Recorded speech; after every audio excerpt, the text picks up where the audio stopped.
Harry Potter and the Deathly Hallows. Book 7. Chapter 19. The Silver Doe. It was snowing by the time Hermione took over the watch at midnight. Harry's dreams were confused and disturbing. Nagini wove in and out of them, first through a gigantic, cracked ring, then through a wreath of Christmas roses. He woke repeatedly, panicky, convinced that somebody had called out to him in the distance, imagining that the wind whipping around the tent was footsteps or voices. Finally he got up in the darkness and joined Hermione, who was huddled in the entrance to the tent reading a history of magic by the light of her wand. The snow was still falling thickly, and she greeted with relief his suggestion of packing up early and moving on. "We'll go somewhere more sheltered," she agreed, shivering as she pulled on a sweatshirt over her pajamas. "I kept thinking I could hear people moving outside. I even thought I saw somebody once or twice." Harry paused in the act of pulling on a jumper and glanced at the silent, motionless sneakoscope on the table. "I'm sure I imagined it," said Hermione, looking nervous. "The snow in the dark, it plays tricks on your eyes. But perhaps we ought to disapparate under the invisibility cloak, just in case." Half an hour later, with the tent packed, Harry wearing the Horcrux, and Hermione clutching the beaded bag, they disapparated. The usual tightness engulfed them. Harry's feet parted company with the snowy ground, then slammed hard onto what felt like frozen earth covered with leaves. "Where are we?" he asked, peering around at a fresh mass of trees as Hermione opened the beaded bag and began tugging out tent poles. "The Forest of Dean," she said. "I came camping here once with my mum and dad." Here too snow lay on the trees all around and it was bitterly cold, but they were at least protected from the wind. They spent most of the day inside the tent, huddled for warmth around the useful bright blue flames that Hermione was so adept at producing, and which could be scooped up and carried around in a jar. Harry felt as though he was recuperating from some brief but severe illness, an impression reinforced by Hermione's solicitousness. That afternoon fresh flakes drifted down upon them, so that even their sheltered clearing had a fresh dusting of powdery snow. After 2 nights of little sleep, Harry's senses seemed more alert than usual. Their escape from Godric's Hollow had been so narrow that Voldemort seemed somehow closer than before, more threatening. As darkness drew in again, Harry refused Hermione's offer to keep watch and told her to go to bed. Harry moved an old cushion into the tent mouth and sat down, wearing all the sweaters he owned but even so, still shivery. The darkness deepened with the passing hours until it was virtually impenetrable. He was on the point of taking out the Marauder's map, so as to watch Ginny's dot for a while, before he remembered that it was the Christmas holidays and that she would be back at the burrow. Every tiny movement seemed magnified in the vastness of the forest.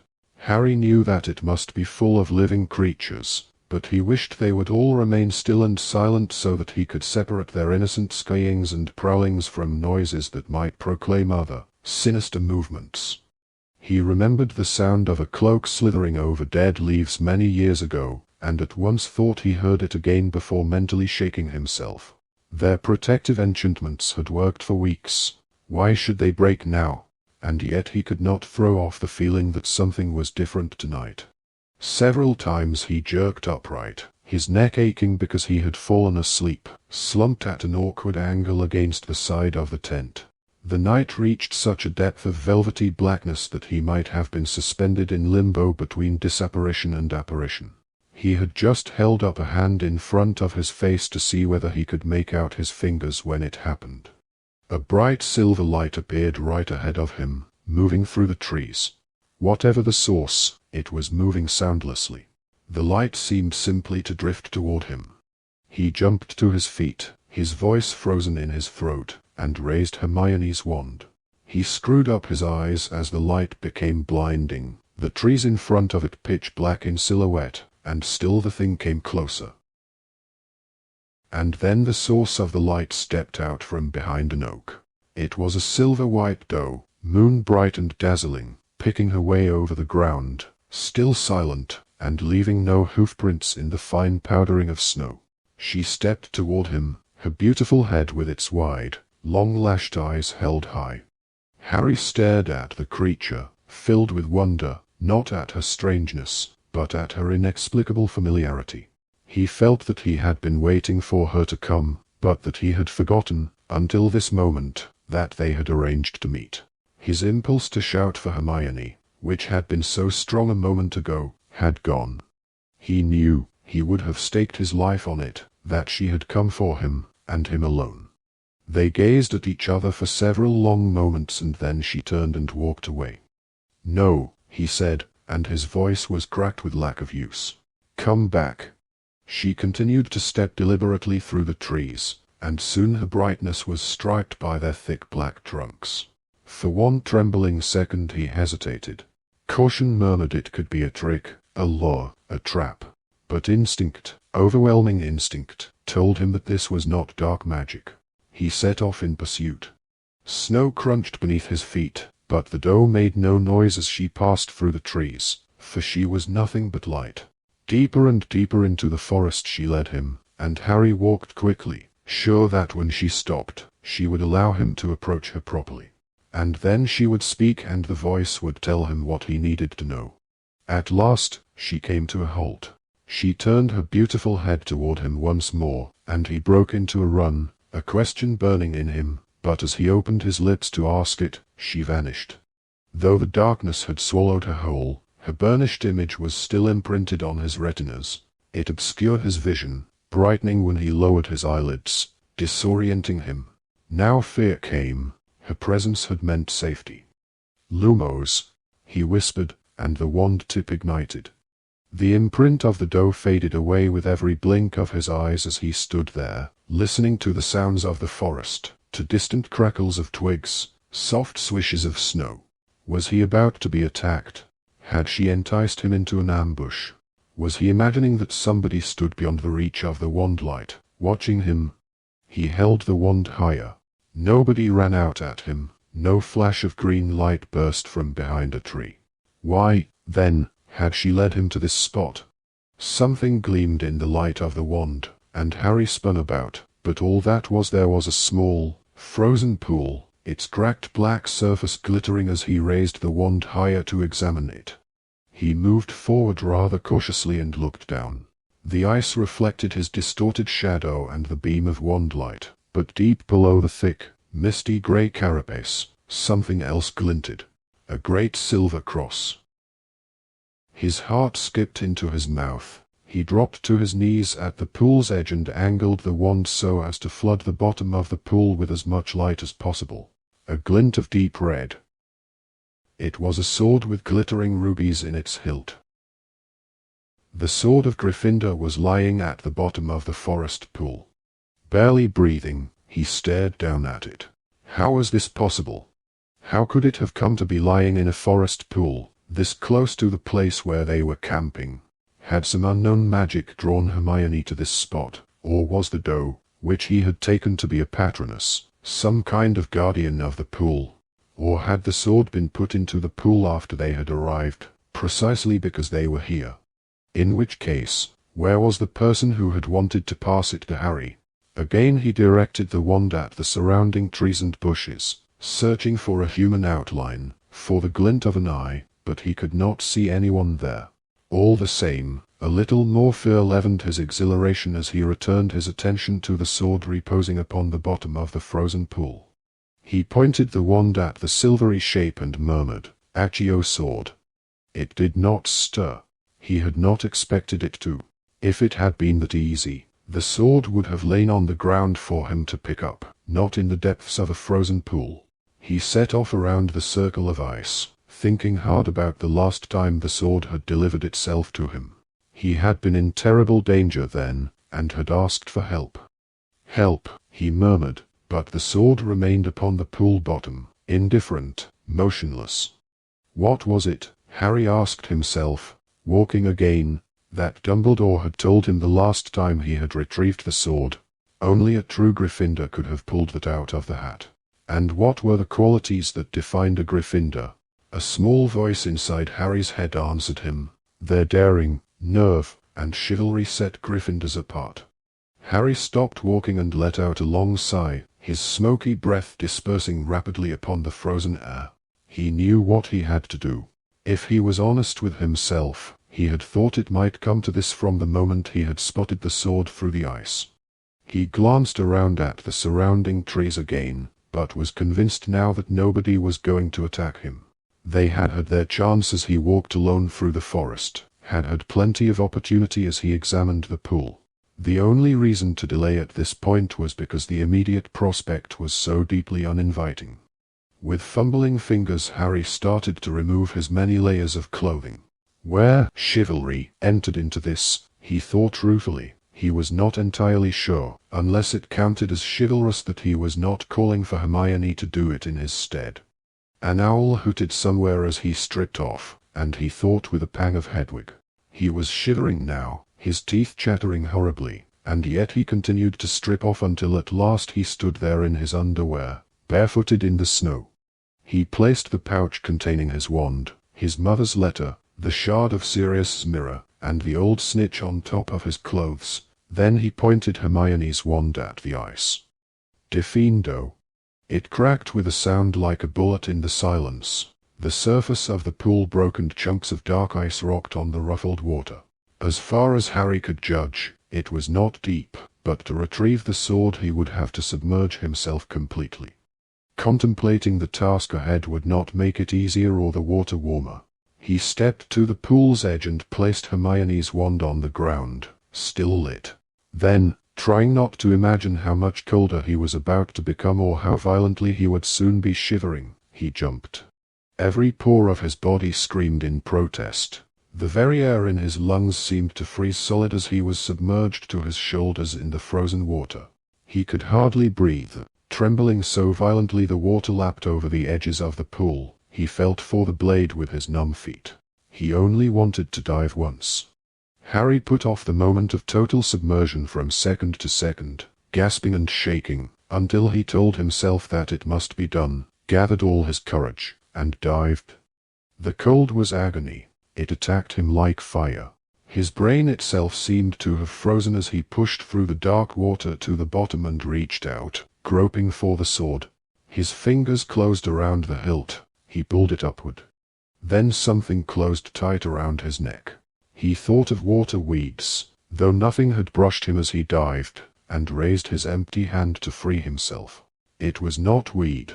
The chain of the Horcrux had tightened and was slowly constricting his windpipe. Harry kicked out wildly, trying to push himself back to the surface, but merely propelled himself into the rocky side of the pool. Thrashing, suffocating, he scrabbled at the strangling chain, his frozen fingers unable to loosen it, and now little lights were popping inside his head, and he was going to drown. There was nothing left, nothing he could do, and the arms that closed around his chest were surely death's.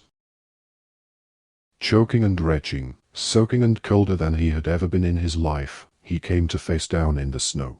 Somewhere close by, another person was panting and coughing and staggering around. Hermione had come again, as she had come when the snake attacked. Yet it did not sound like her, not with those deep coughs, not judging by the weight of the footsteps. Harry had no strength to lift his head and see his savior's identity. All he could do was raise a shaking hand to his throat and feel the place where the locket had cut tightly into his flesh. It was gone. Someone had cut him free. Then a panting voice spoke from over his head. "Are you mental?" Nothing but the shock of hearing that voice could have given Harry the strength to get up. Shivering violently, he staggered to his feet.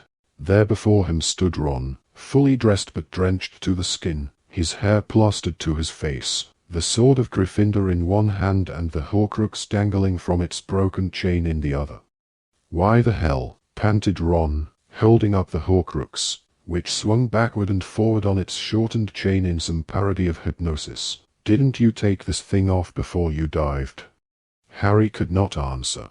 The silver doe was nothing, nothing compared with Ron's reappearance. He could not believe it. Shuddering with cold, he caught up the pile of clothes still lying at the water's edge and began to pull them on. As he dragged sweater after sweater over his head, Harry stared at Ron, half expecting him to have disappeared every time he lost sight of him, and yet he had to be real. He had just dived into the pool. He had saved Harry's life. "It was why you," Harry said at last, his teeth chattering, his voice weaker than usual due to his near strangulation.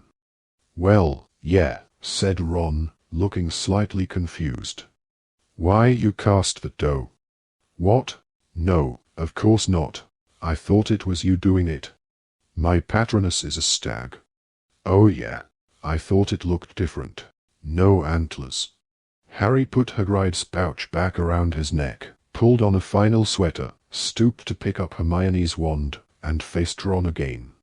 "How come you're here?" Apparently Ron had hoped that this point would come up later, if at all. "Well, I've come back. If," he cleared his throat, "you still want me." There was a pause, in which the subject of Ron's departure seemed to rise like a wall between them. Yet he was here. He had returned. He had just saved Harry's life. Ron looked down at his hands. He seemed momentarily surprised to see the things he was holding. "Oh yeah, I got it out," he said, rather unnecessarily, holding up the sword for Harry's inspection. "That's why you jumped in, right?" "Yeah," said Harry. "But I don't understand. How did you get here? How did you find us?" "Long story," said Ron. "I've been looking for you for hours. It's a big forest, isn't it? And I was just thinking I'd have to keep under a tree and wait for morning when I saw that deer coming and you following." "You didn't see anyone else?" "No," said Ron. But he hesitated, glancing at two trees growing close together some yards away. "I did think I saw something move over there, but I was running to the pool at the time, because you'd gone in and you hadn't come up, so I wasn't going to make a detour to." "Hey." Harry was already hurrying to the place Ron had indicated. The two oaks grew close together. There was a gap of only a few inches between the trunks at eye level, an ideal place to see but not be seen. The ground around the roots, however, was free of snow, and Harry could see no sign of footprints. He walked back to where Ron stood waiting, still holding the sword and the Horcrux. "Anything there?" Ron asked. "No," said Harry. "So how did the sword get in that pool?" "Whoever cast the patronus must have put it there." They both looked at the ornate silver sword, its rubied hilt glinting a little in the light from Hermione's wand. "You reckon this is the real one?" asked Ron. "One way to find out, isn't there?" said Harry. The Horcrux was still swinging from Ron's hand. The locket was twitching slightly. Harry knew that the thing inside it was agitated again. It had sensed the presence of the sword and had tried to kill Harry rather than let him possess it. Now was not the time for long discussions. Now was the moment to destroy the locket once and for all. Harry looked around, holding Hermione's wand high, and saw the place, a flattish rock lying in the shadow of a sycamore tree. "Come here," he said, and he led the way, brushed snow from the rock's surface, and held out his hand for the Horcrux. When Ron offered the sword, however, Harry shook his head. "No, you should do it." "Me?" said Ron, looking shocked. "Why?" "Because you got the sword out of the pool. I think it's supposed to be you." He was not being kind or generous. As certainly as he had known that the dough was benign, he knew that Ron had to be the one to wield the sword. Dumbledore had at least taught Harry something about certain kinds of magic, of the incalculable power of certain acts. "I'm going to open it," said Harry, "and you stab it. Straight away, okay? Because whatever's in there will put up a fight. The bit of riddle in the diary tried to kill me." "How are you going to open it?" asked Ron. He looked terrified. "I'm going to ask it to open, using Parseltongue," said Harry. The answer came so readily to his lips that he thought that he had always known it deep down. Perhaps it had taken his recent encounter with Nagini to make him realize it. He looked at the serpentine S, inlaid with glittering green stones. It was easy to visualize it as a minuscule snake, curled upon the cold rock. "No," said Ron. "No, don't open it. I'm serious. Why not? Asked Harry. Let's get rid of the damn thing. It's been months. I can't, Harry. I'm serious. You do it. But why? Because that thing's bad for me, said Ron, backing away from the locket on the rock. I can't handle it. I'm not making excuses, Harry, for what I was like, but it affects me worse than it affected you and Hermione. It made me think stuff I was thinking anyway, but it made everything worse. I can't explain it, and then I'd take it off and I'd get my head on straight again.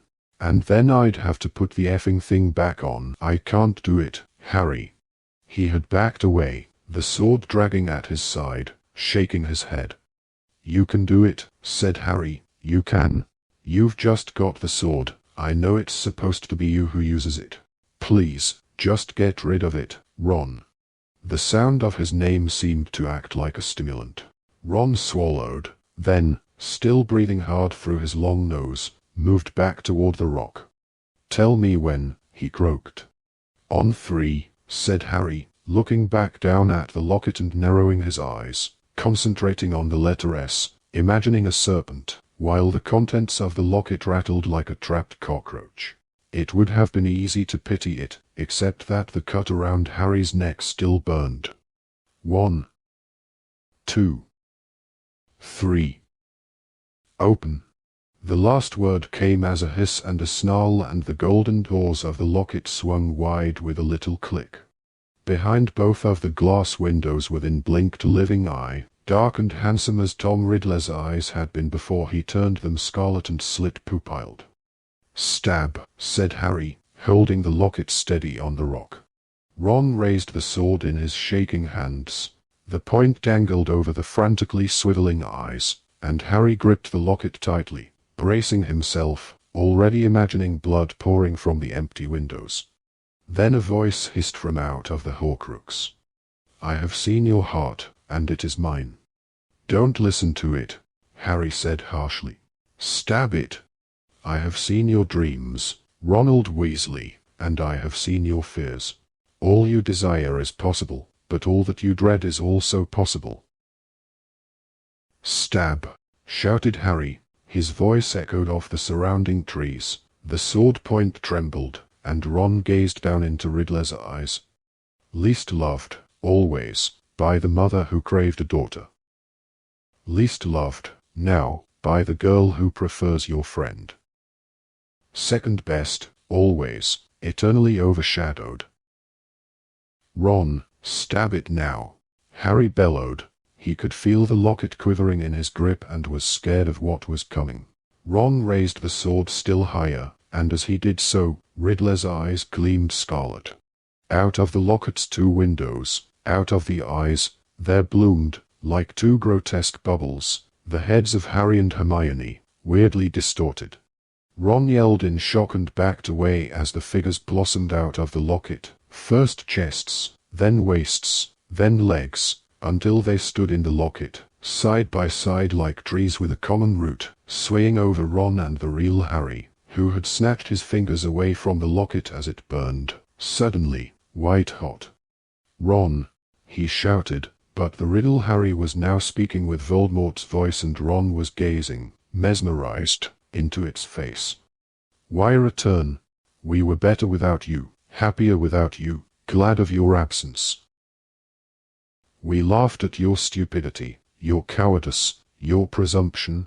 Presumption, echoed the riddle Hermione, who was more beautiful and yet more terrible than the real Hermione. She swayed, cackling, before Ron, who looked horrified yet transfixed, the sword hanging pointlessly at his side. Who could look at you, who would ever look at you, beside Harry Potter? What have you ever done, compared with the chosen one? What are you, compared with the boy who lived? Ron, stab it, Harry yelled, but Ron did not move. His eyes were wide, and the riddle Harry and the riddle Hermione were reflected in them, their hair swirling like flames, their eyes shining red, their voices lifted in an evil duet. Your mother confessed, sneered riddle Harry, while riddle Hermione jeered, that she would have preferred me as a son, would be glad to exchange. Who wouldn't prefer him? What woman would take you? You are nothing, nothing, nothing to him, crooned Riddle Hermione, and she stretched like a snake and entwined herself around Riddle Harry, wrapping him in a close embrace. Their lips met. On the ground in front of them, Ron's face filled with anguish. He raised the sword high, his arms shaking. "Do it, Ron," Harry yelled. Ron looked toward him, and Harry thought he saw a trace of scarlet in his eyes. "Ron!" The sword flashed, plunged. Harry threw himself out of the way. There was a clang of metal and a long, drawn-out scream. Harry whirled around, slipping in the snow, wand held ready to defend himself, but there was nothing to fight. The monstrous versions of himself and Hermione were gone. There was only Ron, standing there with the sword held slackly in his hand, looking down at the shattered remains of the locket on the flat rock. Slowly, Harry walked back to him, hardly knowing what to say or do. Ron was breathing heavily. His eyes were no longer red at all, but their normal blue. They were also wet. Harry stooped, pretending he had not seen, and picked up the broken Horcrux. Ron had pierced the glass in both windows. Riddler's eyes were gone, and the stained silk lining of the locket was smoking slightly. The thing that had lived in the Horcrux had vanished. Torturing Ron had been its final act. The sword clanged as Ron dropped it. He had sunk to his knees, his head in his arms. He was shaking, but not, Harry realized, from cold. Harry crammed the broken locket into his pocket, knelt down beside Ron, and placed a hand cautiously on his shoulder. He took it as a good sign that Ron did not throw it off. "After you left," he said in a low voice, grateful for the fact that Ron's face was hidden, "she cried for a week. Probably longer, only she didn't want me to see. There were loads of nights when we never even spoke to each other. With you gone." He could not finish. It was only now that Ron was here again that Harry fully realized how much his absence had cost them. "She's like my sister," he went on. "I love her like a sister, and I reckon she feels the same way about me. It's always been like that. I thought you knew." Ron did not respond, but turned his face away from Harry and wiped his nose noisily on his sleeve. Harry got to his feet again and walked to where Ron's enormous rucksack lay yards away, discarded as Ron had run toward the pool to save Harry from drowning. He hoisted it onto his own back and walked back to Ron, who clambered to his feet as Harry approached, eyes bloodshot but otherwise composed. "I'm sorry," he said in a thick voice. "I'm sorry I left. I know I was a—" He looked around at the darkness, as if hoping a bad enough word would swoop down upon him and claim him. "You've sort of made up for it tonight," said Harry. "Getting the sword. Finishing off the Horcrux. Saving my life." "That makes me sound a lot cooler than I was," Ron mumbled. "Stuff like that always sounds cooler than it really was," said Harry. "I've been trying to tell you that for years." Simultaneously they walked forward and hugged, Harry gripping the still sopping back of Ron's jacket. "And now," said Harry as they broke apart, "all we've got to do is find the tent again." But it was not difficult. Though the walk through the dark forest with the doe had seemed lengthy, with Ron by his side the journey back seemed to take a surprisingly short time. Harry could not wait to wake Hermione, and it was with quickening excitement that he entered the tent, Ron lagging a little behind him. It was gloriously warm after the pool and the forest, the only illumination the bluebell flames still shimmering in a bowl on the floor. Hermione was fast asleep, curled up under her blankets, and did not move until Harry had said her name several times. "Hermione." She stirred, then sat up quickly, pushing her hair out of her face. "What's wrong, Harry? Are you all right?" "It's okay, everything's fine. More than fine. I'm great. There's someone here." "What do you mean? Who?" She saw Ron, who stood there holding the sword and dripping onto the threadbare carpet. Harry backed into a shadowy corner, slipped off Ron's rucksack, and attempted to blend in with the canvas. Hermione slid out of her bunk and moved like a sleepwalker toward Ron, her eyes upon his pale face. She stopped right in front of him, her lips slightly parted, her eyes wide. Ron gave a weak, hopeful smile and half raised his arms. Hermione launched herself forward and started punching every inch of him that she could reach. Ouch! Oh, Geroff! What the? Hermione, oh! You complete arse, Ronald Weasley. She punctuated every word with a blow. Ron backed away, shielding his head as Hermione advanced. You crawl back here after weeks and weeks. Oh, where's my wand? She looked as though ready to wrestle it out of Harry's hands, and he reacted instinctively. Protego. The invisible shield erupted between Ron and Hermione. The force of it knocked her backward onto the floor. Spitting hair out of her mouth, she leapt up again. Hermione, said Harry. Calm. I will not calm down, she screamed. Never before had he seen her lose control like this. She looked quite demented. Give me back my wand. Give it back to me. Hermione, will you please? Don't you tell me what to do, Harry Potter, she screeched. Don't you dare. Give it back now. And you? She was pointing at Ron in dire accusation. It was like a malediction, and Harry could not blame Ron for retreating several steps. I came running after you. I called you. I begged you to come back.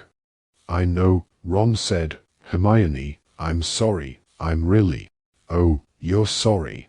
She laughed, a high-pitched, out-of-control sound.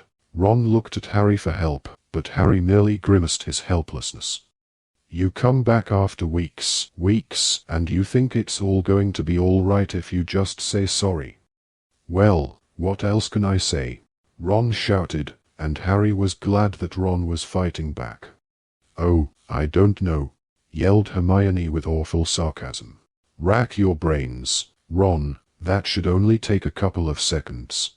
Hermione, interjected Harry, who considered this a low blow. He just saved my... I don't care, she screamed. I don't care what he's done. Weeks and weeks, we could have been dead for all he knew.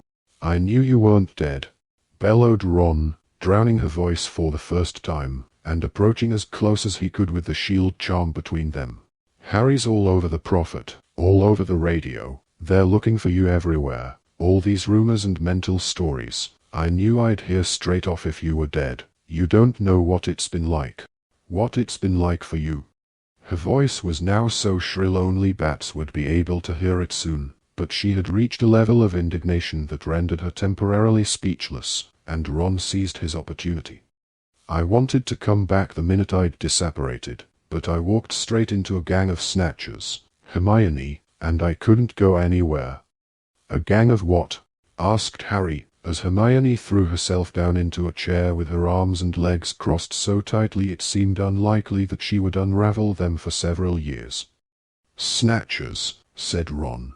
They're everywhere. Gangs trying to earn gold by rounding up muggle-borns and blood traitors. There's a reward from the ministry for everyone captured. I was on my own and I look like I might be school age. They got really excited, thought I was a muggle born in hiding. I had to talk fast to get out of being dragged to the ministry. What did you say to them? Told them I was Stan Shunpike. First person I could think of. And they believed that. They weren't the brightest. One of them was definitely part troll, the smell of him. Ron glanced at Hermione, clearly hopeful she might soften at this small instance of humor, but her expression remained stony above her tightly knotted limbs. Anyway, they had a row about whether I was Stan or not. It was a bit pathetic to be honest, but there were still 5 of them and only 1 of me and they'd taken my wand. Then 2 of them got into a fight and while the others were distracted I managed to hit the one holding me in the stomach, grabbed his wand, disarmed the bloke holding mine, and disapparated. I didn't do it so well, splunged myself again. Ron held up his right hand to show 2 missing fingernails. Hermione raised her eyebrows coldly, and I came out miles from where you were. By the time I got back to that bit of riverbank where we'd been, you'd gone. Gosh, what a gripping story, Hermione said in the lofty voice she adopted when wishing to wound. You must have been simply terrified. Meanwhile we went to Godric's Hollow and, Let's think, what happened there, Harry? Oh yes, you know whose snake turned up. It nearly killed both of us, and then you know who himself arrived and missed us by about a second. What? Ron said, gaping from her to Harry, but Hermione ignored him. Imagine losing fingernails, Harry. That really puts our sufferings into perspective, doesn't it? Hermione, said Harry quietly, Ron just saved my life. She appeared not to have heard him. One thing I would like to know, though, she said, fixing her eyes on a spot a foot over Ron's head. How exactly did you find us tonight? That's important.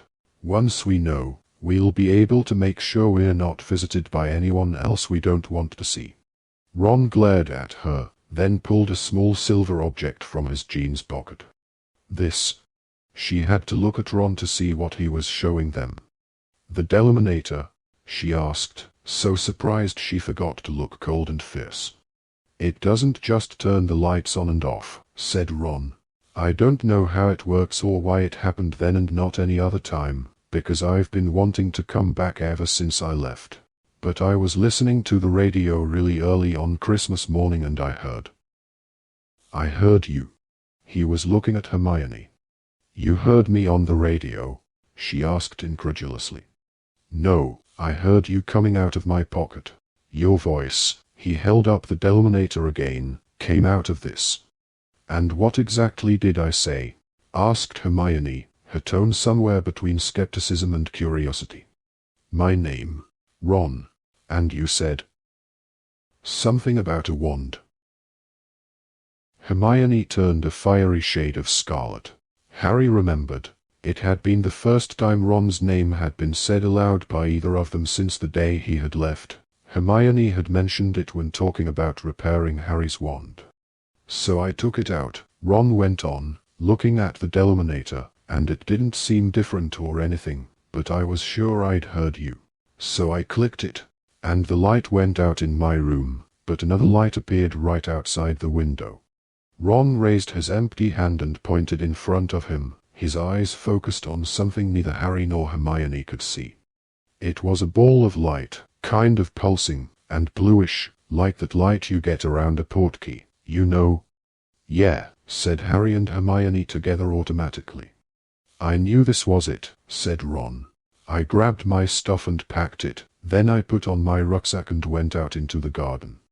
The little ball of light was hovering there, waiting for me, and when I came out it bobbed along a bit and I followed it behind the shed and then it. Well, it went inside me. Sorry, said Harry, sure he had not heard correctly. It sort of floated toward me, said Ron, illustrating the movement with his free index finger, right to my chest, and then it just went straight through. It was here, he touched a point close to his heart, I could feel it, it was hot. And once it was inside me I knew what I was supposed to do, I knew it would take me where I needed to go. So I disapparated and came out on the side of a hill. There was snow everywhere. We were there, said Harry. We spent 2 nights there, and the second night I kept thinking I could hear someone moving around in the dark and calling out. Yeah, well, that would have been me, said Ron. Your protective spells work, anyway, because I couldn't see you and I couldn't hear you.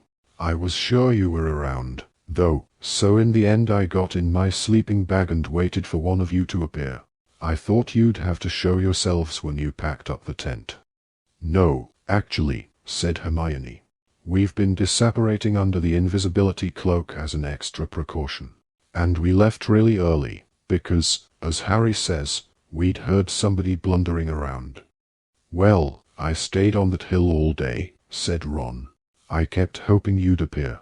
But when it started to get dark I knew I must have missed you, so I clicked the Deluminator again. The blue light came out and went inside me, and I disapparated and arrived here in these woods.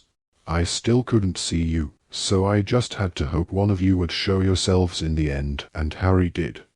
Well, I saw the doe first, obviously. You saw the what? Said Hermione sharply.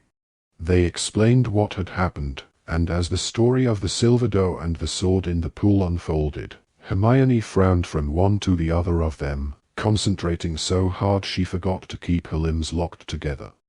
"But it must have been a patronus," she said. "Couldn't you see who was casting it? Didn't you see anyone? And it led you to the sword. I can't believe this." "Then what happened?" Ron explained how he had watched Harry jump into the pool and had waited for him to resurface, how he had realized that something was wrong, dived in, and saved Harry, then returned for the sword. He got as far as the opening of the locket, then hesitated, and Harry cut in. And Ron stabbed it with the sword. And it went, just like that, she whispered. "Well, it screamed," said Harry with half a glance at Ron. "Here." He threw the locket into her lap. Gingerly she picked it up and examined its punctured windows. Deciding that it was at last safe to do so, Harry removed the shield charm with a wave of Hermione's wand and turned to Ron. "Did you just say you got away from the Snatchers with a spare wand?" "What?" said Ron, who had been watching Hermione examining the locket. Oh yeah." He tugged open a buckle on his rucksack and pulled a short, dark wand out of its pocket. "Here. I figured it's always handy to have a backup." "You were right," said Harry, holding out his hand. "Mine's broken." "You're kidding," Ron said, but at that moment Hermione got to her feet, and he looked apprehensive again. Hermione put the vanquished Horcrux into the beaded bag, then climbed back into her bed and settled down without another word. Ron passed Harry the new wand. "About the best you could hope for, I think," murmured Harry. "Yeah," said Ron. "Could have been worse. Remember those birds she set on me?" "I still haven't ruled it out," came Hermione's muffled voice from beneath her blankets, but Harry saw Ron smiling slightly as he pulled his maroon pajamas out of his rucksack. Chapter 20. Xenophilius Lovegood. Harry had not expected Hermione's anger to abate overnight, and was therefore unsurprised that she communicated mainly by dirty looks and pointed silences the next morning. Ron responded by maintaining an unnaturally somber demeanor in her presence as an outward sign of continuing remorse. In fact, when all three of them were together, Harry felt like the only non-mourner at a poorly-attended funeral. During those few moments he spent alone with Harry, however, collecting water and searching the undergrowth for mushrooms, Ron became shamelessly cheery. "Someone helped us," he kept saying. "Someone sent the dough. Someone's on our side. One Horcrux down, mate." Bolstered by the destruction of the locket, they set to debating the possible locations of the other Horcruxes, and even though they had discussed the matter so often before, Harry felt optimistic, certain that more breakthroughs would succeed the first. Hermione's sulkiness could not mar his buoyant spirits. The sudden upswing in their fortunes, the appearance of the mysterious dough, the recovery of Gryffindor's sword, and above all, Ron's return, made Harry so happy that it was quite difficult to maintain a straight face. Late in the afternoon he and Ron escaped Hermione's baleful presence again, and under the pretense of scouring the bare hedges for non-existent blackberries, they continued their ongoing exchange of news. Harry had finally managed to tell Ron the whole story of his and Hermione's various wanderings, right up to the full story of what had happened at Godric's Hollow. Ron was now filling Harry in on everything he had discovered about the wider wizarding world during his weeks away. "And how did you find out about the taboo?" he asked Harry after explaining the many desperate attempts of Muggle-borns to evade the Ministry. "The what?" "You and Hermione have stopped saying you know whose name." "Oh, yeah. Well, it's just a bad habit we've slipped into," said Harry. "But I haven't got a problem calling him V." "No," roared Ron, causing Harry to jump into the hedge and Hermione, nose buried in a book at the tent entrance, to scowl over at them. "Sorry," said Ron, wrenching Harry back out of the brambles, "but the name's been jinxed, Harry. That's how they track people. Using his name breaks protective enchantments. It causes some kind of magical disturbance. It's how they found us in Tottenham Court Road. Because we used his name." "Exactly. You've got to give them credit, it makes sense. It was only people who were serious about standing up to him, like Dumbledore, whoever dared use it. Now they've put a taboo on it. Anyone who says it is trackable, quick and easy way to find Order members. They nearly got Kingsley. You're kidding? Yeah, a bunch of Death Eaters cornered him, Bill said, but he fought his way out. He's on the run now, just like us. Ron scratched his chin thoughtfully with the end of his wand. You don't reckon Kingsley could have sent the dough? His patroness is a lynx. We saw it at the wedding, remember? Oh yeah. They moved farther along the hedge, away from the tent and Hermione. Harry. You don't reckon it could have been Dumbledore? Dumbledore what? Ron looked a little embarrassed, but said in a low voice, Dumbledore. The dough? I mean, Ron was watching Harry out of the corners of his eyes. He had the real sword last, didn't he? Harry did not laugh at Ron, because he understood too well the longing behind the question. The idea that Dumbledore had managed to come back to them, that he was watching over them, would have been inexpressibly comforting. He shook his head. Dumbledore is dead, he said. I saw it happen, I saw the body. He's definitely gone. Anyway, his patroness was a phoenix, not a doe. Patronesses can change, though, can't they? Said Ron. Tonks changed, didn't it? Yeah, but if Dumbledore was alive, why wouldn't he show himself? Why wouldn't he just hand us the sword? Search me, said Ron. Same reason he didn't give it to you while he was alive. Same reason he left you an old snitch and Hermione a book of kids' stories. Which is what? Asked Harry, turning to look Ron full in the face, desperate for the answer. I dunno, said Ron. Sometimes I've thought, when I've been a bit hacked off, he was having a laugh or he just wanted to make it more difficult. But I don't think so, not anymore. He knew what he was doing when he gave me the Deluminator, didn't he? Well, Ron's ears turned bright red and he became engrossed in a tuft of grass at his feet, which he prodded with his toe. He must have known I'd run out on you. No, Harry corrected him. He must have known you'd always want to come back. Ron looked grateful, but still awkward. Partly to change the subject, Harry said, speaking of Dumbledore, have you heard what Skeeter wrote about him? Oh yeah, said Ron at once. People are talking about it quite a lot. Course, if things were different, it'd be huge news, Dumbledore being pals with Grindelwald, but now it's just something to laugh about for people who didn't like Dumbledore, and a bit of a slap in the face for everyone who thought he was such a good bloke. I don't know that it's such a big deal, though. He was really young when they, our age, said Harry, just as he had retorted to Hermione, and something in his face seemed to decide Ron against pursuing the subject. A large spider sat in the middle of a frosted web in the brambles. Harry took aim at it with the wand Ron had given him the previous night, which Hermione had since condescended to examine, and had decided was made of blackthorn. Engorgio. The spider gave a little shiver, bouncing slightly in the web. Harry tried again. This time the spider grew slightly larger. Stop that, said Ron sharply. I'm sorry I said Dumbledore was young. Okay. Harry had forgotten Ron's hatred of spiders. Sorry, Reducio. The spider did not shrink. Harry looked down at the blackthorn wand.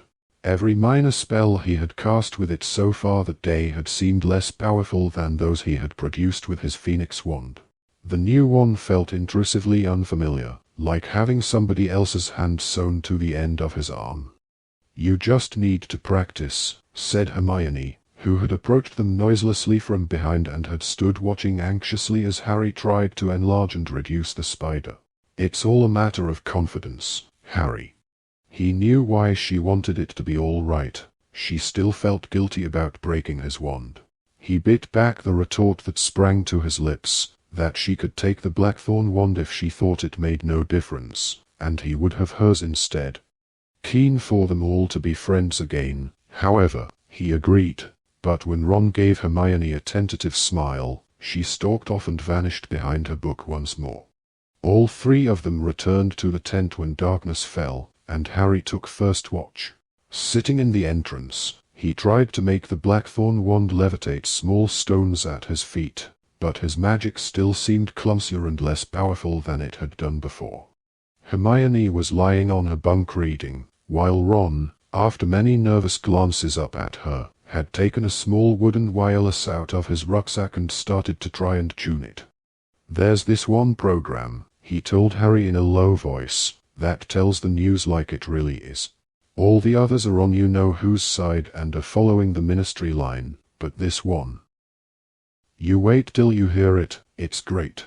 Only they can't do it every night. They have to keep changing locations in case they're raided, and you need a password to tune in.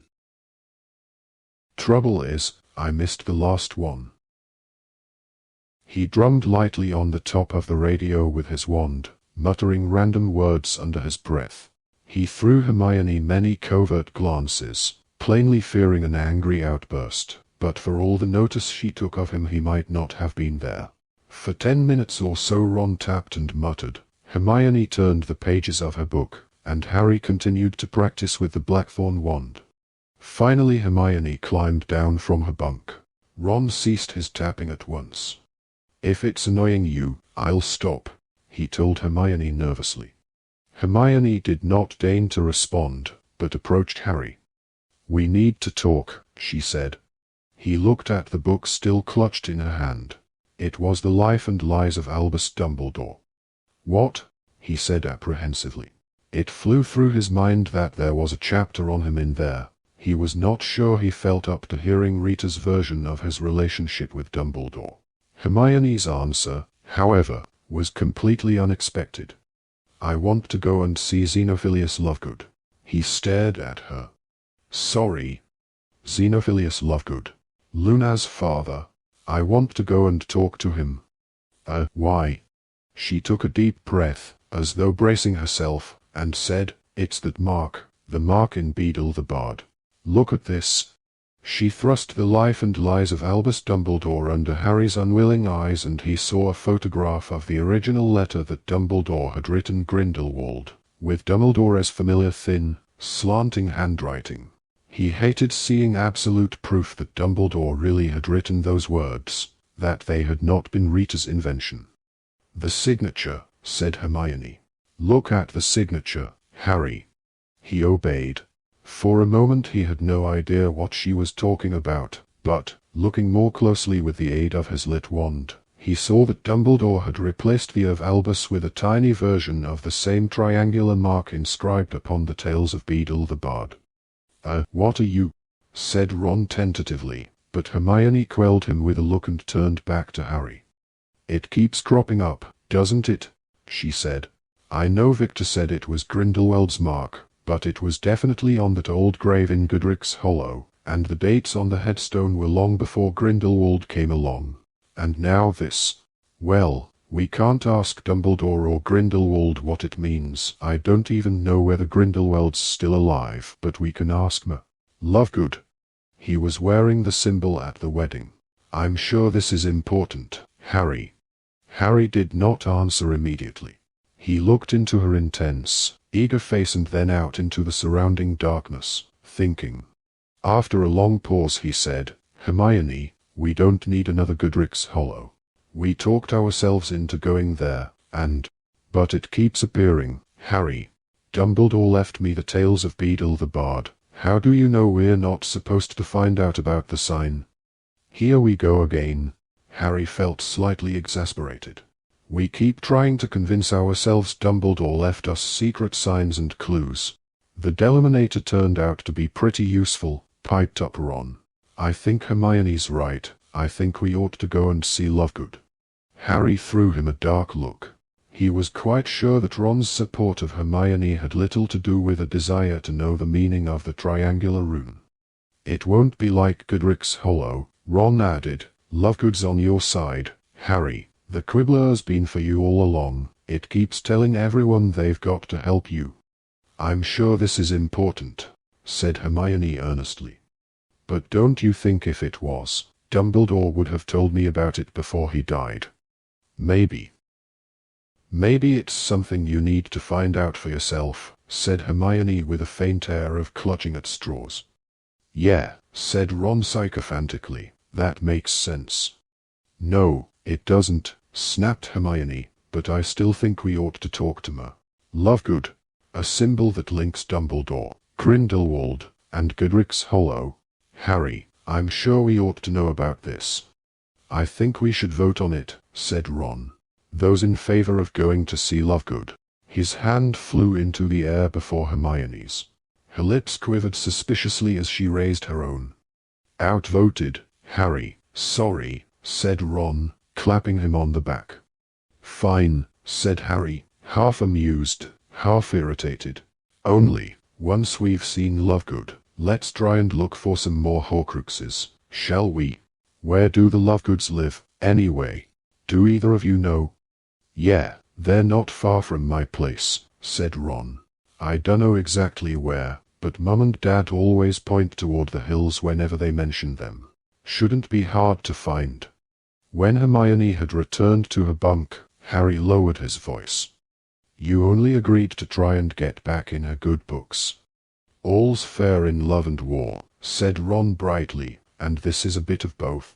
Cheer up, it's the Christmas holidays. Lun'll be home. They had an excellent view of the village of Ottery St. Catchpole from the breezy hillside to which they disapparated next morning. From their high vantage point the village looked like a collection of toy houses in the great slanting shafts of sunlight stretching to earth in the breaks between clouds. They stood for a minute or two looking toward the burrow, their hands shadowing their eyes, but all they could make out were the high hedges and trees of the orchard, which afforded the crooked little house protection from Muggle eyes. It's weird, being this near, but not going to visit, said Ron. Well, it's not like you haven't just seen them. You were there for Christmas, said Hermione coldly. I wasn't at the burrow, said Ron with an incredulous laugh. Do you think I was going to go back there and tell them all I'd walked out on you? Yeah, Fred and George would have been great about it. And Ginny, she'd have been really understanding. But where have you been, then? Asked Hermione, surprised. Bill and Fleur's new place. Shell Cottage. Bill's always been decent to me. He wasn't impressed when he heard what I'd done, but he didn't go on about it. He knew I was really sorry. None of the rest of the family know I was there. Bill told Mum he and Fleur weren't going home for Christmas because they wanted to spend it alone. You know, first holiday after they were married. I don't think Fleur minded. You know how much she hates Celestina Warbeck. Ron turned his back on the burrow. Let's dry up here, he said, leading the way over the top of the hill. They walked for a few hours, Harry, at Hermione's insistence, hidden beneath the invisibility cloak. The cluster of low hills appeared to be uninhabited apart from one small cottage, which seemed deserted. Do you think it's theirs, and they've gone away for Christmas? Said Hermione, peering through the window at a neat little kitchen with geraniums on the windowsill. Ron snorted. Listen, I've got a feeling you'd be able to tell who lived there if you looked through the Lovegoods window. Let's try the next lot of hills. So they disapparated a few miles farther north. Aha! Shouted Ron, as the wind whipped their hair and clothes. Ron was pointing upward, toward the top of the hill on which they had appeared, where a most strange-looking house rose vertically against the sky, a great black cylinder with a ghostly moon hanging behind it in the afternoon sky. That's got to be Luna's house. Who else would live in a place like that? It looks like a giant rook. It's nothing like a bird, said Hermione, frowning at the tower. I was talking about a chess rook, said Ron. A castle to you. Ron's legs were the longest and he reached the top of the hill first. When Harry and Hermione caught up with him, panting and clutching stitches in their sides, they found him grinning broadly. It's theirs, said Ron. Look. 3 hand-painted signs had been tacked to a broken-down gate. The first read, The Quibbler, Editor, X. Lovegood. The second, Pick Your Own Mistletoe. The third, Keep Off the Dirigible Plums. The gate creaked as they opened it. The zigzagging path leading to the front door was overgrown with a variety of odd plants, including a bush covered in the orange radish-like fruit Luna sometimes wore as earrings. Harry thought he recognized a Snargaluff and gave the wizened stump a wide berth. 2 aged crabapple trees, bent with the wind, stripped of leaves but still heavy with berry-sized red fruits and bushy crowns of white beaded mistletoe, stood sentinel on either side of the front door. A little owl with a slightly flattened, hawk-like head peered down at them from one of the branches. "You'd better take off the invisibility cloak, Harry," said Hermione. "It's humor. Lovegood wants to help, not us." He did as she suggested, handing her the cloak to stow in the beaded bag. She then rapped 3 times on the thick black door, which was studded with iron nails and bore a knocker shaped like an eagle. Barely 10 seconds passed, then the door was flung open and there stood Xenophilius Lovegood, barefoot and wearing what appeared to be a stained nightshirt. His long white candy floss hair was dirty and unkempt. Xenophilius had been positively dapper at Bill and Fleur's wedding by comparison. What is it? Who are you? What do you want?" he cried in a high-pitched, querulous voice, looking first at Hermione, then at Ron, and finally at Harry, upon which his mouth fell open in a perfect, comical O. "Hello, Lovegood," said Harry, holding out his hand. "I'm Harry Potter." Xenophilius did not take Harry's hand, although the eye that was not pointing inward at his nose slid straight to the scar on Harry's forehead. "Would it be okay if we came in?" asked Harry. "There's something we'd like to ask you." I'm not sure that's advisable," whispered Xenophilius. He swallowed and cast a quick look around the garden. Rather a shock. "My word. I'm afraid I don't really think I ought to." "It won't take long," said Harry, slightly disappointed by this less than warm welcome. Oh, all right then. Come in, quickly. They were barely over the threshold when Xenophilius slammed the door shut behind them. They were standing in the most peculiar kitchen Harry had ever seen.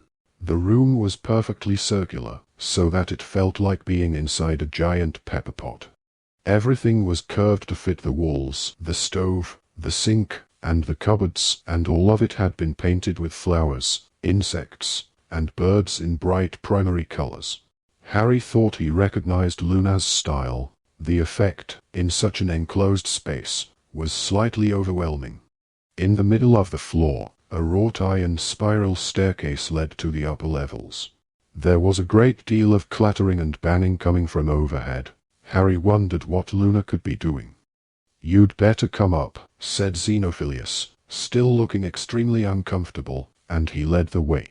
The room above seemed to be a combination of living room and workplace, and as such, was even more decluttered than the kitchen. Though much smaller and entirely round, the room somewhat resembled the room of requirement on the unforgettable occasion that it had transformed itself into a gigantic labyrinth comprised of centuries of hidden objects. There were piles upon piles of books and papers on every surface. Delicately made models of creatures Harry did not recognize, all flapping wings or snapping jaws, hung from the ceiling. Luna was not there.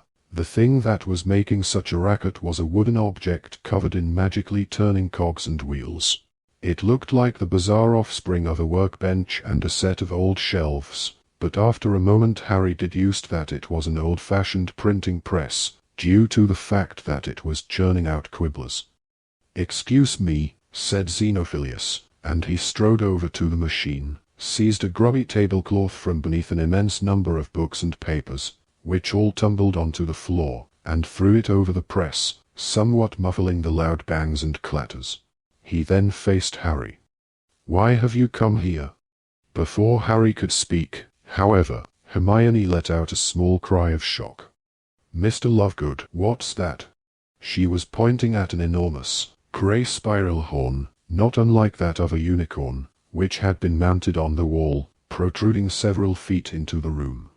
"It is the horn of a crumple-horned snorkack," said Xenophilius. "No, it isn't," said Hermione. "Hermione," muttered Harry, embarrassed, "now's not the moment." "But Harry, it's an rampant horn." It's a Class B tradable material and it's an extraordinarily dangerous thing to have in a house. How do you know it's an rampant horn? Asked Ron, edging away from the horn as fast as he could, given the extreme clutter of the room. There's a description in Fantastic Beasts and Where to Find Them. Mr. Lovegood, you need to get rid of it straight away. Don't you know it can explode at the slightest touch? The crumple-horned snorkack, said Xenophilius very clearly, a mulish look upon his face, is a shy and highly magical creature, and its horn. Lovegood, I recognize the grooved markings around the base. That's an rampant horn and it's incredibly dangerous. I don't know where you got it. I bought it, said Xenophilius dogmatically, 2 weeks ago, from a delightful young wizard who knew of my interest in the exquisite snorkack. A Christmas surprise for my Luna. Now, he said, turning to Harry, why exactly have you come here, Potter? We need some help, said Harry, before Hermione could start again. Ah, said Xenophilius. Help. His good eye moved again to Harry's scar. He seemed simultaneously terrified and mesmerized. Yes, the thing is helping Harry Potter. Rather dangerous. Aren't you the one who keeps telling everyone it's their first duty to help Harry? Said Ron. In that magazine of yours. Xenophilius glanced behind him at the concealed printing press, still banging and clattering beneath the tablecloth. Yes, I have expressed that view. However, that's for everyone else to do, not you personally, said Ron. Xenophilius did not answer. He kept swallowing, his eyes darting between the three of them. Harry had the impression that he was undergoing some painful internal struggle. Where's Luna? Asked Hermione. Let's see what she thinks. Xenophilius gulped. He seemed to be steeling himself. Finally he said in a shaky voice difficult to hear over the noise of the printing press, Luna is down at the stream, fishing for freshwater plimpies. She will like to see you. I'll go and call her and then— Yes, very well. I shall try to help you. He disappeared down the spiral staircase and they heard the front door open and close. They looked at each other. Cowardly old wart, said Ron. Luna's got 10 times his guts. He's probably worried about what'll happen to them if the Death Eaters find out I was here, said Harry. Well, I agree with Ron, said Hermione. Awful old hypocrite, telling everyone else to help you and trying to worm out of it himself. And for heaven's sake keep away from that horn. Harry crossed to the window on the far side of the room. He could see a stream, a thin, glittering ribbon lying far below them at the base of the hill. They were very high up. A bird fluttered past the window as he stared in the direction of the burrow, now invisible beyond another line of hills. Ginny was over there somewhere. They were closer to each other today than they had been since Bill and Fleur's wedding, but she could have no idea he was gazing toward her now, thinking of her. He supposed he ought to be glad of it.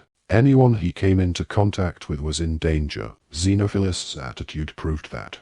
He turned away from the window and his gaze fell upon another peculiar object standing upon the decluttered, curved sideboard. A stone bust of a beautiful but austere-looking witch wearing a most bizarre-looking headdress. 2 objects that resembled golden ear trumpets curved out from the sides. A tiny pair of glittering blue wings was stuck to a leather strap that ran over the top of her head, while one of the orange radishes had been stuck to a second strap around her forehead. Look at this, said Harry. Fetching, said Ron. Surprised he didn't wear that to the wedding. They heard the front door close, and a moment later Xenophilius had climbed back up the spiral staircase into the room, his thin legs now encased in Wellington boots, bearing a tray of ill-assorted teacups and a steaming teapot. Ah, you have spotted my pet invention, he said, shoving the tray into Hermione's arms and joining Harry at the statue's side.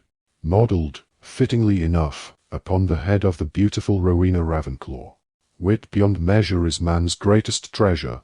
He indicated the objects like ear trumpets. These are the Raxpert siphons to remove all sources of distraction from the thinker's immediate area. Here, He pointed out the tiny wings, a billowing propeller, to induce an elevated frame of mind. Finally, he pointed to the orange radish, the dirigible plum, so as to enhance the ability to accept the extraordinary. Xenophilius strode back to the tea tray, which Hermione had managed to balance precariously on one of the decluttered side tables. "May I offer you all an infusion of guarda roots?" said Xenophilius. "We make it ourselves." As he started to pour out the drink, which was as deeply purple as beetroot juice, he added, "Luna is down beyond Bottom Bridge. She is most excited that you are here. She ought not to be too long. She has caught nearly enough plimpies to make soup for all of us. Do sit down and help yourselves to sugar." Now, he removed a tottering pile of papers from an armchair and sat down, his Wellington legs crossed. "How may I help you, Potter?" "Well," said Harry, glancing at Hermione, who nodded encouragingly, "it's about that symbol you were wearing around your neck at Bill and Fleur's wedding, Lovegood. We wondered what it meant." Xenophilius raised his eyebrows. "Are you referring to the sign of the Deathly Hallows?" Chapter 21. The Tale of the Three Brothers. Harry turned to look at Ron and Hermione. Neither of them seemed to have understood what Xenophilius had said either. "The Deathly Hallows." "That's right," said Xenophilius. "You haven't heard of them? I'm not surprised. Very, very few wizards believe. Witness that knuckle-headed young man at your brother's wedding," he nodded at Ron, "who attacked me for sporting the symbol of a well-known dark wizard. Such ignorance. There is nothing dark about the Hallows, at least, not in that crude sense.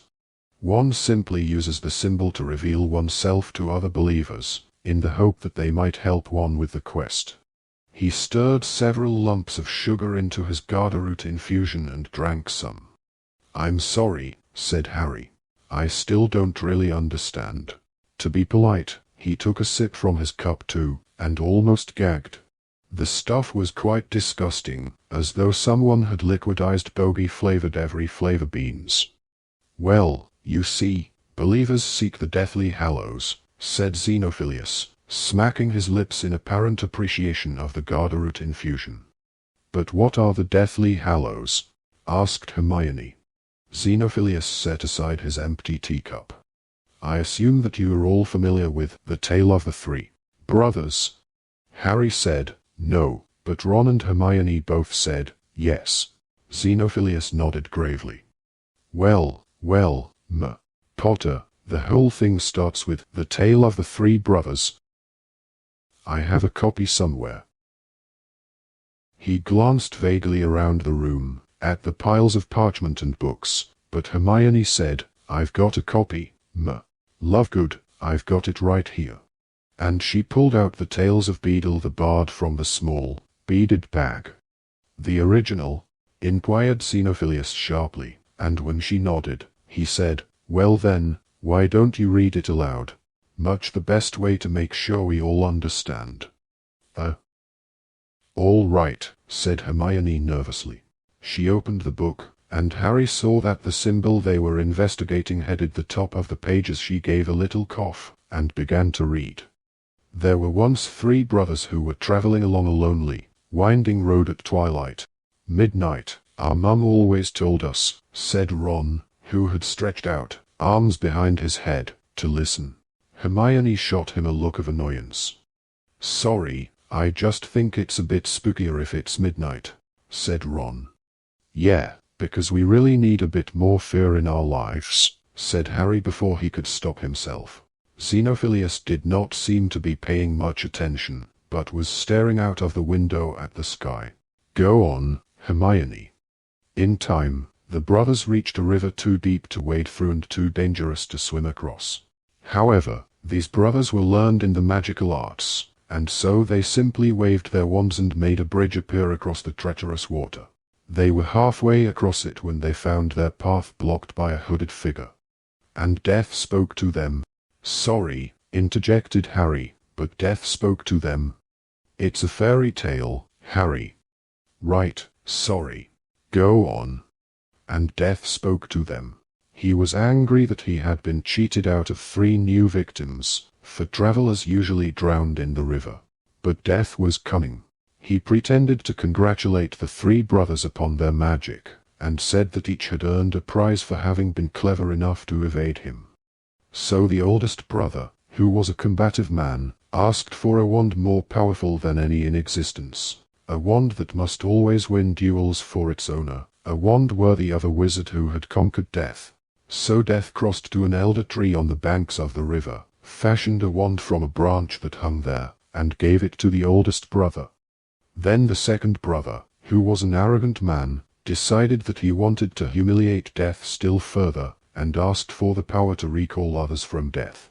So Death picked up a stone from the riverbank and gave it to the second brother, and told him that the stone would have the power to bring back the dead. And then Death asked the third and youngest brother what he would like. The youngest brother was the humblest and also the wisest of the brothers, and he did not trust Death. So he asked for something that would enable him to go forth from that place without being followed by Death. And Death, most unwillingly, handed over his own cloak of invisibility. Death's got an invisibility cloak. Harry interrupted again. So he can sneak up on people, said Ron. Sometimes he gets bored of running at them, flapping his arms and shrieking. Sorry, Hermione. Then Death stood aside and allowed the three brothers to continue on their way, and they did so, talking with wonder of the adventure they had had, and admiring Death's gifts. In due course the brothers separated, each for his own destination. The first brother traveled on for a week or more, and reaching a distant village, sought out a fellow wizard with whom he had a quarrel. Naturally, with the Elder Wand as his weapon, he could not fail to win the duel that followed.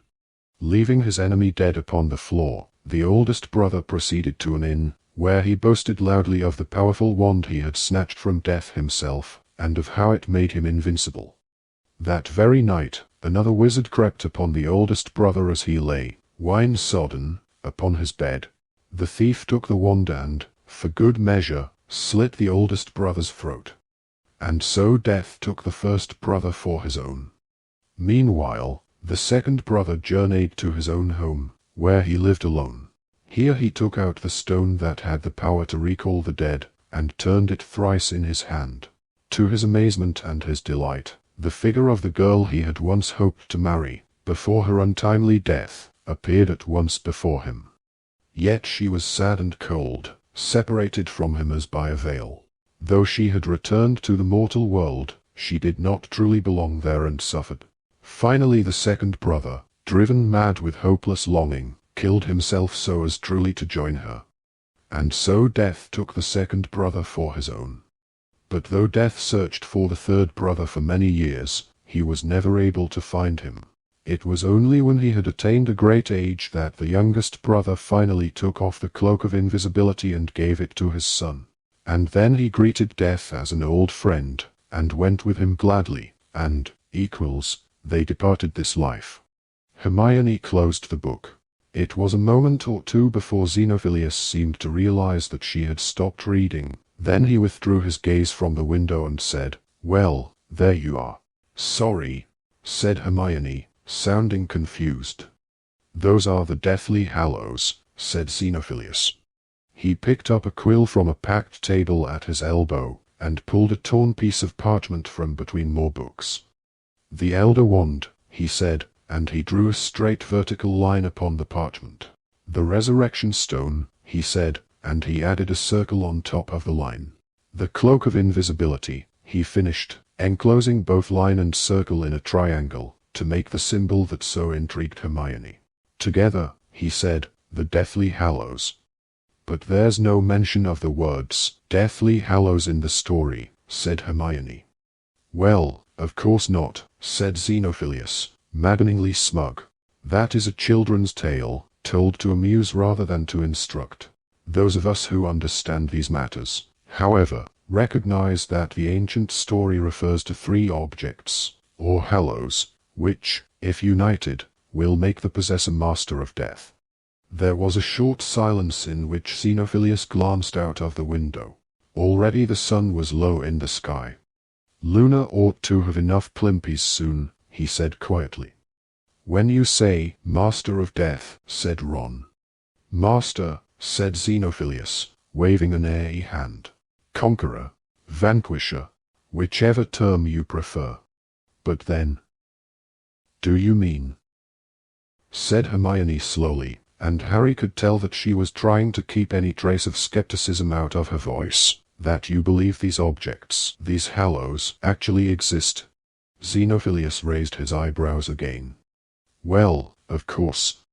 But, said Hermione, and Harry could hear her restraint starting to crack, Lovegood, how can you possibly believe? Luna has told me all about you, young lady, said Xenophilius. You are, I gather, not unintelligent, but painfully limited. Narrow. Close-minded. Perhaps you ought to try on the hat, Hermione, said Ron, nodding toward the ludicrous headdress. His voice shook with the strain of not laughing. Mr. Lovegood, Hermione began again. We all know that there are such things as invisibility cloaks. They are rare, but they exist. But the third Hallow is a true cloak of invisibility, Miss Granger.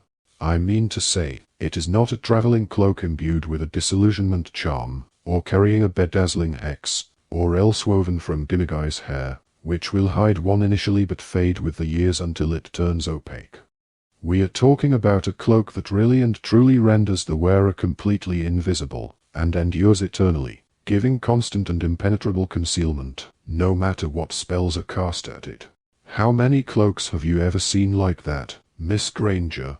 Hermione opened her mouth to answer, then closed it again, looking more confused than ever. She, Harry, and Ron glanced at one another, and Harry knew that they were all thinking the same thing. It so happened that a cloak exactly like the one Xenophilius had just described was in the room with them at that very moment. Exactly, said Xenophilius, as if he had defeated them all in reasoned argument. None of you have ever seen such a thing. The possessor would be immeasurably rich, would he not? He glanced out of the window again. The sky was now tinged with the faintest trace of pink. All right, said Hermione, disconcerted. Say the cloak existed. What about the stone, Lovegood? The thing you call the resurrection stone? What of it? Well, how can that be real? Prove that it is not, said Xenophilius. Hermione looked outraged. I'm sorry, but that's completely ridiculous. How can I possibly prove it doesn't exist? Do you expect me to get hold of all the pebbles in the world and test them? I mean, you could claim that anything's real if the only basis for believing in it is that nobody's proved it doesn't exist. Yes, you could, said Xenophilius. I am glad to see that you are opening your mind a little. So the Elder Wand, said Harry quickly, before Hermione could retort, you think that exists too? Oh, well, in that case there is endless evidence, said Xenophilius. The Elder Wand is the Hallow that is most easily traced, because of the way in which it passes from hand to hand. Which is what? Asked Harry. Which is that the possessor of the wand must capture it from its previous owner, if he is to be truly master of it, said Xenophilius. Surely you have heard of the way the wand came to Egbert the Egregious, after his slaughter of Emeric the Evil, of how Godelot died in his own cellar after his son, Hereward, took the wand from him, of the dreadful Loxias, who took the wand from Barnabas Deveril, whom he had killed. The bloody trail of the Elder Wand is splattered across the pages of wizarding history. Harry glanced at Hermione. She was frowning at Xenophilius, but she did not contradict him. So where do you think the Elder Wand is now? Asked Ron. Alas, who knows? Said Xenophilius, as he gazed out of the window. Who knows where the Elder Wand lies hidden? The trail goes cold with Arcus and Livius. Who can say which of them really defeated Loxias, and which took the wand? And who can say who may have defeated them? History, alas, does not tell us. There was a pause. Finally Hermione asked stiffly, Lovegood, does the Peverell family have anything to do with the Deathly Hallows? Xenophilius looked taken aback as something shifted in Harry's memory, but he could not locate it. Peverell. He had heard that name before. But you have been misleading me, young woman, said Xenophilius, now sitting up much straighter in his chair and goggling at Hermione. I thought you were new to the Hallows quest. Many of us questers believe that the Peverells have everything to do with the Hallows.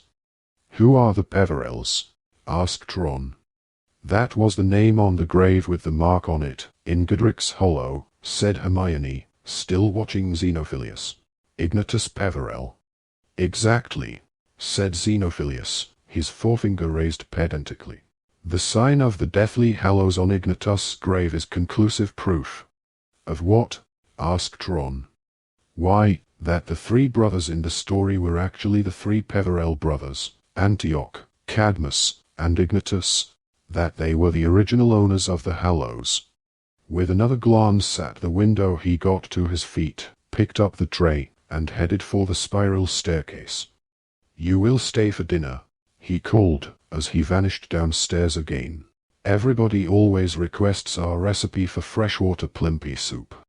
Probably to show the poisoning department at St. Mungo's, said Ron under his breath. Harry waited until they could hear Xenophilius moving about in the kitchen downstairs before speaking. What do you think? He asked Hermione. Oh, Harry, she said warily, it's a pile of utter rubbish. This can't be what the sign really means. This must just be his weird take on it. What a waste of time.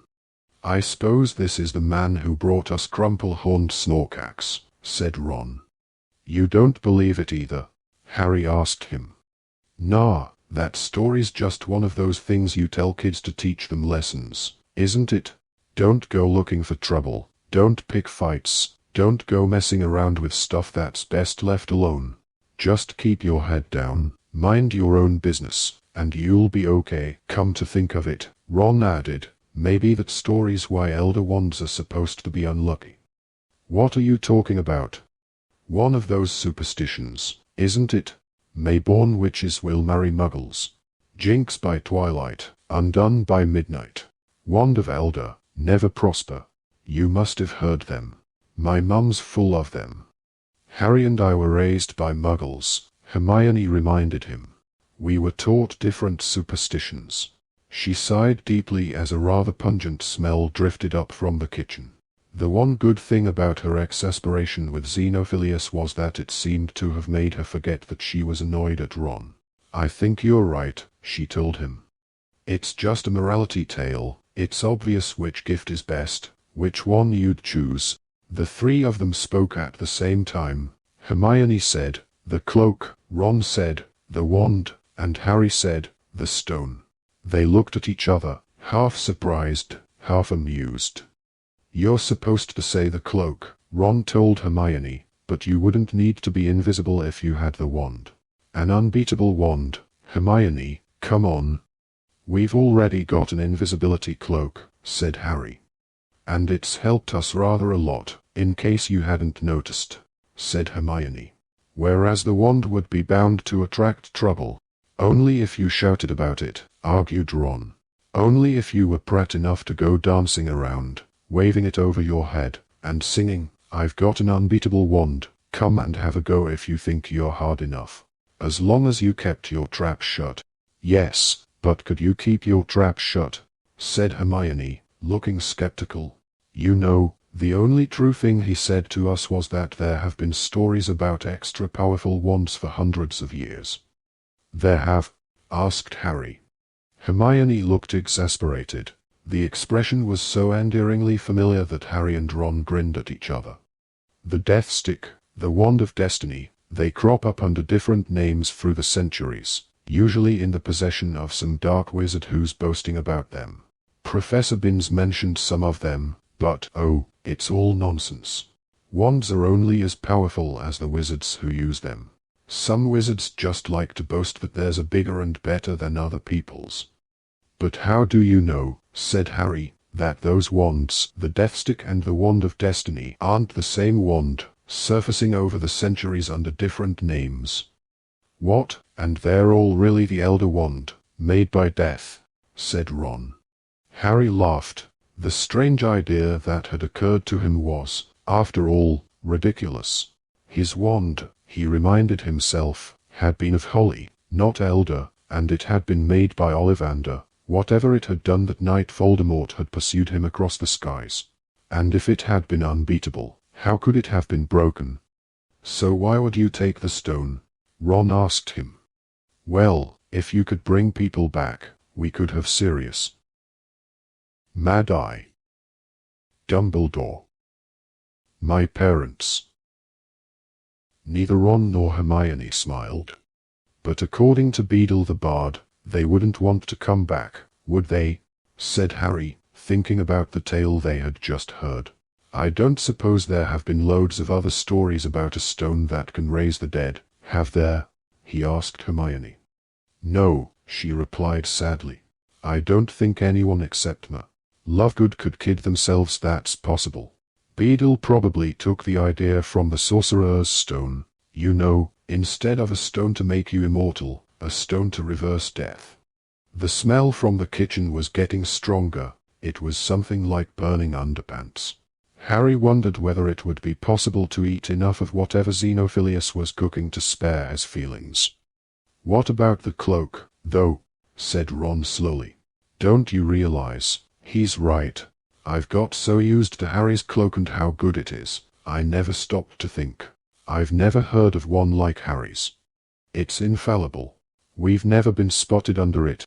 Of course not. We're invisible when we're under it, Ron. But all the stuff he said about other cloaks, and they're not exactly ten a nut, you know, is true. It's never occurred to me before, but I've heard stuff about charms wearing off cloaks when they get old, or them being ripped apart by spells so they've got holes in. Harry's was owned by his dad, so it's not exactly new, is it? But it's just perfect. Yes, all right, but Ron, the stone. As they argued in whispers, Harry moved around the room, only half listening. Reaching the spiral stair, he raised his eyes absently to the next level and was distracted at once. His own face was looking back at him from the ceiling of the room above. After a moment's bewilderment, he realized that it was not a mirror, but a painting. Curious, he began to climb the stairs. Harry, what are you doing? I don't think you should look around when he's not here. But Harry had already reached the next level. Luna had decorated her bedroom ceiling with 5 beautifully painted faces. Harry, Ron, Hermione, Ginny, and Neville. They were not moving as the portraits at Hogwarts moved, but there was a certain magic about them all the same. Harry thought they breathed. What appeared to be fine golden chains wove around the pictures, linking them together, but after examining them for a minute or so, Harry realized that the chains were actually one word, repeated 1,000 times in golden ink. Friends. Friends. Friends. Harry felt a great rush of affection for Luna. He looked around the room. There was a large photograph beside the bed, of a young Luna and a woman who looked very like her. They were hugging. Luna looked rather better groomed in this picture than Harry had ever seen her in life. The picture was dusty. This struck Harry as slightly odd. He stared around. Something was wrong. The pale blue carpet was also thick with dust. There were no clothes in the wardrobe, whose doors stood ajar. The bed had a cold, unfriendly look, as though it had not been slept in for weeks. A single cobweb stretched over the nearest window, across a blood-red sky. What's wrong? Hermione asked as Harry descended the staircase, but before he could respond, Xenophilius reached the top of the stairs from the kitchen, now holding a tray laden with bowls. Mr. Lovegood, said Harry. Where's Luna? Excuse me. Where's Luna? Xenophilius halted on the top step. I've already told you. She is down at Bottom Bridge, fishing for plimpies. So why have you only laid the tray for 4? Xenophilius tried to speak, but no sound came out. The only noise was the continued chugging of the printing press, and a slight rattle from the tray as Xenophilius' hands shook. I don't think Luna's been here for weeks, said Harry. Her clothes are gone, her bed hasn't been slept in. Where is she? And why do you keep looking out of the window? Xenophilius dropped the tray. The bowls bounced and smashed.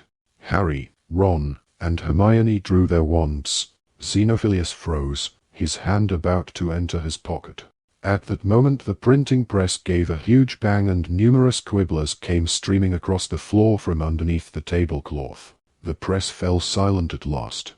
Hermione stooped down and picked up one of the magazines, her wand still pointing at me. Lovegood. Harry, look at this.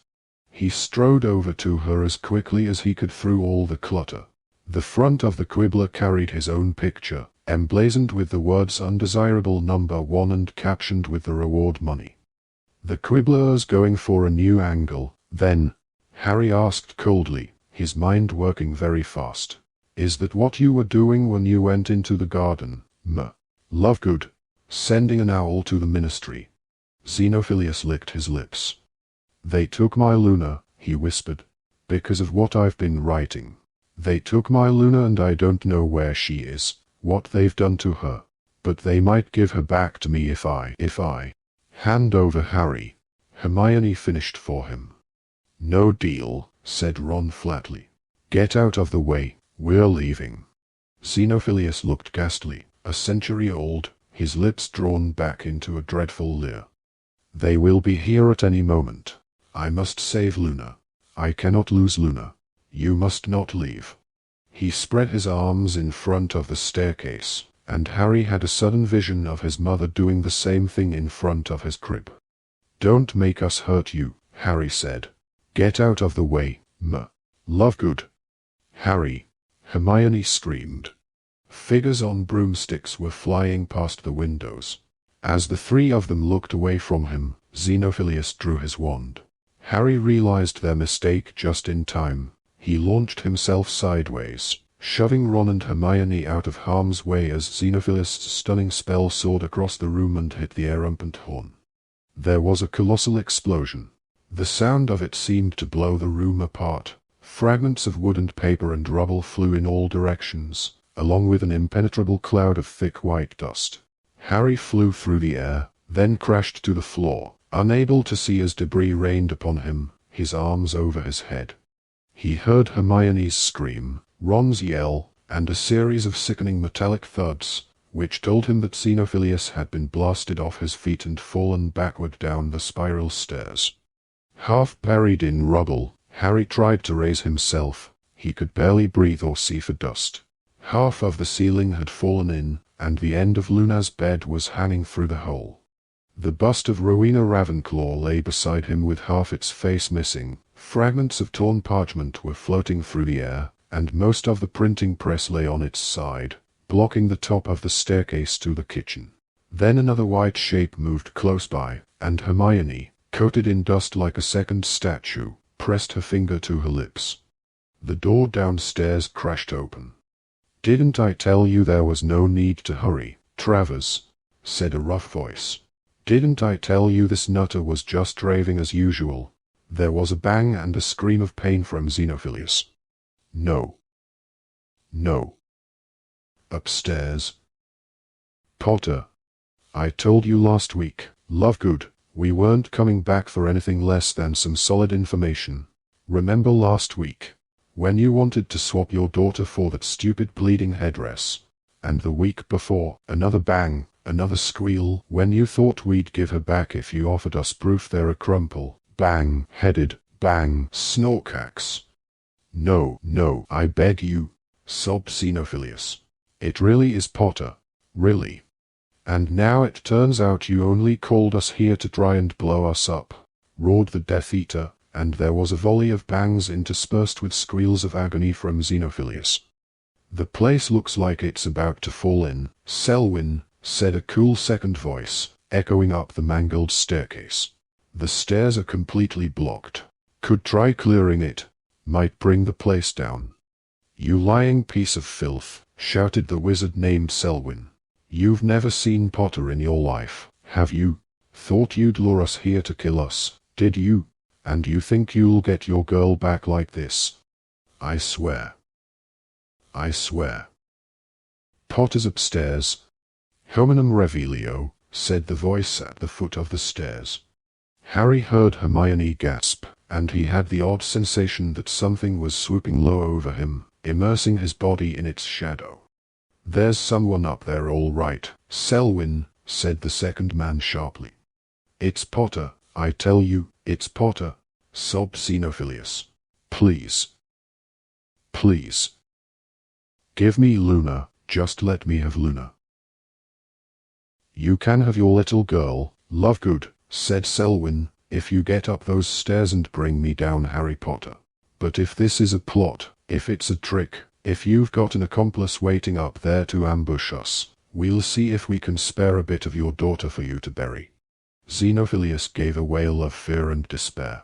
There were skyings and scrapings. Xenophilius was trying to get through the debris on the stairs. "Come on," Harry whispered, "we've got to get out of here." He started to dig himself out under cover of all the noise Xenophilius was making on the staircase. Ron was buried deepest. Harry and Hermione climbed, as quietly as they could, over all the wreckage to where he lay, trying to prise a heavy chest of drawers off his legs. While Xenophilius' banging and scraping drew nearer and nearer, Hermione managed to free Ron with the use of a hover charm. "All right," breathed Hermione, as the broken printing press blocking the top of the stairs began to tremble. Xenophilius was feet away from them. She was still white with dust. "Do you trust me, Harry?" Harry nodded. "Okay then," Hermione whispered, "give me the invisibility cloak. Ron, you're going to put it on." "Me? But Harry, please, Ron." "Harry, hold on tight to my hand. Ron, grab my shoulder." Harry held out his left hand. Ron vanished beneath the cloak. The printing press blocking the stairs was vibrating. Xenophilius was trying to shift it using a hover charm. Harry did not know what Hermione was waiting for. "Hold tight," she whispered. "Hold tight. Any second." Xenophilius' paper-white face appeared over the top of the sideboard. "Obliviate!" cried Hermione, pointing her wand first into his face, then at the floor beneath them. "De Primo!" She had blasted a hole in the sitting room floor. They fell like boulders, Harry still holding onto her hand for dear life. There was a scream from below, and he glimpsed two men trying to get out of the way as vast quantities of rubble and broken furniture rained all around them from the shattered ceiling. Hermione twisted in mid-air and the thundering of the collapsing house rang in Harry's ears as she dragged him once more into darkness. Chapter 22. The Deathly Hallows. Harry fell, panting, onto grass and scrambled up at once. They seemed to have landed in the corner of a field at dusk. Hermione was already running in a circle around them, waving her wand. "Protego totalum. Salvio Haxia." "That treacherous old bleeder," Ron panted, emerging from beneath the invisibility cloak and throwing it to Harry. "Hermione, you're a genius, a total genius. I can't believe we got out of that cave inimicum. Didn't I say it was an rampant horn? Didn't I tell him? And now his house has been blown apart." "Serves him right," said Ron, examining his torn jeans and the cuts to his legs. "What do you reckon they'll do to him?" "Oh, I hope they don't kill him," groaned Hermione. "That's why I wanted the Death Eaters to get a glimpse of Harry before we left, so they knew Xenophilius hadn't been lying." "Why hide me, though?" asked Ron. "You're supposed to be in bed with Spattergroit, Ron. They've kidnapped Luna because her father supported Harry. What would happen to your family if they knew you're with him?" "But what about your mum and dad?" "They're in Australia," said Hermione. "They should be all right. They don't know anything."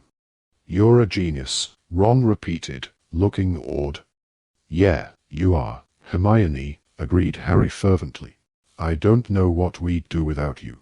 She beamed, but became solemn at once. "What about Luna?" "Well, if they're telling the truth and she's still alive," began Ron. "Don't say that, don't say it," squealed Hermione. "She must be alive, she must." "Then she'll be in Azkaban, I expect," said Ron. "Whether she survives the place, though." "Loads don't." She will, said Harry. He could not bear to contemplate the alternative. She's tough, Luna, much tougher than you'd think. She's probably teaching all the inmates about rackspats and nargles. I hope you're right, said Hermione. She passed a hand over her eyes. I'd feel so sorry for Xenophilius if he hadn't just tried to sell us to the Death Eaters. Yeah, said Ron. They put up the tent and retreated inside it, where Ron made them tea. After their narrow escape, the chilly, musty old place felt like home, safe, familiar, and friendly. Oh, why did we go there? Groaned Hermione after a few minutes' silence. Harry, you were right, it was Godric's Hollow all over again, a complete waste of time. The Deathly Hallows. Such rubbish. Although actually, a sudden thought seemed to have struck her. He might have made it all up, mightn't he? He probably doesn't believe in the Deathly Hallows at all. He just wanted to keep us talking until the Death Eaters arrived. I don't think so, said Ron. It's a damn sight harder making stuff up when you're under stress than you'd think. I found that out when the Snatchers caught me. It was much easier pretending to be Stan, because I knew a bit about him, than inventing a whole new person. Old Lovegood was under loads of pressure, trying to make sure we stayed put. I reckon he told us the truth, or what he thinks is the truth, just to keep us talking. Well, I don't suppose it matters, sighed Hermione. Even if he was being honest, I never heard such a lot of nonsense in all my life. Hang on, though, said Ron. The Chamber of Secrets was supposed to be a myth, wasn't it? But the Deathly Hallows can't exist, Ron. You keep saying that, but one of them can, said Ron. Harry's invisibility cloak. The tale of the three brothers is a story, said Hermione firmly. A story about how humans are frightened of death. If surviving was as simple as hiding under the invisibility cloak, we'd have everything we need already. I don't know. We could do with an unbeatable wand, said Harry, turning the blackthorn wand he so disliked over in his fingers. There's no such thing, Harry. You said there have been loads of wands, the Deathstick and whatever they were called. All right, even if you want to kid yourself, the Elder Wand's real. What about the Resurrection Stone? Her fingers sketched quotation marks around the name, and her tone dripped sarcasm. No magic can raise the dead, and that's that. When my wand connected with you-know-whos, it made my mum and dad appear. And Cedric. But they weren't really back from the dead, were they? Said Hermione. Those kinds of pale imitations aren't the same as truly bringing someone back to life. But she, the girl in the tale, didn't really come back, did she? The story says that once people are dead, they belong with the dead. But the second brother still got to see her and talk to her, didn't he? He even lived with her for a while. He saw concern and something less easily definable in Hermione's expression. Then, as she glanced at Ron, Harry realized that it was fair. He had scared her with his talk of living with dead people. So that Peverell bloke who's buried in Godric's Hollow, he said hastily, trying to sound robustly sane. You don't know anything about him, then? No, she replied, looking relieved at the change of subject. I looked him up after I saw the mark on his grave. If he'd been anyone famous or done anything important, I'm sure he'd be in one of our books. The only place I've managed to find the name Peverell is Nature's Nobility, a wizarding genealogy. I borrowed it from Creature, she explained as Ron raised his eyebrows. It lists the pure-blood families that are now extinct in the male line.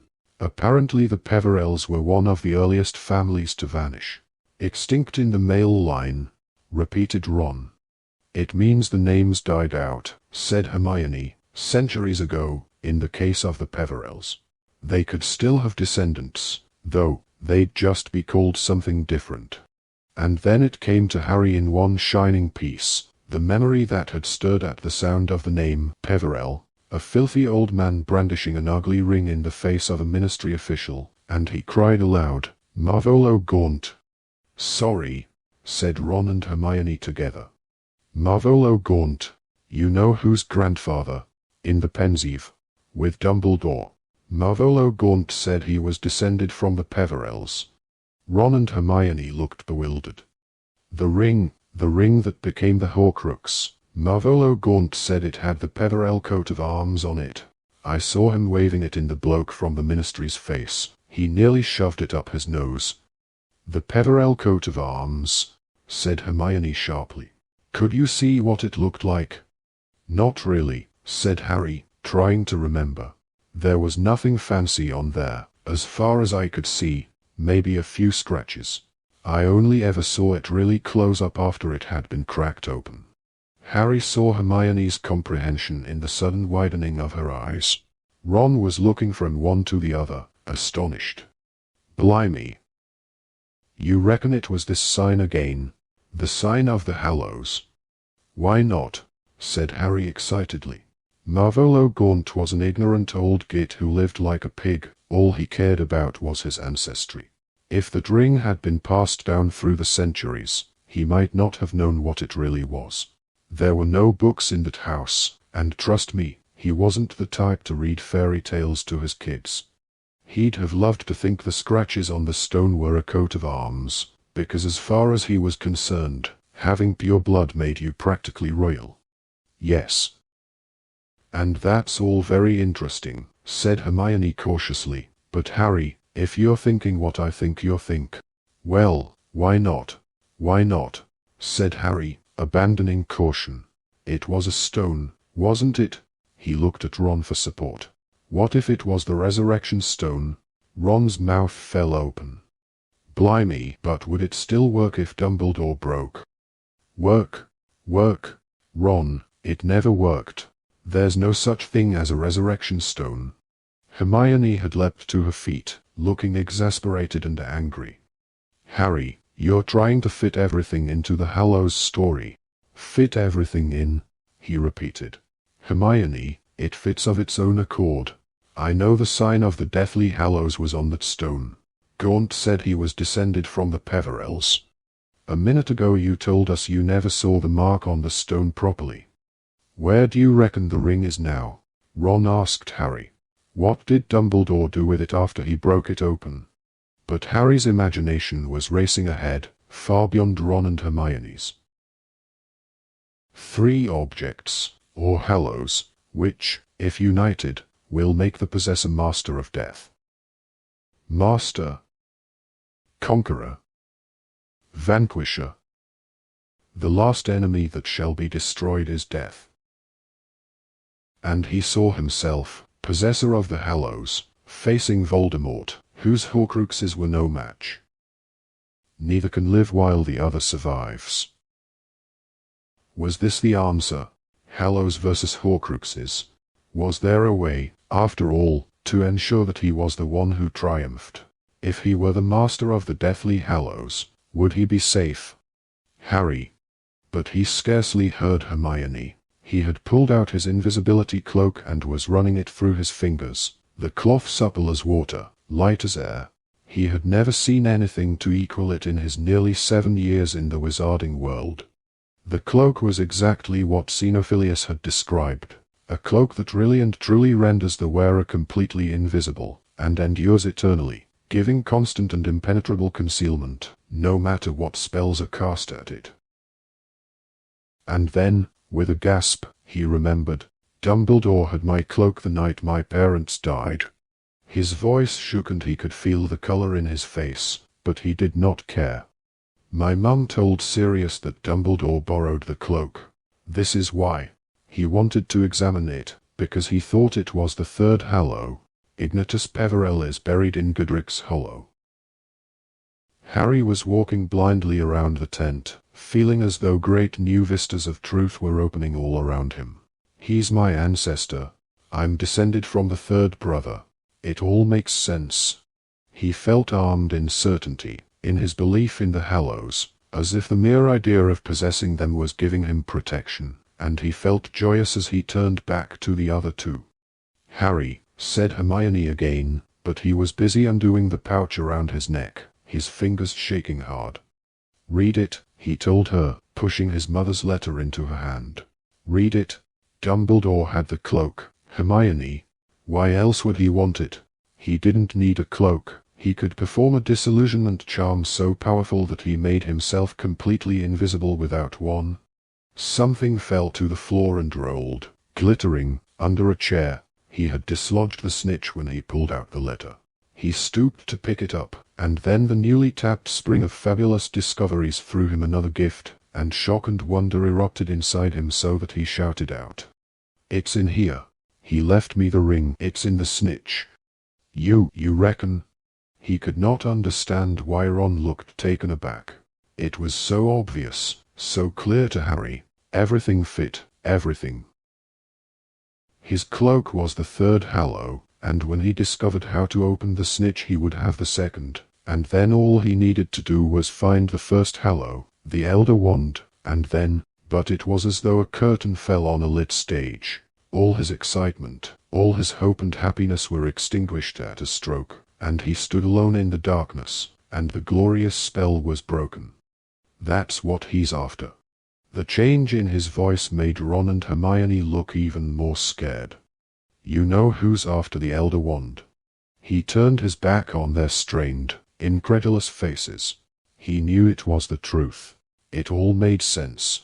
Voldemort was not seeking a new wand. He was seeking an old wand, a very old wand indeed.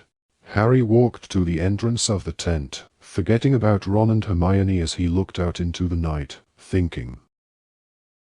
Voldemort had been raised in a Muggle orphanage.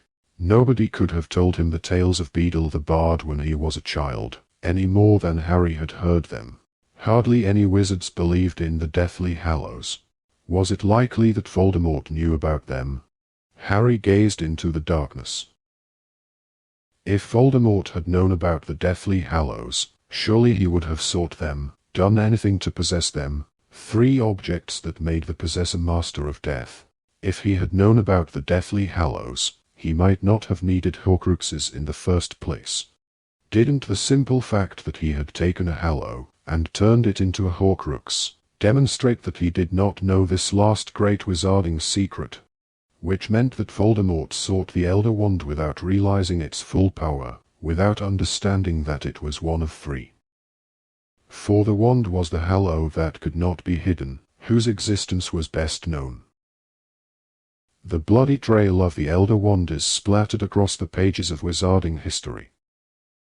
Harry watched the cloudy sky, curves of smoke gray and silver sliding over the face of the white moon.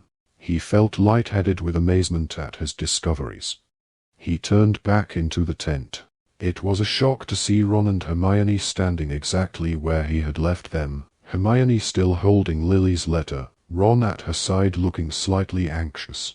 Didn't they realize how far they had traveled in the last few minutes?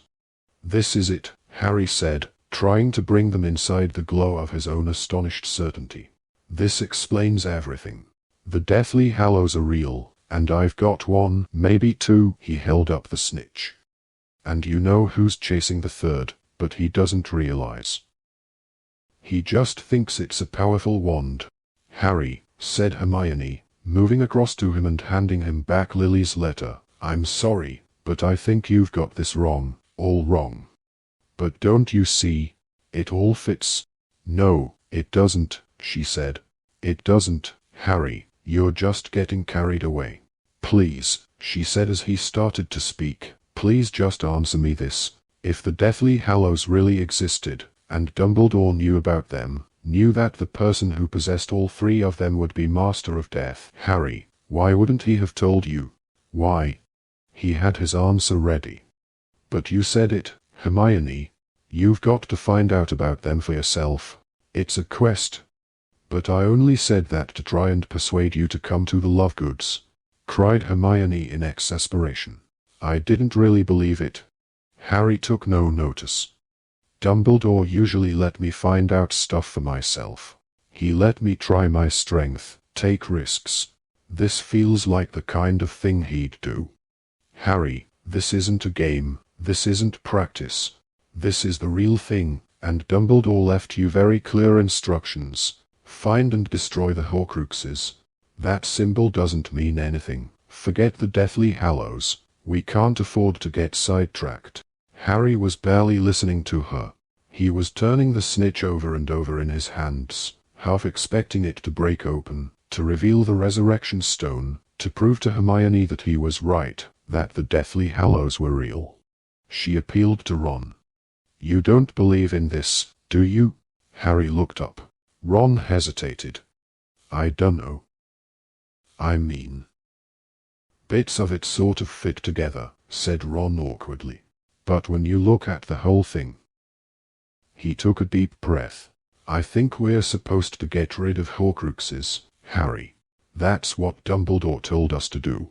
Maybe we should forget about this Hallows business." "Thank you, Ron," said Hermione. "I'll take first watch." And she strode past Harry and sat down in the tent entrance, bringing the action to a fierce full stop. But Harry hardly slept that night. The idea of the Deathly Hallows had taken possession of him, and he could not rest while agitating thoughts swirled through his mind. The wand, the stone, and the cloak, if he could just possess them all. Eye open at the close. But what was the close? Why couldn't he have the stone now? If only he had the stone, he could ask Dumbledore these questions in person.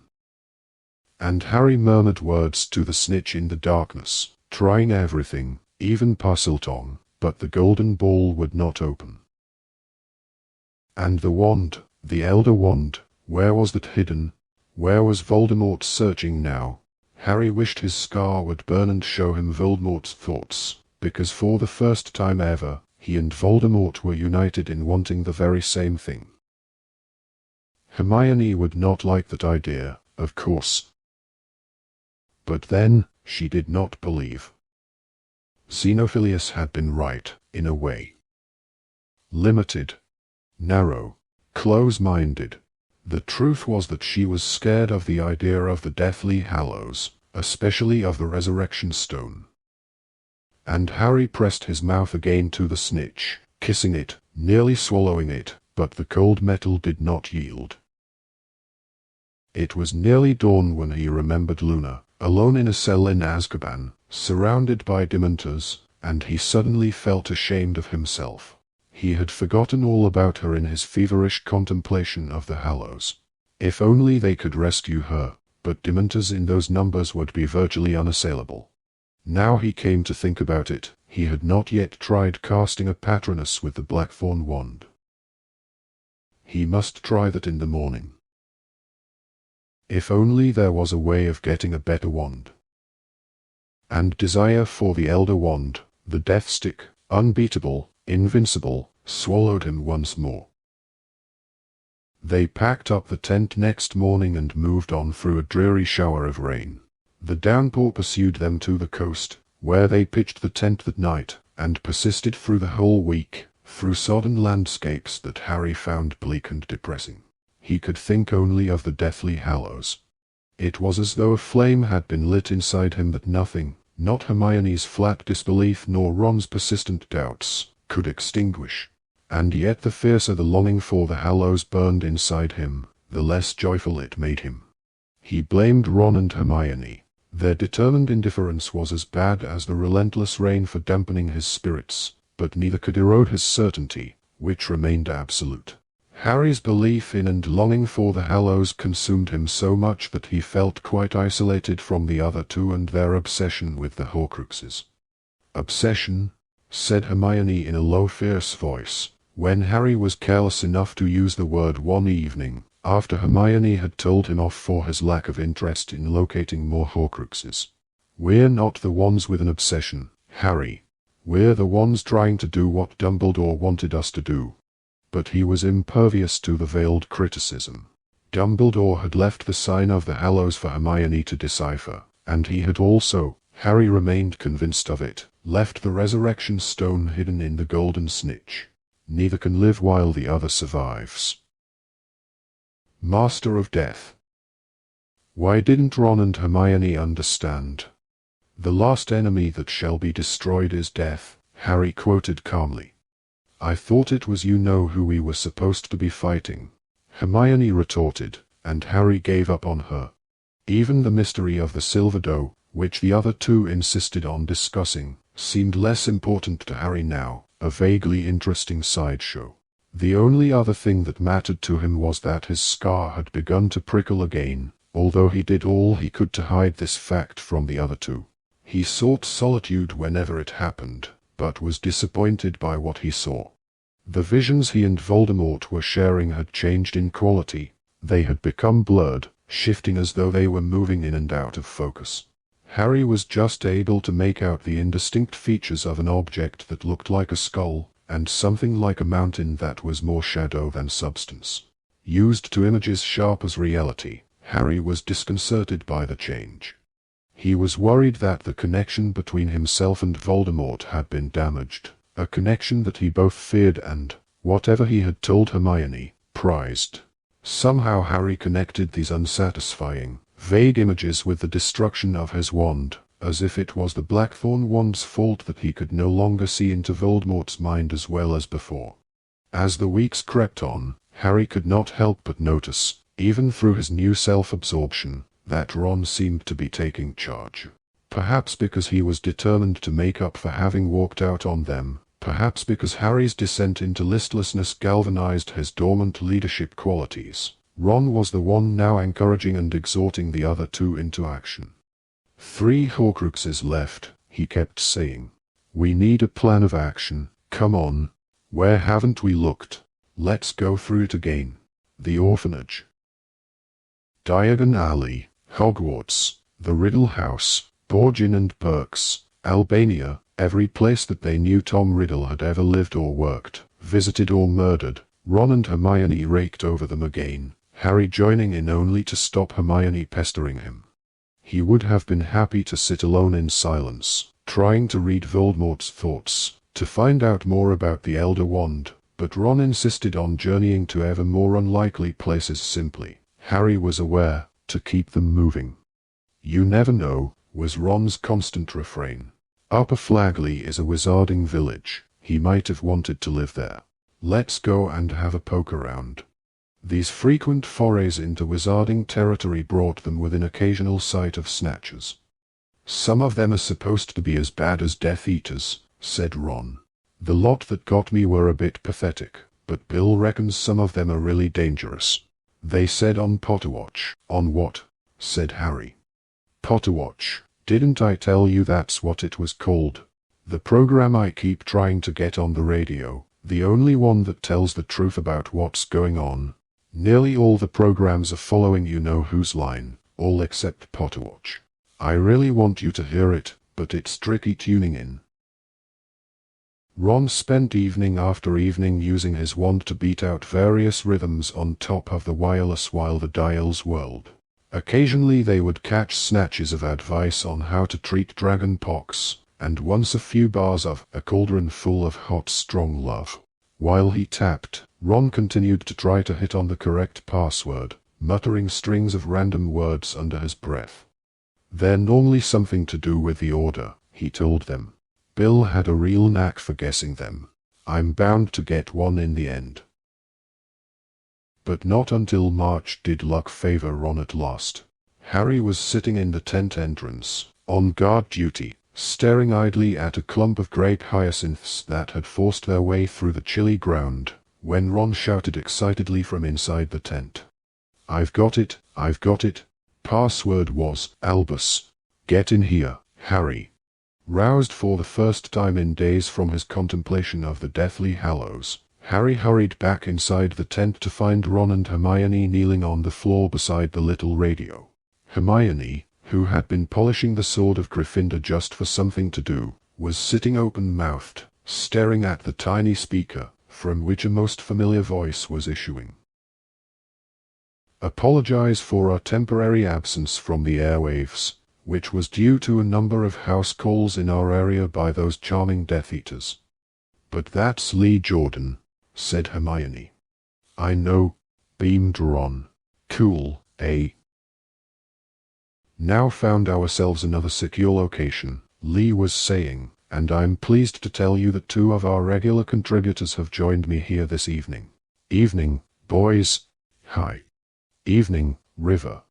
River, that's Lee, Ron explained.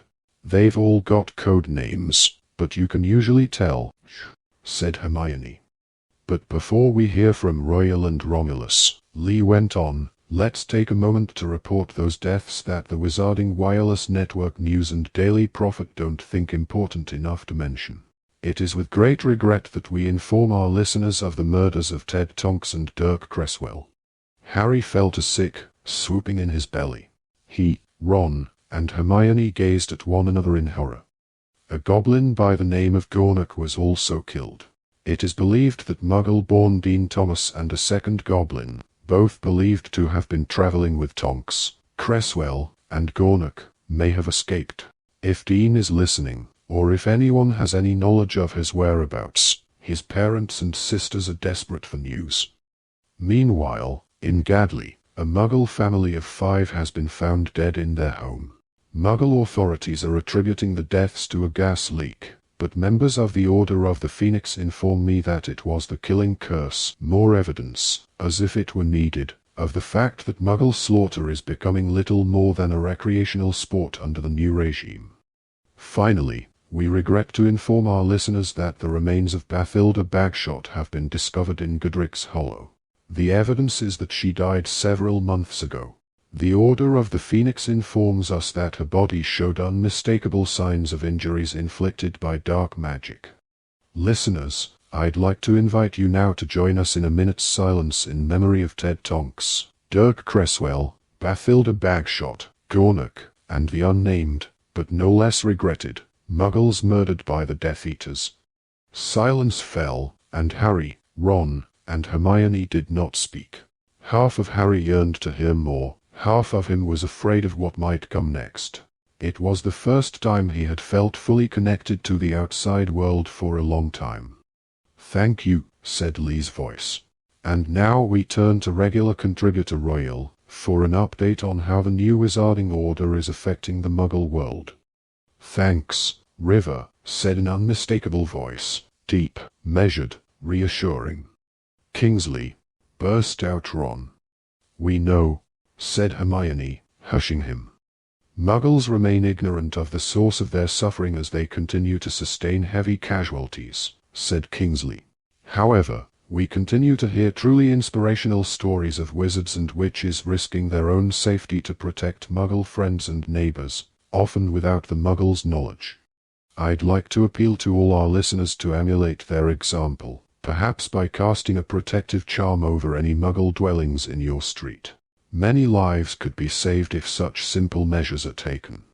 "And what would you say, Royal, to those listeners who reply that in these dangerous times, it should be wizards first?"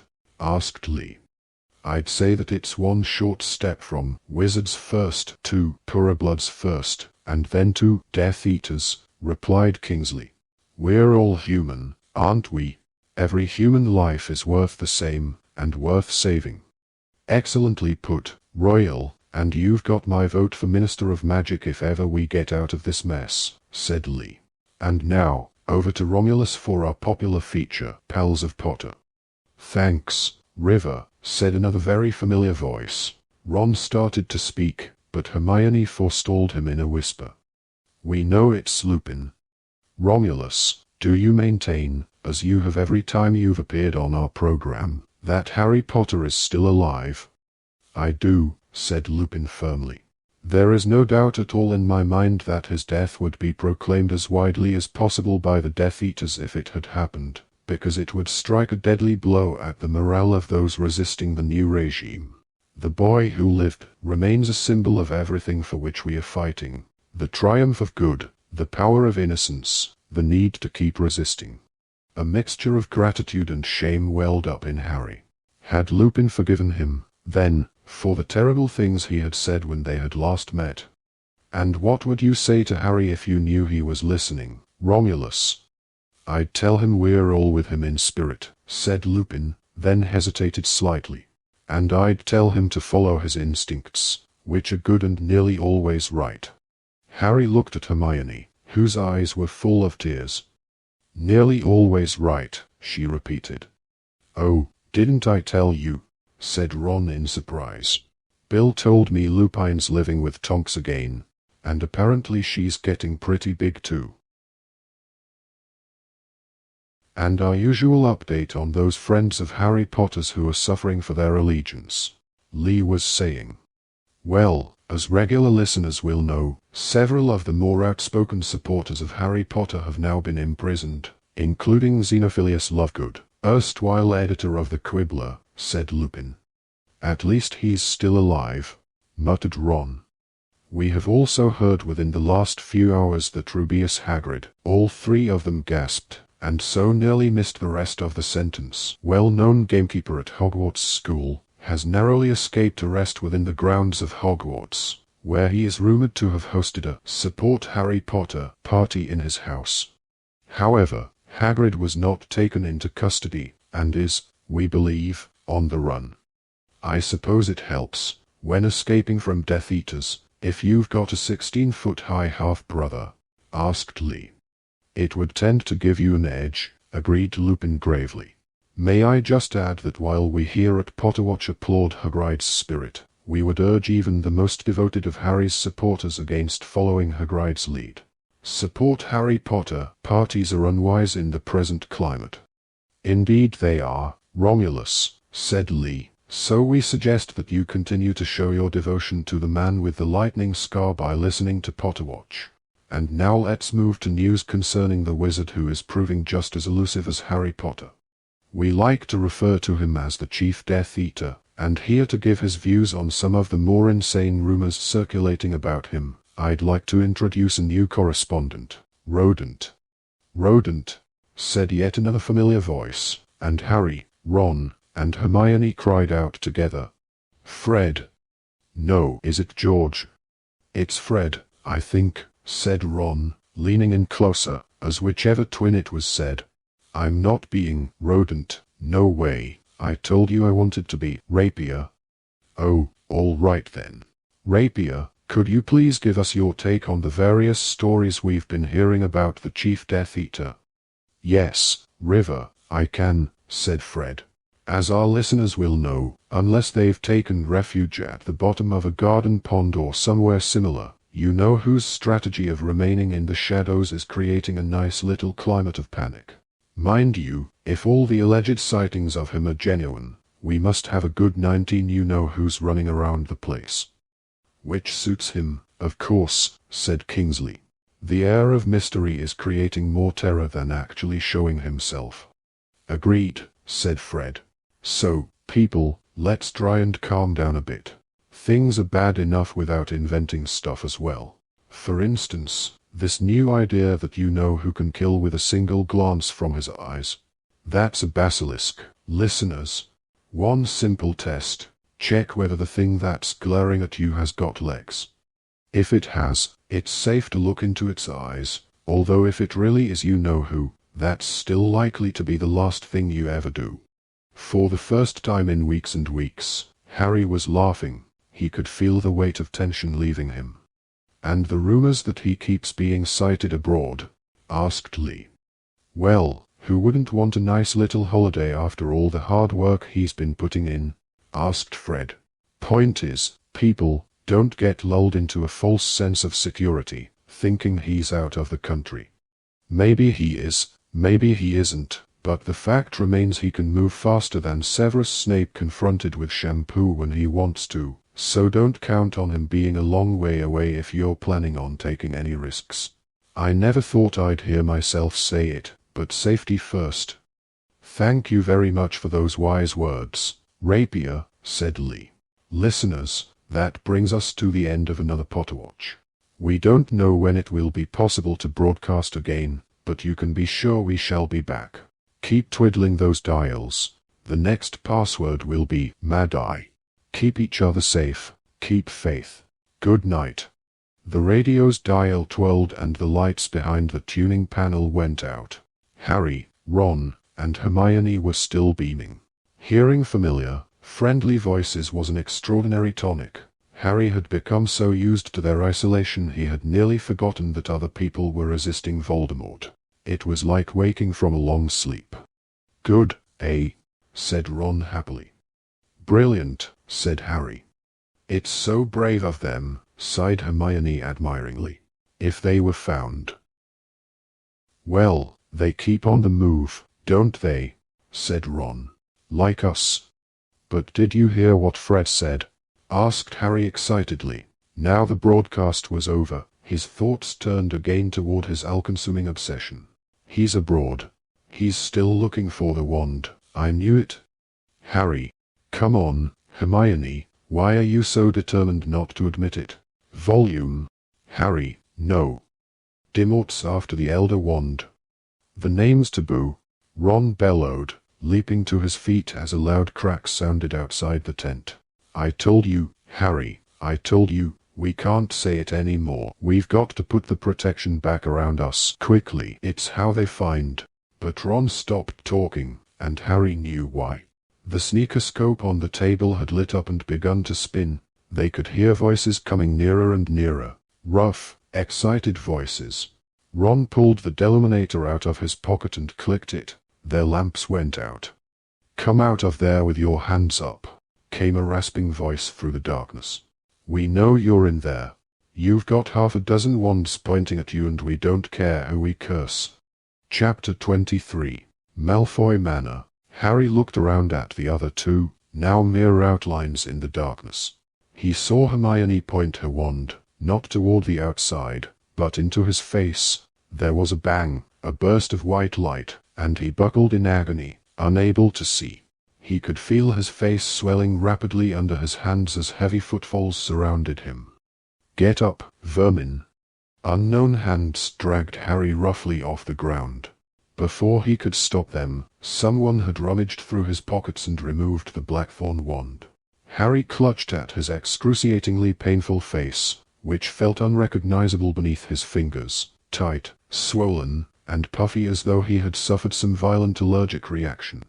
His eyes had been reduced to slits through which he could barely see. His glasses fell off as he was bundled out of the tent. All he could make out were the blurred shapes of 4 or 5 people wrestling Ron and Hermione outside too. "Get off her!" Ron shouted. There was the unmistakable sound of knuckles hitting flesh. Ron grunted in pain and Hermione screamed, "No! Leave him alone! Leave him alone! Your boyfriend's going to have worse than that done to him if he's on my list," said the horribly familiar, rasping voice. "Delicious girl. What a treat. I do enjoy the softness of the skin." Harry's stomach turned over. He knew who this was. Fenrir Greyback, the werewolf who was permitted to wear Death Eater robes in return for his hired savagery. "Search the tent," said another voice. Harry was thrown face down onto the ground. A thud told him that Ron had been cast down beside him. They could hear footsteps and crashes. The men were pushing over chairs inside the tent as they searched. "Now, let's see who we've got," said Greyback's gloating voice from overhead, and Harry was rolled over onto his back. A beam of wand light fell into his face and Greyback laughed. "I'll be needing butterbeer to wash this wand down. What happened to you, ugly?" Harry did not answer immediately. "I said," repeated Greyback, and Harry received a blow to the diaphragm that made him double over in pain. "What happened to you?" "Stung," Harry muttered. "Been stung." "Yeah, looks like it," said a second voice. "What's your name?" snarled Greyback. "Dudley," said Harry. "And your first name?" Vernon. Vernon Dudley." "Check the list, Scarbia," said Greyback, and Harry heard him move sideways to look down at Ron, instead. "And what about you, Ginger?" "Stan Shunpike," said Ron. "Like Lur," said the man called Scarbia. "We know Stan Shunpike. He's put a bit of work our way." There was another thud. "Bardi," said Ron, and Harry could tell that his mouth was full of blood. "Bardi Weedley." "A Weasley," rasped Greyback. "So you're related to blood traitors even if you're not a mudblood. And lastly, your pretty little friend." The relish in his voice made Harry's flesh crawl. "Easy, Greyback," said Scarbia over the jeering of the others. "Oh, I'm not going to bite just yet. We'll see if she's a bit quicker at remembering her name than Barney. Who are you, girlie? Penelope Clearwater, said Hermione. She sounded terrified, but convincing. What's your blood status? Half-blood, said Hermione. Easy enough to check, said Scorpia. But the whole lot of them look like they could still be Hogwarts age. Weblet, said Ron. Left, you, Ginger, said Scorpia. And you decided to go camping. And you thought, just for a laugh, you'd use the Dark Lord's name. Not a laugh, said Ron. Accident. There was more jeering laughter. You know who used to like using the Dark Lord's name, Weasley, growled Greyback. The Order of the Phoenix. Mean anything to you? Doe. Well, they don't show the Dark Lord proper respect, so the name's been tabooed. A few Order members have been tracked that way. We'll see. Bind them up with the other 2 prisoners. Someone yanked Harry up by the hair, dragged him a short way, pushed him down into a sitting position, then started binding him back to back with other people. Harry was still half blind, barely able to see anything through his buffed-up eyes. When at last the man tying them had walked away, Harry whispered to the other prisoners. Anyone still got a wand? No, said Ron and Hermione from either side of him. This is all my fault. I said the name, I'm sorry. Harry. It was a new, but familiar, voice, and it came from directly behind Harry, from the person tied to Hermione's left. Dean. It is you. If they find out who they've got, they're snatchers. They're only looking for truants to sell for gold. Not a bad little haul for one night, Greyback was saying, as a pair of hobnailed boots marched close by Harry and they heard more crashes from inside the tent.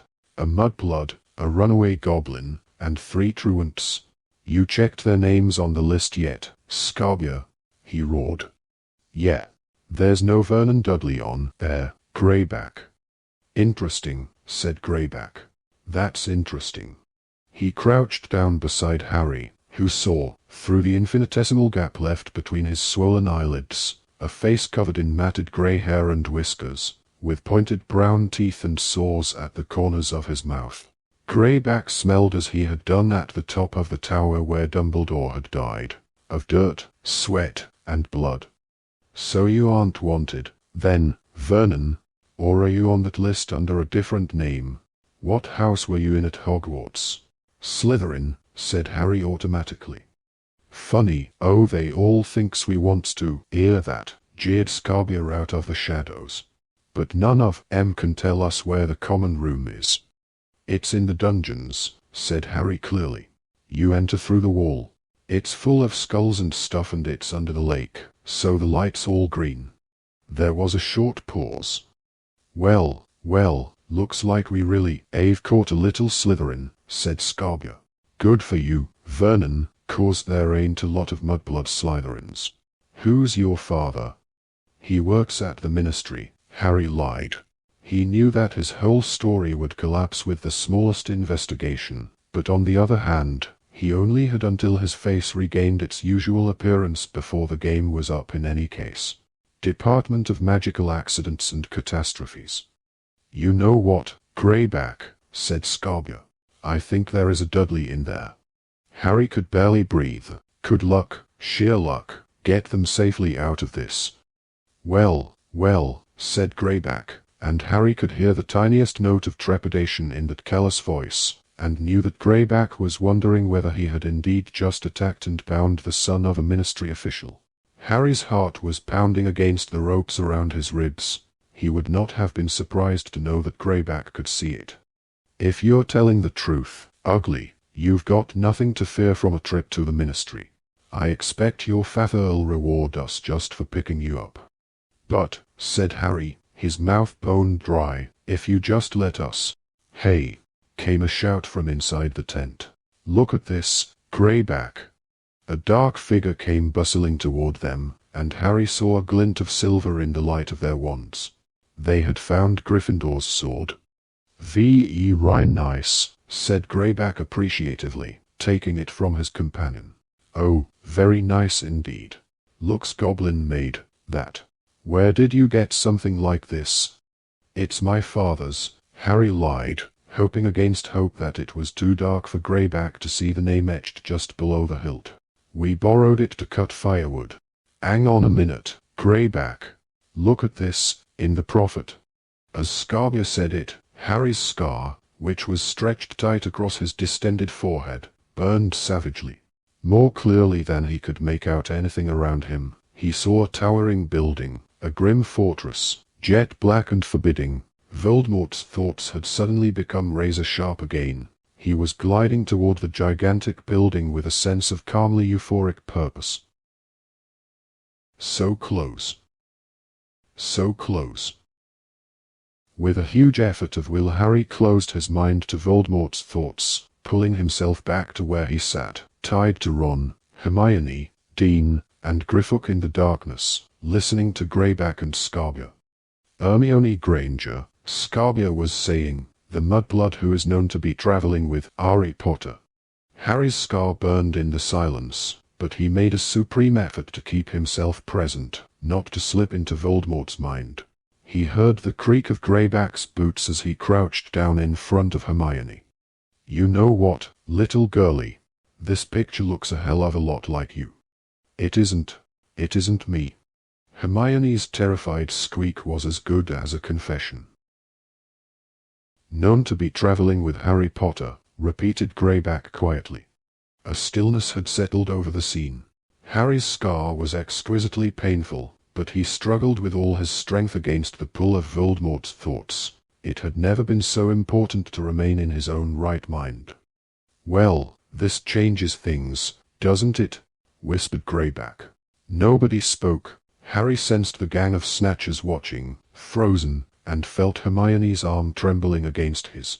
Greyback got up and took a couple of steps to where Harry sat, crouching down again to stare closely at his misshapen features.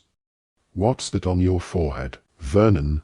He asked softly, his breath foul in Harry's nostrils as he pressed a filthy finger to the taut scar. Don't touch it, Harry yelled. He could not stop himself. He thought he might be sick from the pain of it. I thought you wore glasses, Potter, breathed Greyback. I found glasses, yelped one of the Snatchers skulking in the background. There was glasses in the tent, Greyback, wait, and seconds later Harry's glasses had been rammed back onto his face. The Snatchers were closing in now, peering at him. It is, rasped Greyback. We've caught Potter. They all took several steps backward, stunned by what they had done. Harry, still fighting to remain present inside his own splitting head, could think of nothing to say. Fragmented visions were breaking across the surface of his mind. He was gliding around the high walls of the Black Fortress. No, he was Harry, tied up and wandless, in grave danger, looking up to the topmost window, the highest tower. He was Harry, and they were discussing his fate in low voices. Time to fly. To the Ministry. To hell with the Ministry, growled Greyback. They'll take the credit, and we won't get a look in. I say we take him straight to you-know-who. Will you summon him? There, said Scarbia, sounding awed, terrified. No, snarled Greyback. I haven't got. They say he's using the Malfoy's place as a base. We'll take the boy there. Harry thought he knew why Greyback was not calling Voldemort. The werewolf might be allowed to wear Death Eater robes when they wanted to use him, but only Voldemort's inner circle were branded with the Dark Mark. Greyback had not been granted this highest honor. Harry's scar seared again, and he rose into the night, flying straight up to the window at the very top of the tower. Completely sure it's him.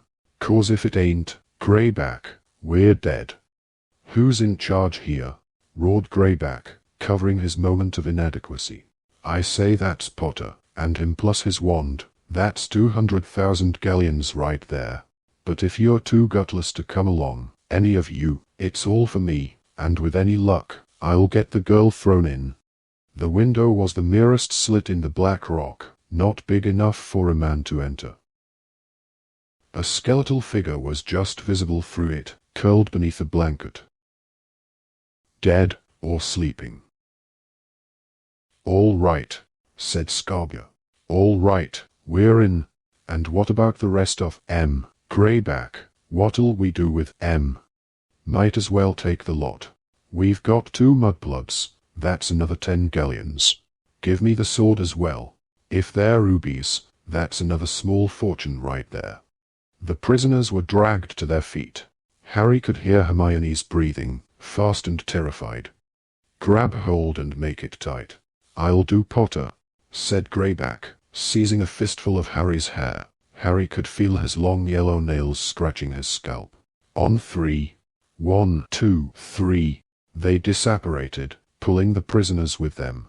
Harry struggled, trying to throw off Greyback's hand, but it was hopeless. Ron and Hermione were squeezed tightly against him on either side. He could not separate from the group, and as the breath was squeezed out of him his scar seared more painfully still, as he forced himself through the slit of a window like a snake and landed, lightly as vapor, inside the cell-like room. The prisoners lurched into one another as they landed in a country lane.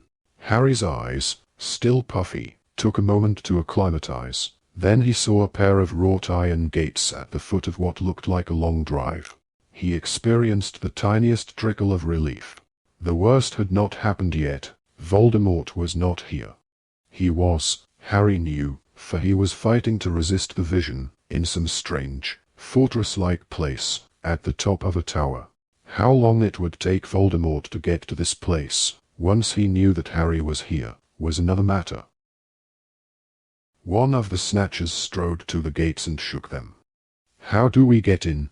"They're locked. Greyback, I can't." "Blimey." He whipped his hands away in fright. The iron was contorting, twisting itself out of the abstract furls and coils into a frightening face, which spoke in a clanging, echoing voice. "State your purpose." "We've got Potter," Greyback roared triumphantly. "We've captured Harry Potter." The gates swung open. "Come on," said Greyback to his men, and the prisoners were shunted through the gates and up the drive, between high hedges that muffled their footsteps. Harry saw a ghostly white shape above him, and realized it was an albino peacock. He stumbled and was dragged onto his feet by Greyback. Now he was staggering along sideways, tied back to the 4 other prisoners. Closing his puffy eyes, he allowed the pain in his scar to overcome him for a moment, wanting to know what Voldemort was doing, whether he knew yet that Harry was caught. The emaciated figure stirred beneath its thin blanket and rolled over toward him, eyes opening in a skull of a face. The frail man sat up, great sunken eyes fixed upon him, upon Voldemort, and then he smiled. Most of his teeth were gone. "So, you have come. I thought you would. One day. But your journey was pointless. I never had it. You lie." As Voldemort's anger throbbed inside him, Harry's scar threatened to burst with pain, and he wrenched his mind back to his own body, fighting to remain present as the prisoners were pushed over gravel. Light spilled out over all of them. "What is this?" said a woman's cold voice. "We're here to see he who must not be named," rasped Greyback. "Who are you?" "You know me." There was resentment in the werewolf's voice. "Fenrir Greyback. We've caught Harry Potter." Greyback seized Harry and dragged him around to face the light, forcing the other prisoners to shuffle around too. "I know he's swollen, ma'am, but it's him," piped up Scarbia. "If you look a bit closer, you'll see his scar. And this there, see the girl? The mudblood who's been traveling around with him, ma'am. There's no doubt it's him, and we've got his wand as well. Ma'am." Through his puffy eyelids Harry saw Narcissa Malfoy scrutinizing his swollen face. Scarbia thrust the blackthorn wand at her. She raised her eyebrows. "Bring them in," she said. Harry and the others were shoved and kicked up broad stone steps into a hallway lined with portraits. "Follow me," said Narcissa, leading the way across the hall. "My son, Draco, is home for his Easter holidays. If that is Harry Potter, he will know." The drawing room dazzled after the darkness outside. Even with his eyes almost closed, Harry could make out the wide proportions of the room. A crystal chandelier hung from the ceiling, more portraits against the dark purple walls. Two figures rose from chairs in front of an ornate marble fireplace as the prisoners were forced into the room by the snatchers. "What is this?" The dreadfully familiar, drawling voice of Lucius Malfoy fell on Harry's ears. He was panicking now. He could see no way out, and it was easier, as his fear mounted, to block out Voldemort's thoughts, though his scar was still burning. "They say they've got Potter," said Narcissa's cold voice. "Draco, come here." Harry did not dare look directly at Draco, but saw him obliquely, a figure slightly taller than he was, rising from an armchair, his face a pale and pointed blur beneath white blonde hair. Greyback forced the prisoners to turn again so as to place Harry directly beneath the chandelier. "Well, boy," rasped the werewolf. Harry was facing a mirror over the fireplace, a great gilded thing in an intricately scrolled frame. Through the slits of his eyes he saw his own reflection for the first time since leaving Grimmauld Place. His face was huge, shiny, and pink, every feature distorted by Hermione's jinx. His black hair reached his shoulders and there was a dark shadow around his jaw. Had he not known that it was he who stood there, he would have wondered who was wearing his glasses. He resolved not to speak, for his voice was sure to give him away, yet he still avoided eye contact with Draco as the latter approached. "Well, Draco," said Lucius Malfoy. He sounded avid. Is it Harry Potter?" I can't be sure," said Draco. He was keeping his distance from Greyback, and seemed as scared of looking at Harry as Harry was of looking at him. "But look at him carefully. Look. Come closer." Harry had never heard Lucius Malfoy so excited. "Draco, if we are the ones who hand Potter over to the Dark Lord, everything will be forgive. Now, we won't be forgetting who actually caught him, I hope, Malfoy," said Greyback menacingly. Of course not," said Lucius impatiently. He approached Harry himself, came so close that Harry could see the usually languid, pale face in sharp detail even through his swollen eyes. With his face a puffy mask, Harry felt as though he was peering out from between the bars of a cage. "What did you do to him?" Lucius asked Greyback. "How did he get into this state?" "That wasn't us." "Looks more like a stinging jinx to me," said Lucius. His grey eyes raked Harry's forehead. "There's something there," he whispered. "It could be the scar, stretched tight." "Draco, come here, look properly. What do you think?" Harry saw Draco's face up close now, right beside his father's. They were extraordinarily alike, except that while his father looked beside himself with excitement, Draco's expression was full of reluctance, even fear. "I don't know," he said, and he walked away toward the fireplace where his mother stood watching. "We had better be certain, Lucius," Narcissa called to her husband in her cold, clear voice. "Completely sure that it is Potter, before we summon the Dark Lord. They say this is his." She was looking closely at the blackthorn wand, but it does not resemble Ollivander's description. "If we are mistaken, if we call the Dark Lord here for nothing. Remember what he did to Roland Dolohov." "What about the mudblood, then?" growled Greyback. Harry was nearly thrown off his feet as the snatchers forced the prisoners to swivel around again, so that the light fell on Hermione instead. "Wait," said Narcissa sharply. Yes, she was in Madame Malkin's with Potter. I saw her picture in the Prophet. Look, Draco, isn't it the Granger girl?" Maybe. "Yeah. But then, that's the Weasley boy," shouted Lucius, striding around the bound prisoners to face Ron. "It's them, Potter's friends. Draco, look at him, isn't it Arthur Weasley's son? What's his name?" "Yeah," said Draco again, his back to the prisoners. "It could be." The drawing-room door opened behind Harry. A woman spoke, and the sound of the voice wound Harry's fear to an even higher pitch. What is this? What's happened, sissy? Bellatrix Lestrange walked slowly around the prisoners, and stopped on Harry's right, staring at Hermione through her heavily lidded eyes. "But surely," she said quietly, "this is the Mudblood girl. This is Granger." "Yes, yes, it's Granger," cried Lucius. "And beside her, we think, Potter and his friends, caught at last." "Potter!" shrieked Bellatrix, and she backed away, the better to take in Harry. "Are you sure? Well then, the Dark Lord must be informed at once." She dragged back her left sleeve. Harry saw the dark mark burned into the flesh of her arm, and knew that she was about to touch it, to summon her beloved master. "I was about to call him," said Lucius, and his hand actually closed upon Bellatrix's wrist, preventing her from touching the mark. "I shall summon him, Bella. Potter has been brought to my house, and it is therefore upon my authority." "Your authority?" she sneered, attempting to wrench her hand from his grasp. "You lost your authority when you lost your wand, Lucius. How dare you? Take your hands off me. This is nothing to do with you. You did not capture the boy."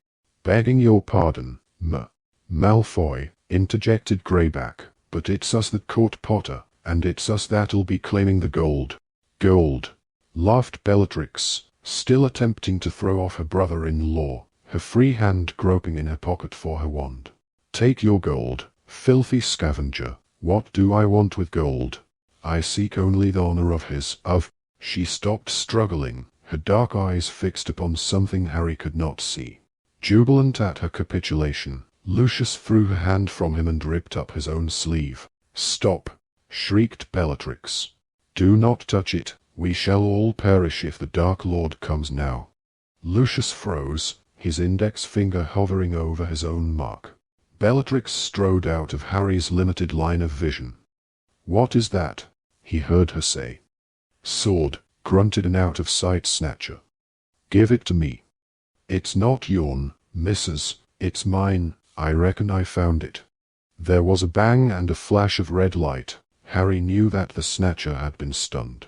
There was a roar of anger from his fellows. Scarbier drew his wand. "What do you think you're playing at, woman?" "Stupefy!" she screamed. "Stupefy!"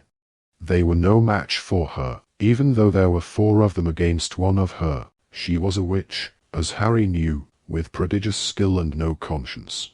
They fell where they stood, all except Greyback, who had been forced into a kneeling position, his arms outstretched. Out of the corners of his eyes Harry saw Bellatrix bearing down upon the werewolf, the sword of Gryffindor gripped tightly in her hand, her face waxen. "Where did you get this sword?" she whispered to Greyback as she pulled his wand out of his unresisting grip. "How dare you?" he snarled, his mouth the only thing that could move as he was forced to gaze up at her. He bared his pointed teeth. "Release me, woman." "Where did you find this sword?" she repeated, brandishing it in his face. "Snape sent it to my vault in Gringotts." "It was in their tent," rasped Greyback. "Release me, I say." She waved her wand, and the werewolf sprang to his feet, but appeared too wary to approach her. He prowled behind an armchair, his filthy curved nails clutching its back. "Draco, move this scum outside," said Bellatrix, indicating the unconscious men. "If you haven't got the guts to finish them, then leave them in the courtyard for me." "Don't you dare speak to Draco like," said Narcissa furiously, but Bellatrix screamed, "Be quiet. The situation is graver than you can possibly imagine. Sissy, we have a very serious problem." She stood, panting slightly, looking down at the sword, examining its hilt. Then she turned to look at the silent prisoners. "If it is indeed Potter, he must not be harmed," she muttered, more to herself than to the others. "The Dark Lord wishes to dispose of Potter himself. But if he finds out, I must know." She turned back to her sister again. "The prisoners must be placed in the cellar, while I think what to do. This is my house, Bella. You don't give orders in my... Do it?" You have no idea of the danger we're in, shrieked Bellatrix. She looked frightening, mad. A thin stream of fire issued from her wand and burned a hole in the carpet. Narcissa hesitated for a moment, then addressed the werewolf. Take these prisoners down to the cellar, Greyback. Wait, said Bellatrix sharply. All except for the mudblood. Greyback gave a grunt of pleasure. No, shouted Ron. You can have me, keep me. Bellatrix hit him across the face. The blow echoed around the room. If she dies under questioning, I'll take you next, she said. Blood Traitor is next to Mudblood in my book. Take them downstairs, Greyback, and make sure they are secure, but do nothing more to them yet. She threw Greyback's wand back to him, then took a short silver knife from under her robes. She cut Hermione free from the other prisoners, then dragged her by the hair into the middle of the room, while Greyback forced the rest of them to shuffle across to another door, into a dark passageway, his wand held out in front of him, projecting an invisible and irresistible force. Reckon she'll let me have a bit of the girl when she's finished with her, Greyback crooned as he forced them along the corridor. I'd say I'll get a bite or two, wouldn't you, Ginger? Harry could feel Ron shaking. They were forced down a steep flight of stairs, still tied back to back and in danger of slipping and breaking their necks at any moment. At the bottom was a heavy door. Greyback unlocked it with a tap of his wand, then forced them into a dank and musty room and left them in total darkness. The echoing bang of the slammed cellar door had not died away before there was a terrible, drawn-out scream from directly above them. Hermione, Ron bellowed, and he started to writhe and struggle against the ropes tying them together, so that Harry staggered. Hermione. Be quiet, Harry said. Shut up, Ron, we need to work out a way. Hermione. We need a plan, stop yelling, we need to get these ropes off. Harry, came a whisper through the darkness. Ron, is that you? Ron stopped shouting. There was a sound of movement close by them, then Harry saw a shadow moving closer. Harry. Ron. Luna. Yes, it's me. Oh no, I didn't want you to be caught. Luna, can you help us get these ropes off? Said Harry. Oh yes, I expect so. There's an old nail we use if we need to break anything. Just a moment.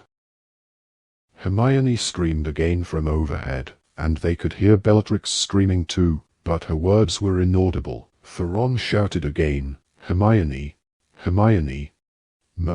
Ollivander. Harry could hear Luna saying, Mr. Ollivander, have you got the nail? If you just move over a little bit. I think it was beside the water jug. She was back within seconds. You'll need to stay still, she said. Harry could feel her digging at the rope's tough fibers to work the knots free. From upstairs they heard Bellatrix's voice. I'm going to ask you again. Where did you get this sword? Where? We found it, please. Hermione screamed again. Ron struggled harder than ever, and the rusty nail slipped onto Harry's wrist. Ron, please stay still, Luna whispered. I can't see what I'm doing. My pocket, said Ron. In my pocket, there's a deluminator, and it's full of light. A few seconds later, there was a click, and the luminescent spheres the deluminator had sucked from the lamps in the tent flew into the cellar. Unable to rejoin their sources, they simply hung there, like tiny suns, flooding the underground room with light. Harry saw Luna, all eyes in her white face, and the motionless figure of Ollivander the Wandmaker, curled up on the floor in the corner. Craning around, he caught sight of their fellow prisoners. Dean and Griffook the Goblin, who seemed barely conscious, kept standing by the ropes that bound him to the humans. Oh, that's much easier, thanks, Ron, said Luna, and she began hacking at their bindings again. Hello, Dean. From above came Bellatrix's voice. You are lying, filthy mudblood, and I know it. You have been inside my vault at Gringotts. Tell the truth, tell the truth. Another terrible scream. Hermione, what else did you take? What else have you got? Tell me the truth or, I swear, I shall run you through with this knife. There. Harry felt the ropes fall away and turned, rubbing his wrists, to see Ron running around the cellar, looking up at the low ceiling, searching for a trapdoor. Dean, his face bruised and bloody, said thanks to Luna and stood there, shivering, but Griffox sank onto the cellar floor, looking groggy and disoriented, many welts across his swarthy face. Ron was now trying to disapparate without a wand. There's no way out, Ron, said Luna, watching his fruitless efforts. The cellar is completely escape-proof. I tried, at first. Mr. Ollivander has been here for a long time, he's tried everything. Hermione was screaming again. The sound went through Harry like physical pain. Barely conscious of the fierce prickling of his scar, he too started to run around the cellar, feeling the walls for he hardly knew what, knowing in his heart that it was useless. What else did you take? What else? Answer me, Crucio. Hermione's screams echoed off the walls upstairs. Ron was half sobbing as he pounded the walls with his fists, and Harry in utter desperation seized Hagrid's pouch from around his neck and groped inside it. He pulled out Dumbledore's snitch and shook it, hoping for he did not know what. Nothing happened. He waved the broken halves of the Phoenix wand, but they were lifeless. The mirror fragment fell sparkling to the floor, and he saw a gleam of brightest blue. Dumbledore's eye was gazing at him out of the mirror. Help us, he yelled at it in mad desperation. We're in the cellar of Malfoy Manor. Help us. The eye blinked and was gone. Harry was not even sure that it had really been there. He tilted the shard of mirror this way and that, and saw nothing reflected there but the walls and ceiling of their prison, and upstairs Hermione was screaming worse than ever, and next to him Ron was bellowing. Hermione, Hermione, how did you get into my vault? They heard Bellatrix scream. Did that dirty little goblin in the cellar help you? We only met him tonight. Hermione sobbed. We've never been inside your vault. It isn't the real sword. It's a copy, just a copy. A copy, screeched Bellatrix. Oh, a likely story. But we can find out easily, came Lucius's voice. Draco, fetch the goblin, he can tell us whether the sword is real or not. Harry dashed across the cellar to where Griffox was huddled on the floor. Griffox, he whispered into the goblin's pointed ear, you must tell them that swords are fake. They mustn't know it's the real one. Griffox, please. He could hear someone scuttling down the cellar steps. Next moment, Draco's shaking voice spoke from behind the door. Stand back. Line up against the back wall. Don't try anything, or I'll kill you. They did as they were bidden. As the lock turned, Ron clicked the deluminator and the lights whisked back into his pocket, restoring the cellar's darkness. The door flew open. Malfoy marched inside, wand held out in front of him, pale and determined. He seized the little goblin by the arm and backed out again, dragging Griffox with him. The door slammed shut and at the same moment a loud crack echoed inside the cellar. Ron clicked the deluminator. 3 balls of light flew back into the air from his pocket, revealing Dobby the house elf, who had just apparated into their midst. Dob. Harry hit Ron on the arm to stop him shouting, and Ron looked terrified at his mistake. Footsteps crossed the ceiling overhead, Draco marching Griffox to Bellatrix. Dobby's enormous, tennis-ball-shaped eyes were wide. He was trembling from his feet to the tips of his ears. He was back in the home of his old masters, and it was clear that he was petrified. Harry Potter, he squeaked in the tiniest quiver of a voice, Dobby has come to rescue you. But how did you? An awful scream drowned Harry's words. Hermione was being tortured again. He cut to the essentials. You can disapparate out of this cellar, he asked Dobby, who nodded, his ears flapping. And you can take humans with you. Dobby nodded again. Right. Dobby, I want you to grab Luna, Dean, and Ollivander, and take them to Bill and Fleurs, said Ron. Shell Cottage on the outskirts of Tinworth. The elf nodded for a third time. "And then come back," said Harry. "Can you do that, Dobby?" "Of course, Harry Potter," whispered the little elf. He hurried over to Ollivander, who appeared to be barely conscious. He took one of the Wandmaker's hands in his own, then held out the other to Luna and Dean, neither of whom moved. "Harry, we want to help you," Luna whispered. "We can't leave you here," said Dean. "Go, both of you. We'll see you at Pill and Fleurs." As Harry spoke, his scar burned worse than ever, and for a few seconds he looked down, not upon the Wandmaker, but on another man who was just as old, just as thin, but laughing scornfully. "Kill me, then, Voldemort. I welcome death, but my death will not bring you what you seek. There is so much you do not understand." He felt Voldemort's fury, but as Hermione screamed again he shut it out, returning to the cellar and the horror of his own present. "Go," Harry beseeched Luna and Dean. "Go. We'll follow, just go." They caught hold of the elf's outstretched fingers. There was another loud crack, and Dobby, Luna, Dean, and Ollivander vanished. "What was that?" shouted Lucius Malfoy from over their heads. "Did you hear that? What was that noise in the cellar?" Harry and Ron stared at each other. "Draco, no, call Wormtail. Make him go and check." Footsteps crossed the room overhead, then there was silence. Harry knew that the people in the drawing room were listening for more noises from the cellar.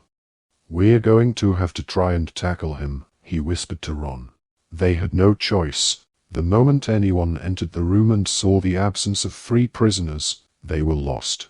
"Leave the lights on," Harry added, and as they heard someone descending the steps outside the door, they backed against the wall on either side of it.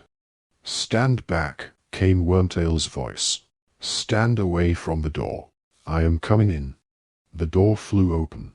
For a split second Wormtail gazed into the apparently empty cellar, ablaze with light from the 3 miniature suns floating in midair. Then Harry and Ron launched themselves upon him. Ron seized Wormtail's wand arm and forced it upward. Harry slapped a hand to his mouth, muffling his voice. Silently they struggled. Wormtail's wand emitted sparks. His silver hand closed around Harry's throat. "What is it, Wormtail?" called Lucius Malfoy from above. "Nothing," Ron called back, in a passable imitation of Wormtail's wheezy voice. "All fine." Harry could barely breathe. "You're going to kill me," Harry choked, attempting to prise off the metal fingers. "After I saved your life. You owe me, Wormtail." The silver fingers slackened. Harry had not expected it. He wrenched himself free, astonished, keeping his hand over Wormtail's mouth. He saw the rat-like man's small watery eyes widen with fear and surprise. He seemed just as shocked as Harry at what his hand had done, at the tiny, merciful impulse it had betrayed, and he continued to struggle more powerfully, as though to undo that moment of weakness. "And we'll have that," whispered Ron, tugging Wormtail's wand from his other hand. Wandless, helpless, Pettigrew's pupils dilated in terror. His eyes had slid from Harry's face to something else. His own silver fingers were moving inexorably toward his own throat. "No." Without pausing to think, Harry tried to drag back the hand, but there was no stopping it. The silver tool that Voldemort had given his most cowardly servant had turned upon its disarmed and useless owner. Pettigrew was reaping his reward for his hesitation, his moment of pity. He was being strangled before their eyes. "No." Ron had released Wormtail too, and together he and Harry tried to pull the crushing metal fingers from around Wormtail's throat, but it was no use. Pettigrew was turning blue. "Relatio," said Ron, pointing the wand at the silver hand, but nothing happened. Pettigrew dropped to his knees, and at the same moment, Hermione gave a dreadful scream from overhead. Wormtail's eyes rolled upward in his purple face. He gave a last twitch, and was still. Harry and Ron looked at each other, then leaving Wormtail's body on the floor behind them, ran up the stairs and back into the shadowy passageway leading to the drawing room. Cautiously they crept along it until they reached the drawing-room door, which was ajar.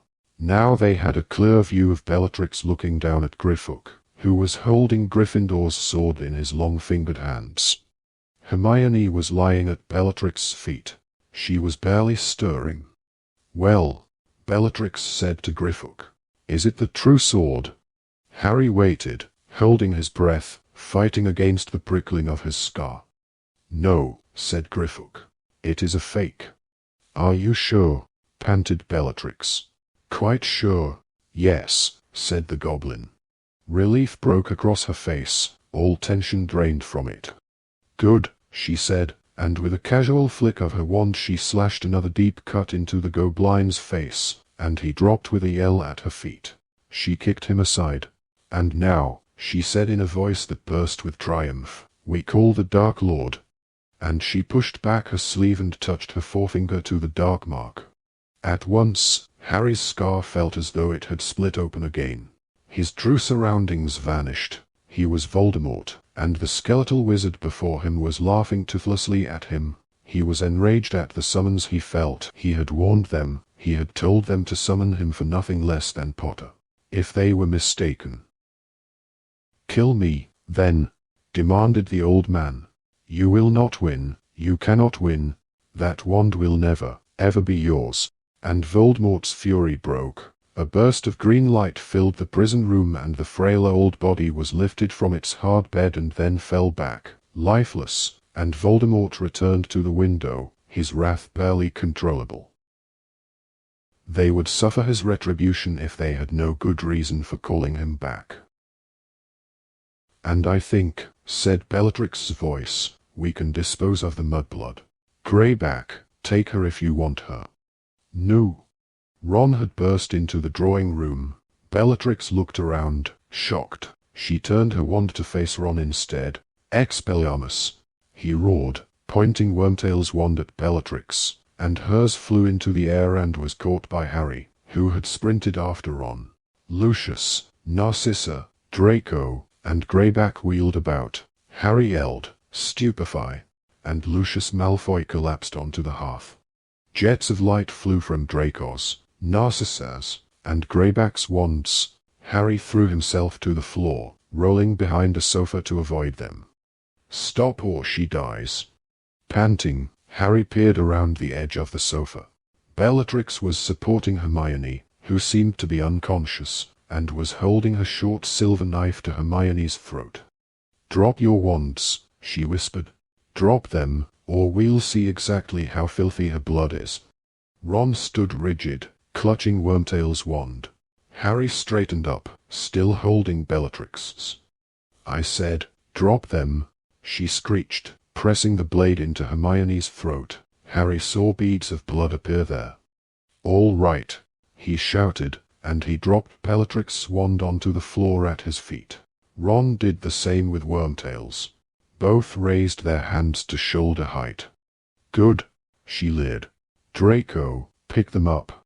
The Dark Lord is coming. Harry Potter, your death approaches."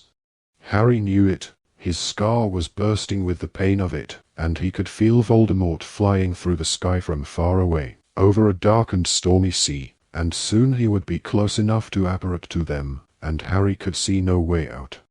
"Now," said Bellatrix softly, as Draco hurried back to her with the wands, "Sissy, I think we ought to tie these little heroes up again, while Greyback takes care of Miss Mudblood. I am sure the Dark Lord will not begrudge you the girl, Greyback, after what you have done tonight." At the last word there was a peculiar grinding noise from above. All of them looked upward in time to see the crystal chandelier tremble. Then, with a creak and an ominous jingling, it began to fall. Bellatrix was directly beneath it. Dropping Hermione, she threw herself aside with a scream. The chandelier crashed to the floor in an explosion of crystal and chains, falling on top of Hermione and the goblin, who still clutched the sword of Gryffindor. Glittering shards of crystal flew in all directions. Draco doubled over, his hands covering his bloody face. As Ron ran to pull Hermione out of the wreckage, Harry took his chance. He leapt over an armchair and wrested the 3 wands from Draco's grip, pointed all of them at Greyback, and yelled, "Stupefy!" The werewolf was lifted off his feet by the triple spell, flew up to the ceiling, and then smashed to the ground. As Narcissa dragged Draco out of the way of further harm, Bellatrix sprang to her feet, her hair flying as she brandished the silver knife, but Narcissa had directed her wand at the doorway. "Dobby!" she screamed, and even Bellatrix froze. You dropped the chandelier." The tiny elf trotted into the room, his shaking finger pointing at his old mistress. "You must not hurt Harry Potter," he squeaked. "Kill him, sissy!" shrieked Bellatrix, but there was another loud crack, and Narcissa's wand too flew into the air and landed on the other side of the room. "You dirty little monkey!" bawled Bellatrix. "How dare you take a witch's wand? How dare you defy your masters?" "Dobby has no master," squealed the elf. "Dobby is a free elf, and Dobby has come to save Harry Potter and his friends." Harry's scar was blinding him with pain.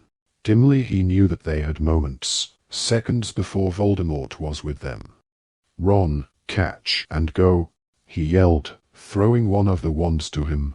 Then he bent down to tug Griffock out from under the chandelier. Hoisting the groaning goblin, who still clung to the sword, over one shoulder, Harry seized Dobby's hand and spun on the spot to disapparate. As he turned into darkness he caught one last view of the drawing room, of the pale, frozen figures of Narcissa and Draco, of the streak of red that was Ron's hair, and a blur of flying silver, as Bellatrix's knife flew across the room at the place where he was vanishing. Bill and Fleurs. Shell Cottage. Bill and Fleurs. He had disappeared into the unknown. All he could do was repeat the name of the destination and hope that it would suffice to take him there. The pain in his forehead pierced him, and the weight of the goblin bore down upon him. He could feel the blade of Gryffindor's sword bumping against his back. Dobby's hand jerked in his. He wondered whether the elf was trying to take charge, to pull them in the right direction, and tried, by squeezing the fingers, to indicate that that was fine with him. And then they hit solid earth and smelled salty air. Harry fell to his knees, relinquished Dobby's hand, and attempted to lower Griffock gently to the ground. "Are you all right?" he said as the goblin stirred, but Griffock merely whimpered. Harry squinted around through the darkness. There seemed to be a cottage a short way away under the wide starry sky, and he thought he saw movement outside it. "Dobby, is this Shell Cottage?" he whispered, clutching the two wands he had brought from the Malfoys, ready to fight if he needed to. "Have we come to the right place, Dobby?" He looked around. The little elf stood feet from him. "Dobby." The elf swayed slightly, stars reflected in his wide, shining eyes. Together, he and Harry looked down at the silver hilt of the knife protruding from the elf's heaving chest. "Dobby, no, help!" Harry bellowed toward the cottage, toward the people moving there. "Help!" He did not know or care whether they were wizards or muggles, friends or foes. All he cared about was that a dark stain was spreading across Dobby's front, and that he had stretched out his thin arms to Harry with a look of supplication. Harry caught him and laid him sideways on the cool grass. "Dobby, no, don't die, don't die." The elf's eyes found him, and his lips trembled with the effort to form words. "Harry Potter." And then with a little shudder the elf became quite still, and his eyes were nothing more than great glassy orbs, sprinkled with light from the stars they could not see. Chapter 24. The Wandmaker. It was like sinking into an old nightmare. For an instant Harry knelt again beside Dumbledore's body at the foot of the tallest tower at Hogwarts, but in reality he was staring at a tiny body curled upon the grass, pierced by Bellatrix's silver knife. Harry's voice was still saying, "Dobby. Dobby." Even though he knew that the elf had gone where he could not call him back. After a minute or so he realized that they had, after all, come to the right place, for here were Bill and Fleur, Dean and Luna, gathering around him as he knelt over the elf. "Hermione," he said suddenly. "Where is she?" "Ron's taken her inside," said Bill. "She'll be all right." Harry looked back down at Dobby. He stretched out a hand and pulled the sharp blade from the elf's body, then dragged off his own jacket and covered Dobby in it like a blanket. The sea was rushing against rocks somewhere nearby. Harry listened to it while the others talked, discussing matters in which he could take no interest, making decisions. Dean carried the injured Griffook into the house, Fleur hurrying with them. Now Bill was making suggestions about burying the elf. Harry agreed without really knowing what he was saying. As he did so, he gazed down at the tiny body, and his scar prickled and burned, and in one part of his mind, viewed as if from the wrong end of a long telescope, he saw Voldemort punishing those they had left behind at Malfoy Manor. His rage was dreadful, and yet Harry's grief for Dobby seemed to diminish it, so that it became a distant storm that reached Harry from across a vast, silent ocean. "I want to do it properly," were the first words of which Harry was fully conscious of speaking. "Not by magic. Have you got a spade?" And shortly afterward he had set to work, alone, digging the grave in the place that Bill had shown him at the end of the garden, between bushes. He dug with a kind of fury, relishing the manual work, glorying in the non-magic of it, for every drop of his sweat and every blister felt like a gift to the elf who had saved their lives. His scar burned, but he was master of the pain. He felt it, yet was apart from it.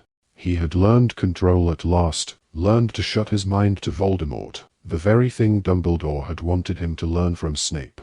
Just as Voldemort had not been able to possess Harry while Harry was consumed with grief for Sirius, so his thoughts could not penetrate Harry now, while he mourned Dobby. Grief, it seemed, drove Voldemort out. Though Dumbledore, of course, would have said that it was love. On Harry dug, deeper and deeper into the hard, cold earth, subsuming his grief in sweat, denying the pain in his scar.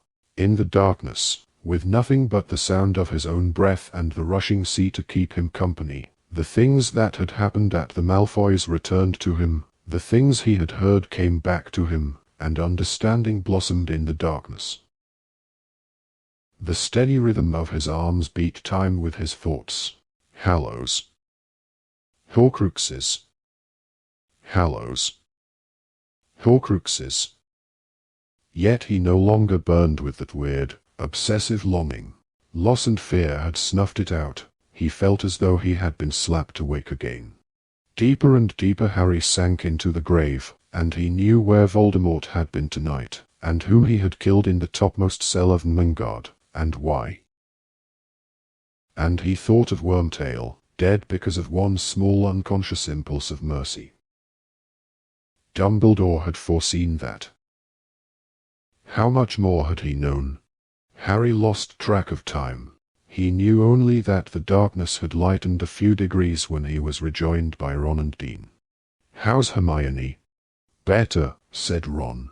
"Fleur's looking after her." Harry had his retort ready for when they asked him why he had not simply created a perfect grave with his wand, but he did not need it. They jumped down into the hole he had made with spades of their own, and together they worked in silence until the hole seemed deep enough. Harry wrapped the elf more snugly in his jacket. Ron sat on the edge of the grave and stripped off his shoes and socks, which he placed upon the elf's bare feet. Dean produced a woolen hat, which Harry placed carefully upon Dobby's head, muffling his bat-like ears. "We should close his eyes." Harry had not heard the others coming through the darkness. Bill was wearing a traveling cloak, Fleur a large white apron, from the pocket of which protruded a bottle of what Harry recognized to be Skeel-Gro. Hermione was wrapped in a borrowed dressing gown, pale and unsteady on her feet. Ron put an arm around her when she reached him. Luna, who was huddled in one of Fleur's coats, crouched down and placed her fingers tenderly upon each of the elf's eyelids, sliding them over his glossy stare. "There," she said softly. Now he could be sleeping. Harry placed the elf into the grave, arranged his tiny limbs so that he might have been resting, then climbed out and gazed for the last time upon the little body. He forced himself not to break down as he remembered Dumbledore's funeral, and the rows and rows of golden chairs, and the Minister of Magic in the front row, the recitation of Dumbledore's achievements, the stateliness of the white marble tomb. He felt that Dobby deserved just as grand a funeral, and yet here the elf lay between bushes in a roughly dug hole. "I think we ought to say something," piped up Luna. "I'll go first, shall I?" And as everybody looked at her, she addressed the dead elf at the bottom of the grave. "Thank you so much, Dobby, for rescuing me from that cellar. It's so unfair that you had to die, when you were so good and brave. I'll always remember what you did for us. I hope you're happy now." She turned and looked expectantly at Ron, who cleared his throat and said in a thick voice, "Yeah." "Thanks, Dobby." "Thanks," muttered Dean. Harry swallowed. "Goodbye, Dobby," he said. It was all he could manage, but Luna had said it all for him. Bill raised his wand, and the pile of earth beside the grave rose up into the air and fell neatly upon it, a small, reddish mound. "Do you mind if I stay here a moment?" he asked the others. They murmured words he did not catch. He felt gentle pats upon his back, and then they all traipsed back toward the cottage, leaving Harry alone beside the elf. He looked around. There were a number of large white stones, smoothed by the sea, marking the edge of the flower beds. He picked up one of the largest and laid it, pillow-like, over the place where Dobby's head now rested. He then felt in his pocket for a wand. There were two in there. He had forgotten, lost track. He could not now remember whose wands these were. He seemed to remember wrenching them out of someone's hand. He selected the shorter of the two, which felt friendlier in his hand, and pointed it at the rock. Slowly, under his murmured instruction, deep cuts appeared upon the rock's surface. He knew that Hermione could have done it more neatly, and probably more quickly, but he wanted to mark the spot as he had wanted to dig the grave. When Harry stood up again, the stone read, "Here lies Dobby, a free elf." He looked down at his handiwork for a few more seconds, then walked away, his scar still prickling a little, and his mind full of those things that had come to him in the grave, ideas that had taken shape in the darkness, ideas both fascinating and terrible. They were all sitting in the living room when he entered the little hall, their attention focused upon Bill, who was talking. The room was light-colored, pretty, with a small fire of driftwood burning brightly in the fireplace. Harry did not want to drop mud upon the carpet, so he stood in the doorway, listening. "Lucky that Jin is on holiday. If she'd been at Hogwarts, they could have taken her before we reached her. Now we know she's safe too." He looked around and saw Harry standing there. "I've been getting them all out of the burrow," he explained. "Moved them to Muriel's. The Death Eaters know Ron's with you now. They're bound to target the family. Don't apologize," he added at the sight of Harry's expression. "It was always a matter of time. Dad's been saying so for months. We're the biggest blood-traitor family there is." "How are they protected?" asked Harry. "Fidelius charm. Dad's secret keeper. And we've done it on this cottage too. I'm secret keeper here. None of us can go to work, but that's hardly the most important thing now. Once Ollivander and Griffook are well enough, we'll move them to Muriel's too. There isn't much room here, but she's got plenty. Griffook's legs are on the mend. Fleur's given him skill grow. We could probably move them in an hour or—" "No," Harry said, and Bill looked startled. "I need both of them here. I need to talk to them. It's important." He heard the authority in his own voice, the conviction, the sense of purpose that had come to him as he dug Dobby's grave. All of their faces were turned toward him, looking puzzled. "I'm going to wash," Harry told Bill, looking down at his hands, still covered in mud and Dobby's blood. "Then I'll need to see them, straight away." He walked into the little kitchen, to the basin beneath a window overlooking the sea. Dawn was breaking over the horizon, shell pink and faintly gold, as he washed, again following the train of thought that had come to him in the dark garden. Dobby would never be able to tell them who had sent him to the cellar, but Harry knew what he had seen. A piercing blue eye had looked out of the mirror fragment, and then help had come. Help will always be given at Hogwarts to those who ask for it. Harry dried his hands, impervious to the beauty of the scene outside the window and to the murmuring of the others in the sitting room. He looked out over the ocean and felt closer, this dawn, than ever before, closer to the heart of it all. And still his scar prickled, and he knew that Voldemort was getting there too. Harry understood and yet did not understand. His instinct was telling him one thing, his brain quite another. The Dumbledore in Harry's head smiled, surveying Harry over the tips of his fingers, pressed together as if in prayer. You gave Ron the Deluminator. You understood him. You gave him a way back. And you understood Wormtail too. You knew there was a bit of regret there, somewhere. And if you knew them, what did you know about me, Dumbledore? Am I meant to know, but not to seek? Did you know how hard I'd find that?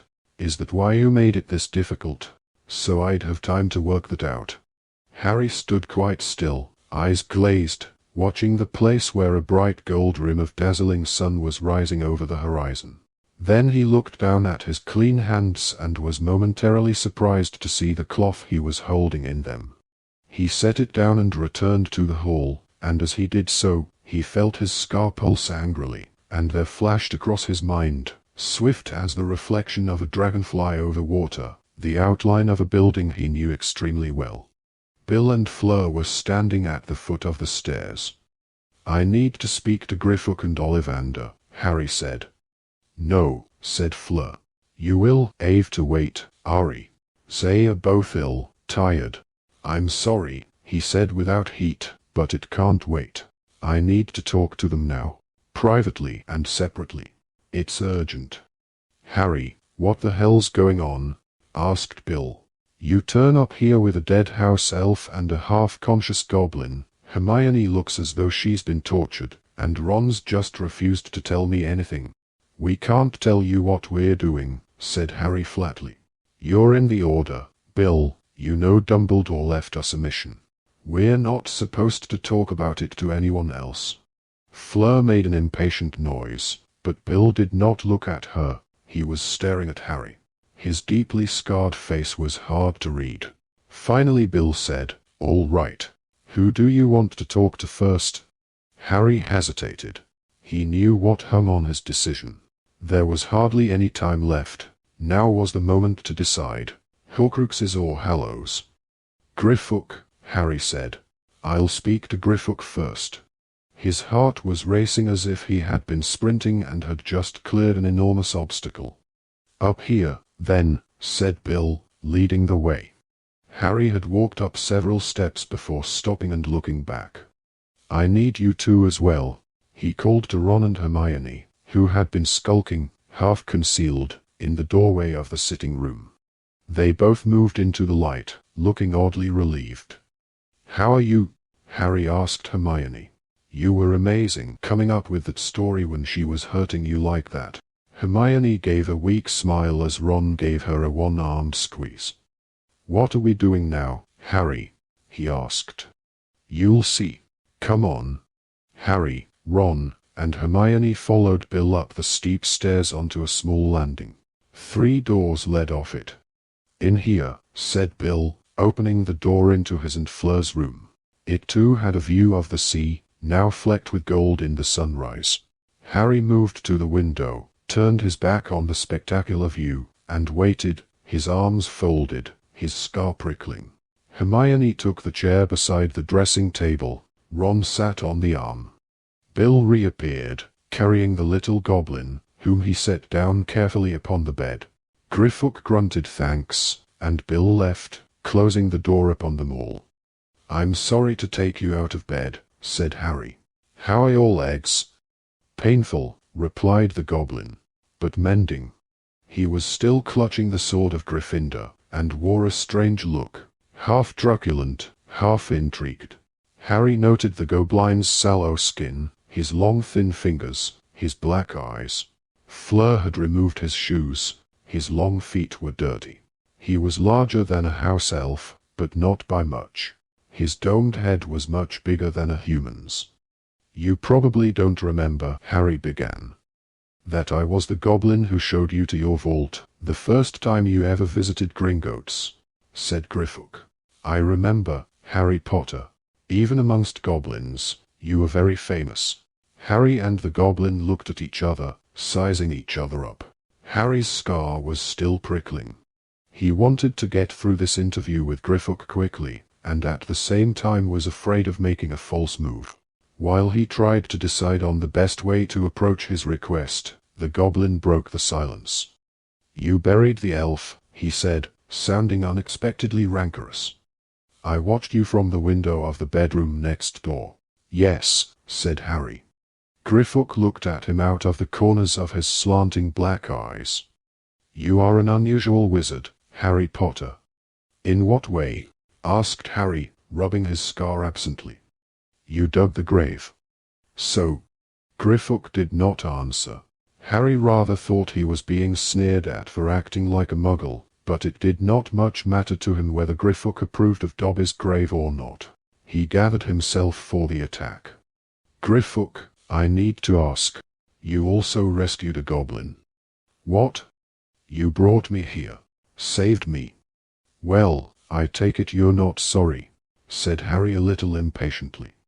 "No, Harry Potter," said Griffook, and with one finger he twisted the thin black beard upon his chin, "but you are a very odd wizard." "Right," said Harry. "Well, I need some help, Griffook, and you can give it to me." The goblin made no sign of encouragement, but continued to frown at Harry as though he had never seen anything like him. "I need to break into a Gringotts vault." Harry had not meant to say it so boldly. The words were forced from him as pain shot through his lightning scar and he saw, again, the outline of Hogwarts. He closed his mind firmly. He needed to deal with Griffook first. Ron and Hermione were staring at Harry as though he had gone mad. "Harry," said Hermione, but she was cut off by Griffook. "Break into a Gringotts vault," repeated the goblin, wincing a little as he shifted his position upon the bed. "It is impossible." "No, it isn't," Ron contradicted him. "It's been done." "Yeah," said Harry. "The same day I first met you, Griffook. My birthday, 7 years ago." "The vault in question was empty at the time," snapped the goblin, and Harry understood that even though Griffook had left Gringotts, he was offended at the idea of its defenses being breached. Its protection was minimal. "Well, the vault we need to get into isn't empty, and I'm guessing its protection will be pretty powerful," said Harry. "It belongs to the Lestranges." He saw Hermione and Ron look at each other, astonished, but there would be time enough to explain after Griffook had given his answer. "You have no chance," said Griffook flatly. "No chance at all. If you seek beneath our floors, a treasure that was never yours. Thief, you have been warned. Beware." "Yeah, I know, I remember," said Harry. "But I'm not trying to get myself any treasure. I'm not trying to take anything for personal gain. Can you believe that?" The goblin looked slantwise at Harry, and the lightning scar on Harry's forehead prickled, but he ignored it, refusing to acknowledge its pain or its invitation. "If there was a wizard of whom I would believe that they did not seek personal gain," said Griffook finally, "it would be you, Harry Potter. Goblins and elves are not used to the protection or the respect that you have shown this night. Not from wand carriers." "Wand carriers," repeated Harry. The phrase fell oddly upon his ears as his scar prickled, as Voldemort turned his thoughts northward, and as Harry burned to question Ollivander next door. "The right to carry a wand," said the goblin quietly, "has long been contested between wizards and goblins." "Well, goblins can do magic without wands," said Ron. "That is immaterial. Wizards refuse to share the secrets of wand lore with other magical beings. They deny us the possibility of extending our powers." "Well, goblins won't share any of their magic either," said Ron. "You won't tell us how to make swords and armor the way you do. Goblins know how to work metal in a way wizards have never." "It doesn't matter," said Harry, noting Griffook's rising color. "This isn't about wizards versus goblins or any other sort of magical creature." Griffook gave a nasty laugh. "But it is about precisely that. As the Dark Lord becomes ever more powerful, Your race is set still more firmly above mine. Gringotts falls under wizarding rule, house elves are slaughtered, and who amongst the wand carriers protests? We do, said Hermione. She had sat up straight, her eyes bright. We protest, and I'm hunted quite as much as any goblin or elf. Griffook, I'm a mudblood. Don't call yourself, Ron muttered. Why shouldn't I? Said Hermione. Mudblood, and proud of it. I've got no higher position under this new order than you have. Griffook, it was me they chose to torture, back at the Malfoys. As she spoke, she pulled aside the neck of the dressing gown to reveal the thin cut Bellatrix had made, scarlet against her throat. Did you know that it was Harry who set Dobby free? She asked. Did you know that we've wanted elves to be freed for years? Ron fidgeted uncomfortably on the arm of Hermione's chair. You can't want you know who defeated more than we do, Griffook. The goblin gazed at Hermione with the same curiosity he had shown Harry. What do you seek within the Lestrange's vault? He asked abruptly. The sword that lies inside it is a fake. This is the real one. He looked from one to the other of them. I think that you already know this. You asked me to lie for you back there. But the fake sword isn't the only thing in that vault, is it? Asked Harry. Perhaps you've seen the other things in there. His heart was pounding harder than ever. He redoubled his efforts to ignore the pulsing of his scar. The goblin twisted his beard around his finger again. It is against our code to speak of the secrets of Gringotts. We are the guardians of fabulous treasures. We have a duty to the objects placed in our care, which were, so often, wrought by our fingers. The goblin stroked the sword, and his black eyes roved from Harry to Hermione to Ron and then back again. So young, he said finally, to be fighting so many. Will you help us? Said Harry. We haven't got a hope of breaking in without a goblin's help. You're our one chance. I shall. Think about it, said Griffook maddeningly. But Ron started angrily. Hermione nudged him in the ribs. Thank you, said Harry. The goblin bowed his great domed head in acknowledgement, then flexed his short legs. I think, he said, settling himself ostentatiously upon Bill and Fleur's bed, that the Skeel Grow has finished its work. I may be able to sleep at last. Forgive me. Yeah, of course, said Harry, but before leaving the room he leaned forward and took the sword of Gryffindor from beside the goblin. Griffook did not protest, but Harry thought he saw resentment in the goblin's eyes as he closed the door upon him. Little git, whispered Ron. He's enjoying keeping us hanging. Harry, whispered Hermione, pulling them both away from the door, into the middle of the still dark landing. Are you saying what I think you're saying? Are you saying there's a Horcrux in the Lestrange's vault? Yes, said Harry. Bellatrix was terrified when she thought we'd been in there. She was beside herself. Why? What did she think we'd seen? What else did she think we might have taken? Something she was petrified you know who would find out about. But I thought we were looking for places you know who's been, places he's done something important, said Ron, looking baffled. Was he ever inside the Lestrange's vault? I don't know whether he was ever inside Gringotts, said Harry. He never had gold there when he was younger, because nobody left him anything. He would have seen the bank from the outside, though, the first time he ever went to Diagon Alley. Harry's scar throbbed, but he ignored it. He wanted Ron and Hermione to understand about Gringotts before they spoke to Ollivander. I think he would have envied anyone who had a key to a Gringotts vault. I think he'd have seen it as a real symbol of belonging to the wizarding world. And don't forget, he trusted Bellatrix and her husband. They were his most devoted servants before he fell, and they went looking for him after he vanished. He said it the night he came back. I heard him. Harry rubbed his scar.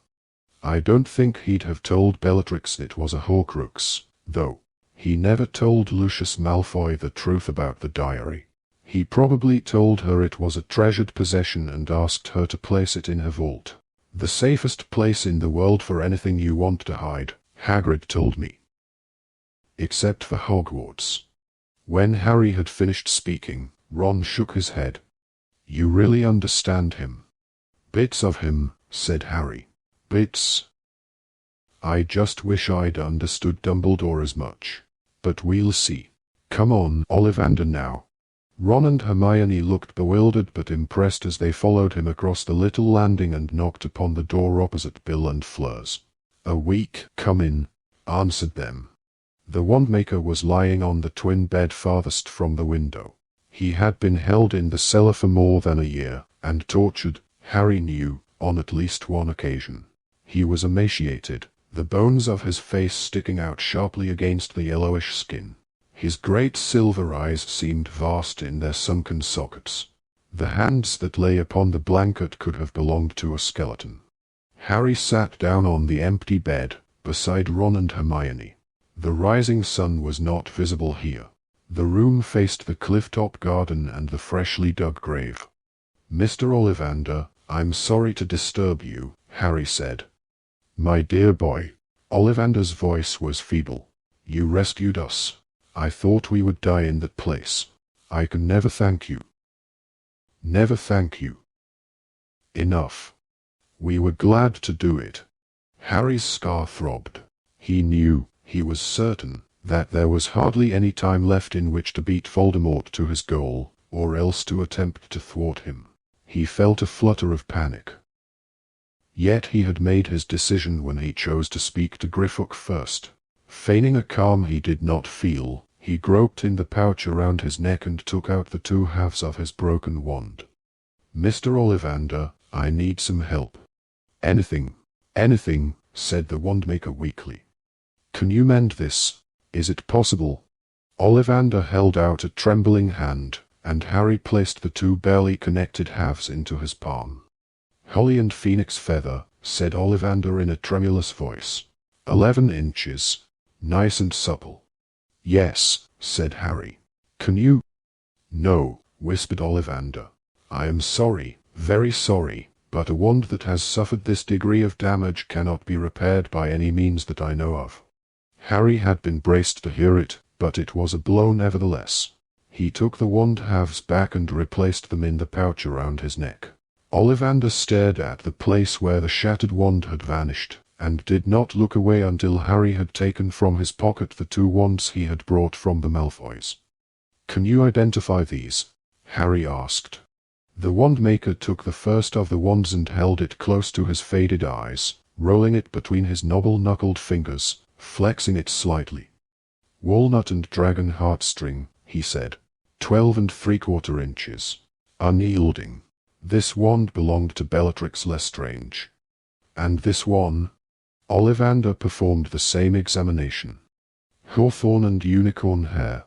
10 inches precisely. Reasonably springy. This was the wand of Draco Malfoy. Was? Repeated Harry. Isn't it still his? Perhaps not. If you took it. I did. Then it may be yours. Of course, the manner of taking matters. Much also depends upon the wand itself. In general, however, where a wand has been won, its allegiance will change. There was silence in the room, except for the distant rushing of the sea. You talk about wands like they've got feelings, said Harry, like they can think for themselves. The wand chooses the wizard, said Ollivander. That much has always been clear to those of us who have studied wand lore. A person can still use a wand that hasn't chosen them, though, asked Harry. Oh yes, if you are any wizard at all you will be able to channel your magic through almost any instrument. The best results, however, must always come where there is the strongest affinity between wizard and wand. These connections are complex. An initial attraction, and then a mutual quest for experience, the wand learning from the wizard from the wand. The sea gushed forward and backward. It was a mournful sound. I took this wand from Draco Malfoy by force, said Harry. Can I use it safely? I think so. Subtle laws govern wand ownership, but the conquered wand will usually bend its will to its new master. So I should use this one, said Ron, pulling Wormtail's wand out of his pocket and handing it to Ollivander. Chestnut and dragon heartstring. 9¼ inches. Brittle. I was forced to make this shortly after my kidnapping, for Peter Pettigrew. Yes, if you won it, it is more likely to do your bidding, and do it well, than another wand. And this holds true for all wands, does it? Asked Harry. I think so, replied Ollivander, his protuberant eyes upon Harry's face. You ask deep questions, Potter. Wand lore is a complex and mysterious branch of magic. So, it isn't necessary to kill the previous owner to take true possession of a wand? Asked Harry. Ollivander swallowed. Necessary? No, I should not say that it is necessary to kill. There are legends, though, said Harry, and as his heart rate quickened, the pain in his scar became more intense. He was sure that Voldemort had decided to put his idea into action. Legends about a wand or wands that have passed from hand to hand by murder. Ollivander turned pale. Against the snowy pillow he was light grey, and his eyes were enormous, bloodshot, and bulging with what looked like fear. Only one wand, I think, he whispered. And you know who is interested in it, isn't he? Asked Harry. How? Croaked Ollivander, and he looked appealingly at Ron and Hermione for help. How do you know this? He wanted you to tell him how to overcome the connection between our wands, said Harry. Ollivander looked terrified. He tortured me, you must understand that. The Cruciatus curse, I had no choice but to tell him what I knew, what I guessed. I understand, said Harry. You told him about the twin cores. You said he just had to borrow another wizard's wand. Ollivander looked horrified, transfixed, by the amount that Harry knew. He nodded slowly. But it didn't work, Harry went on. Mine still beat the borrowed wand. Do you know why that is? Ollivander shook his head as slowly as he had just nodded. I had never heard of such a thing. Your wand performed something unique that night. The connection of the twin cores is incredibly rare, yet why your wand should have snapped the borrowed wand, I do not know. We were talking about the other wand, the wand that changes hands by murder. When you know who realized my wand had done something strange, he came back and asked about that other wand, didn't he? How do you know this? Harry did not answer. Yes, he asked, whispered Ollivander. He wanted to know everything I could tell him about the wand variously known as the Death Stick, the Wand of Destiny, or the Elder Wand. Harry glanced sideways at Hermione. She looked flabbergasted. The Dark Lord, said Ollivander in hushed and frightened tones, had always been happy with the wand I made him, you and Phoenix Feather, 13½ inches, until he discovered the connection of the twin cores. Now he seeks another, more powerful wand, as the only way to conquer yours. But he'll know soon, if he doesn't already, that mine's broken beyond repair, said Harry quietly. No, said Hermione, sounding frightened. He can't know that, Harry, how could he? Priori incantatem, said Harry. We left your wand and the Blackthorn wand at the Malfoys, Hermione.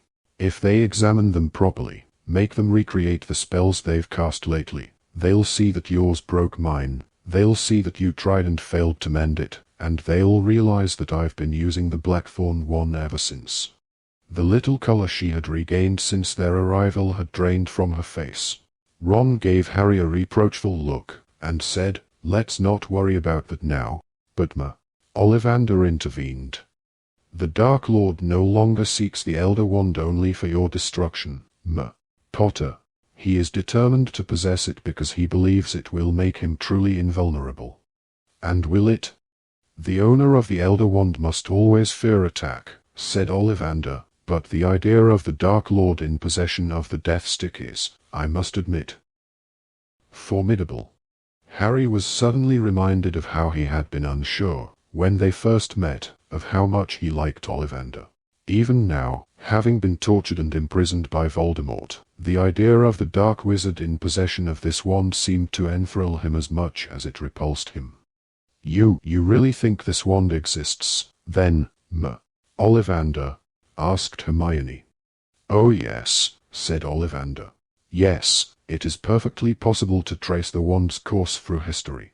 There are gaps, of course, and long ones, where it vanishes from view, temporarily lost or hidden, but always it resurfaces. It has certain identifying characteristics that those who are learned in wand lore recognize. There are written accounts, some of them obscure, that I and other wandmakers have made it our business to study. They have the ring of authenticity. So you don't think it can be a fairy tale or a myth? Hermione asked hopefully. No, said Ollivander. Whether it needs to pass by murder, I do not know. Its history is bloody, but that may be simply due to the fact that it is such a desirable object, and arouses such passions in wizards. Immensely powerful, dangerous in the wrong hands, and an object of incredible fascination to all of us who study the power of wands. Ollivander, said Harry, you told you know who that Gregorovitch had the Elder Wand, didn't you? Ollivander turned, if possible, even paler. He looked ghostly as he gulped. But how do you? Never mind how I know it, said Harry, closing his eyes momentarily as his scar burned and he saw, for mere seconds, a vision of the main street in Hogsmeade, still dark, because it was so much farther north. You told you know who that Gregorovitch had the wand. It was a rumor, whispered Ollivander. A rumor, years and years ago, long before you were born. I believe Gregorovitch himself started it. You can see how good it would be for business, that he was studying and duplicating the qualities of the Elder Wand. Yes, I can see that, said Harry. He stood up. Mr. Ollivander, one last thing, and then we'll let you get some rest. What do you know about the Deathly Hallows? The what? Asked the wandmaker, looking utterly bewildered. The Deathly Hallows. I'm afraid I don't know what you're talking about. Is this still something to do with wands? Harry looked into the sunken face and believed that Ollivander was not acting. He did not know about the Hallows. Thank you, said Harry. Thank you very much. We'll leave you to get some rest now. Ollivander looked stricken. He was torturing me, he gasped. The Cruciatus Curse. You have no idea. I do, said Harry. I really do. Please get some rest. Thank you for telling me all of this. He led Ron and Hermione down the staircase. Harry caught a glimpse of Bill, Fleur, Luna, and Dean sitting at the table in the kitchen, cups of tea in front of them. They all looked up at Harry as he appeared in the doorway, but he merely nodded to them and continued into the garden, Ron and Hermione behind him. The reddish mound of earth that covered Dobby lay ahead, and Harry walked back to it, as the pain in his head built more and more powerfully. It was a huge effort now to close down the visions that were forcing themselves upon him, but he knew that he would have to resist only a little longer. He would yield very soon, because he needed to know that his theory was right. He must make only one more short effort, so that he could explain to Ron and Hermione. Gregorovitch had the Elder Wand a long time ago, he said. I saw you know who trying to find him. When he tracked him down, he found that Gregorovitch didn't have it anymore. It was stolen from him by Grindelwald. How Grindelwald found out that Gregorovitch had it, I don't know, but if Gregorovitch was stupid enough to spread the rumor, it can't have been that difficult. Voldemort was at the gates of Hogwarts. Harry could see him standing there, and see too the lamp bobbing in the pre-dawn, coming closer and closer. And Grindelwald used the Elder Wand to become powerful. And at the height of his power, when Dumbledore knew he was the only one who could stop him, he dueled Grindelwald and beat him, and he took the Elder Wand. Dumbledore had the Elder Wand, said Ron. But then, where is it now? At Hogwarts, said Harry, fighting to remain with them in the cliff-top garden. But then, let's go, said Ron urgently. Harry, let's go and get it before he does. It's too late for that, said Harry. He could not help himself, but clutched his head, trying to help it resist. He knows where it is. He's there now. Harry, Ron said furiously. How long have you known this? Why have we been wasting time? Why did you talk to Griffook first? We could have gone. We could still go. No, said Harry, and he sank to his knees in the grass. Hermione's right. Dumbledore didn't want me to have it. He didn't want me to take it. He wanted me to get the Horcruxes. The unbeatable wand, Harry, moaned Ron. I'm not supposed to. I'm supposed to get the Horcruxes. And now everything was cool and dark. The sun was barely visible over the horizon as he glided alongside Snape, up through the grounds toward the lake. I shall join you in the castle shortly, he said in his high, cold voice. Leave me now. Snape bowed and set off back up the path, his black cloak billowing behind him. Harry walked slowly, waiting for Snape's figure to disappear. It would not do for Snape, or indeed anyone else, to see where he was going. But there were no lights in the castle windows, and he could conceal himself. And in a second he had cast upon himself a disillusionment charm that hid him even from his own eyes. And he walked on, around the edge of the lake, taking in the outlines of the beloved castle, his first kingdom, his birthright. And here it was, beside the lake, reflected in the dark waters. The white marble tomb, an unnecessary blot on the familiar landscape. He felt again that rush of controlled euphoria, that heady sense of purpose in destruction. He raised the old yew wand. How fitting that this would be its last great act. The tomb split open from head to foot. The shrouded figure was as long and thin as it had been in life. He raised the wand again. The wrappings fell open. The face was translucent, pale, sunken, yet almost perfectly preserved. They had left his spectacles on the crooked nose. He felt amused derision. Dumbledore's hands were folded upon his chest, and there it lay, clutched beneath them, buried with him. Had the old fool imagined that marble or death would protect the wand? Had he thought that the Dark Lord would be scared to violate his tomb? The spider-like hand swooped and pulled the wand from Dumbledore's grasp, and as he took it, a shower of sparks flew from its tip, sparkling over the corpse of its last owner, ready to serve a new master at last. Chapter 25. Shell Cottage.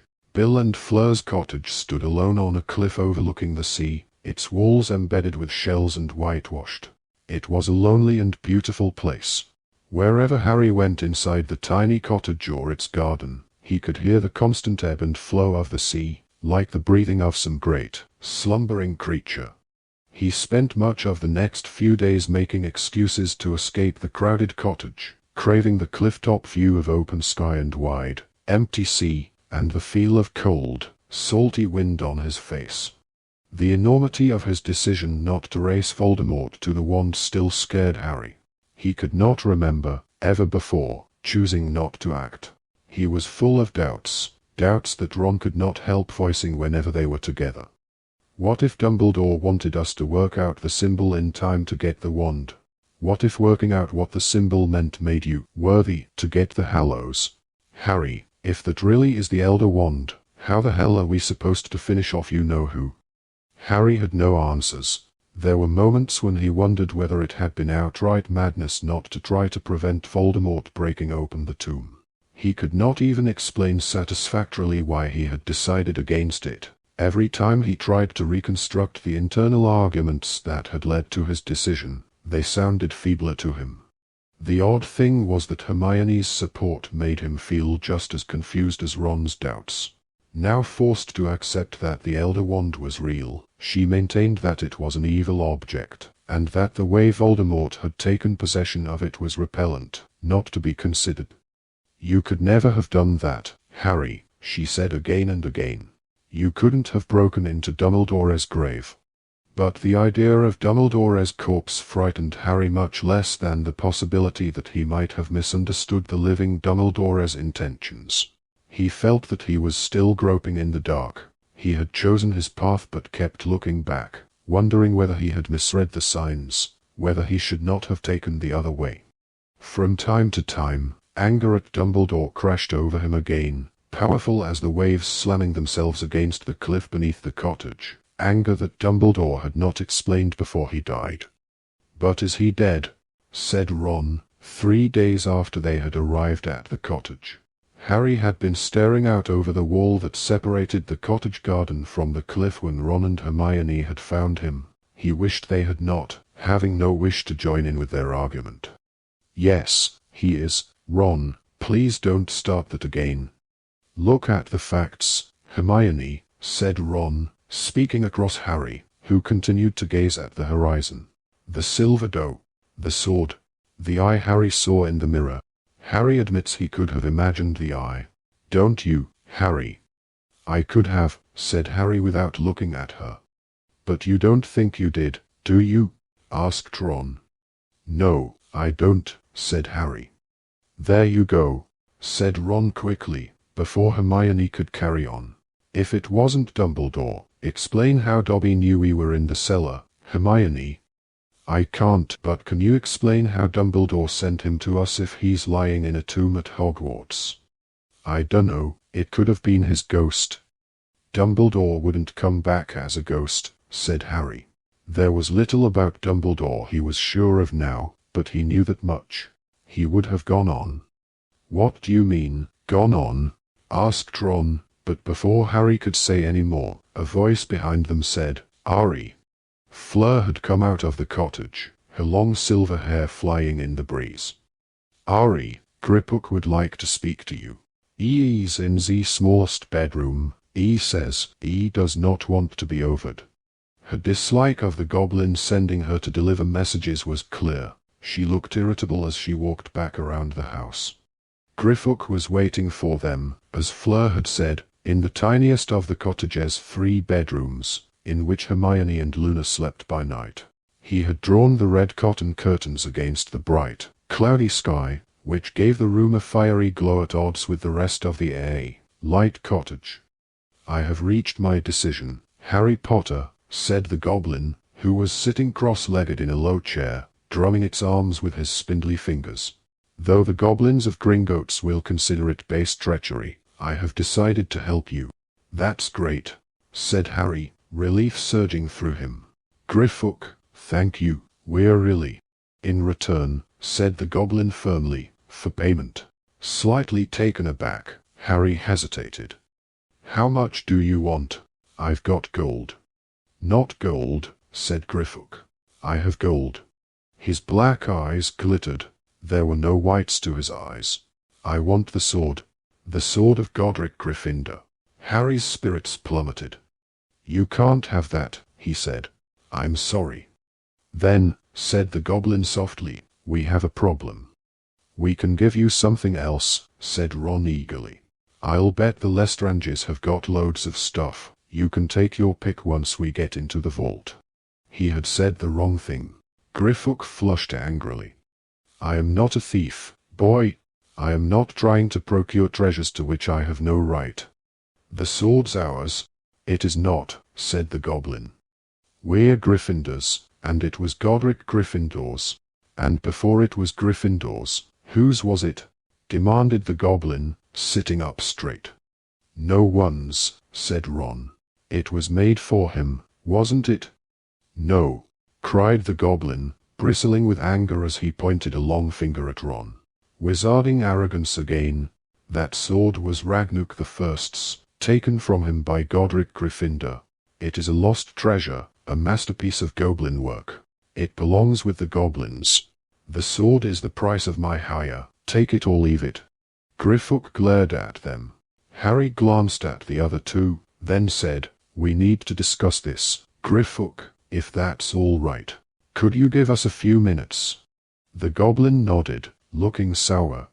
Downstairs in the empty sitting room, Harry walked to the fireplace, brow furrowed, trying to think what to do.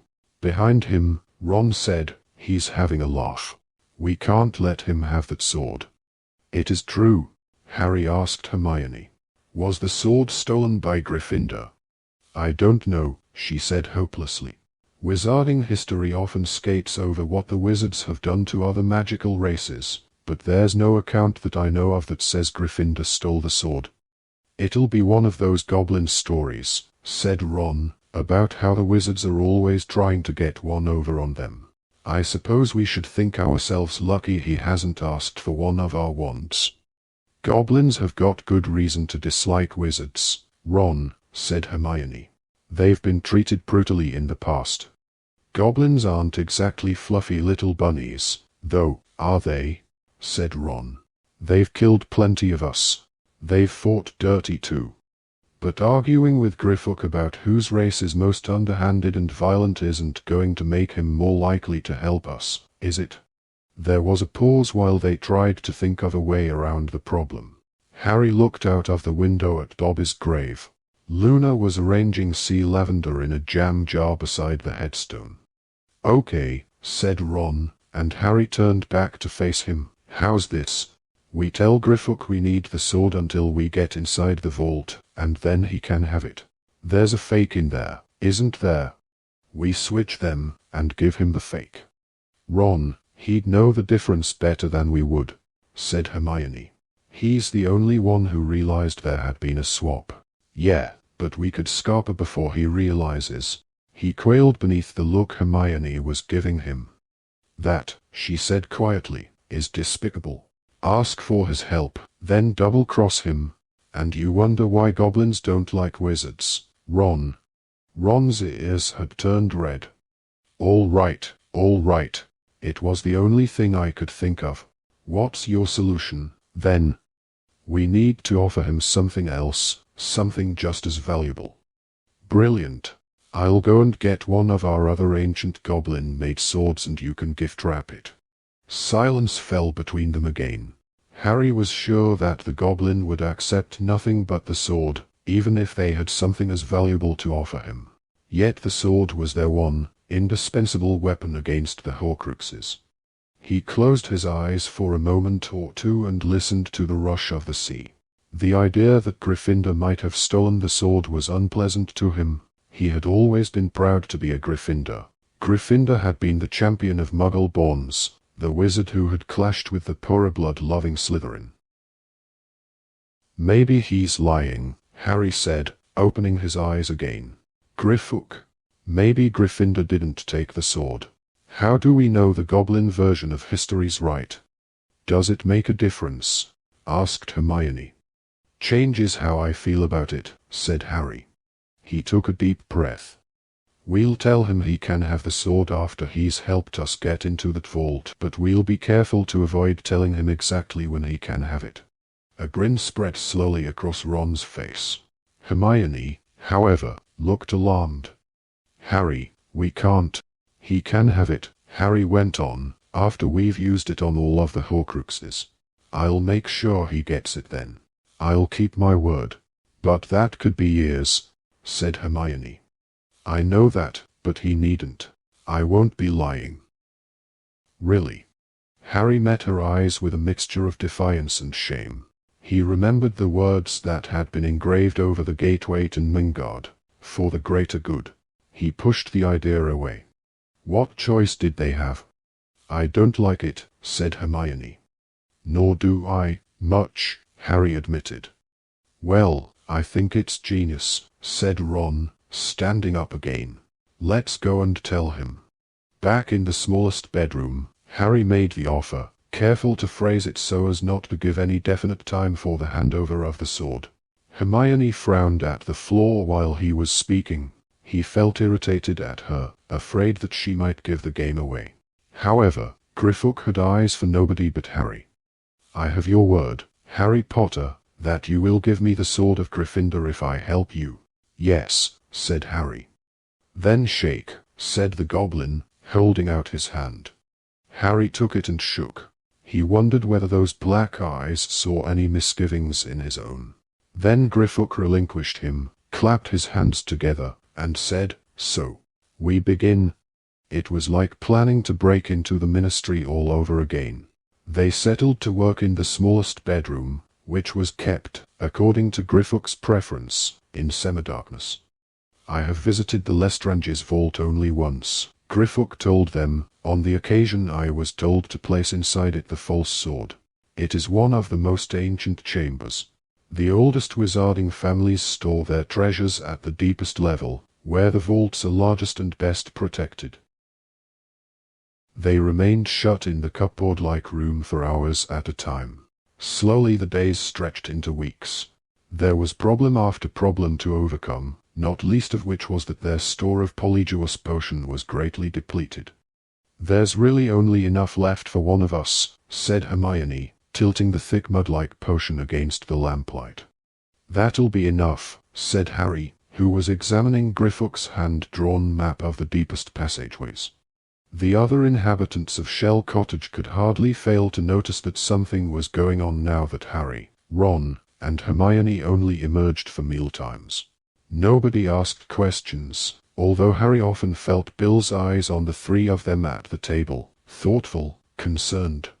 The longer they spent together, the more Harry realized that he did not much like the goblin. Griffook was unexpectedly bloodthirsty, laughed at the idea of pain in lesser creatures, and seemed to relish the possibility that they might have to hurt other wizards to reach the Lestrange's vault. Harry could tell that his distaste was shared by the other two, but they did not discuss it. They needed Griffook. The goblin ate only grudgingly with the rest of them. Even after his legs had mended, he continued to request trays of food in his room, like the still frail Ollivander, until Bill, following an angry outburst from Fleur, went upstairs to tell him that the arrangement could not continue. Thereafter Griffook joined them at the overcrowded table, although he refused to eat the same food, insisting, instead, on lumps of raw meat, roots, and various fungi. Harry felt responsible. It was, after all, he who had insisted that the goblin remain at Shell Cottage so that he could question him. His fault that the whole Weasley family had been driven into hiding, that Bill, Fred, George, and Ma Weasley could no longer work. "I'm sorry," he told Fleur, one blustery April evening as he helped her prepare dinner. "I never meant you to have to deal with all of this." She had just set some knives to work, chopping up steaks for Griffook and Bill, who had preferred his meat bloody ever since he had been attacked by Greyback. While the knives sliced away behind her, her somewhat irritable expression softened. "Ari, you saved my sister's life, I do not forget." This was not, strictly speaking, true, but Harry decided against reminding her that Gabrielle had never been in real danger. "Anyway," Fleur went on, pointing her wand at a pot of sauce on the stove, which began to bubble at once. Ollivander leaves for Muriel's this evening. That will make things easier. The goblin," she scowled a little at the mention of him, "can move downstairs, and you, Ron, and Dean can take that room." "We don't mind sleeping in the living room," said Harry, who knew that Griffook would think poorly of having to sleep on the sofa. Keeping Griffook happy was essential to their plans. "Don't worry about us." And when she tried to protest he went on, "We'll be off your hands soon too, Ron, Hermione, and I. We won't need to be here much longer." "But what do you mean?" she said, frowning at him, her wand pointing at the casserole dish now suspended in midair. "Of course you must not leave. You are safe there." She looked rather like Weasley as she said it, and he was glad that the back door opened at that moment. Luna and Dean entered, their hair damp from the rain outside and their arms full of driftwood. "And tiny little ears," Luna was saying, "a bit like a hippo's. Daddy says, only purple and hairy. And if you want to call them, you have to hum. They prefer a waltz, nothing too fast." Looking uncomfortable, Dean shrugged at Harry as he passed, following Luna into the combined dining and sitting room where Ron and Hermione were laying the dinner table. Seizing the chance to escape Fleur's questions, Harry grabbed 2 jugs of pumpkin juice and followed them. "And if you ever come to our house I'll be able to show you the horn. Daddy wrote to me about it but I haven't seen it yet, because the Death Eaters took me from the Hogwarts Express and I never got home for Christmas," Luna was saying, as she and Dean relayed the fire. "Luna, we told you," Hermione called over to her. That horn exploded. It came from an air-umpant, not a crumple-horned snorkack. "No, it was definitely a snorkack horn," said Luna serenely. "Daddy told me. It will probably have reformed by now. They mend themselves, you know." Hermione shook her head and continued laying down forks as Bill appeared, leading Ollivander down the stairs. The wandmaker still looked exceptionally frail, and he clung to Bill's arm as the latter supported him, carrying a large suitcase. "I'm going to miss you, Ollivander," said Luna, approaching the old man. "And I you, my dear," said Ollivander, patting her on the shoulder. "You were an inexpressible comfort to me in that terrible place."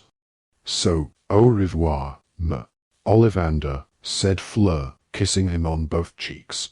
"And I wonder whether you could oblige me by delivering a package to Bill's Auntie Muriel. I never returned a tiara." "It will be an honor," said Ollivander with a little bow, "the very least I can do in return for your generous hospitality." Fleur drew out a worn velvet case, which she opened to show the wandmaker. The tiara sat glittering and twinkling in the light from the low-hanging lamp. "Moonstones and diamonds," said Griffook, who had sidled into the room without Harry noticing. "Made by goblins, I think." "And paid for by wizards," said Bill quietly, and the goblin shot him a look that was both furtive and challenging. A strong wind gusted against the cottage windows as Bill and Ollivander set off into the night. The rest of them squeezed in around the table, elbow to elbow, and with barely enough room to move, they started to eat. The fire crackled and popped in the grate beside them. Fleur, Harry noticed, was merely playing with her food. She glanced at the window every few minutes. However, Bill returned before they had finished their first course, his long hair tangled by the wind. "Everything's fine," he told Fleur. "Ollivander settled in. Mum and Dad say hello. Ginny sends you all her love. Fred and George are driving Muriel up the wall. They're still operating an owl order business out of her back room. It cheered her up to have her tiara back, though. She said she thought we'd stolen it." "Ah, she's charmante, your aunt," said Fleur crossly, waving her wand and causing the dirty plates to rise and form a stack in midair. She caught them and marched out of the room. "Daddy's made a tiara," piped up Luna. "Well, more of a crown, really." Ron caught Harry's eye and grinned. Harry knew that he was remembering the ludicrous headdress they had seen on their visit to Xenophilius. "Yes, he's trying to recreate the lost diadem of Ravenclaw. He thinks he's identified most of the main elements now." Adding the billywig wings really made a difference. There was a bang on the front door. Everyone's head turned toward it. Fleur came running out of the kitchen, looking frightened. Bill jumped to his feet, his wand pointing at the door. Harry, Ron, and Hermione did the same. Silently Griffook slipped beneath the table, out of sight. "Who is it?" Bill called. "It is I, Remus John Lupin," called a voice over the howling wind. Harry experienced a thrill of fear. What had happened? "I am a werewolf, married to Nymphadora Tonks, and you, the secret keeper of Shell Cottage, told me the address and bade me come in an emergency." "Lupin," muttered Bill, and he ran to the door and wrenched it open. Lupin fell over the threshold. He was white-faced, wrapped in a traveling cloak, his graying hair windswept. He straightened up, looked around the room, making sure of who was there, then cried aloud, "It's a boy. We've named him Ted, after Dora's father." Hermione shrieked. "Wah! Tonks has had the baby." Yes, she's had the baby," shouted Lupin. All around the table came cries of delight, sighs of relief. Hermione and Fleur both squealed, "Congratulations." And Ron said, "Blimey, a baby," as if he had never heard of such a thing before. Yes, a boy," said Lupin again, who seemed dazed by his own happiness. He strode around the table and hugged Harry. The scene in the basement of Grimmauld Place might never have happened. "You'll be godfather," he said as he released Harry. "Me," stammered Harry. "You, yes, of course, Dora quite agrees. No one better." Yeah, blimey." Harry felt overwhelmed, astonished, delighted. Now Bill was hurrying to fetch wine, and Fleur was persuading Lupin to join them for a drink. "I can't stay long, I must get back," said Lupin, beaming around at them all. He looked years younger than Harry had ever seen him. Thank you, Bill." Bill had soon filled all of their goblets. They stood and raised them high in a toast. "To tell you Remus Lupin," said Lupin, "a great wizard in the making." "Who does he look like?" Fleur inquired. "I think he looks like Dora, but she thinks he is like me. Not much hair.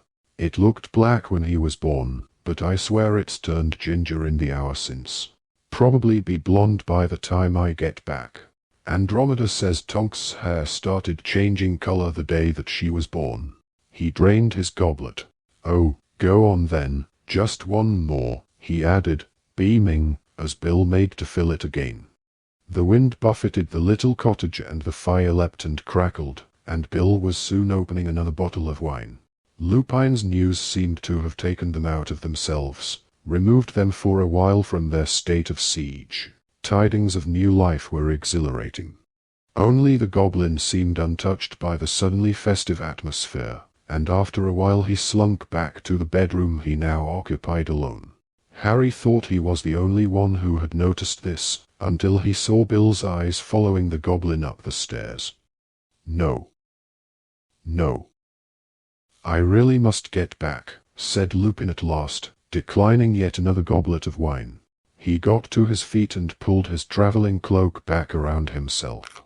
Goodbye. I'll try and bring some pictures in a few days' time. They'll all be so glad to know that I've seen you." He fastened his cloak and made his farewells, hugging the women and grasping hands with the men, then, still beaming, returned into the wild night. "Godfather, Harry," said Bill as they walked into the kitchen together, helping clear the table. "A real honor. Congratulations." As Harry set down the empty goblets he was carrying, Bill pulled the door behind him closed, shutting out the still voluble voices of the others, who were continuing to celebrate even in Lupin's absence. "I wanted a private word, actually, Harry. It hasn't been easy to get an opportunity with the cottage this full of people." Bill hesitated. "Harry, you're planning something with Griffook." It was a statement, not a question, and Harry did not bother to deny it. He merely looked at Bill, waiting. "I know goblins," said Bill. "I've worked for Gringotts ever since I left Hogwarts. As far as there can be friendship between wizards and goblins, I have goblin friends, or, at least, goblins I know well, and like." Again, Bill hesitated. "Harry, what do you want from Griffook, and what have you promised him in return?" "I can't tell you that," said Harry. "Sorry, Bill." The kitchen door opened behind them. Fleur was trying to bring through more empty goblets. "Wait," Bill told her. "Just a moment." She backed out and he closed the door again. "Then I have to say this," Bill went on. "If you have struck any kind of bargain with Griffook, and most particularly if that bargain involves treasure, you must be exceptionally careful. Goblin notions of ownership, payment, and repayment are not the same as human ones." Harry felt a slight squirm of discomfort, as though a small snake had stirred inside him. "What do you mean?" he asked. "We are talking about a different breed of being," said Bill. "Dealings between wizards and goblins have been fraught for centuries, but you'll know all that from history of magic. There has been fault on both sides. I would never claim that wizards have been innocent. However, there is a belief among some goblins, and those at Gringotts are perhaps most prone to it, that wizards cannot be trusted in matters of gold and treasure, that they have no respect for goblin ownership." "I respect," Harry began, but Bill shook his head. "You don't understand, Harry. Nobody could understand unless they have lived with goblins. To a goblin, the rightful and true master of any object is the maker, not the purchaser. All goblin-made objects are, in goblin eyes, rightfully theirs. But if it was bought, then they would consider it rented by the one who had paid the money. They have, however, great difficulty with the idea of goblin-made objects passing from wizard to wizard. You saw Griffook's face when the tiara passed under his eyes. He disapproves. I believe he thinks, as do the fiercest of his kind, that it ought to have been returned to the goblins once the original purchaser died." They consider our habit of keeping goblin-made objects, passing them from wizard to wizard without further payment, little more than theft. Harry had an ominous feeling now. He wondered whether Bill guessed more than he was letting on. "All I am saying," said Bill, setting his hand on the door back into the sitting room, "is to be very careful what you promise goblins, Harry. It would be less dangerous to break into Gringotts than to renege on a promise to a goblin." "Right," said Harry as Bill opened the door. "Yeah. Thanks. I'll bear that in mind." As he followed Bill back to the others, a wry thought came to him, born no doubt of the wine he had drunk. He seemed set on course to become just as reckless a godfather to Teddy Lupin as Sirius Black had been to him. Chapter 26.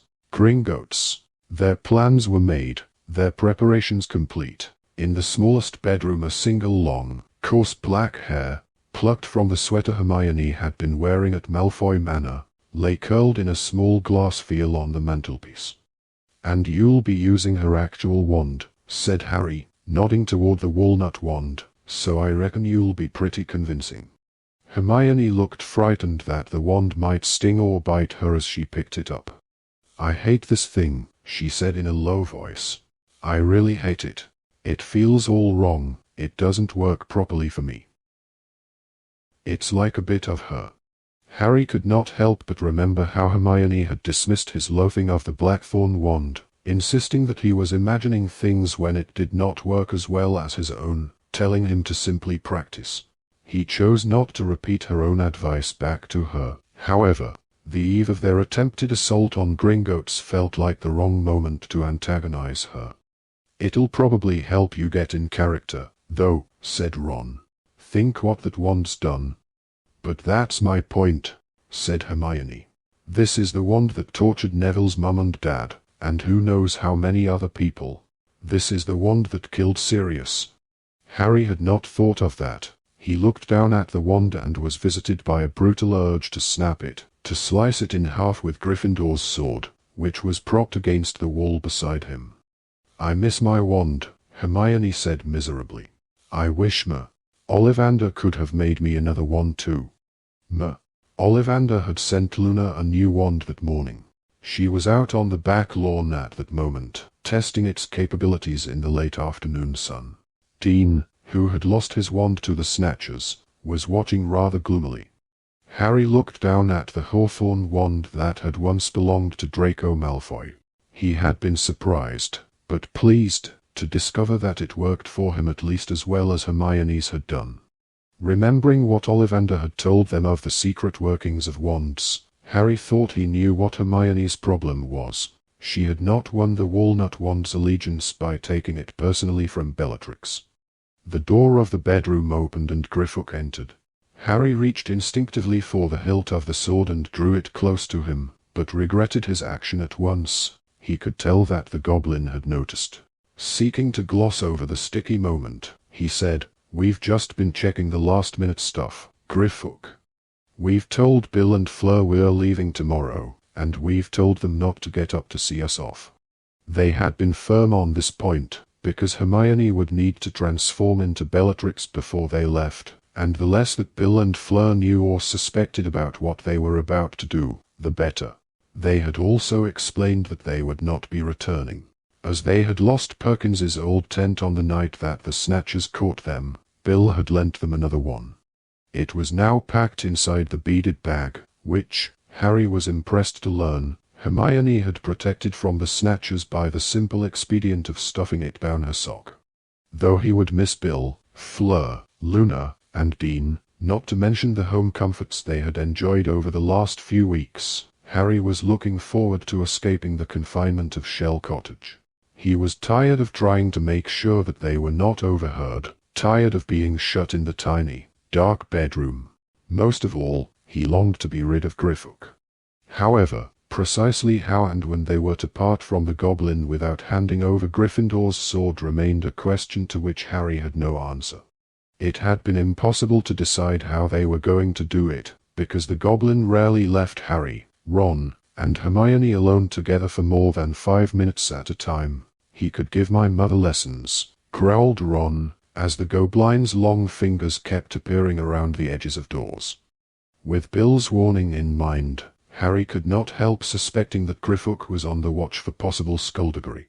Hermione disapproved so heartily of the planned double-cross that Harry had given up attempting to pick her brains on how best to do it. Ron, on the rare occasions that they had been able to snatch a few Griffook-free moments, had come up with nothing better than, "We'll just have to wing it, mate."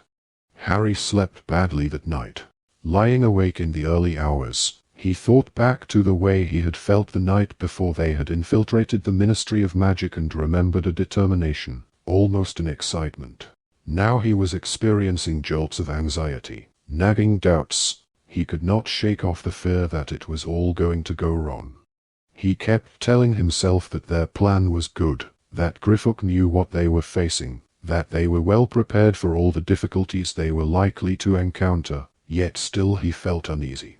Once or twice he heard Ron stir and was sure that he too was awake, but they were sharing the sitting room with Dean, so Harry did not speak.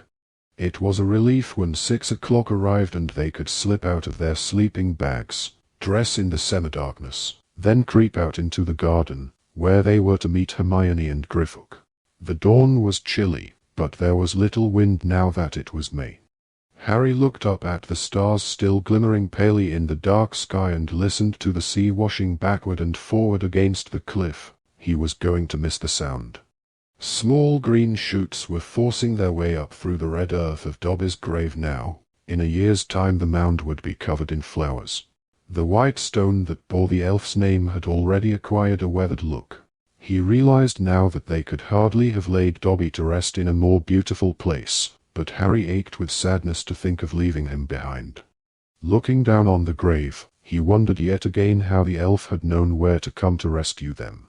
His fingers moved absent-mindedly to the little pouch still strung around his neck, through which he could feel the jagged mirror fragment in which he had been sure he had seen Dumbledore's eye. Then the sound of a door opening made him look around. Bellatrix Lestrange was striding across the lawn toward them, accompanied by Griffook. As she walked, she was tucking the small, beaded bag into the inside pocket of another set of the old robes they had taken from Grimmauld Place. Though Harry knew perfectly well that it was really Hermione, he could not suppress a shiver of loathing. She was taller than he was, her long black hair rippling down her back, her heavily lidded eyes disdainful as they rested upon him. But then she spoke, and he heard Hermione through Bellatrix's low voice. She tasted disgusting, worse than garter roots. "Okay, Ron, come here so I can do you." "Right, but remember, I don't like the beard too long." "Oh, for heaven's sake, this isn't about looking handsome, it's not that, it gets in the way. But I liked my nose a bit shorter, try and do it the way you did last time." Hermione sighed and set to work, muttering under her breath as she transformed various aspects of Ron's appearance. He was to be given a completely fake identity, and they were trusting to the malevolent aura cast by Bellatrix to protect him. Meanwhile Harry and Griffook were to be concealed under the invisibility cloak. "There," said Hermione. "How does he look, Harry?" It was just possible to discern Ron under his disguise, but only, Harry thought, because he knew him so well. Ron's hair was now long and wavy. He had a thick brown beard and mustache, no freckles, a short, broad nose, and heavy eyebrows. "Well, he's not my type, but he'll do," said Harry.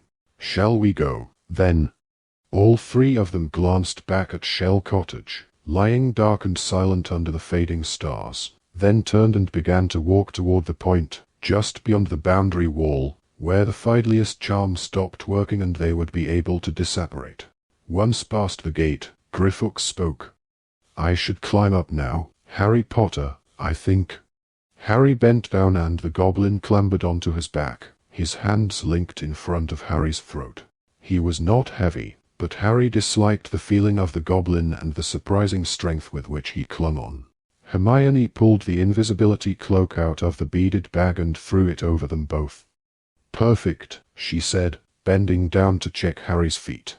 "I can't see a thing. Let's go."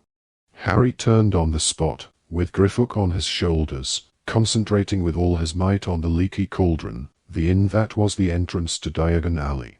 The goblin clung even tighter as they moved into the compressing darkness, and seconds later Harry's feet found pavement and he opened his eyes on Charing Cross Road.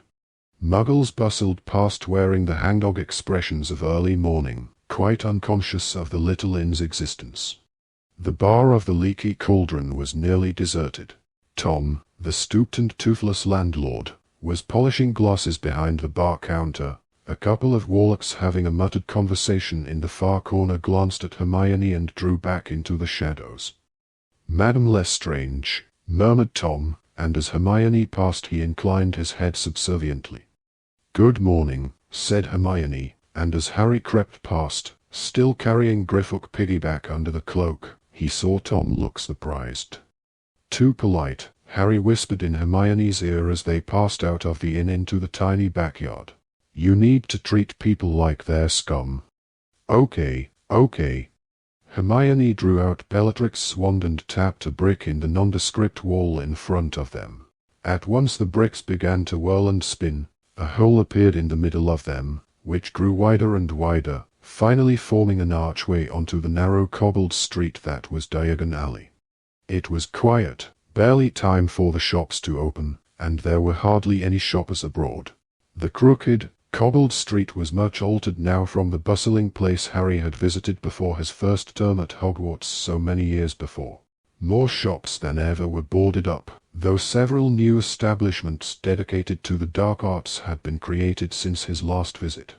Harry's own face glared down at him from posters plastered over many windows, always captioned with the words "Undesirable Number 1."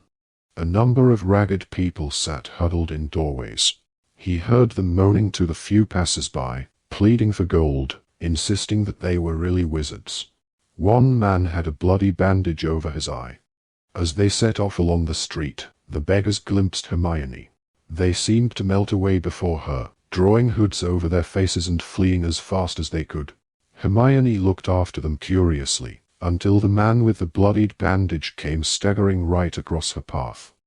"My children," he bellowed, pointing at her. His voice was cracked, high-pitched. He sounded distraught. "Where are my children? What has he done with them? You know. I really," stammered Hermione. The man lunged at her, reaching for her throat. Then, with a bang and a burst of red light, he was thrown backward onto the ground, unconscious.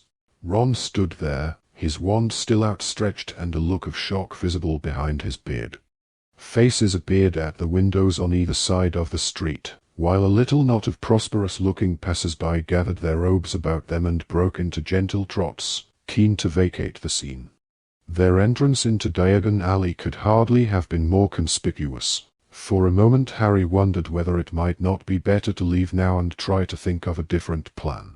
Before they could move or consult one another, however, they heard a cry from behind them. "Why, Madame Lestrange!" Harry whirled around and Griffook tightened his hold around Harry's neck. A tall, thin wizard with a crown of bushy grey hair and a long, sharp nose was striding toward them. "It's Travers," hissed the goblin into Harry's ear, but at that moment Harry could not think who Travers was. Hermione had drawn herself up to her fullest height and said with as much contempt as she could muster, "And what do you want?" Travers stopped in his tracks, clearly affronted. "He's another Death Eater," breathed Griffook, and Harry sidled sideways to repeat the information into Hermione's ear. "I merely sought to greet you," said Travers coolly, "but if my presence is not welcome." Harry recognized his voice now. Travers was one of the Death Eaters who had been summoned to Xenophilus' house. No, not at all, Travers," said Hermione quickly, trying to cover up a mistake. "How are you?" "Well, I confess I am surprised to see you out and about, Bellatrix." "Really? Why?" asked Hermione. "Well," Travers coughed, "I heard that the inhabitants of Malfoy Manor were confined to the house, after the escape." Harry willed Hermione to keep her head. If this was true, and Bellatrix was not supposed to be out in public, "The Dark Lord forgives those who have served him most faithfully in the past," said Hermione in a magnificent imitation of Bellatrix's most contemptuous manner. "Perhaps your credit is not as good with him as mine is, Travers." Though the Death Eater looked offended, he also seemed less suspicious. He glanced down at the man Ron had just stunned. "How did it offend you?" "It does not matter, it will not do so again," said Hermione coolly. "Some of these Wanderless can be troublesome," said Travers. "While they do nothing but beg, I have no objection, but one of them actually asked me to plead her case at the ministry last week. I'm a witch, sir, I'm a witch, let me prove it to you," he said in a squeaky impersonation. "As if I was going to give her my wand." "But whose wand?" said Travers curiously. "Are you using at the moment, Bellatrix? I heard that your own was." "I have my wand here," said Hermione coldly, holding up Bellatrix's wand. "I don't know what rumors you have been listening to, Travers, but you seem sadly misinformed." Travers seemed a little taken aback at that, and he turned instead to Ron. "Who is your friend? I do not recognize him." "This is Dragomir Disbard," said Hermione. They had decided that a fictional foreigner was the safest cover for Ron to assume. "He speaks very little English, but he is in sympathy with the Dark Lord's aims. He has traveled here from Transylvania to see our new regime." "Indeed. How do you do, Dragomir?" "Oh, you," said Ron, holding out his hand. Travers extended 2 fingers and shook Ron's hand as though frightened of dirtying himself. "So what brings you and your sympathetic friend to Diagon Alley this early?" asked Travers. "I need to visit Gringotts," said Hermione. "Alas, I also," said Travers. "Gold, filthy gold. We cannot live without it, yet I confess I deplore the necessity of consorting with our long-fingered friends." Harry felt Griffook's clasped hands tighten momentarily around his neck.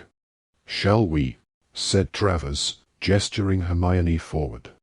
Hermione had no choice but to fall into step beside him and head along the crooked, cobbled street toward the place where the snowy white Gringotts stood towering over the other little shops. Ron sloped along beside them, and Harry and Griffook followed. A watchful Death Eater was the very last thing they needed, and the worst of it was, with Travers marching at what he believed to be Bellatrix's side, there was no means for Harry to communicate with Hermione or Ron. All too soon they arrived at the foot of the marble steps leading up to the great bronze doors. As Griffook had already warned them, the liveried goblins who usually flanked the entrance had been replaced by 2 wizards, both of whom were clutching long thin golden rods. "Ah, probity probes," sighed Travers theatrically. "So crude but effective." And he set off up the steps, nodding left and right to the wizards, who raised the golden rods and passed them up and down his body. The probes, Harry knew, detected spells of concealment and hidden magical objects. Knowing that he had only seconds, Harry pointed Draco's wand at each of the guards in turn and murmured, "Confundo," twice. Unnoticed by Travers, who was looking through the bronze doors at the inner hall, each of the guards gave a little start as the spells hit them. Hermione's long black hair rippled behind her as she climbed the steps. "One moment, madam," said the guard, raising his probe. "But you've just done that," said Hermione in Bellatrix's commanding, arrogant voice.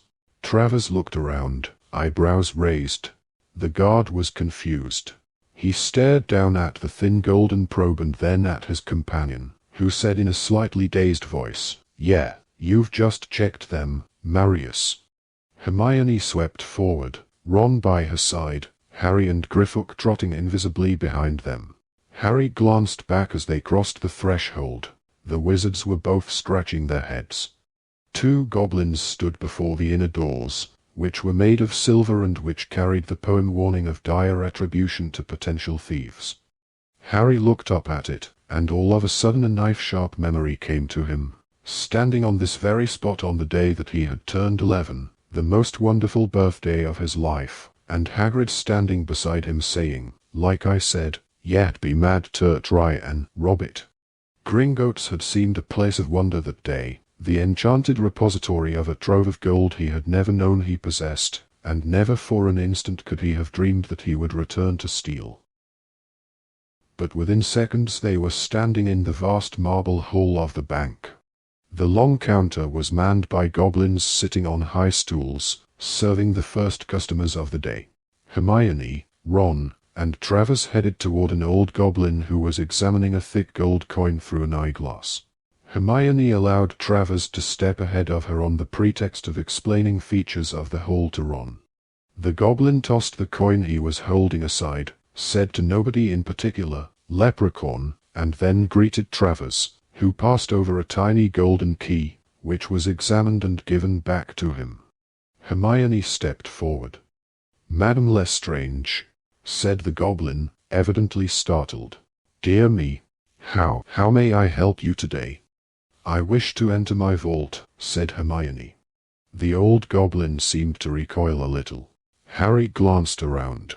Not only was Travers hanging back, watching, but several other goblins had looked up from their work to stare at Hermione. "You have identification?" asked the goblin. "Identification? I have never been asked for identification before," said Hermione. "They know," whispered Griffook in Harry's ear.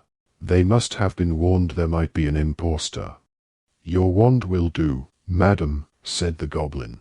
He held out a slightly trembling hand, and in a dreadful blast of realization Harry knew that the goblins of Gringotts were aware that Bellatrix's wand had been stolen. Act now," whispered Griffook in Harry's ear, "the imperious curse." Harry raised the hawthorn wand beneath the cloak, pointed it at the old goblin, and whispered, for the first time in his life, "Imperio." A curious sensation shot down Harry's arm, a feeling of tingling warmth that seemed to flow from his mind, down the sinews and veins connecting him to the wand and the curse it had just cast. The goblin took Bellatrix's wand, examined it closely, and then said, "Ah, you have had a new wand made, Madame Lestrange." "What?" said Hermione. No, that's mine." "A new wand," said Travers, approaching the counter again. Still the goblins all around were watching. "But how could you have done? Which wandmaker did you use?" Harry acted without thinking. Pointing his wand at Travers, he muttered, "Imperio," once more. "Oh yes, I see," said Travers, looking down at Bellatrix's wand. "Yes, very handsome. And is it working well? I always think wands require a little breaking in, don't you?" Hermione looked utterly bewildered, but to Harry's enormous relief she accepted the bizarre turn of events without comment. The old goblin behind the counter clapped his hands and a younger goblin approached. "I shall need the clankers," he told the goblin, who dashed away and returned a moment later with a leather bag that seemed to be full of jangling metal, which he handed to his senior. Good. So, if you will follow me, Madame Lestrange," said the old goblin, hopping down off his stool and vanishing from sight, "I shall take you to your vault." He appeared around the end of the counter, jogging happily toward them, the contents of the leather bag still jingling. Travers was now standing quite still with his mouth hanging wide open. Ron was drawing attention to this odd phenomenon by regarding Travers with confusion. "Wait, Bogrod." Another goblin came scurrying around the counter. "We have instructions," he said with a bow to Hermione. "Forgive me, madam, but there have been special orders regarding the Vault of Lestrange." He whispered urgently in Bogrod's ear, but the imperious goblin shook him off. "I am aware of the instructions. Madame Lestrange wishes to visit her vault. Very old family. Old clients. This way, please." And, still clanking, he hurried toward one of the many doors leading off the hall. Harry looked back at Travers, who was still rooted to the spot looking abnormally vacant, and made his decision. With a flick of his wand he made Travers come with them, walking meekly in their wake as they reached the door and passed into the rough stone passageway beyond, which was lit with flaming torches. "We're in trouble, they suspect," said Harry as the door slammed behind them and he pulled off the invisibility cloak. Griffook jumped down from his shoulders. Neither Travers nor Bogrod showed the slightest surprise at the sudden appearance of Harry Potter in their midst. "They're imperused," he added, in response to Hermione and Ron's confused queries about Travers and Bogrod, who were both now standing there looking blank. "I don't think I did it strongly enough, I don't know." And another memory darted through his mind, of the real Bellatrix Lestrange shrieking at him when he had first tried to use an unforgivable curse. "You need to mean them, Potter." "What do we do?" asked Ron. "Shall we get out now, while we can?" "If we can," said Hermione, looking back toward the door into the main hall, beyond which who knew what was happening. "We've got this far, I say we go on," said Harry. "Good," said Griffook. "So, we need Bogrod to control the cart. I no longer have the authority. But there will not be room for the wizard." Harry pointed his wand at Travers. "Imperio." The wizard turned and set off along the dark track at a smart pace. "What are you making him do?" "Hide," said Harry as he pointed his wand at Bogrod, who whistled to summon a little cart that came trundling along the tracks toward them out of the darkness. Harry was sure he could hear shouting behind them in the main hall as they all clambered into it, Bogrod in front with Griffook, Harry, Ron, and Hermione crammed together in the back. With a jerk the cart moved off, gathering speed. They hurtled past Travers, who was wriggling into a crack in the wall. Then the cart began twisting and turning through the labyrinthine passages, sloping downward all the time. Harry could not hear anything over the rattling of the cart on the tracks. His hair flew behind him as they swerved between stalactites, flying ever deeper into the earth, but he kept glancing back. They might as well have left enormous footprints behind them. The more he thought about it, the more foolish it seemed to have disguised Hermione as Bellatrix, to have brought along Bellatrix's wand, when the Death Eaters knew who had stolen it. They were deeper than Harry had ever penetrated within Gringotts. They took a hairpin bend at speed and saw ahead of them, with seconds to spare, a waterfall pounding over the track. Harry heard Griffook shout, "No!" But there was no braking. They zoomed through it. Water filled Harry's eyes and mouth. He could not see or breathe. Then, with an awful lurch, the cart flipped over and they were all thrown out of it. Harry heard the cart smash into pieces against the passage wall, heard Hermione shriek something, and felt himself glide back toward the ground as though weightless, landing painlessly on the rocky passage floor. "Sea cushioning charm," Hermione spluttered, as Ron pulled her to her feet, but to Harry's horror he saw that she was no longer Bellatrix. Instead she stood there in overlarge robes, sopping wet and completely herself. Ron was red-haired and beardless again. They were realizing it as they looked at each other, feeling their own faces. "The thief's downfall," said Griffook, clambering to his feet and looking back at the deluge onto the tracks, which, Harry knew now, had been more than water. "It washes away all enchantment, all magical concealment. They know there are impostors in Gringotts. They have set off defenses against us."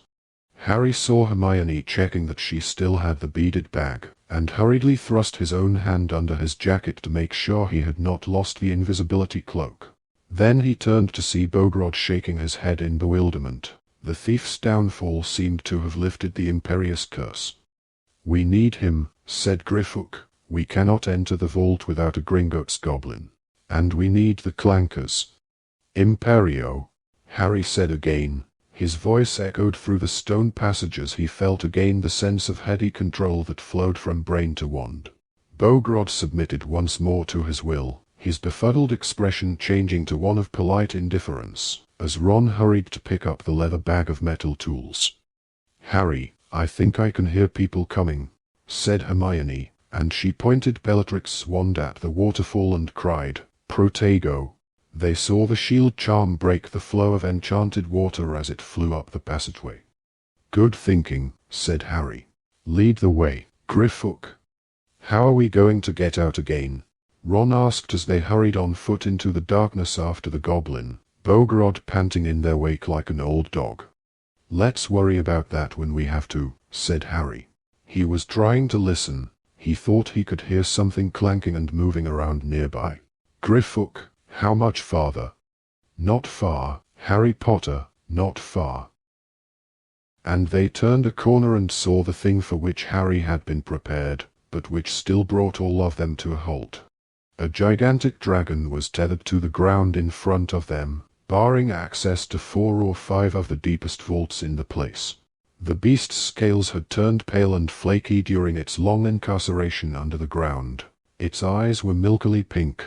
Both rear legs bore heavy cuffs from which chains led to enormous pegs driven deep into the rocky floor.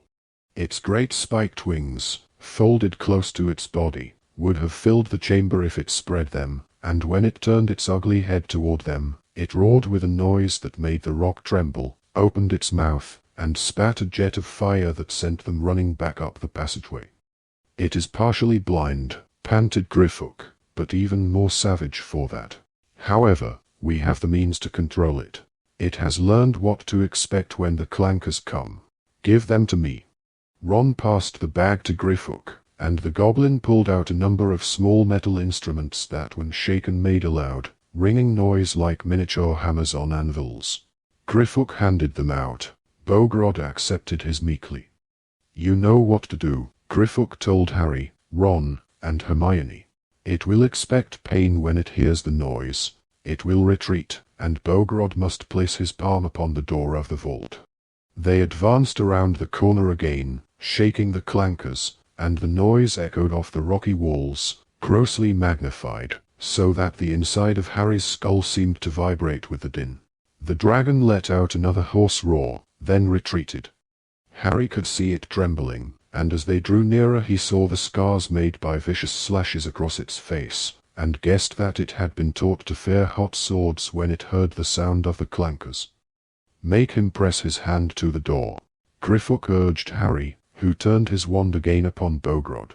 The old goblin obeyed, pressing his palm to the wood, and the door of the vault melted away to reveal a cave-like opening crammed from floor to ceiling with golden coins and goblets, silver armor, the skins of strange creatures, some with long spines, others with drooping wings, potions in jeweled flasks, and a skull still wearing a crown.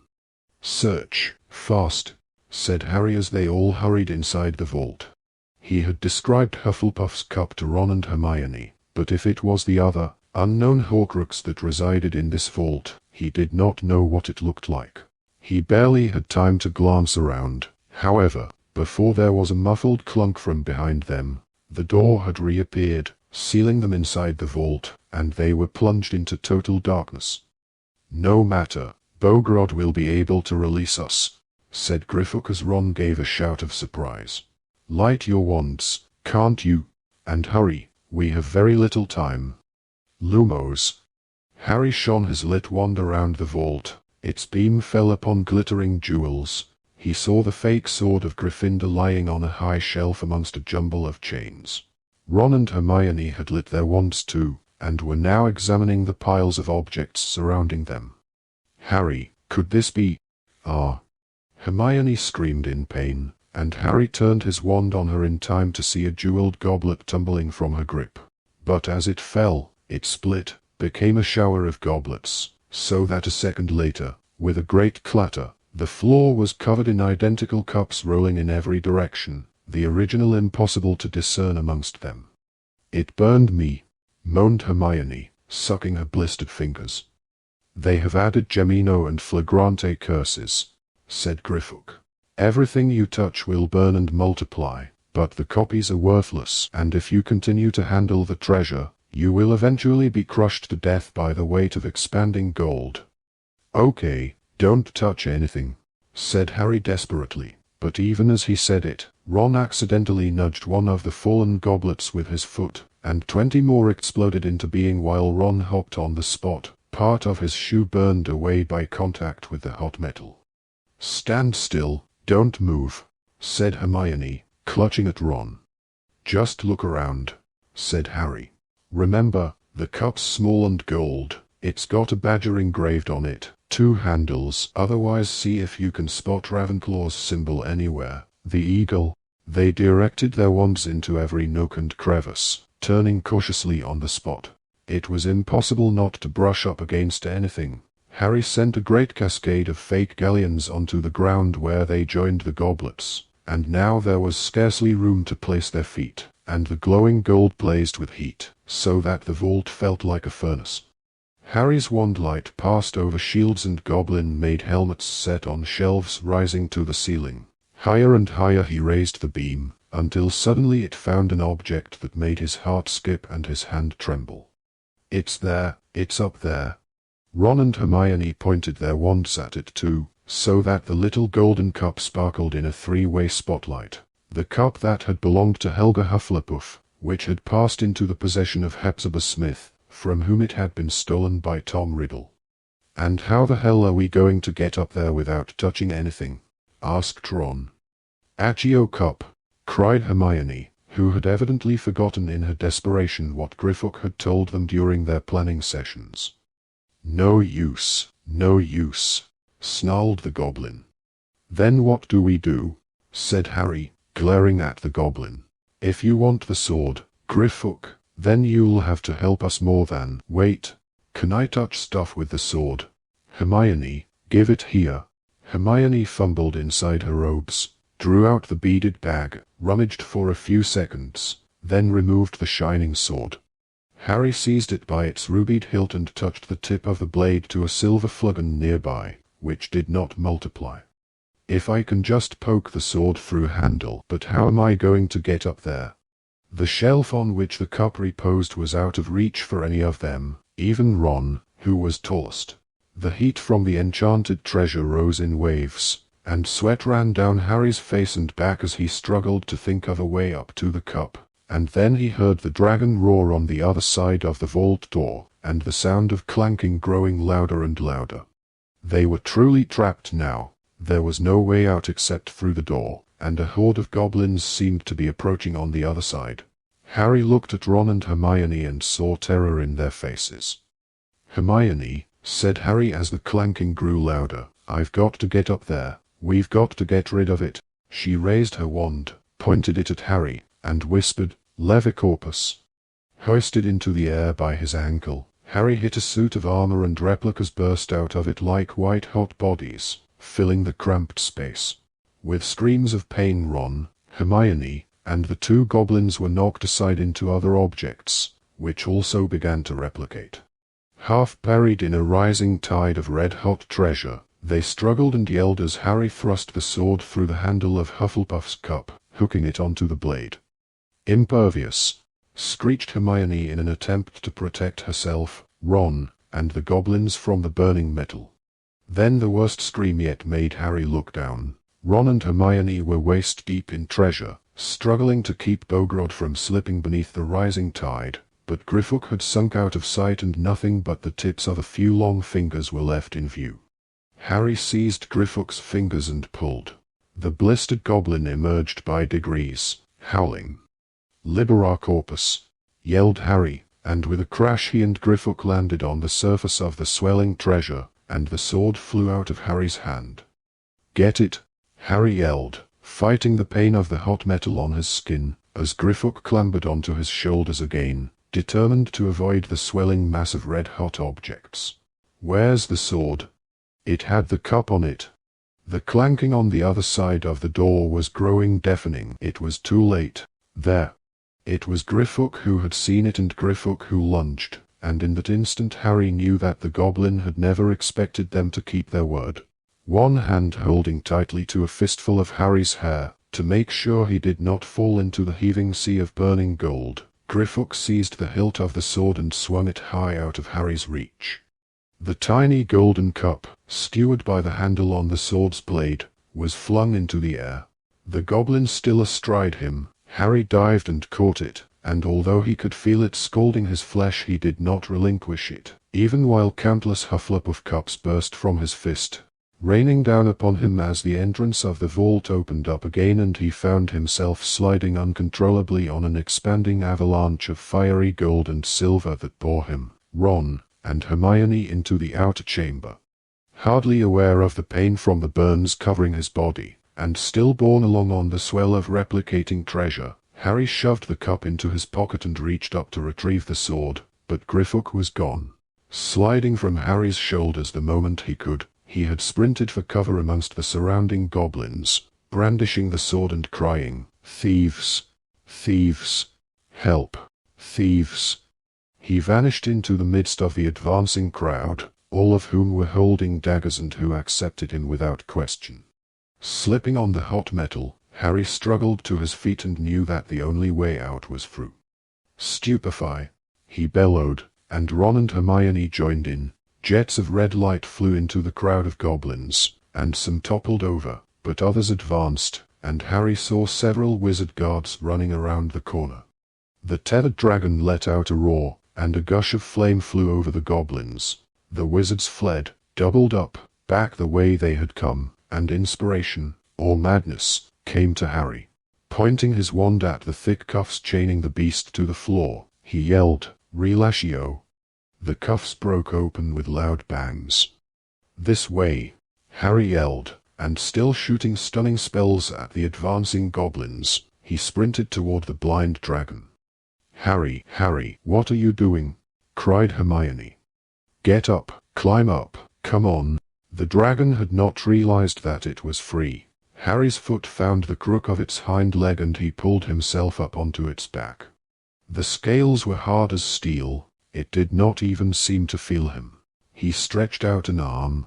Hermione hoisted herself up. Ron climbed on behind them, and a second later the dragon became aware that it was untethered. With a roar it reared. Harry dug in his knees, clutching as tightly as he could to the jagged scales as the wings opened, knocking the shrieking goblins aside like skittles, and it soared into the air. Harry, Ron, and Hermione, flat on its back, scraped against the ceiling as it dived toward the passage opening, while the pursuing goblins hurled daggers that glanced off its flanks. "We'll never get out, it's too big," Hermione screamed, but the dragon opened its mouth and belched flame again, blasting the tunnel, whose floors and ceiling cracked and crumbled. By sheer force the dragon clawed and fought its way through. Harry's eyes were shut tight against the heat and dust. Deafened by the crashing of rock and the dragon's roars, he could only cling to its back, expecting to be shaken off at any moment. Then he heard Hermione yelling, "Defodio!" She was helping the dragon enlarge the passageway, carving out the ceiling as it struggled upward toward the fresher air, away from the shrieking and clanking goblins. Harry and Ron copied her, blasting the ceiling apart with more gouging spells. They passed the underground lake, and the great crawling, snarling beast seemed to sense freedom and space ahead of it, and behind them the passage was full of the dragon's thrashing, spiked tail, of great lumps of rock, gigantic fractured stalactites, and the clanking of the goblins seemed to be growing more muffled, while ahead, the dragon's fire kept their progress clear, and then at last, by the combined force of their spells and the dragon's brute strength, they had blasted their way out of the passage into the marble hallway. Goblins and wizards shrieked and ran for cover, and finally the dragon had room to stretch its wings, turning its horned head toward the cool outside air it could smell beyond the entrance. It took off, and with Harry, Ron, and Hermione still clinging to its back, it forced its way through the metal doors, leaving them buckled and hanging from their hinges, as it staggered into Diagon Alley and launched itself into the sky. Chapter 27. The Final Hiding Place. There was no means of steering. The dragon could not see where it was going, and Harry knew that if it turned sharply or rolled in mid-air they would find it impossible to cling onto its broad back. Nevertheless, as they climbed higher and higher, London unfurling below them like a grey and green map, Harry's overwhelming feeling was of gratitude for an escape that had seemed impossible. Crouching low over the beast's neck, he clung tight to the metallic scales, and the cool breeze was soothing on his burned and blistered skin, the dragon's wings beating the air like the sails of a windmill. Behind him, whether from delight or fear he could not tell, Ron kept swearing at the top of his voice, and Hermione seemed to be sobbing. After 5 minutes or so, Harry lost some of his immediate dread that the dragon was going to throw them off, for it seemed intent on nothing but getting as far away from its underground prison as possible, but the question of how and when they were to dismount remained rather frightening. He had no idea how long dragons could fly without landing, nor how this particular dragon, which could barely see, would locate a good place to put down. He glanced around constantly, imagining that he could feel his scar prickling. How long would it be before Voldemort knew that they had broken into the Lestrange's vault? How soon would the goblins of Gringotts notify Bellatrix? How quickly would they realize what had been taken? And then, when they discovered that the golden cup was missing, Voldemort would know, at last, that they were hunting Horcruxes. The dragon seemed to crave cooler and fresher air. It climbed steadily until they were flying through wisps of chilly cloud, and Harry could no longer make out the little colored dots which were cars pouring in and out of the capital. On and on they flew, over countryside parceled out in patches of green and brown, over roads and rivers winding through the landscape like strips of matte and glossy ribbon. "What do you reckon it's looking for?" Ron yelled as they flew farther and farther north. "No idea," Harry bellowed back. His hands were numb with cold, but he did not dare attempt to shift his grip. He had been wondering for some time what they would do if they saw the coast sail beneath them, if the dragon headed for open sea. He was cold and numb, not to mention desperately hungry and thirsty. When, he wondered, had the beast itself last eaten? Surely it would need sustenance before long. And what if, at that point, it realized it had 3 highly edible humans sitting on its back? The sun slipped lower in the sky, which was turning indigo, and still the dragon flew, cities and towns gliding out of sight beneath them, its enormous shadow sliding over the earth like a great dark cloud. Every part of Harry ached with the effort of holding on to the dragon's back. "Is it my imagination?" shouted Ron after a considerable stretch of silence. "Or are we losing height?" Harry looked down and saw deep green mountains and lakes, coppery in the sunset. The landscape seemed to grow larger and more detailed as he squinted over the side of the dragon, and he wondered whether it had divined the presence of fresh water by the flashes of reflected sunlight. Lower and lower the dragon flew, in great spiraling circles, honing in, it seemed, upon one of the smaller lakes. "I say we jump when it gets low enough," Harry called back to the others. "Straight into the water before it realizes we're here." They agreed, Hermione a little faintly, and now Harry could see the dragon's wide yellow underbelly rippling in the surface of the water. Now, he slithered over the side of the dragon and plummeted feet first toward the surface of the lake. The drop was greater than he had estimated and he hit the water hard, plunging like a stone into a freezing, green, reed-filled world. He kicked toward the surface and emerged, panting, to see enormous ripples emanating in circles from the places where Ron and Hermione had fallen. The dragon did not seem to have noticed anything. It was already 50 feet away, swooping low over the lake to scoop up water in its scarred snout. As Ron and Hermione emerged, spluttering and gasping, from the depths of the lake, the dragon flew on, its wings beating hard, and landed at last on a distant bank. Harry, Ron, and Hermione struck out for the opposite shore. The lake did not seem to be deep. Soon it was more a question of fighting their way through reeds and mud than swimming, and at last they flopped, sodden, panting, and exhausted, onto slippery grass. Hermione collapsed, coughing and shuddering. Though Harry could have happily lain down and slept, he staggered to his feet, drew out his wand, and started casting the usual protective spells around them. When he had finished, he joined the others.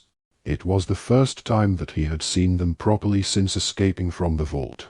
Both had angry red burns all over their faces and arms, and their clothing was singed away in places. They were wincing as they dabbed essence of Dittany onto their many injuries.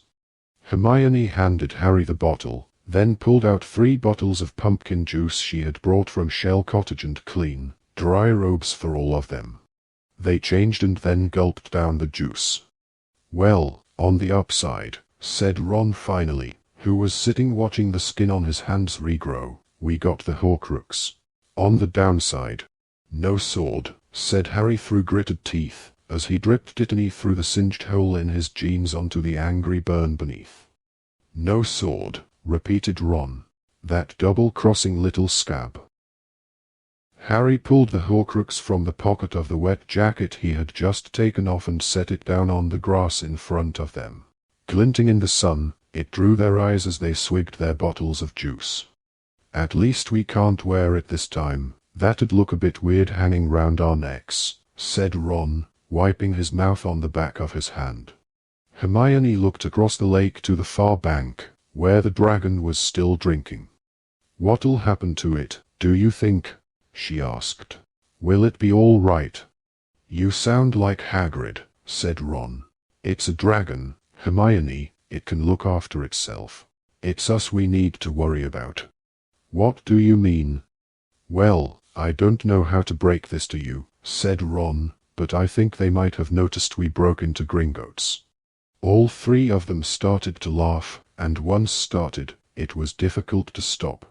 Harry's ribs ached, he felt lightheaded with hunger, but he lay back on the grass beneath the reddening sky and laughed until his throat was raw. "What are we going to do, though?" said Hermione finally, hiccuping herself back to seriousness. "He'll know, won't he?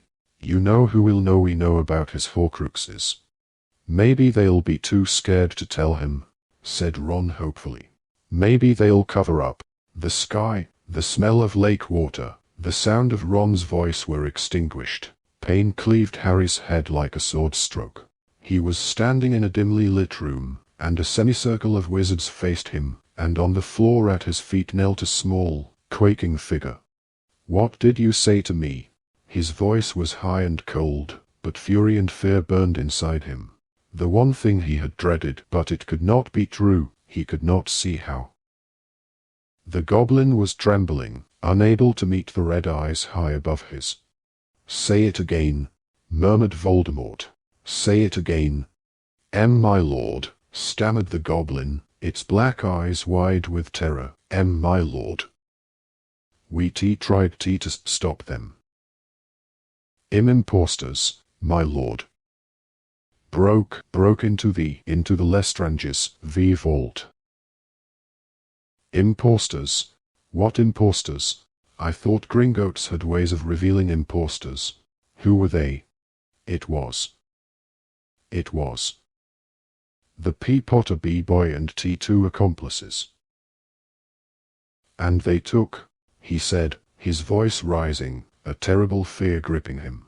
"Tell me, what did they take?" A small golden sea cup, my lord."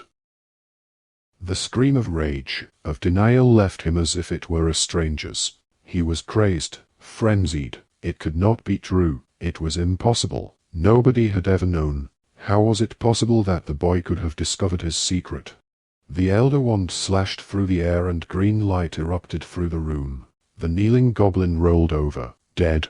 The watching wizards scattered before him, terrified. Bellatrix and Lucius Malfoy threw others behind them in their race for the door, and again his wand fell, and those who were left were slain, all of them, for bringing him this news. For hearing about the golden cup. Alone amongst the dead he stormed up and down, and they passed before him in vision. His treasures, his safeguards, his anchors to immortality. The diary was destroyed and the cup was stolen.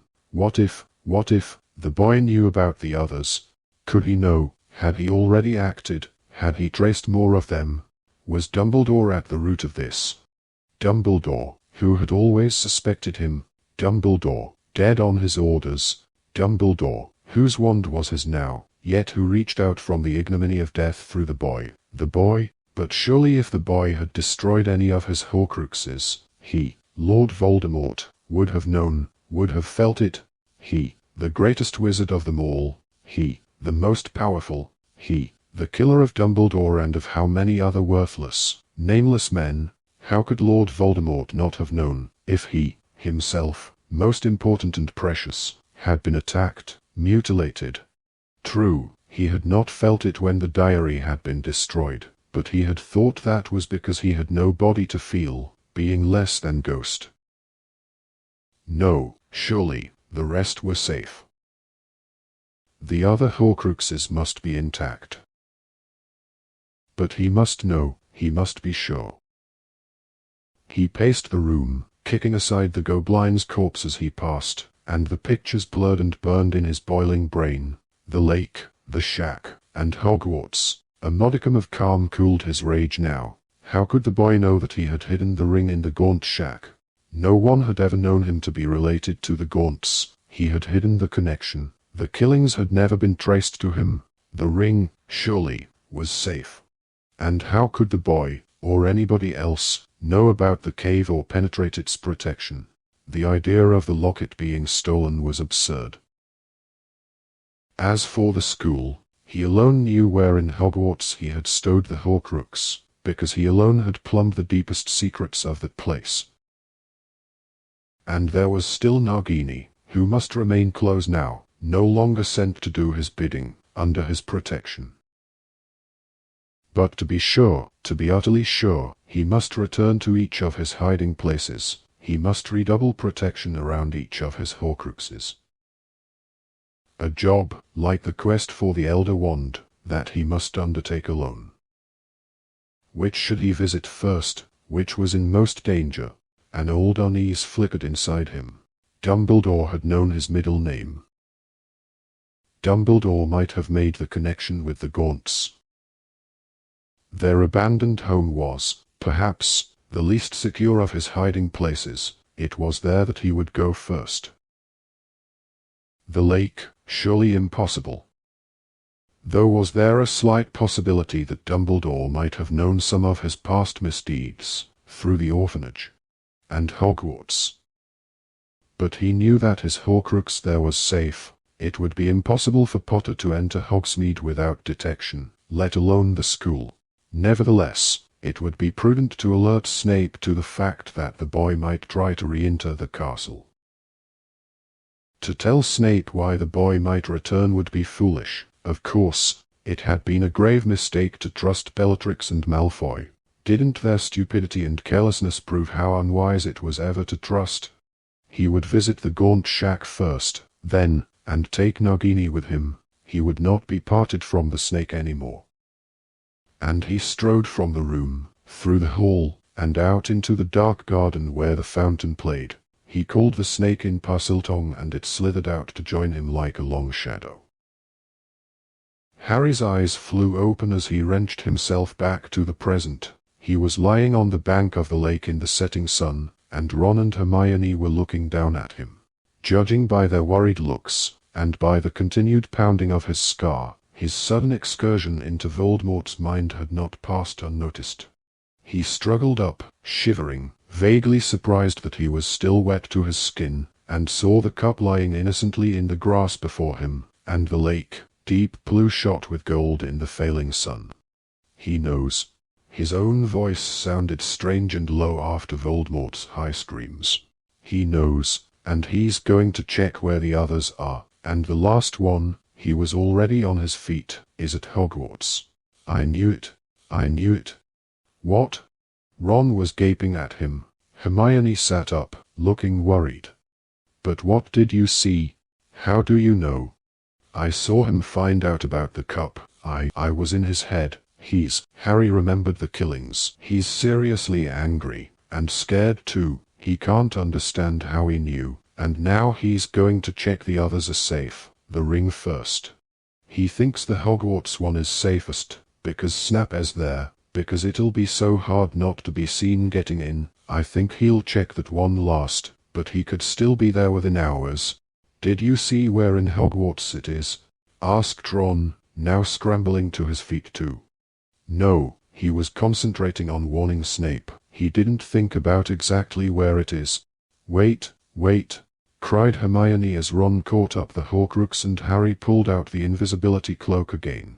We can't just go. We haven't got a plan. We need to get going, said Harry firmly. He had been hoping to sleep, looking forward to getting into the new tent, but that was impossible now. Can you imagine what he's going to do once he realizes the ring and the locket are gone? What if he moves the Hogwarts Horcrux, decides it isn't safe enough? But how are we going to get in?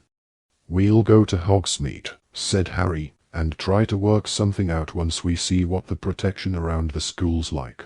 Get under the cloak, Hermione. I want to stick together this time. but we don't really fit. It'll be dark. No one's going to notice our feet. The flapping of enormous wings echoed across the black water. The dragon had drunk its fill and risen into the air. They paused in their preparations to watch it climb higher and higher, now black against the rapidly darkening sky, until it vanished over a nearby mountain. Then Hermione walked forward and took her place between the other two.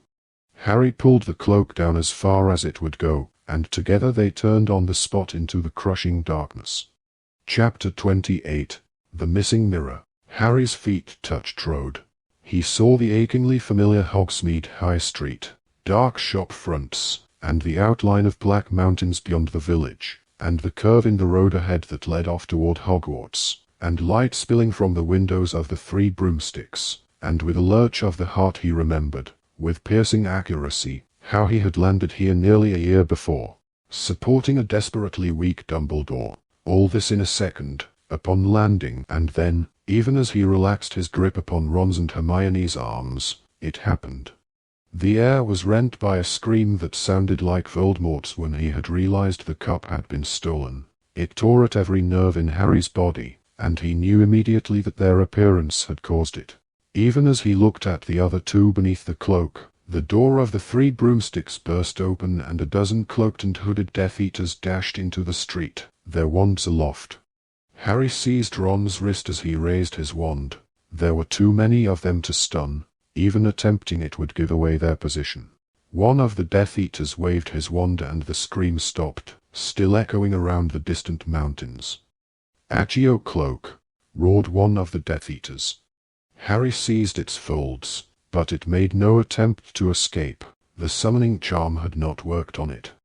"Not under your wrapper, then, Potter!" yelled the Death Eater who had tried the charm, and then to his fellows, "Spread out. He's here." 6 of the Death Eaters ran toward them. Harry, Ron, and Hermione backed as quickly as possible down the nearest side street, and the Death Eaters missed them by inches. They waited in the darkness, listening to the footsteps running up and down, beams of light flying along the street from the Death Eaters' searching wands. "Let's just leave," Hermione whispered. "Disapparate now." "Great idea," said Ron. But before Harry could reply a Death Eater shouted, "We know you're here, Potter, and there's no getting away. We'll find you." "They were ready for us," whispered Harry. "They set up that spell to tell them we'd come. I reckon they've done something to keep us here, trap us." "What about Dementors?" called another Death Eater. "Let em have free rein, they'd find him quick enough. The Dark Lord wants Potter dead by no hand but his. And Dementors won't kill him. The Dark Lord wants Potter's life, not his soul. He'll be easier to kill if he's been kissed first." There were noises of agreement. Dread filled Harry. To repel Dementors they would have to produce patronesses, which would give them away immediately. "We're going to have to try to disapparate, Harry," Hermione whispered. Even as she said it, he felt the unnatural cold begin to steal over the street. Light was sucked from the environment right up to the stars, which vanished. In the pitch blackness, he felt Hermione take hold of his arm and together, they turned on the spot. The air through which they needed to move seemed to have become solid. They could not disapparate. The Death Eaters had cast their charms well. The cold was biting deeper and deeper into Harry's flesh. He, Ron, and Hermione retreated down the side street, groping their way along the wall, trying not to make a sound. Then, around the corner, gliding noiselessly, came Dementors, 10 or more of them, visible because they were of a denser darkness than their surroundings, with their black cloaks and their scabbed and rotting hands. Could they sense fear in the vicinity? Harry was sure of it. They seemed to be coming more quickly now, taking those dragging, rattling breaths he detested, tasting despair on the air, closing in. He raised his wand. He could not, would not, suffer the Dementor's kiss, whatever happened afterward. It was of Ron and Hermione that he thought as he whispered, "Expecto Patronum." The silver stag burst from his wand and charged. The Dementors scattered and there was a triumphant yell from somewhere out of sight. "It's him, down there, I saw his Patronus." It was a stag. The Dementors had retreated, the stars were popping out again, and the footsteps of the Death Eaters were becoming louder. But before Harry in his panic could decide what to do, there was a grinding of bolts nearby, a door opened on the left-hand side of the narrow street, and a rough voice said, "Potter, in here, quick." He obeyed without hesitation. The three of them hurtled through the open doorway. "Upstairs, keep the cloak on, keep quiet," muttered a tall figure, passing them on his way into the street and slamming the door behind him. Harry had no idea where they were, but now he saw, by the stuttering light of a single candle, the grubby, sawdust-strewn bar of the Hog's Head Inn. They ran behind the counter and through a second doorway, which led to a rickety wooden staircase that they climbed as fast as they could. The stairs opened onto a sitting room with a threadbare carpet and a small fireplace, above which hung a single large oil painting of a blonde girl who gazed out at the room with a kind of vacant sweetness. Shouts reached them from the street below. Still wearing the invisibility cloak, they crept toward the grimy window and looked down.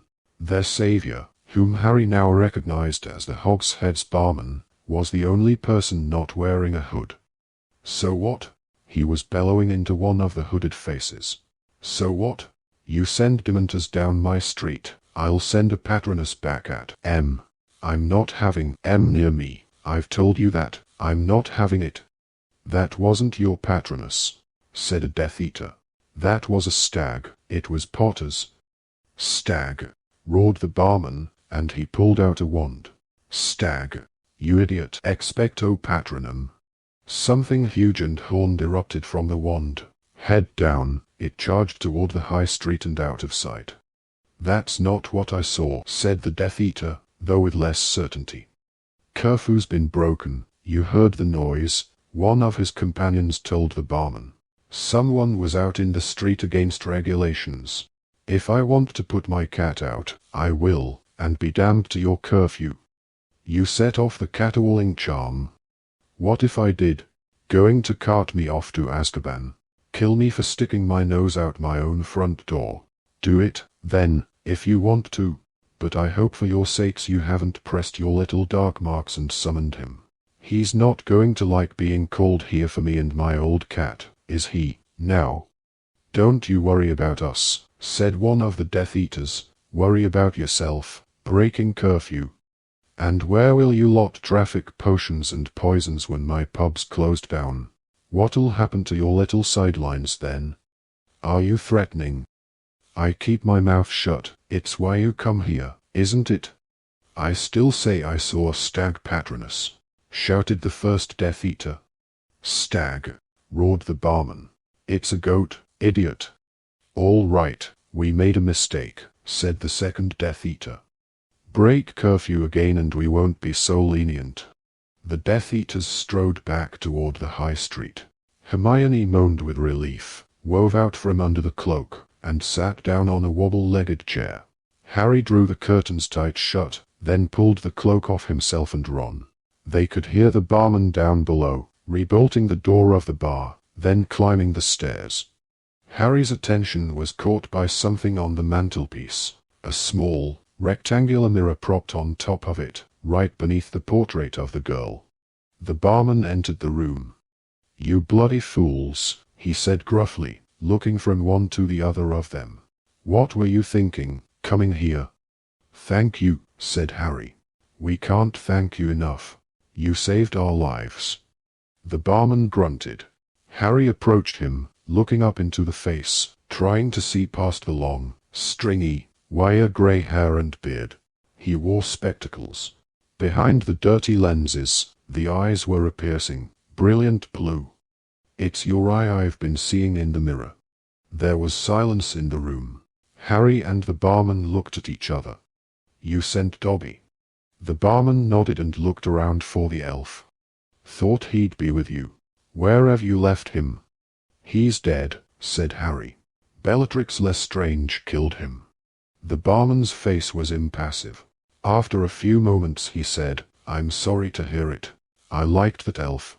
He turned away, lighting lamps with prods of his wand, not looking at any of them. "You're Aberforth," said Harry to the man's back. He neither confirmed nor denied it, but bent to light the fire. "How did you get this?" Harry asked, walking across to Sirius's mirror, the twin of the one he had broken nearly 2 years before. "Bought it from Dung, 'bout a year ago," said Aberforth. "Albus told me what it was. Been trying to keep an eye out for you." Ron gasped. "The silver doe," he said excitedly. "Was that you too?" "What are you talking about?" said Aberforth. "Someone sent a doe patroness to us." "Brains like that, you could be a Death Eater, son. Haven't I just proved my patroness is a goat?" "Oh," said Ron. "Yeah. Well, I'm hungry," he added defensively as his stomach gave an enormous rumble. "I got food," said Aberforth, and he sloped out of the room, reappearing moments later with a large loaf of bread, some cheese, and a pewter jug of mead, which he set upon a small table in front of the fire. Ravenous, they ate and drank, and for a while there was silence but for the crackle of the fire, the clink of goblets, and the sound of chewing. "Right then," said Aberforth when they had eaten their fill, and Harry and Ron sat slumped dozily in their chairs. "We need to think of the best way to get you out of here. Can't be done by night. You heard what happens if anyone moves outdoors during darkness. Caterwauling charms set off, they'll be onto you like bowtruckles on doxy eggs.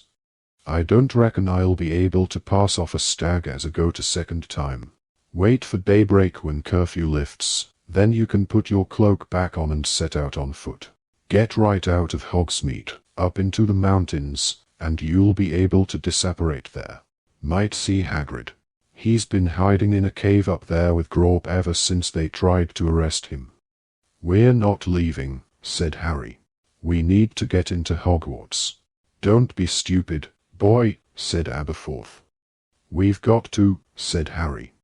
"What you've got to do," said Aberforth, leaning forward, "is to get as far from here as you can.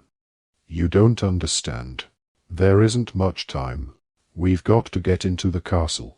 Dumbledore, I mean, your brother, wanted us."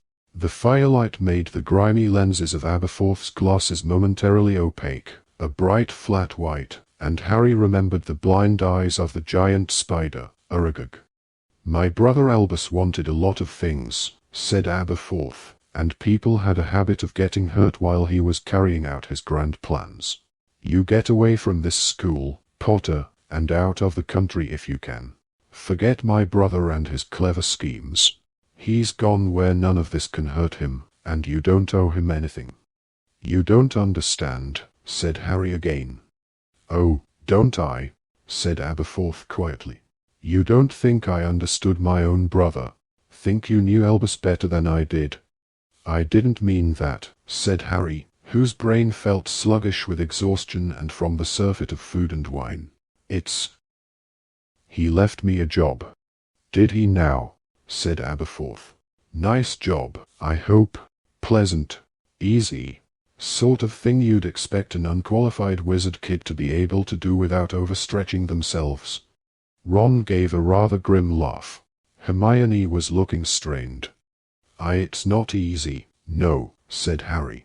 "But I've got to. Got to. Why, got to. He's dead, isn't he?" said Aberforth roughly. "Let it go, boy, before you follow him. Save yourself." "I can't." "Why not?" Harry felt overwhelmed. He could not explain, so he took the offensive instead. "But you're fighting too. You're in the Order of the Phoenix." "I was," said Aberforth. "The Order of the Phoenix is finished. You know who's won, it's over, and anyone who's pretending different's kidding themselves. It'll never be safe for you here, Potter. He wants you too badly. So go abroad, go into hiding, save yourself. Best take these two with you." He jerked a thumb at Ron and Hermione. "They'll be in danger long as they live now. Everyone knows they've been working with you." "I can't leave," said Harry. "I've got a job. Give it to someone else." "I can't. It's got to be me." Dumbledore explained it all. "Oh, did he now? And did he tell you everything? Was he honest with you?" Harry wanted with all his heart to say yes, but somehow the simple word would not rise to his lips. Aberforth seemed to know what he was thinking. I knew my brother, Potter. He learned secrecy at our mother's knee. Secrets and lies, that's how he grew up, and Albus. He was a natural. The old man's eyes travelled to the painting of the girl over the mantelpiece. It was, now Harry looked around properly, the only picture in the room. There was no photograph of Albus Dumbledore, nor of anyone else. Mr. Dumbledore, said Hermione rather timidly. Is that your sister, Ariana? Yes, said Aberforth tersely. Been reading Rita Skeeter, have you, Missy? Even by the rosy light of the fire it was clear that Hermione had turned red. Elphia's Doge mentioned her to us, said Harry, trying to spare Hermione. That old Burke, muttered Aberforth, taking another swig of mead. Thought the sun shone out of my brother's every orifice. He did. Well, so did plenty of people, you three included, by the looks of it. Harry kept quiet. He did not want to express the doubts and uncertainties about Dumbledore that had riddled him for months now. He had made his choice while he dug Dobby's grave. He had decided to continue along the winding, dangerous path indicated for him by Albus Dumbledore, to accept that he had not been told everything that he wanted to know, but simply to trust. He had no desire to doubt again. He did not want to hear anything that would deflect him from his purpose. He met Aberforth's gaze, which was so strikingly like his brother's. The bright blue eyes gave the same impression that they were X-raying the object of their scrutiny, and Harry thought that Aberforth knew what he was thinking and despised him for it. Professor Dumbledore cared about Harry, very much, said Hermione in a low voice. Did he now? Said Aberforth. Funny thing, how many of the people my brother cared about very much ended up in a worse state than if he'd left them well alone. What do you mean? Asked Hermione breathlessly. Never you mind, said Aberforth. But that's a really serious thing to say, said Hermione. Are you talking about your sister? Aberforth glared at her. His lips moved as if he were chewing the words he was holding back. Then he burst into speech. When my sister was 6 years old, she was attacked, set upon, by 3 Muggle boys. They'd seen her doing magic, spying through the back garden hedge. She was a kid, she couldn't control it. No witch or wizard can at that age. What they saw scared them, I expect. They forced their way through the hedge, and when she couldn't show them the trick, they got a bit carried away trying to stop the little freak doing it. Hermione's eyes were huge in the firelight. Ron looked slightly sick. Aberforth stood up, tall as Albus, and suddenly terrible in his anger and the intensity of his pain. It destroyed her, what they did. She was never right again. She wouldn't use magic, but she couldn't get rid of it. It turned inward and drove her mad. It exploded out of her when she couldn't control it, and at times she was strange and dangerous. But mostly she was sweet and scared and harmless. And my father went after the bastards that did it, said Aberforth, and attacked them. And they locked him up in Azkaban for it. He never said why he'd done it, because if the Ministry had known what Ariana had become, she'd have been locked up in St. Mungo's for good. They'd have seen her as a serious threat to the International Statute of Secrecy, unbalanced like she was, with magic exploding out of her at moments when she couldn't keep it in any longer. We had to keep her safe and quiet. We moved house, put it about she was ill, and my mother looked after her, and tried to keep her calm and happy.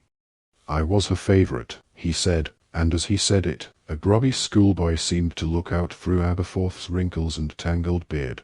Not Albus. He was always up in his bedroom when he was home, reading his books and counting his prizes, keeping up with his correspondence with the most notable magical names of the day. Aberforth sneered. He didn't want to be bothered with her. She liked me best. I could get her to eat when she wouldn't do it for my mother. I could get her to calm down when she was in one of her rages, and when she was quiet, she used to help me feed the goats. Then, when she was 14. See, I wasn't there, said Aberforth. If I'd been there, I could have calmed her down. She had one of her ages, and my mother wasn't as young as she was, and it was an accident. Ariana couldn't control it, but my mother was killed. Harry felt a horrible mixture of pity and repulsion. He did not want to hear any more, but Aberforth kept talking, and Harry wondered how long it had been since he had spoken about this, whether, in fact, he had ever spoken about it. So that put paid to Albus trip round the world with little Doge. The pair of them came home for my mother's funeral, and then Doge went off on his own, and Albus settled down as head of the family. Ha! Aberforth spat into the fire. I'd have looked after her, I told him so. I didn't care about school, I'd have stayed home and done it. He told me I had to finish my education and he'd take over from my mother. Bit of a come down from her. Brilliant. There's no prizes for looking after your half-mad sister, stopping her blowing up the house every other day. But he did all right for a few weeks. Till he came. And now a positively dangerous look crept over Aberforth's face. Grindelwald. And at last, my brother had an equal to talk to, someone just as bright and talented as he was. And looking after Ariana took a backseat then, while they were hatching all their plans for a new wizarding order, and looking for Hallows, and whatever else it was they were so interested in. Grand plans for the benefit of all Wizardkind, and if one young girl got neglected, what did that matter, when Albus was working for the greater good? But after a few weeks of it, I'd had enough, I had. It was nearly time for me to go back to Hogwarts, so I told both of face to face, like I am to you, now, and Aberforth looked down at Harry, and it took little imagination to see him as a teenager, wiry and angry, confronting his elder brother. I told him, you'd better give it up now. You can't move her, she's in no fit state, you can't take her with you, wherever it is you're planning to go, when you're making your clever speeches, trying to whip yourselves up a following. He didn't like that, said Aberforth, and his eyes were briefly occluded by the firelight on the lenses of his glasses. They shone white and blind again. Grindelwald didn't like that at all. He got angry. He told me what a stupid little boy I was, trying to stand in the way of him and my brilliant brother. Didn't I understand? My poor sister wouldn't have to be hidden once they'd changed the world, and led the wizards out of hiding, and taught the muggles their place. And there was an argument. And I pulled out my wand, and he pulled out his, and I had the Cruciatus curse used on me by my brother's best friend, and Albus was trying to stop him, and then all three of us were dueling, and the flashing lights and the bangs set her off. She couldn't stand it. The color was draining from Aberforth's face as though he had suffered a mortal wound. And I think she wanted to help, but she didn't really know what she was doing, and I don't know which of us did it. It could have been any of us, and she was dead. His voice broke on the last word and he dropped down into the nearest chair. Hermione's face was wet with tears, and Ron was almost as pale as Aberforth. Harry felt nothing but revulsion. He wished he had not heard it, wished he could wash his mind clean of it. I'm so sorry, Hermione whispered. Gone, croaked Aberforth. Gone forever. He wiped his nose on his cuff and cleared his throat.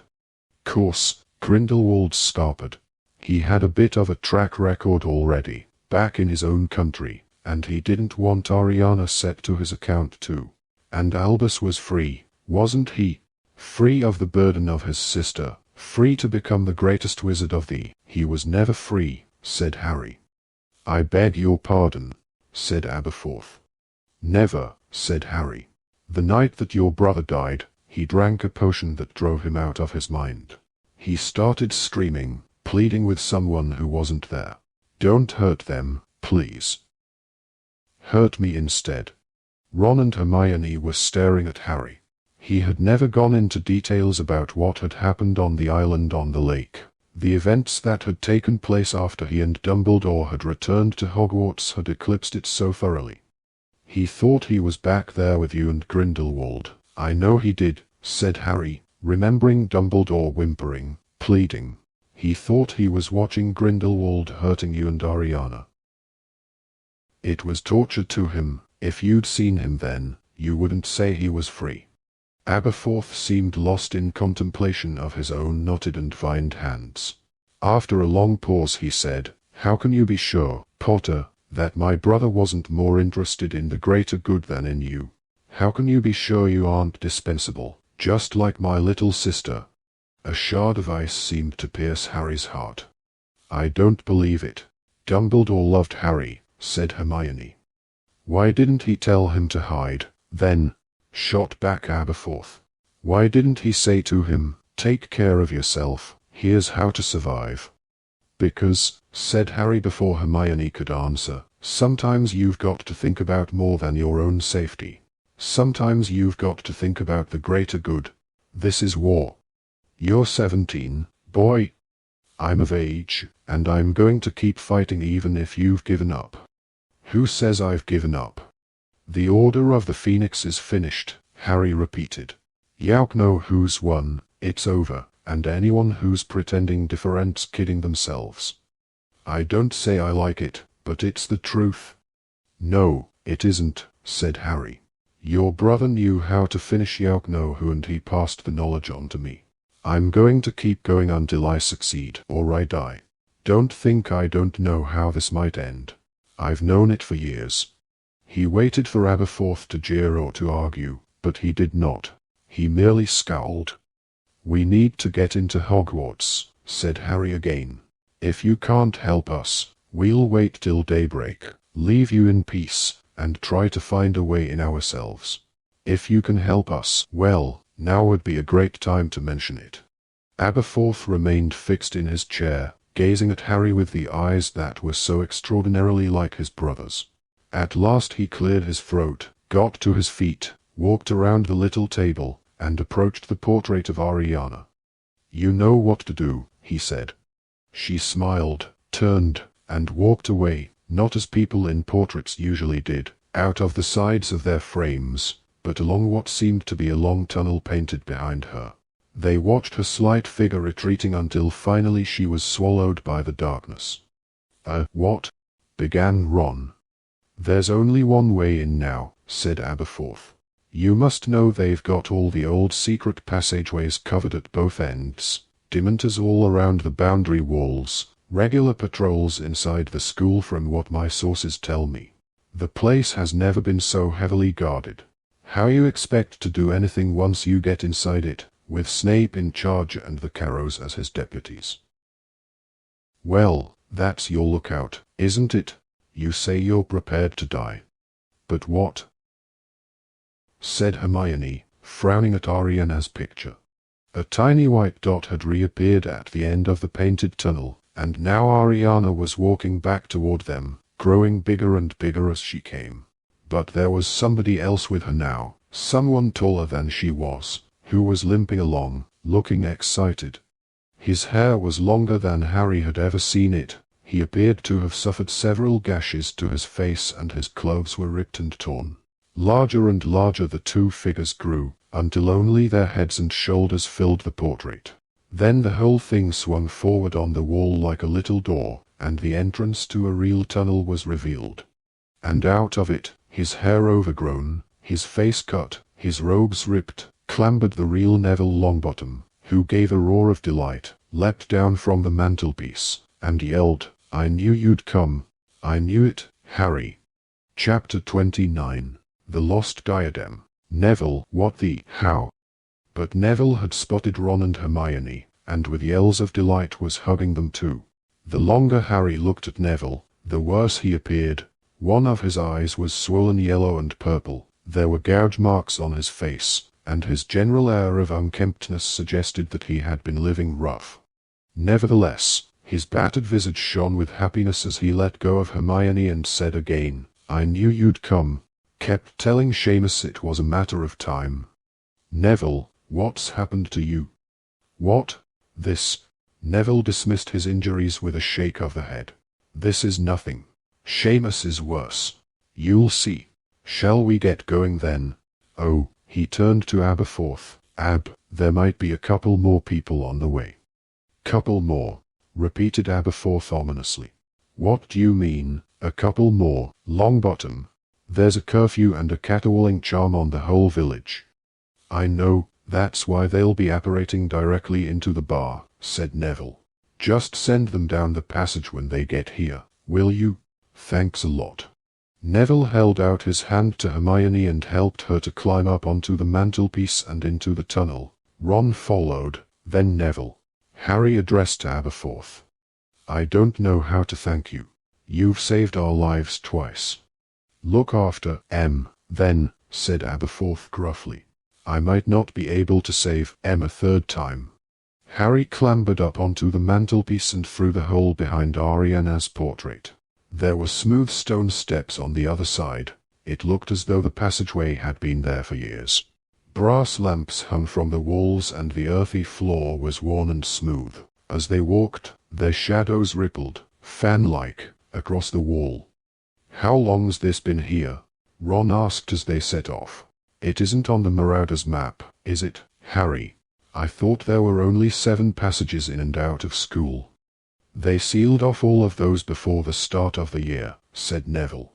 There's no chance of getting through any of them now, not with curses over the entrances and Death Eaters and Dementors waiting at the exits. He started walking backward, beaming, drinking them in. Never mind that stuff. Is it true? Did you break into Gringotts? Did you escape on a dragon? It's everywhere. Everyone's talking about it. Terry Boot got beaten up by Caro for yelling about it in the Great Hall at dinner. Yeah, it's true, said Harry. Neville laughed gleefully. What did you do with the dragon? Released it into the wild, said Ron. Hermione was all for keeping it as a pet. Don't exaggerate, Ron. But what have you been doing? People have been saying you've just been on the run, Harry, but I don't think so. I think you've been up to something. You're right, said Harry, but tell us about Hogwarts. Neville, we haven't heard anything. It's been... Well, it's not really like Hogwarts anymore, said Neville, the smile fading from his face as he spoke. Do you know about the Carrows? Those 2 Death Eaters who teach here. They do more than teach, said Neville. They're in charge of all discipline. They like punishment, the Carrows. Like Umbridge. Nah, they make her look tame. The other teachers are all supposed to refer us to the Carrows if we do anything wrong. They don't, though, if they can avoid it. You can tell they all hate them as much as we do. Amicus, the bloke, he teaches what used to be defense against the dark arts, except now it's just the dark arts. We're supposed to practice the Cruciatus Curse on people who've earned detentions. What?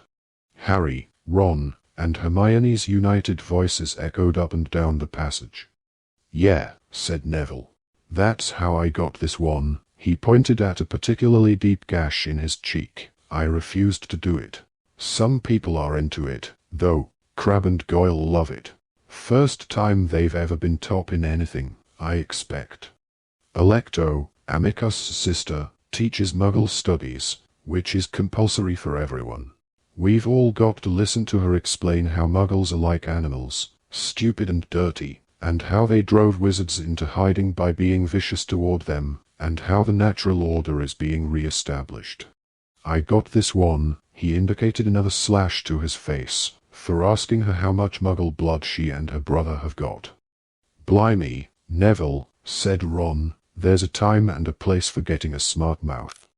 You didn't hear her, said Neville. You wouldn't have stood it either. The thing is, it helps when people stand up to them. It gives everyone hope. I used to notice that when you did it, Harry.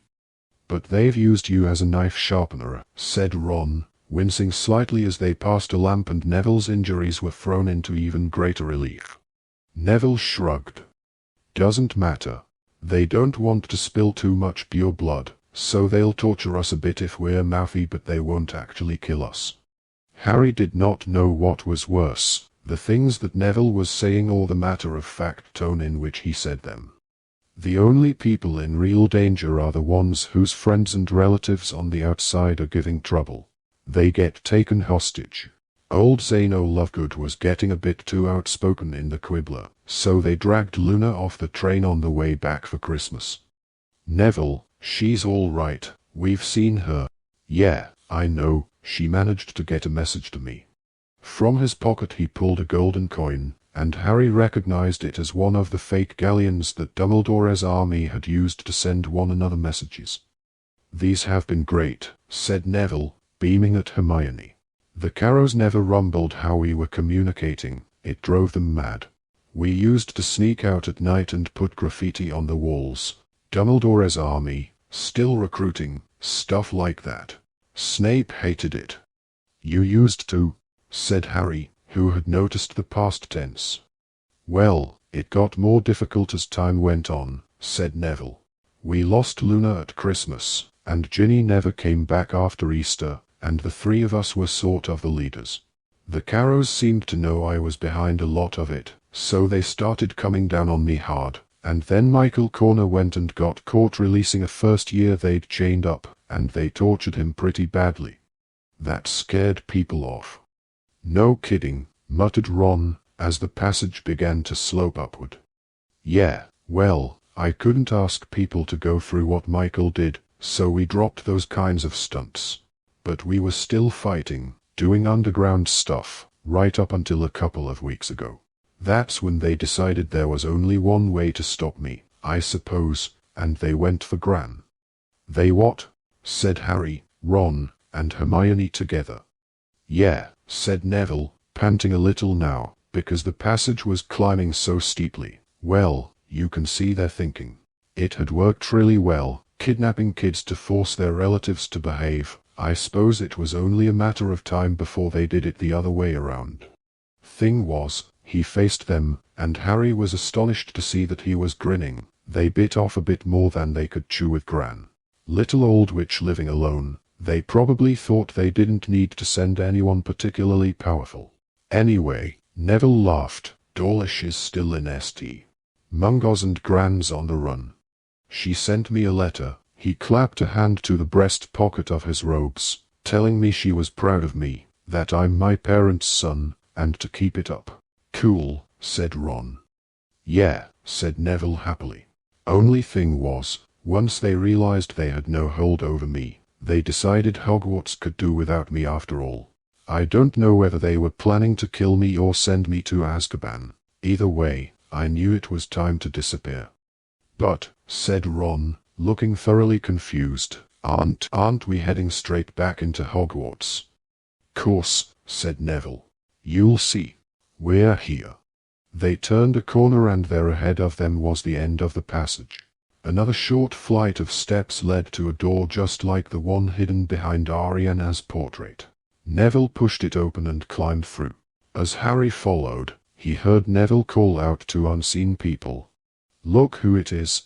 Didn't I tell you? As Harry emerged into the room beyond the passage, there were several screams and yells. Harry!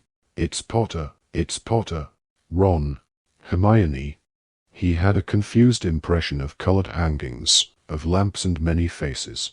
The next moment, he, Ron, and Hermione were engulfed, hugged, pounded on the back, their hair ruffled, their hands shaken, by what seemed to be more than 20 people. They might just have won a Quidditch final.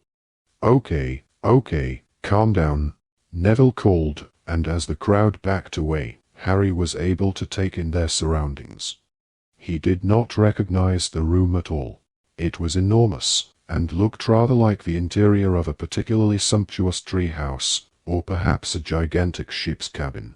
Multicolored hammocks were strung from the ceiling and from a balcony that ran around the dark wood-paneled and windowless walls, which were covered in bright tapestry hangings. Harry saw the gold Gryffindor lion, emblazoned on scarlet, the black badger of Hufflepuff, set against yellow, and the bronze eagle of Ravenclaw, on blue. The silver and green of Slytherin alone were absent. There were bulging bookcases, a few broomsticks propped against the walls, and in the corner, a large wooden-cased wireless. Where are we? Room of requirement, of course, said Neville. Surpassed itself, hasn't it? The Carrows were chasing me, and I knew I had just one chance for a hideout. I managed to get through the door and this is what I found. Well, it wasn't exactly like this when I arrived. It was a load smaller. There was only one hammock and just Gryffindor hangings. But it's expanded as more and more of the D-Dotter have arrived. And the Carrows can't get in? Asked Harry, looking around for the door. No, said Seamus Finnegan, whom Harry had not recognized until he spoke. Seamus's face was bruised and puffy. It's a proper hideout. As long as one of us stays in here, they can't get at us. The door won't open. It's all down to Neville. He really gets this room. You've got to ask it for exactly what you need. Like, I don't want any Carrow supporters to be able to get in, and it'll do it for you. You've just got to make sure you close the loopholes. Neville's the man. It's quite straightforward, really, said Neville modestly. I'd been in here about a day and a half, and getting really hungry, and wishing I could get something to eat, and that's when the passage to the Hog's Head opened up. I went through it and met Aberforth. He's been providing us with food, because for some reason, that's the one thing the room doesn't really do. Yeah, well, food's one of the 5 exceptions to Gamp's law of elemental transfiguration, said Ron to general astonishment. So we've been hiding out here for nearly 2 weeks, said Seamus, and it just makes more hammocks every time we need them, and it even sprouted a pretty good bathroom once girls started turning up, and thought they'd quite like to wash. Yes, supplied Lavender Brown, whom Harry had not noticed until that point.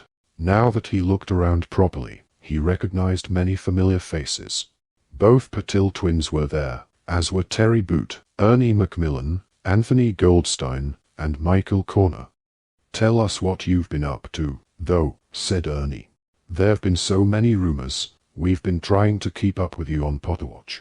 He pointed at the wireless. You didn't break into Gringotts. They did, said Neville. And the dragons drew too. There was a smattering of applause and a few whoops. Ron took a bow. What were you after? Asked Seamus eagerly.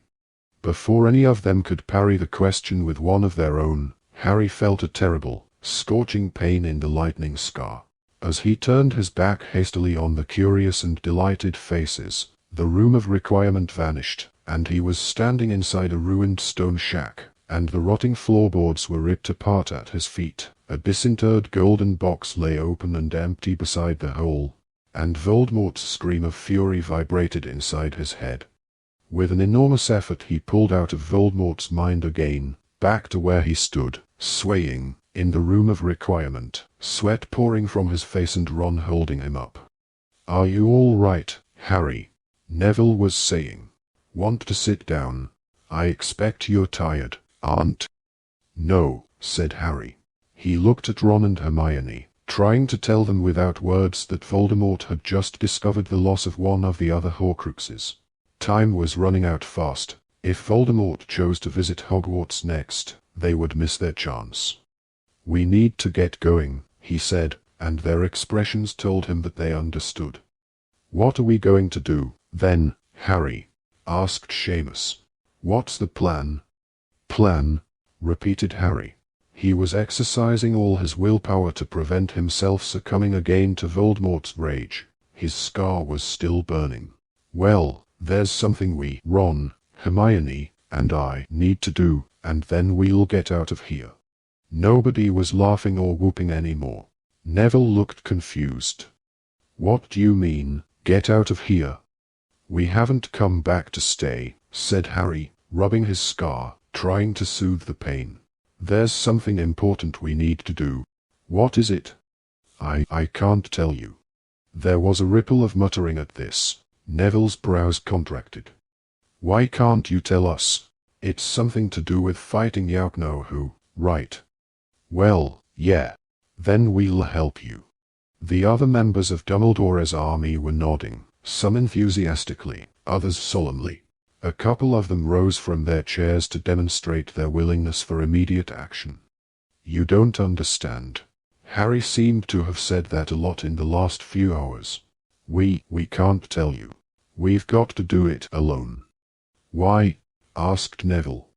Because in his desperation to start looking for the missing Horcrux, or at least to have a private discussion with Ron and Hermione about where they might commence their search. Harry found it difficult to gather his thoughts.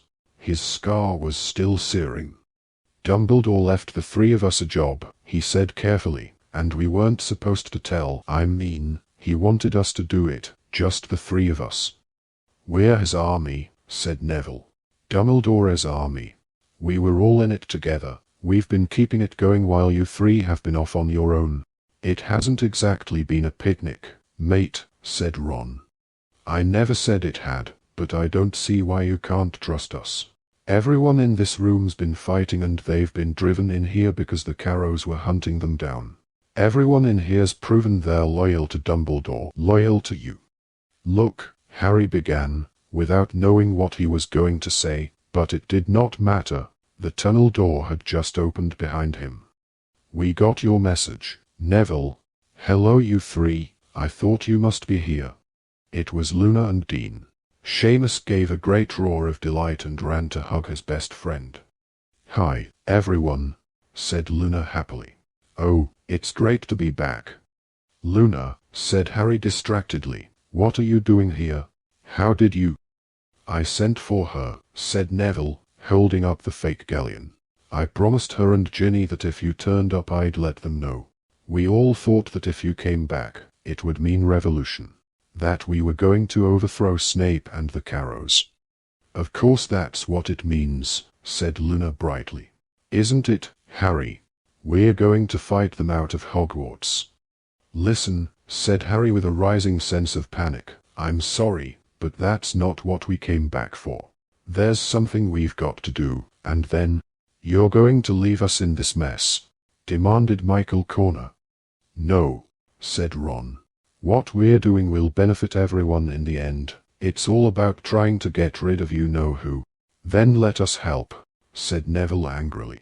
"We want to be a part of it." There was another noise behind them, and Harry turned. His heart seemed to fail. Ginny was now climbing through the hole in the wall, closely followed by Fred, George, and Lee Jordan. Ginny gave Harry a radiant smile. He had forgotten, or had never fully appreciated, how beautiful she was, but he had never been less pleased to see her. "Aberforth's getting a bit annoyed," said Fred, raising his hand in answer to several cries of greeting. "He wants a kip," and his bars turned into a railway station. Harry's mouth fell open. Right behind Lee Jordan came Harry's old girlfriend, Cho Chang. She smiled at him. "I got the message," she said, holding up her own fake galleon, and she walked over to sit beside Michael Corner. "So what's the plan, Harry?" said George. "There isn't one," said Harry, still disoriented by the sudden appearance of all these people, unable to take everything in while his scar was still burning so fiercely. "Just going to make it up as we go along, are we?" "My favorite kind," said Fred. "You've got to stop this," Harry told Neville. "What did you call them all back for? This is insane." "We're fighting, aren't we?" said Dean, taking out his fake galleon. "The message said Harry was back, and we were going to fight. I'll have to get a wand, though." "You haven't got a wand," began Seamus. Ron turned suddenly to Harry. "Why can't they help?" "What?" "They can help." He dropped his voice and said, so that none of them could hear but Hermione, who stood between them, "We don't know where it is. We've got to find it fast. We don't have to tell them it's a Horcrux." Harry looked from Ron to Hermione, who murmured, "I think Ron's right. We don't even know what we're looking for, we need them." And when Harry looked unconvinced, "You don't have to do everything alone, Harry." Harry thought fast, his scar still prickling, his head threatening to split again. Dumbledore had warned him against telling anyone but Ron and Hermione about the Horcruxes. Secrets and lies, that's how he grew up, and Albus. He was a natural. Was he turning into Dumbledore, keeping his secrets clutched to his chest, afraid to trust? But Dumbledore had trusted Snape, and where had that led? To murder at the top of the highest tower. "All right," he said quietly to the other two. Okay, he called to the room at large, and all noise ceased. Fred and George, who had been cracking jokes for the benefit of those nearest, fell silent, and all of them looked alert, excited. There's something we need to find, Harry said. Something that'll help us overthrow you-know-who. It's here at Hogwarts, but we don't know where. It might have belonged to Ravenclaw. Has anyone heard of an object like that? Has anyone ever come across something with her eagle on it, for instance? He looked hopefully toward the little group of Ravenclaws, to Padma, Michael, Terry, and Cho, but it was Luna who answered, perched on the arm of Ginny's chair. Well, there's her lost diadem. I told you about it, remember, Harry?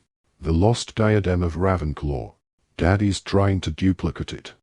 Yeah, but the lost diadem, said Michael Corner, rolling his eyes, is lost, Luna. That's sort of the point. When was it lost? Asked Harry. Centuries ago, they say, said Cho, and Harry's heart sank. Professor Flitwick says the diadem vanished with Ravenclaw herself. People have looked, but, she appealed to her fellow Ravenclaws. Nobody's ever found a trace of it, have they? They all shook their heads. Sorry, but what is a diadem? Asked Ron. It's a kind of crown, said Terry Boot. Ravenclaw's was supposed to have magical properties, enhance the wisdom of the wearer. Yes, Daddy's Raxpert siphons, but Harry cut across Luna. And none of you have ever seen anything that looks like it? They all shook their heads again. Harry looked at Ron and Hermione, and his own disappointment was mirrored back at him. An object that had been lost this long, and apparently without trace, did not seem like a good candidate for the Horcrux hidden in the castle. Before he could formulate a new question, however, Cho spoke again. If you'd like to see what the diadem's supposed to look like, I could take you up to our common room and show you, Harry. Ravenclaw's wearing it in her statue. Harry's scar scorched again. For a moment the room of requirement swam before him, and he saw instead the dark earth soaring beneath him and felt the great snake wrapped around his shoulders. Voldemort was flying again, whether to the underground lake or here, to the castle, he did not know. Either way, there was hardly any time left. He's on the move, he said quietly to Ron and Hermione. He glanced at Cho and then back at them. Listen, I know it's not much of a lead, but I'm going to go and look at this statue, at least find out what the diadem looks like. Wait for me here and keep, the other one safe. Cho had got to her feet, but Ginny said rather fiercely, No, Luna will take Harry, won't you, Luna? Ooh, yes, I'd like to, said Luna happily, and Cho sat down again, looking disappointed. How do we get out? Harry asked Neville. Over here. He led Harry and Luna to a corner, where a small cupboard opened onto a steep staircase. It comes out somewhere different every day, so they've never been able to find it, he said. Only trouble is, we never know exactly where we're going to end up when we go out. Be careful, Harry, they're always patrolling the corridors at night. No problem, said Harry. See you in a bit. He and Luna hurried up the staircase, which was long, lit by torches, and turned corners in unexpected places. At last they reached what appeared to be solid wall. Get under here, Harry told Luna, pulling out the invisibility cloak and throwing it over both of them. He gave the wall a little push. It melted away at his touch and they slipped outside. Harry glanced back and saw that it had resealed itself at once. They were standing in a dark corridor. Harry pulled Luna back into the shadows, fumbled in the pouch around his neck, and took out the Marauder's map. Holding it close to his nose he searched, and located his and Luna's dots at last. We're up on the 5th floor, he whispered, watching Filch moving away from them, a corridor ahead. Come on, this way. They crept off. Harry had prowled the castle at night many times before, but never had his heart hammered this fast, never had so much depended on his safe passage through the place.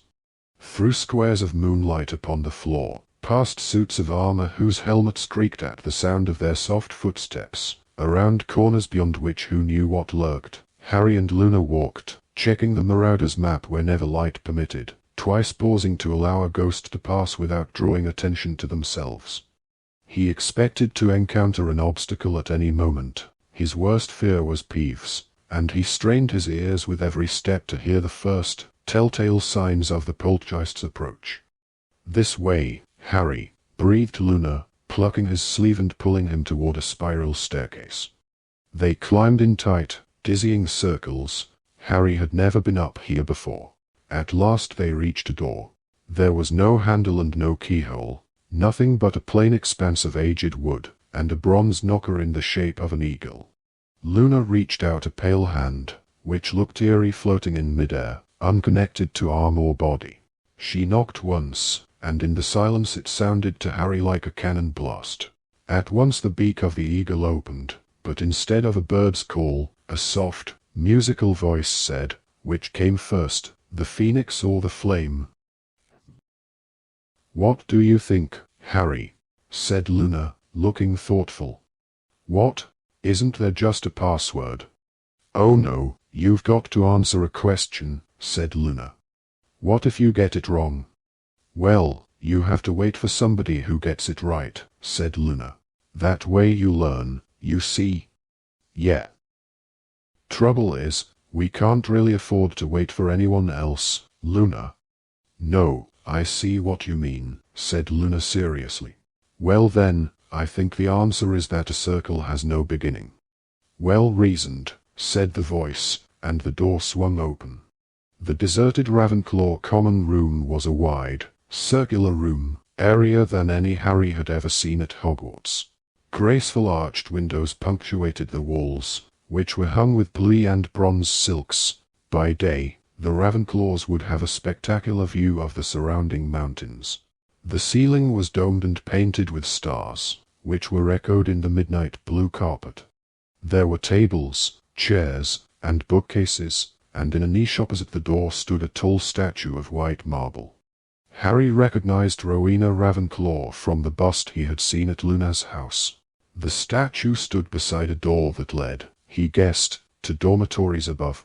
He strode right up to the marble woman, and she seemed to look back at him with a quizzical half-smile on her face, beautiful yet slightly intimidating. A delicate-looking circlet had been reproduced in marble on top of her head.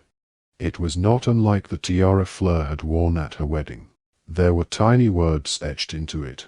Harry stepped out from under the cloak and climbed up onto Ravenclaw's plinth to read them. "Wit beyond measure is man's greatest treasure." "Which makes you pretty skint, witless," said a cackling voice. Harry whirled around, slipped off the plinth, and landed on the floor. The sloping shouldered figure of Alecto Carrow was standing before him, and even as Harry raised his wand, she pressed a stubby forefinger to the skull and snake branded on her forearm. Chapter 30. The Sacking of Severus Snape. The moment her finger touched the mark, Harry's scar burned savagely. The starry room vanished from sight, and he was standing upon an outcrop of rock beneath a cliff, and the sea was washing around him, and there was triumph in his heart. "They have the boy." A loud bang brought Harry back to where he stood. Disoriented, he raised his wand, but the witch before him was already falling forward. She hit the ground so hard that the glass in the bookcases tinkled. "I've never stunned anyone except in AUDIOBOOK. Lessons," said Luna, sounding mildly interested. "That was noisier than I thought it would be." And sure enough, the ceiling had begun to tremble. Scurrying, echoing footsteps were growing louder from behind the door leading to the dormitories. Luna's spell had woken Ravenclaws sleeping above. "Luna, where are you? I need to get under the cloak."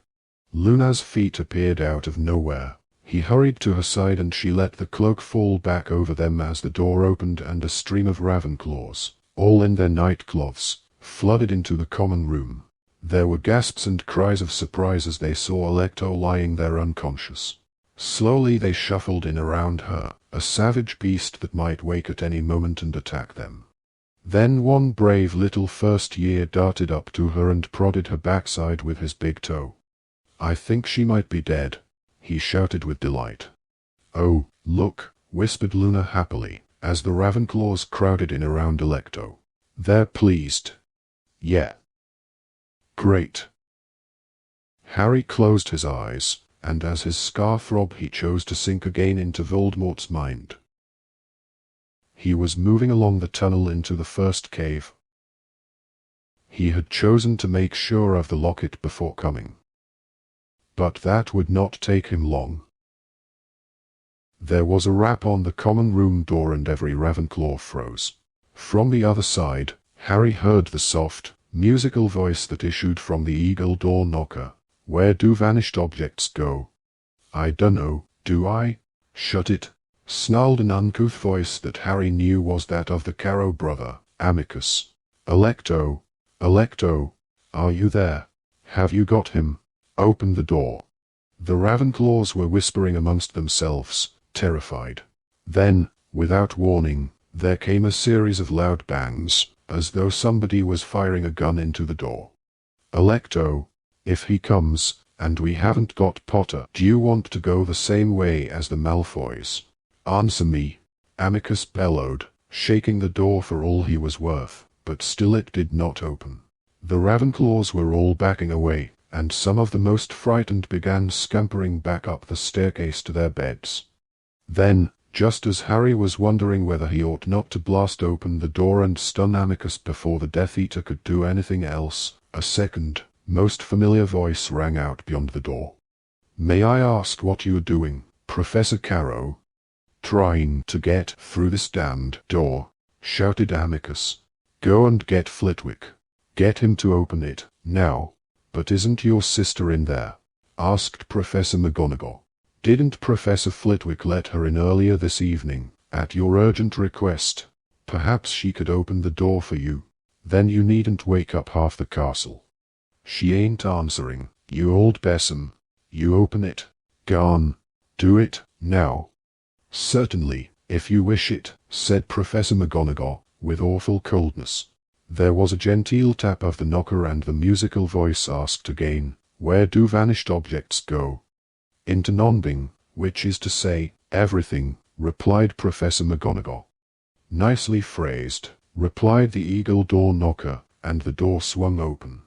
The few Ravenclaws who had remained behind sprinted for the stairs as Amicus burst over the threshold, brandishing his wand.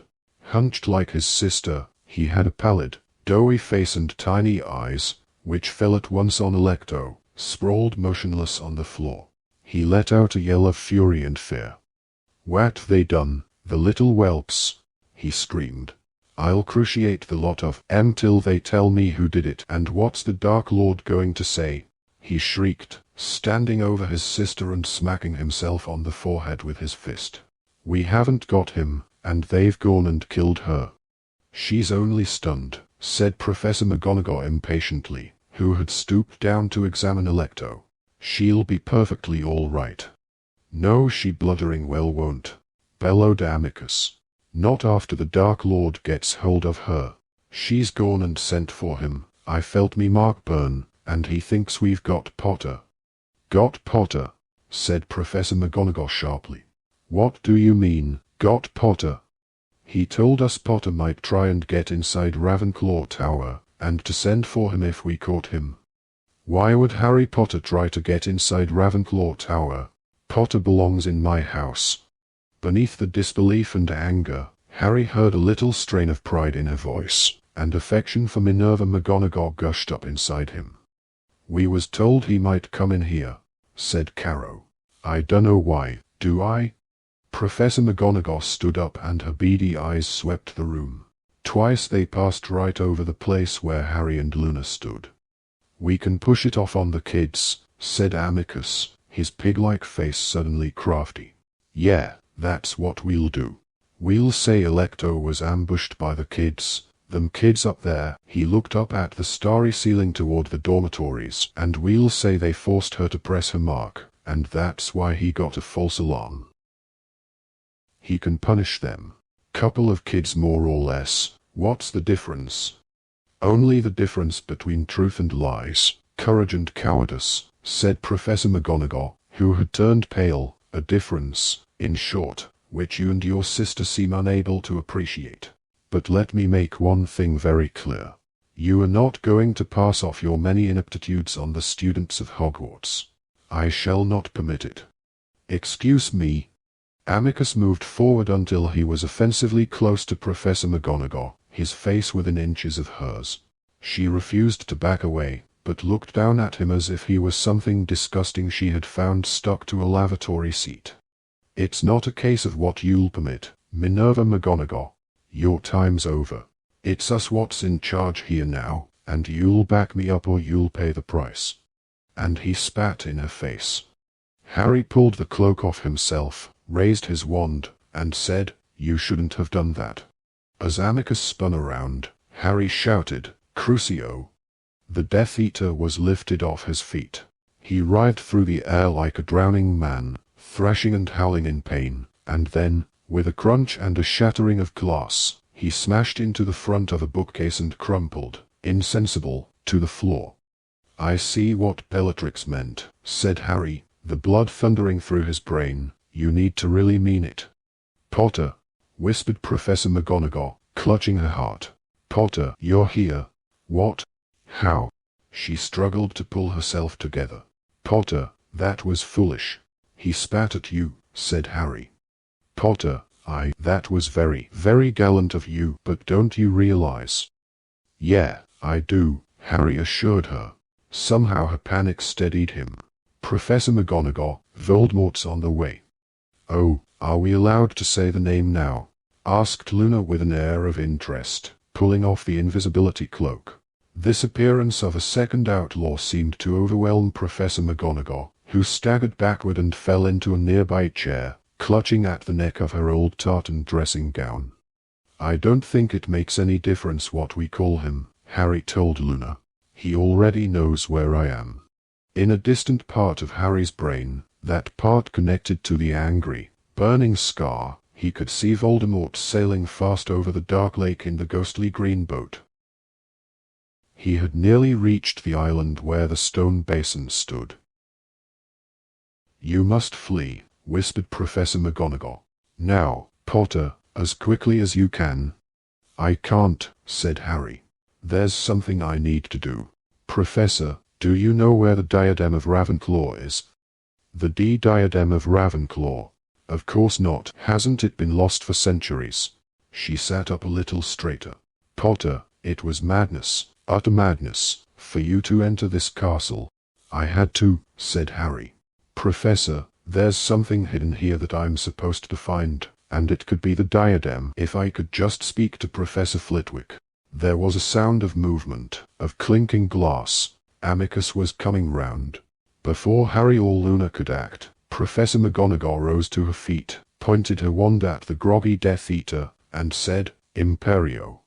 Amicus got up, walked over to his sister, picked up her wand, then shuffled obediently to Professor McGonagall and handed it over along with his own.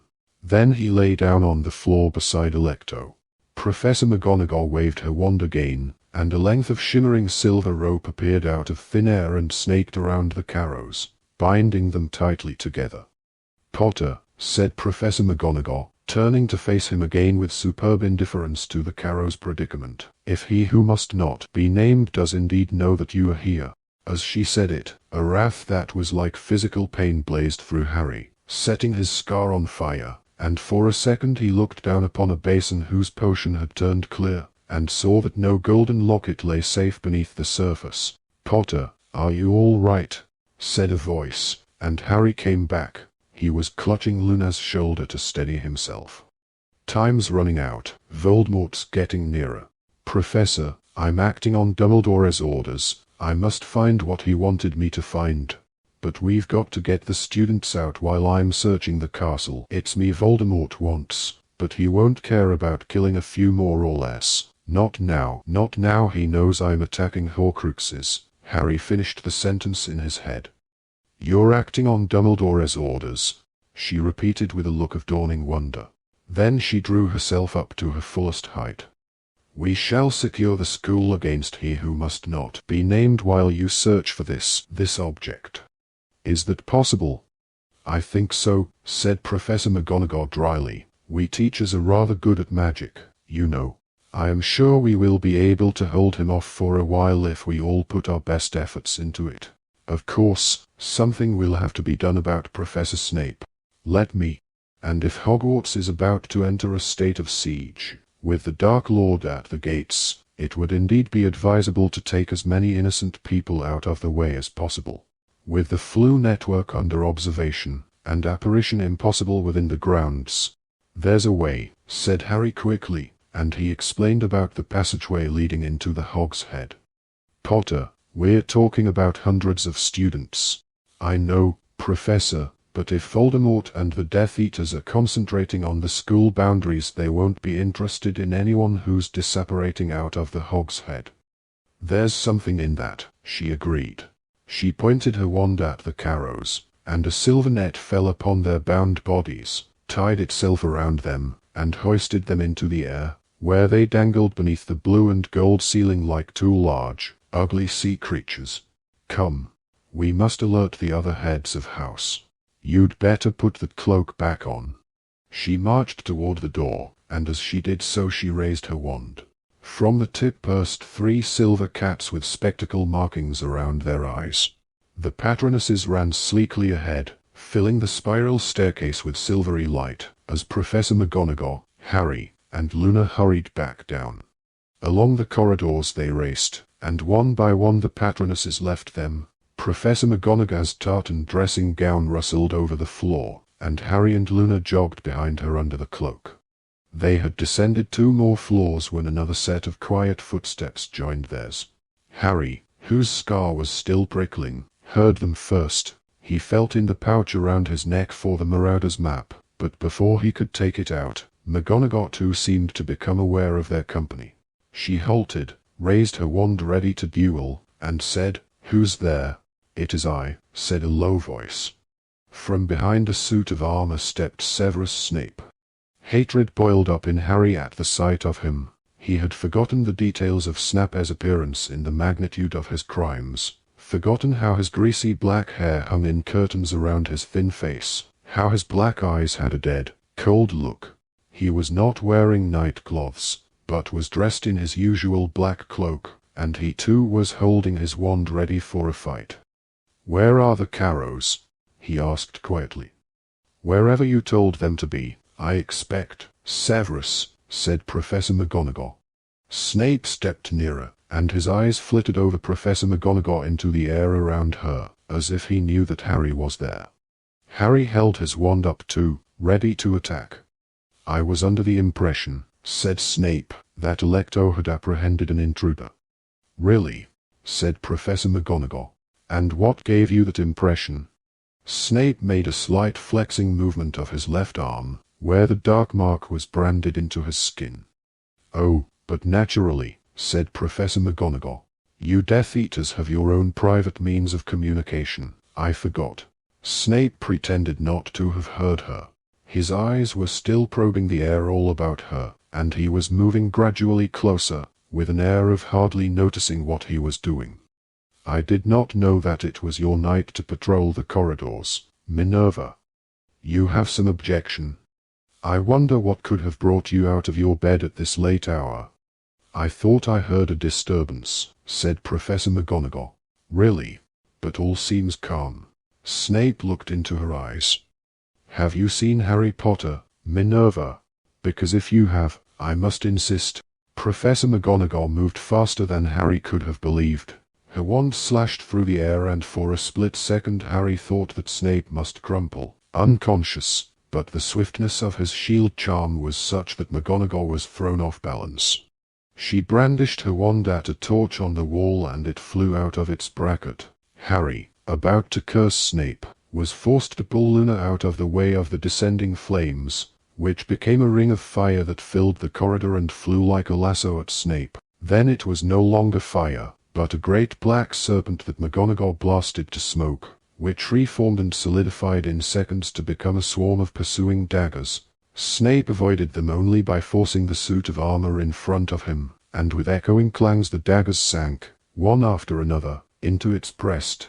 "Minerva," said a squeaky voice, and looking behind him, Still shielding Luna from flying spells, Harry saw Professors Flitwick and Sprout sprinting up the corridor toward them in their nightcloths, with the enormous Professor Sloane panting along at the rear.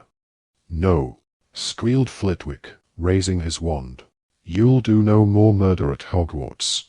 Flitwick's spell hit the suit of armor behind which Snape had taken shelter. With a clatter it came to life.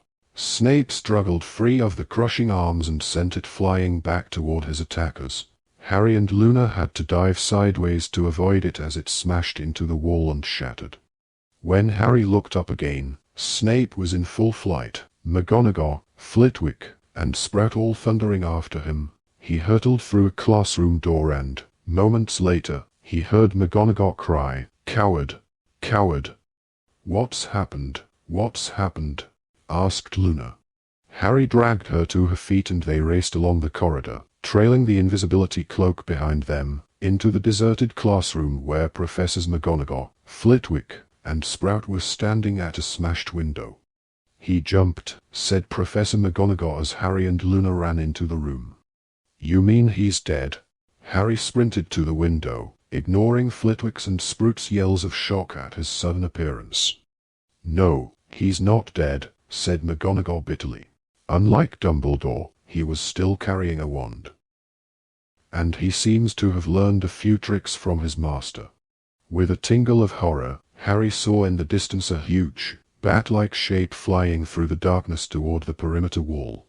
There were heavy footfalls behind them, and a great deal of puffing. Sloane had just caught up. "Harry," he panted, massaging his immense chest beneath his emerald green silk pajamas. "My dear boy. What a surprise." "Minerva, do please explain." "Severus." "What?" "Our headmaster is taking a short break," said Professor McGonagall, pointing at the snake-shaped hole in the window. "Professor," Harry shouted, his hands at his forehead. He could see the inferi-filled lake sliding beneath him, and he felt the ghostly green boat bump into the underground shore, and Voldemort leapt from it with murder in his heart. "Professor, we've got to barricade the school. He's coming now." "Very well. He who must not be named is coming," she told the other teachers. Sprout and Flitwick gasped. Sloane let out a low groan. "Potter has work to do in the castle on Dumbledore's orders. We need to put in place every protection of which we are capable while Potter does what he needs to do. You realize, of course, that nothing we do will be able to keep out you-know-who indefinitely," squeaked Flitwick. "But we can hold him up," said Professor Sprout. "Thank you, Pomona," said Professor McGonagall, and between the two witches there passed a look of grim understanding. "I suggest we establish basic protection around the place, then gather our students and meet in the Great Hall. Most must be evacuated, though if any of those who are over age wish to stay and fight, I think they ought to be given the chance." "Agreed," said Professor Sprout, already hurrying toward the door. "I shall meet you in the Great Hall in 20 minutes with my house." And as she jogged out of sight, they could hear her muttering, "Tentacular, Devil's Snare, and Snargaloff Pods. Yes, I'd like to see the Death Eaters fighting those." "I can act from here," said Flitwick, and although he could barely see out of it, he pointed his wand through the smashed window and started muttering incantations of great complexity. Harry heard a weird rushing noise, as though Flitwick had unleashed the power of the wind into the grounds. "Professor," Harry said, approaching the little charms master, "Professor, I'm sorry to interrupt, but this is important. Have you got any idea where the diadem of Ravenclaw is?" "Protego horribilis, the diadem of Ravenclaw," squeaked Flitwick. "A little extra wisdom never goes amiss, Potter, but I hardly think it would be much use in this situation. I only meant, do you know where it is? Have you ever seen it?" "Seen it? Nobody has seen it in living memory. Long since lost, boy." Harry felt a mixture of desperate disappointment and panic. What, then, was the Horcrux? "We shall meet you and your Ravenclaws in the Great Hall, Phileas," said Professor McGonagall, beckoning to Harry and Luna to follow her. They had just reached the door when Sloane rumbled into speech. "My word," he puffed, pale and sweaty, his walrus mustache a quiver. "What to do? I'm not at all sure whether this is wise, Minerva. He is bound to find a way in, you know, and anyone who has tried to delay him will be in most grievous peril. I shall expect you and the Slytherins in the Great Hall in 20 minutes. Also," said Professor McGonagall, "if you wish to leave with your students, we shall not stop you. But if any of you attempt to sabotage our resistance or take up arms against us within this castle, then, Horace, we duel to kill." "Minerva," he said, aghast. "The time has come for Slytherin House to decide upon its loyalties," interrupted Professor McGonagall. "Go and wake your students, Horace." Harry did not stay to watch Sloane splutter. He and Luna ran after Professor McGonagall, who had taken up a position in the middle of the corridor and raised her wand. "Peertotum, oh, for heaven's sake, Filch, not now." The aged caretaker had just come hobbling into view, shouting, "Students out of bed! Students in the corridors!" "They're supposed to be, you blithering idiot!" shouted McGonagall. "Now go and do something constructive. Find Peeves." Peeves," stammered Filch as though he had never heard the name before. "Yes, Peeves, you fool, Peeves. Haven't you been complaining about him for a quarter of a century? Go and fetch him, at once."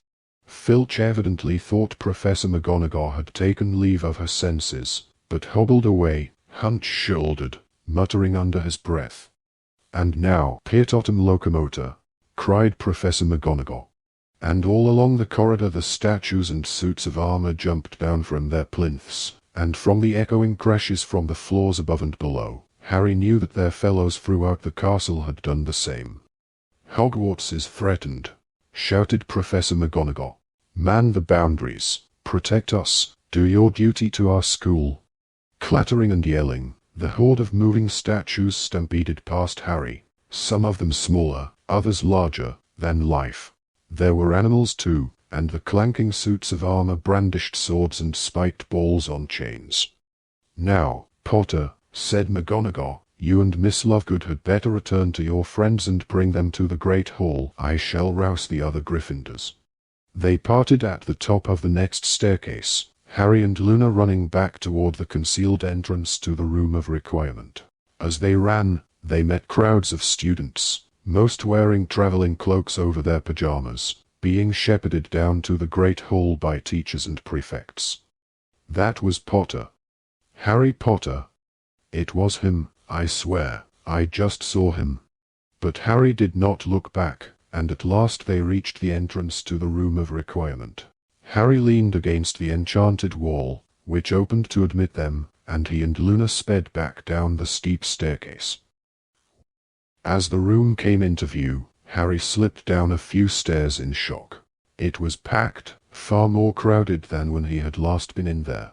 Kingsley and Lupin were looking up at him, as were Oliver Wood, Katie Bell, Angelina Johnson and Alicia Spinett, Bill and Fleur, and Weasley. "Harry, what's happening?"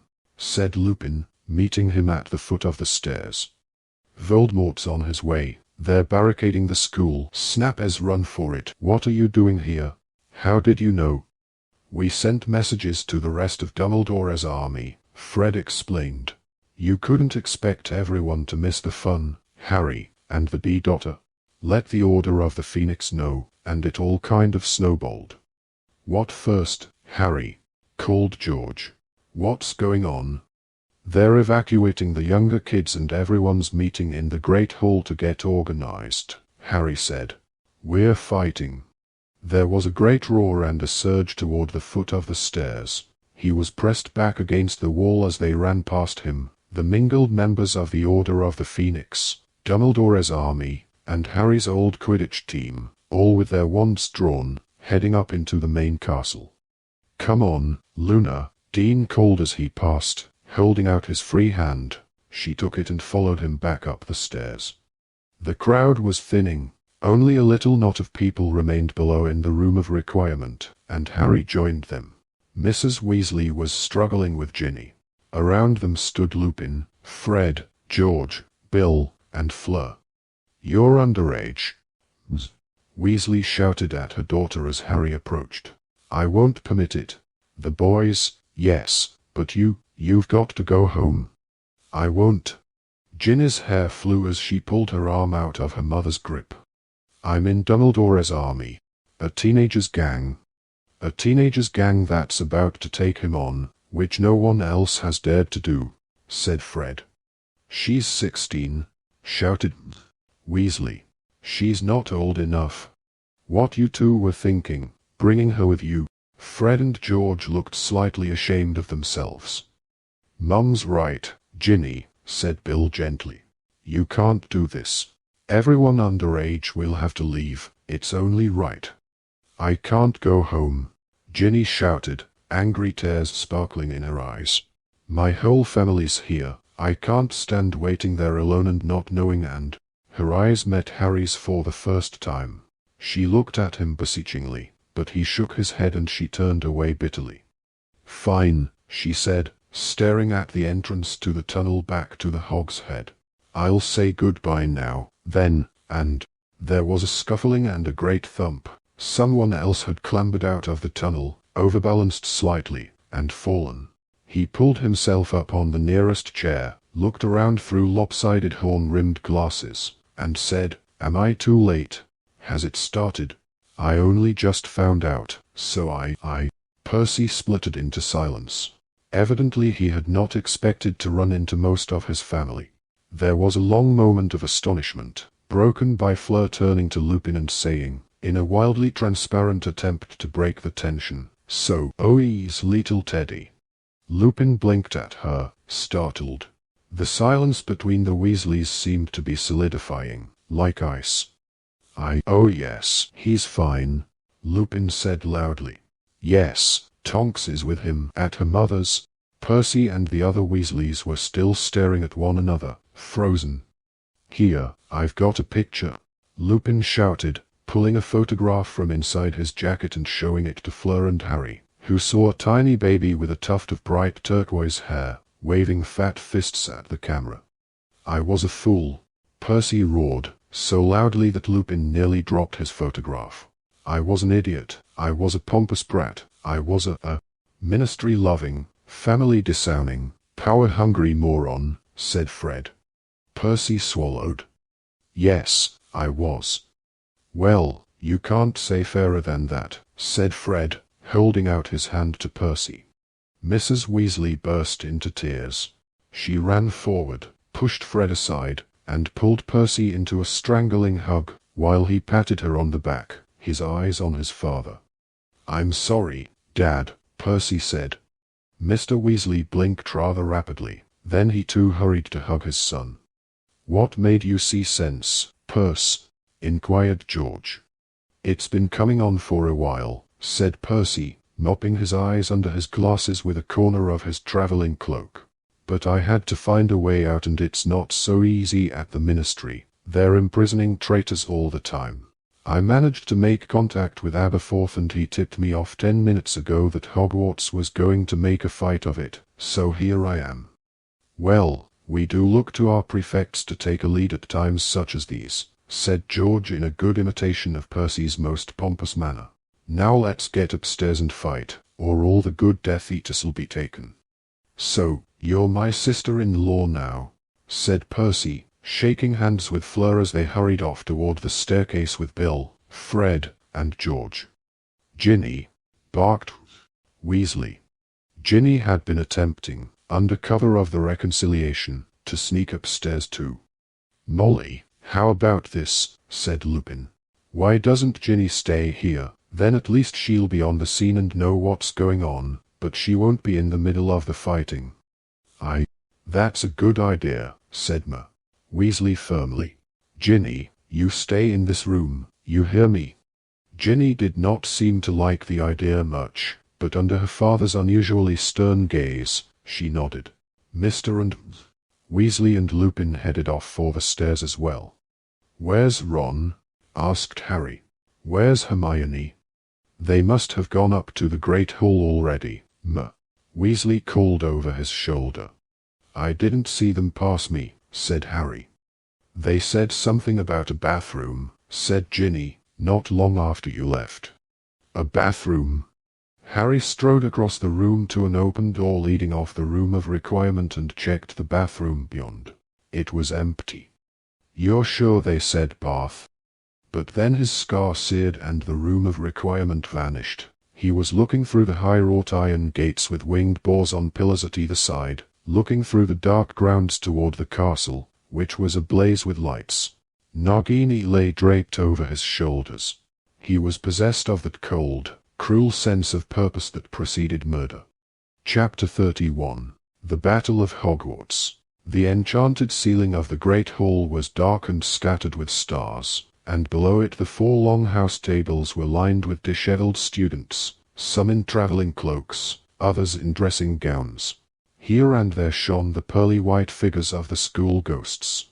Every eye, living and dead, was fixed upon Professor McGonagall, who was speaking from the raised platform at the top of the hall. Behind her stood the remaining teachers, including the Palomino Centaur, Firenze, and the members of the Order of the Phoenix who had arrived to fight. Evacuation will be overseen by Filch and Madame Pomfrey. Prefects, when I give the word, you will organize your house and take your charges, in an orderly fashion, to the evacuation point. Many of the students looked petrified.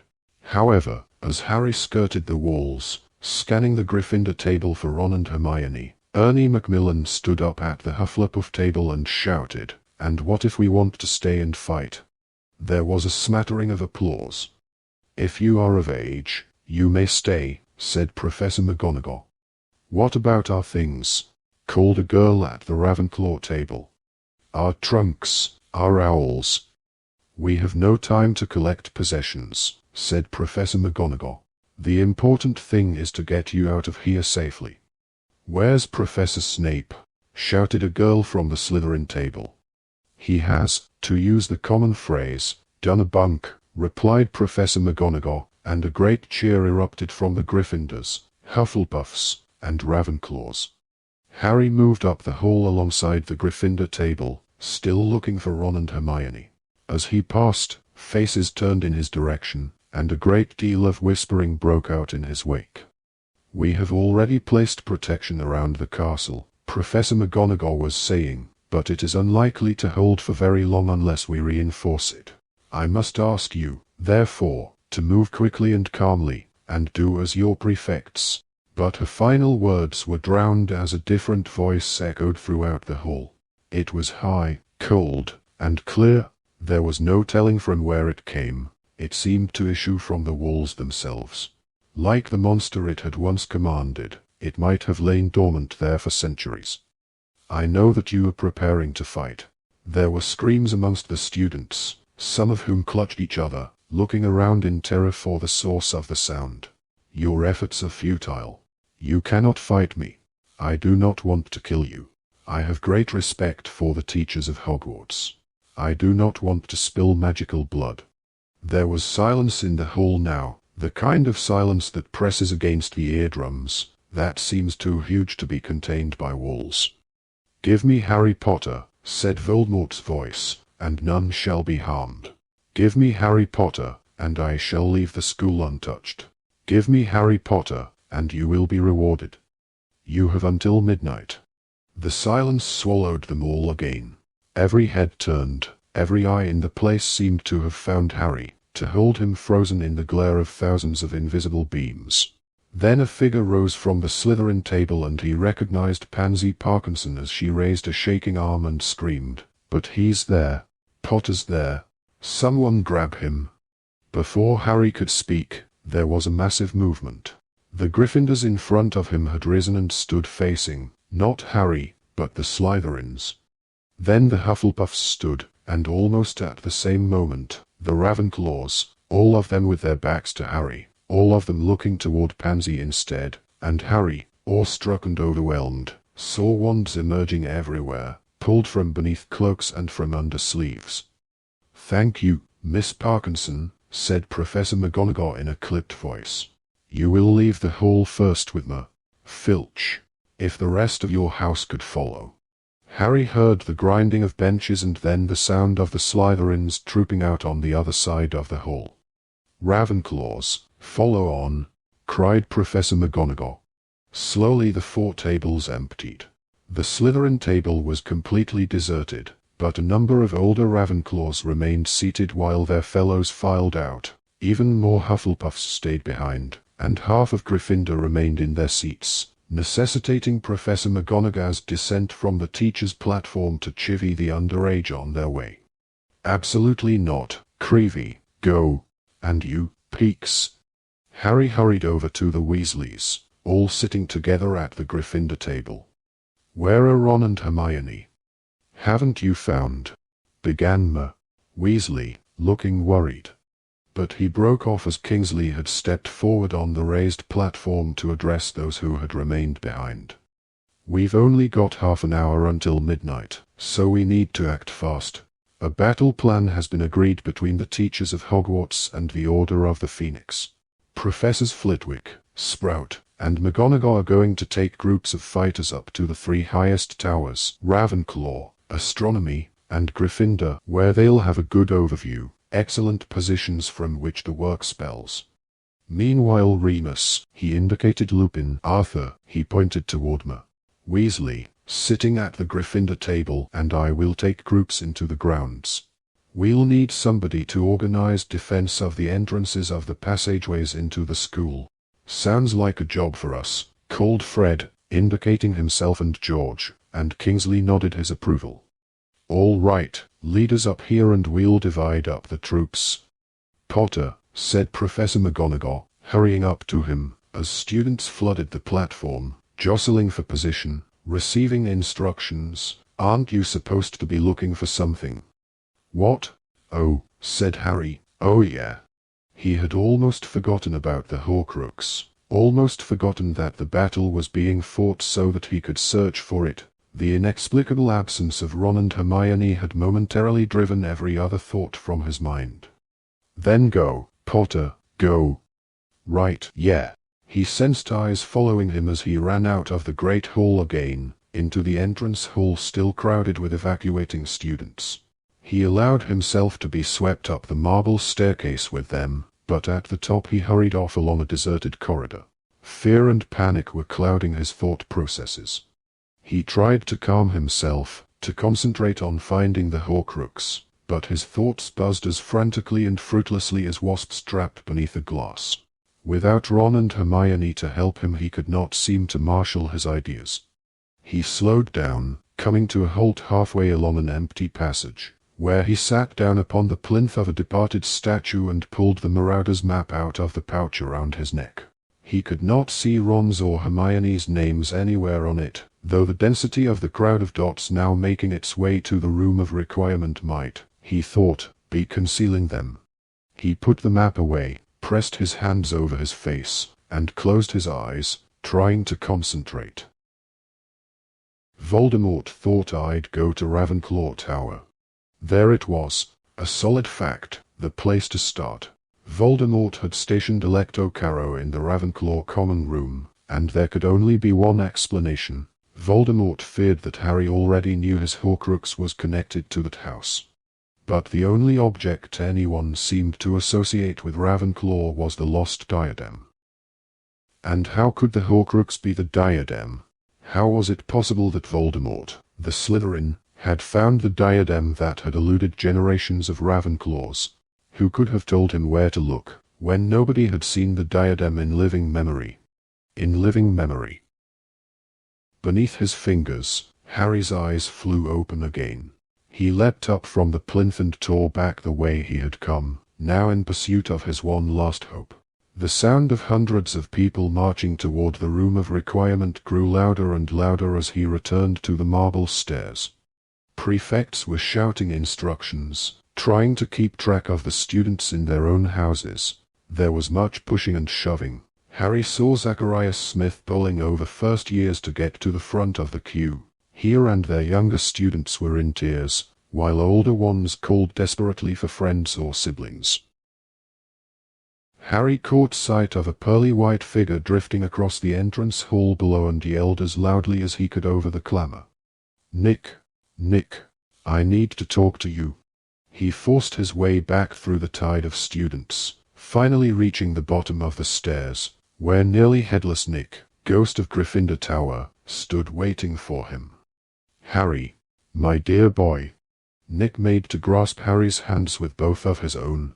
Harry's felt as though they had been thrust into icy water. Nick, you've got to help me. Who's the ghost of Ravenclaw Tower? Nearly headless Nick looked surprised and a little offended. The Grey Lady, of course, but if it is ghostly services you require, it's got to be her. Do you know where she is? Let's see. Nick's head wobbled a little on his ruff as he turned hither and thither, peering over the heads of the swarming students. That's her over there, Harry, the young woman with the long hair. Harry looked in the direction of Nick's transparent, pointing finger and saw a tall ghost who caught sight of Harry looking at her, raised her eyebrows, and drifted away through a solid wall. Harry ran after her. Once through the door of the corridor into which she had disappeared, he saw her at the very end of the passage, still gliding smoothly away from him. Hey, wait, come back. She consented to pause, floating a few inches from the ground. Harry supposed that she was beautiful, with her waist-length hair and floor-length cloak, but she also looked haughty and proud. Close to, he recognized her as a ghost he had passed several times in the corridor, but to whom he had never spoken. You're the Grey Lady. She nodded but did not speak. The ghost of Ravenclaw Tower. That is correct. Her tone was not encouraging. Please, I need some help. I need to know anything you can tell me about the lost diadem. A cold smile curved her lips. I am afraid, she said, turning to leave, that I cannot help you. Wait. He had not meant to shout, but anger and panic were threatening to overwhelm him. He glanced at his watch as she hovered in front of him. It was midnight. This is urgent, he said fiercely. If the diadem's at Hogwarts, I've got to find it, fast. You are hardly the first student to covet the diadem, she said disdainfully. Generations of students have badgered me. This isn't about trying to get better marks, Harry shouted at her. It's about Voldemort, defeating Voldemort, or aren't you interested in that? She could not blush, but her transparent cheeks became more opaque, and her voice was heated as she replied, Of course how dare you suggest? Well, help me, then. Her composure was slipping. It is not a question of, she stammered. My mother's diadem. Your mother's. She looked angry with herself. When I lived, she said stiffly, I was Helena Ravenclaw. You're her daughter, but then, you must know what happened to it. While the diadem bestows wisdom, she said with an obvious effort to pull herself together, I doubt that it would greatly increase your chances of defeating the wizard who calls himself Lord. Haven't I just told you, I'm not interested in wearing it, Harry said fiercely. There's no time to explain, but if you care about Hogwarts, if you want to see Voldemort finished, you've got to tell me anything you know about the diadem. She remained quite still, floating in midair, staring down at him, and a sense of hopelessness engulfed Harry. Of course, if she had known anything, she would have told Flitwick or Dumbledore, who had surely asked her the same question. He had shaken his head and made to turn away when she spoke in a low voice. I stole the diadem from my mother. You did what? I stole the diadem, repeated Helena Ravenclaw in a whisper. I sought to make myself cleverer, more important than my mother. I ran away with it. He did not know how he had managed to gain her confidence, and did not ask. He simply listened, hard, as she went on. My mother, they say, never admitted that the diadem was gone, but pretended that she had it still. She concealed her loss, my dreadful betrayal, even from the other founders of Hogwarts. Then my mother fell ill, fatally ill. In spite of my perfidy, she was desperate to see me one more time. She sent a man who had long loved me, though I spurned his advances, to find me. She knew that he would not rest until he had done so. Harry waited. She drew a deep breath and threw back her head. He tracked me to the forest where I was hiding. When I refused to return with him, he became violent. The Baron was always a hot-tempered man. Furious at my refusal, jealous of my freedom, he stabbed me. The Baron? You mean? The bloody Baron, yes, said the Grey Lady, and she lifted aside the cloak she wore to reveal a single dark wound in her white chest. When he saw what he had done, he was overcome with remorse. He took the weapon that had claimed my life, and used it to kill himself. All these centuries later, he wears his chains as an act of penitence. As he should, she added bitterly. And the diadem? It remained where I had hidden it when I heard the Baron blundering through the forest toward me, concealed inside a hollow tree. A hollow tree, repeated Harry. What tree? Where was this? A forest in Albania. A lonely place I thought was far beyond my mother's reach.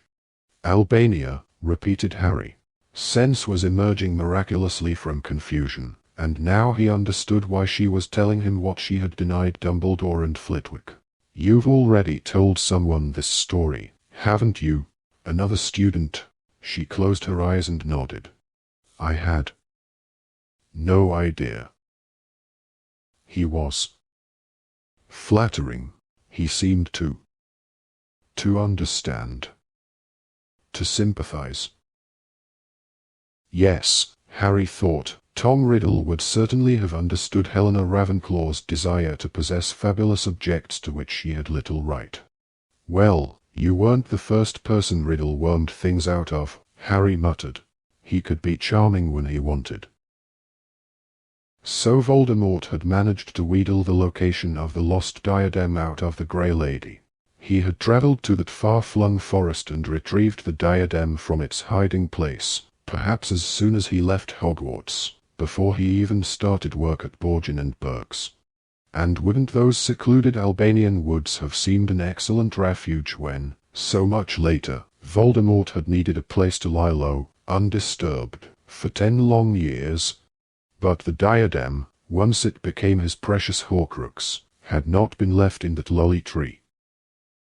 No, the diadem had been returned secretly to its true home, and Voldemort must have put it there, the night he asked for a job, said Harry, finishing his thought. I beg your pardon.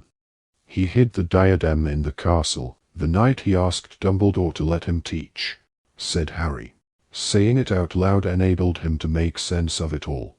He must have hidden the diadem on his way up to, or down from, Dumbledore's office. But it was still worth trying to get the job. Then he might have got the chance to nick Gryffindor's sword as well. Thank you, thanks. Harry left her floating there, looking utterly bewildered. As he rounded the corner back into the entrance hall, he checked his watch.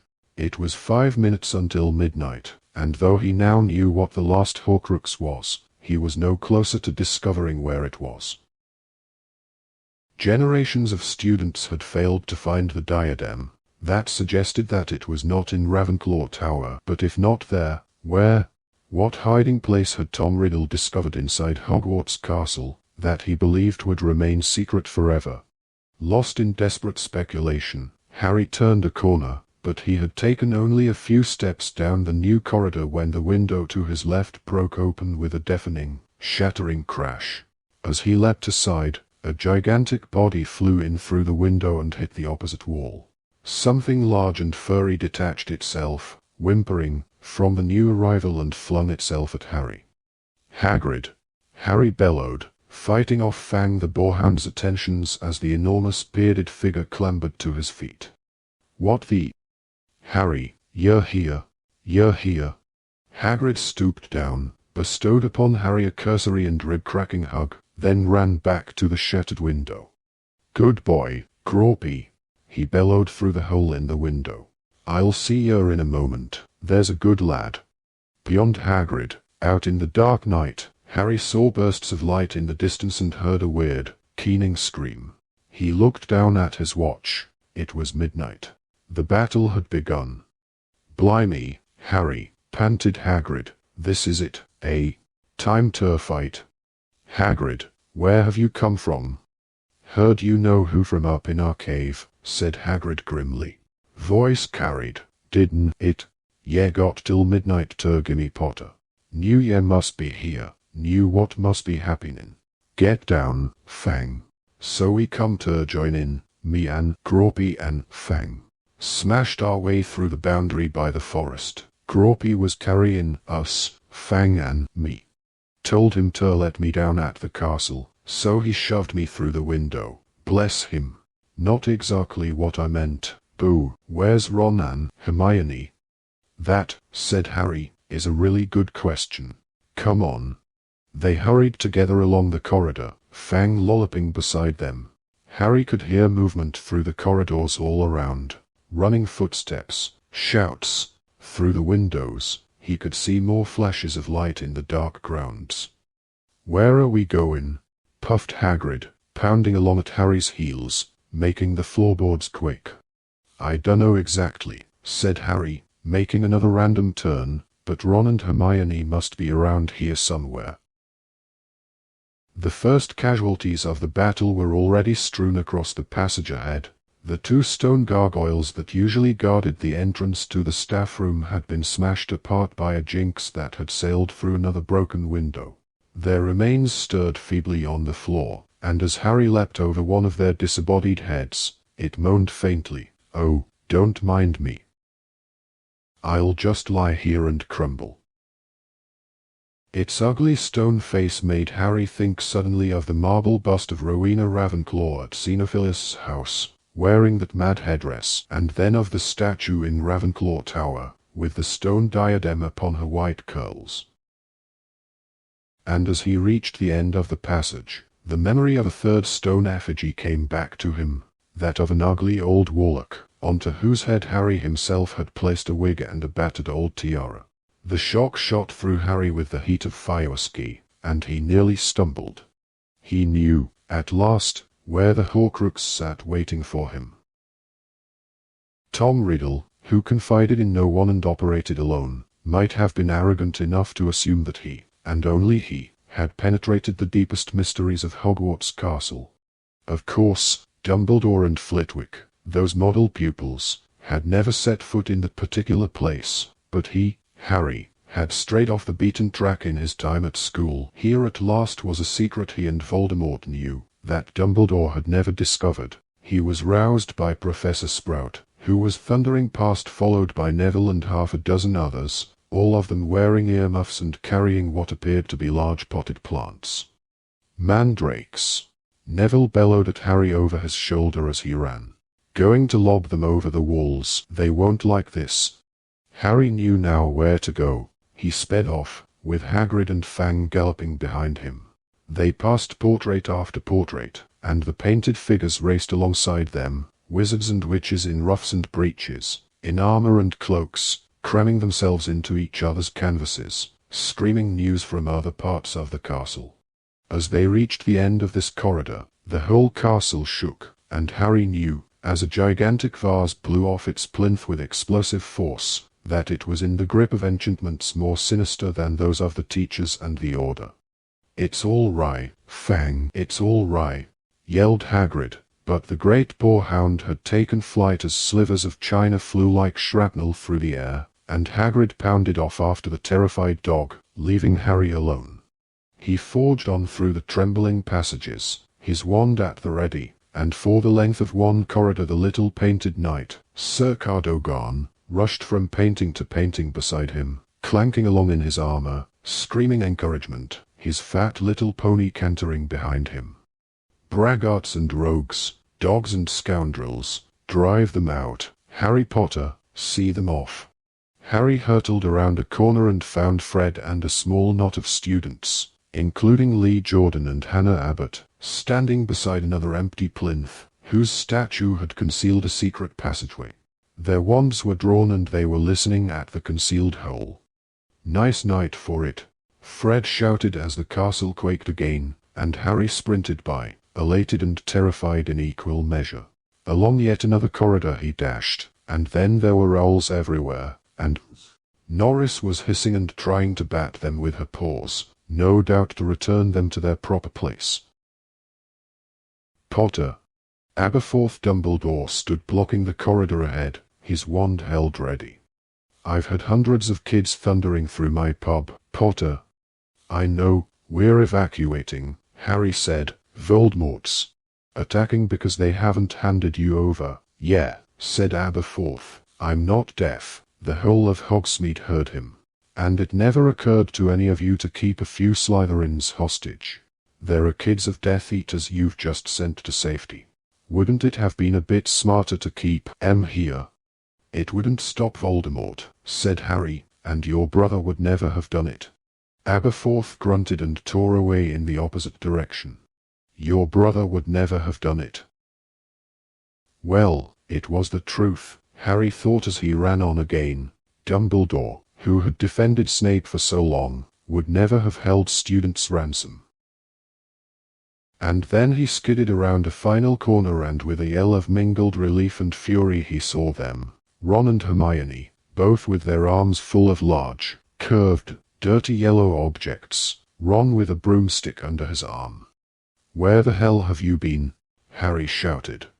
Chamber of Secrets, said Ron. Chamber, what? Said Harry, coming to an unsteady halt before them.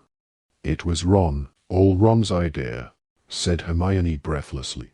Wasn't it absolutely brilliant?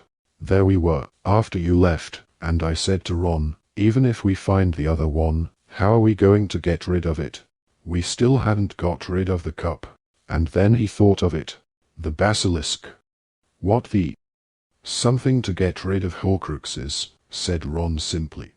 Harry's eyes dropped to the objects clutched in Ron and Hermione's arms, great curved fangs, torn, he now realized, from the skull of a dead basilisk.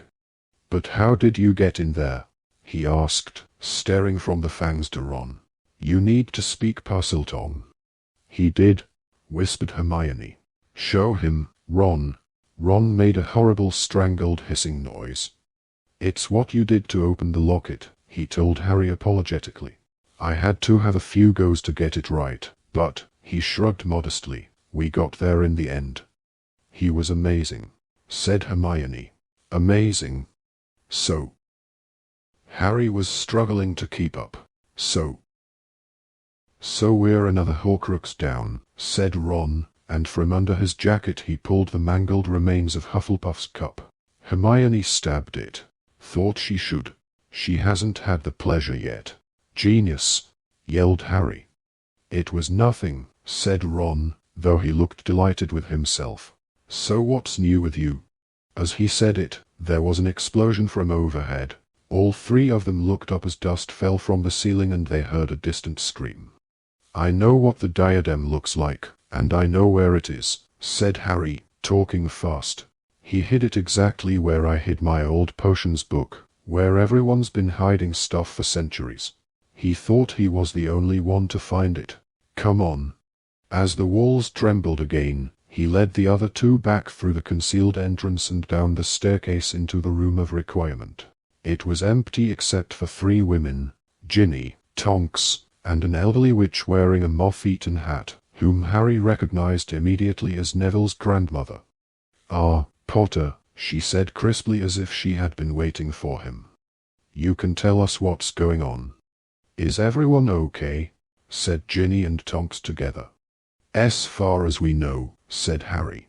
Are there still people in the passage to the Hog's Head? He knew that the room would not be able to transform while there were still users inside it. I was the last to come through, said Longbottom. I sealed it. I think it unwise to leave it open now Aberforth has left his pub. Have you seen my grandson?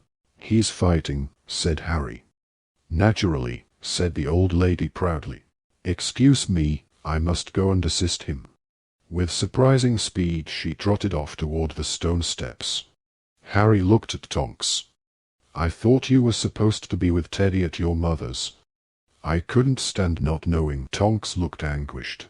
She'll look after him. Have you seen Remus? He was planning to lead a group of fighters into the grounds. Without another word, Tonks sped off. Ginny, said Harry. "I'm sorry, but we need you to leave too. Just for a bit. Then you can come back in." Ginny looked simply delighted to leave her sanctuary. "And then you can come back in," he shouted after her as she ran up the steps after Tonks. "You've got to come back in." "Hang on a moment," said Ron sharply. "We've forgotten someone." "Who?" asked Hermione. "The house elves. They'll all be down in the kitchen, won't they?" "You mean we ought to get them fighting?" asked Harry. "No," said Ron seriously, "I mean we should tell them to get out. We don't want any more Dobbies, do we? We can't order them to die for us." There was a clatter as the basilisk fangs cascaded out of Hermione's arms. Running at Ron, she flung them around his neck and kissed him full on the mouth. Ron threw away the fangs and broomstick he was holding and responded with such enthusiasm that he lifted Hermione off her feet. "Is this the moment?" Harry asked weakly, and when nothing happened except that Ron and Hermione gripped each other still more firmly and swayed on the spot, he raised his voice. "Oi! There's a war going on here." Ron and Hermione broke apart, their arms still around each other. "I know, mate," said Ron, who looked as though he had recently been hit on the back of the head with a bludger. "So it's now or never, isn't it?" "Never mind that. What about the Horcrux?" Harry shouted. "Do you think you could just hold it in until we've got the diadem?" "Yeah, right. Sorry," said Ron, and he and Hermione set about gathering up fangs, both pink in the face.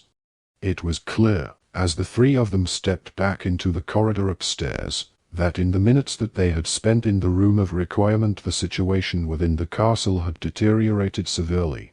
The walls and ceiling were shaking worse than ever.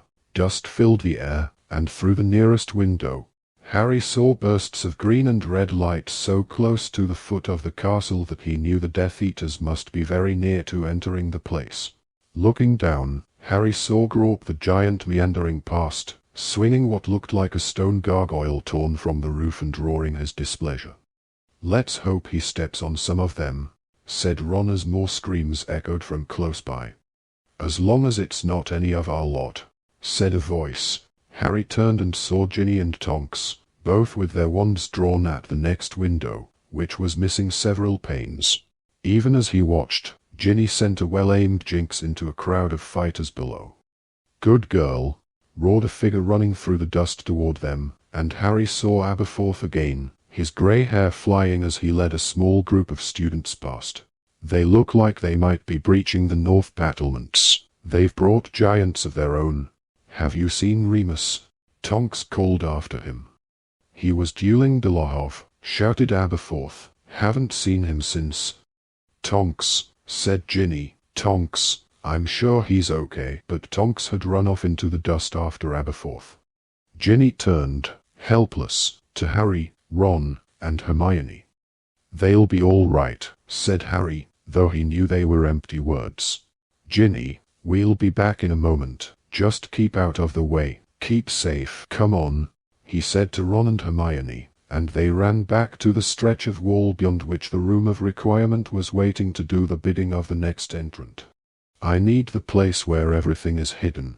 Harry begged of it inside his head, and the door materialized on their third run past. The furor of the battle died the moment they crossed the threshold and closed the door behind them. All was silent. They were in a place the size of a cathedral with the appearance of a city, its towering walls built of objects hidden by thousands of long-gone students. "And he never realized anyone could get in," said Ron, his voice echoing in the silence. "He thought he was the only one," said Harry. "Too bad for him. I've had to hide stuff in my time." "This way," he added. "I think it's down here." He passed the stuffed troll and the vanishing cabinet Draco Malfoy had mended last year with such disastrous consequences, then hesitated, looking up and down aisles of junk. He could not remember where to go next. "Accio diadem!" cried Hermione in desperation, but nothing flew through the air toward them. It seemed that, like the vault at Gringotts, the room would not yield its hidden objects that easily. "Let's split up," Harry told the other two. Look for a stone bust of an old man wearing a wig and a tiara. It's standing on a cupboard and it's definitely somewhere near here." They sped off up adjacent aisles. Harry could hear the others' footsteps echoing through the towering piles of junk, of bottles, hats, crates, chairs, books, weapons, broomsticks, bats. "Somewhere near here," Harry muttered to himself. "Somewhere. Somewhere." Deeper and deeper into the labyrinth he went, looking for objects he recognized from his one previous trip into the room. His breath was loud in his ears, and then his very soul seemed to shiver. There it was, right ahead, the blistered old cupboard in which he had hidden his old potions book, and on top of it, the pockmarked stone warlock wearing a dusty old wig and what looked like an ancient, discolored tiara. He had already stretched out his hand, though he remained 10 feet away, when a voice behind him said, "Hold it, Potter." He skidded to a halt and turned around. Crabbe and Goyle were standing behind him, shoulder to shoulder, wands pointing right at Harry. Through the small space between their jeering faces he saw Draco Malfoy. "That's my wand you're holding, Potter," said Malfoy, pointing his own through the gap between Crabbe and Goyle. "Not anymore," panted Harry, tightening his grip on the hawthorn wand. "Winners, keepers, Malfoy. Who's lent you theirs?" "My mother," said Draco. Harry laughed, though there was nothing very humorous about the situation. He could not hear Ron or Hermione anymore. They seemed to have run out of earshot, searching for the diadem. "So how come you three aren't with Voldemort?" asked Harry. "We're gonna be rewarded," said Crabbe. His voice was surprisingly soft for such an enormous person. Harry had hardly ever heard him speak before. Crabbe was smiling like a small child promised a large bag of sweets. "We hung back, Potter. We decided not to go. Decided to bring you to him." "Good plan," said Harry in mock admiration. He could not believe that he was this close, and was going to be thwarted by Malfoy, Crabbe, and Goyle. He began edging slowly backward toward the place where the Horcrux sat lopsided upon the bust. If he could just get his hands on it before the fight broke out. "So how did you get in here?" he asked, trying to distract them. "I virtually lived in the room of hidden things all last year," said Malfoy, his voice brittle. "I know how to get in." "We was hiding in the corridor outside," grunted Goyle. "We can do disillusion charms now." And then, his face split into a gormless grin. "You turned up right in front of us and said you was looking for a diadem." "What's a diadem?" "Harry." Ron's voice echoed suddenly from the other side of the wall to Harry's right. "Are you talking to someone?" With a whip-like movement, Crabbe pointed his wand at the 50-foot mountain of old furniture, of broken trunks, of old books and robes and unidentifiable junk, and shouted, "Descendo!" The wall began to totter. Then the top third crumbled into the aisle next door where Ron stood. "Ron!" Harry bellowed, as somewhere out of sight Hermione screamed, and Harry heard innumerable objects crashing to the floor on the other side of the destabilized wall. He pointed his wand at the rampart, cried, "Finite!" and it steadied. "No!" shouted Malfoy, staying Crabbe's arm as the latter made to repeat his spell. "If you wreck the room you might bury this diadem thing." "What's that matter?" said Crabbe, tugging himself free. "It's Potter the Dark Lord wants. Who cares about a diadem?" "Potter came in here to get it," said Malfoy with ill-disguised impatience at the slow-wittedness of his colleagues. "So that must mean—" "Must mean?" Crabbe turned on Malfoy with undisguised ferocity. "Who cares what you think? I don't take your orders no more, Draco. You and your dad are finished." "Harry!" shouted Ron again, from the other side of the junk wall. "What's going on?" "Harry!" mimicked Crabbe. "What's going—" "No, Potter. Crucio." Harry had lunged for the tiara. Crabbe's curse missed him but hit the stone bust, which flew into the air. The diadem soared upward and then dropped out of sight in the mass of objects on which the bust had rested. "Stop!" Malfoy shouted at Crabbe, his voice echoing through the enormous room. "The Dark Lord wants him alive. So, I'm not killing him, am I?" yelled Crabbe, throwing off Malfoy's restraining arm. "But if I can, I will. The Dark Lord wants him dead anyway. What's the diff?" A jet of scarlet light shot past Harry by inches. Hermione had run around the corner behind him and sent a stunning spell straight at Crabbe's head. It only missed because Malfoy pulled him out of the way. "It's that mudblood. Avada Kedavra." Harry saw Hermione dive aside, and his fury that Crabbe had aimed to kill wiped all else from his mind.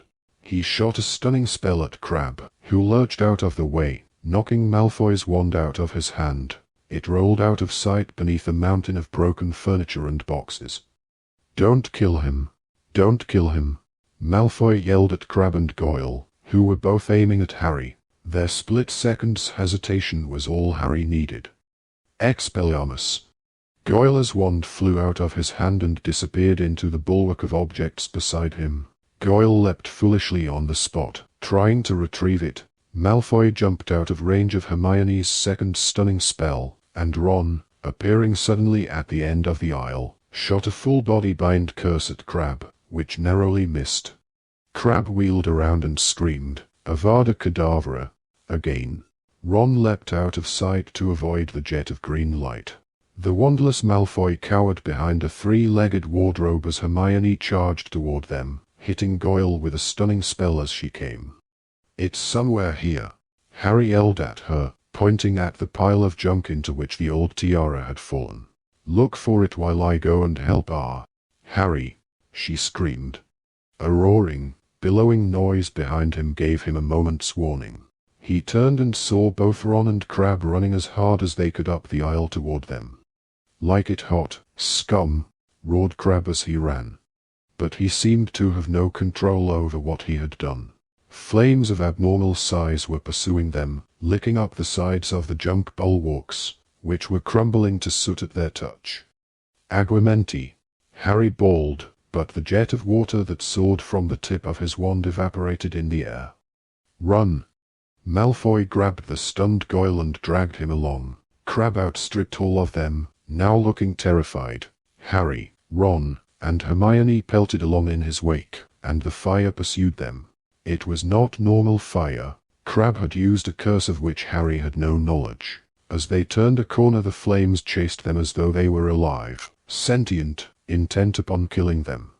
Now the fire was mutating, forming a gigantic pack of fiery beasts. Flaming serpents, chimeras, and dragons rose and fell and rose again, and the detritus of centuries on which they were feeding was thrown up in the air into their fanged mouths, tossed high on clawed feet, before being consumed by the inferno.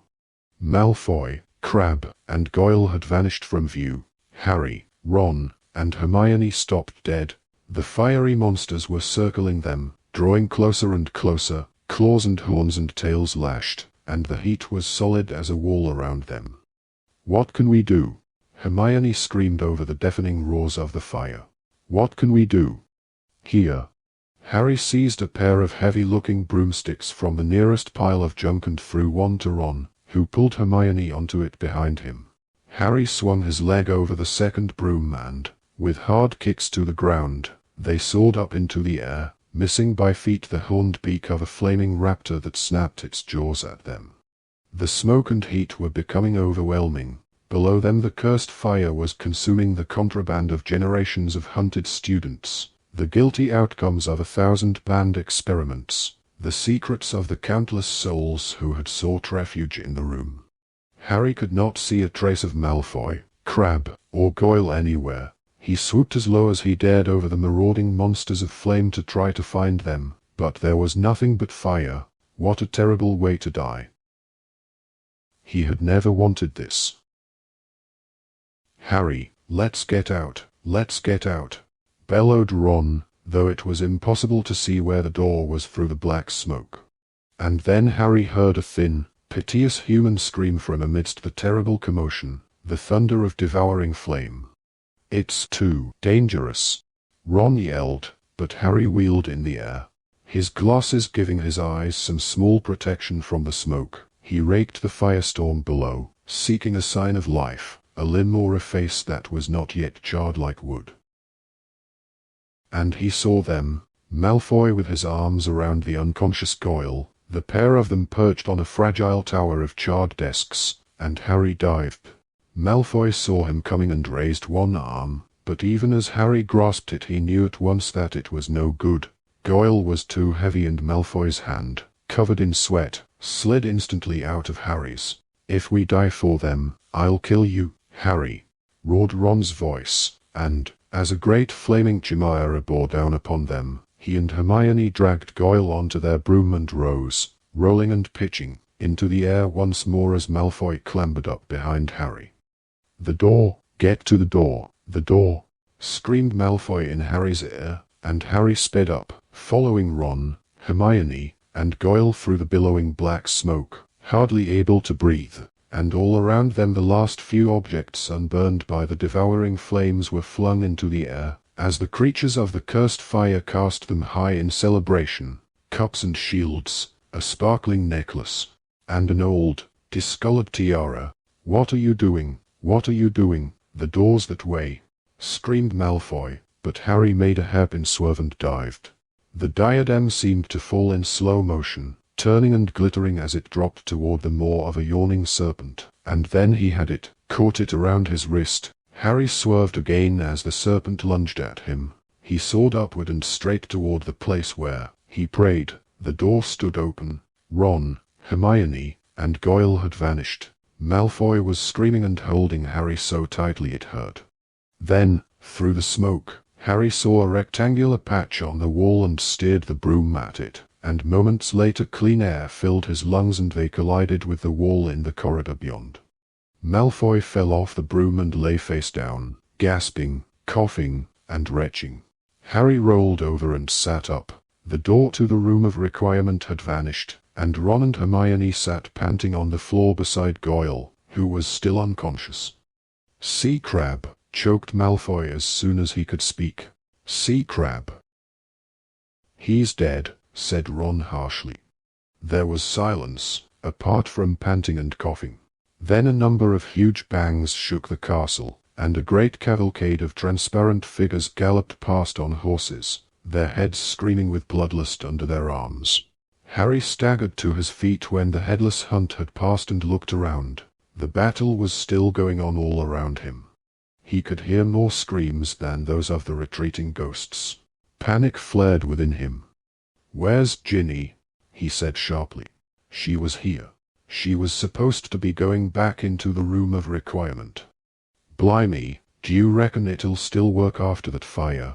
asked Ron, but he too got to his feet, rubbing his chest and looking left and right. "Shall we split up and look?" "No," said Hermione, getting to her feet too.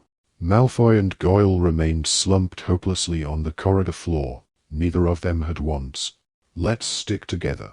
I say we go." "Harry, what's that on your arm?" "What? Oh yeah." He pulled the diadem from his wrist and held it up. It was still hot, blackened with soot, but as he looked at it closely he was just able to make out the tiny words etched upon it. "Wit beyond measure is man's greatest treasure." A blood-like substance, dark and tarry, seemed to be leaking from the diadem. Suddenly Harry felt the thing vibrate violently, then break apart in his hands, and as it did so, he thought he heard the faintest, most distant scream of pain, echoing not from the grounds or the castle, but from the thing that had just fragmented in his fingers. "It must have been fiend fire," whimpered Hermione, her eyes on the broken pieces. "Sorry. Fiend fire, cursed fire, it's one of the substances that destroy Horcruxes, but I would never, ever have dared use it. It's so dangerous." "How did Crabbe know how to?" "Must have learned from the Carrows," said Harry grimly. "Shame he wasn't concentrating when they mentioned how to stop it." "Really," said Ron, whose hair, like Hermione's, was singed, and whose face was blackened. "If he hadn't tried to kill us all, I'd be quite sorry he was dead." "But don't you realize," whispered Hermione, "this means, if we can just get the snake." But she broke off as yells and shouts and the unmistakable noises of dueling filled the corridor. Harry looked around and his heart seemed to fail. Death Eaters had penetrated Hogwarts. Fred and Percy had just backed into view, both of them dueling masked and hooded men. Harry, Ron, and Hermione ran forward to help. Jets of light flew in every direction and the man dueling Percy backed off, fast. Then his hood slipped and they saw a high forehead and streaked hair. "Hello, Minister," bellowed Percy, sending a neat jinx straight at Thickness, who dropped his wand and clawed at the front of his robes, apparently in awful discomfort. "Did I mention I'm resigning?" "You're joking, Perce," shouted Fred as the Death Eater he was battling collapsed under the weight of 3 separate stunning spells. Thickness had fallen to the ground with tiny spikes erupting all over him. He seemed to be turning into some form of sea urchin. Fred looked at Percy with glee. "You actually are joking, Perce." "I don't think I've heard you joke since you were." The air exploded. They had been grouped together, Harry, Ron, Hermione, Fred, and Percy, the 2 Death Eaters at their feet, one stunned, the other transfigured, and in that fragment of a moment, when danger seemed temporarily at bay, the world was rent apart. Harry felt himself flying through the air, and all he could do was hold as tightly as possible to that thin stick of wood that was his one and only weapon, and shield his head in his arms. He heard the screams and yells of his companions without a hope of knowing what had happened to them, and then the world resolved itself into pain and semi-darkness. He was half buried in the wreckage of a corridor that had been subjected to a terrible attack. Cold air told him that the side of the castle had been blown away, and hot stickiness on his cheek told him that he was bleeding copiously. Then he heard a terrible cry that pulled at his insides, that expressed agony of a kind neither flame nor curse could cause, and he stood up, swaying, more frightened than he had been that day, more frightened, perhaps, than he had been in his life. And Hermione was struggling to her feet in the wreckage, and 3 red-headed men were grouped on the ground where the wall had blasted apart. Harry grabbed Hermione's hand as they staggered and stumbled over stone and wood. "No, no, no," someone was shouting. "No, Fred, no." And Percy was shaking his brother, and Ron was kneeling beside them, and Fred's eyes stared without seeing, the ghost of his last laugh still etched upon his face. Chapter 32. The Elder Wand. The world had ended, so why had the battle not ceased? The castle fallen silent in horror, and every combatant laid down their arms. Harry's mind was in free fall, spinning out of control, unable to grasp the impossibility, because Fred Weasley could not be dead. The evidence of all his senses must be lying. And then a body fell past the hole blown into the side of the school, and curses flew in at them from the darkness, hitting the wall behind their heads. "Get down!" Harry shouted, as more curses flew through the night. He and Ron had both grabbed Hermione and pulled her to the floor, but Percy lay across Fred's body, shielding it from further harm, and when Harry shouted, "Percy, come on, we've got to move," he shook his head. "Percy." Harry saw tear tracks streaking the grime coating Ron's face as he seized his elder brother's shoulders and pulled, but Percy would not budge. "Percy, you can't do anything for him." "We're going to," Hermione screamed, and Harry, turning, did not need to ask why. A monstrous spider the size of a small car was trying to climb through the huge hole in the wall. One of Aragog's descendants had joined the fight. Ron and Harry shouted together. Their spells collided and the monster was blown backward, its legs jerking horribly, and vanished into the darkness. It brought friends. Harry called to the others, glancing over the edge of the castle through the hole in the wall the curses had blasted. More giant spiders were climbing the side of the building, liberated from the forbidden forest, into which the Death Eaters must have penetrated. Harry fired stunning spells down upon them, knocking the lead monster into its fellows, so that they rolled back down the building and out of sight. Then more curses came soaring over Harry's head, so close he felt the force of them blow his hair. "Let's move, now." Pushing Hermione ahead of him with Ron, Harry stooped to seize Fred's body under the armpits. Percy, realizing what Harry was trying to do, stopped clinging to the body and helped. Together, Crouching low to avoid the curses flying at them from the grounds, they hauled Fred out of the way. "Here," said Harry, and they placed him in a niche where a suit of armor had stood earlier. He could not bear to look at Fred a second longer than he had to, and after making sure that the body was well hidden, he took off after Ron and Hermione. Malfoy and Goyle had vanished, but at the end of the corridor, which was now full of dust and falling masonry, glass long gone from the windows, he saw many people running backward and forward, whether friends or foes he could not tell. Rounding the corner, Percy let out a bull-like roar, "Rookwood!" and sprinted off in the direction of a tall man, who was pursuing a couple of students. "Harry, in here!" Hermione screamed. She had pulled Ron behind a tapestry. They seemed to be wrestling together, and for one mad second Harry thought that they were embracing again. Then he saw that Hermione was trying to restrain Ron, to stop him running after Percy. "Listen to me, listen, Ron. I wanna help, I wanna kill Death Eaters." His face was contorted, smeared with dust and smoke, and he was shaking with rage and grief. "Ron, we're the only ones who can end it. Please, Ron, we need the snake. We've got to kill the snake," said Hermione. But Harry knew how Ron felt. Pursuing another Horcrux could not bring the satisfaction of revenge. He too wanted to fight, to punish them, the people who had killed Fred, and he wanted to find the other Weasleys, and above all make quite sure, that Ginny was not. But he could not permit that idea to form in his mind. "We will fight," Hermione said. "We'll have to reach the snake. But let's not lose sight now of what we're supposed to be doing. We're the only ones who can end it." She was crying too, and she wiped her face on her torn and singed sleeve as she spoke, but she took great heaving breaths to calm herself as, still keeping a tight hold on Ron, she turned to Harry. "You need to find out where Voldemort is, because he'll have the snake with him, won't he? Do it, Harry. Look inside him." Why was it so easy? Because his scar had been burning for hours, yearning to show him Voldemort's thoughts.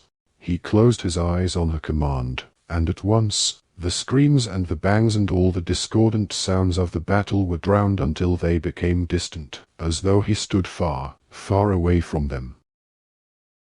He was standing in the middle of a desolate but strangely familiar room, with peeling paper on the walls and all the windows boarded except for one. The sounds of the assault on the castle were muffled and distant.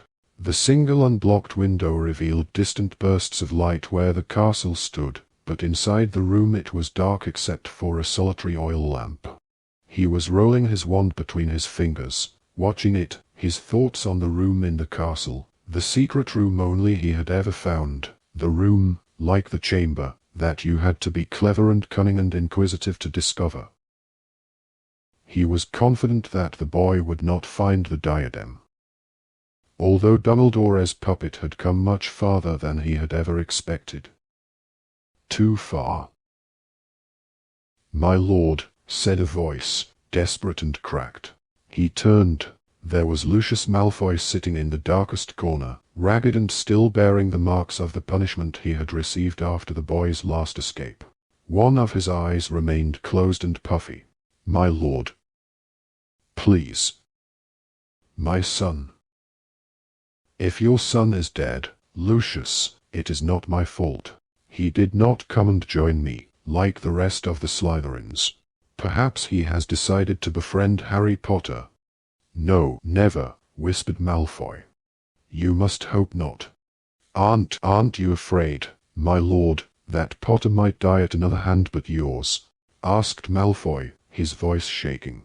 "Wouldn't it be, forgive me, more prudent to call off this battle, enter the castle, and seek him by yourself? Do not pretend, Lucius. You wish the battle to cease so that you can discover what has happened to your son. And I do not need to seek Potter. Before the night is out, Potter will have come to find me." Voldemort dropped his gaze once more to the wand in his fingers. It troubled him. And those things that troubled Lord Voldemort needed to be rearranged. "Go and fetch Snape." "Snape, my lord." "Snape. Now." I need him. There is a service I require from him. Go." Frightened, stumbling a little through the gloom, Lucius left the room. Voldemort continued to stand there, twirling the wand between his fingers, staring at it. "It is the only way, Nagini," he whispered, and he looked around, and there was the great thick snake, now suspended in midair, twisting gracefully within the enchanted, protected space he had made for her, a starry, transparent sphere somewhere between glittering cage and tank.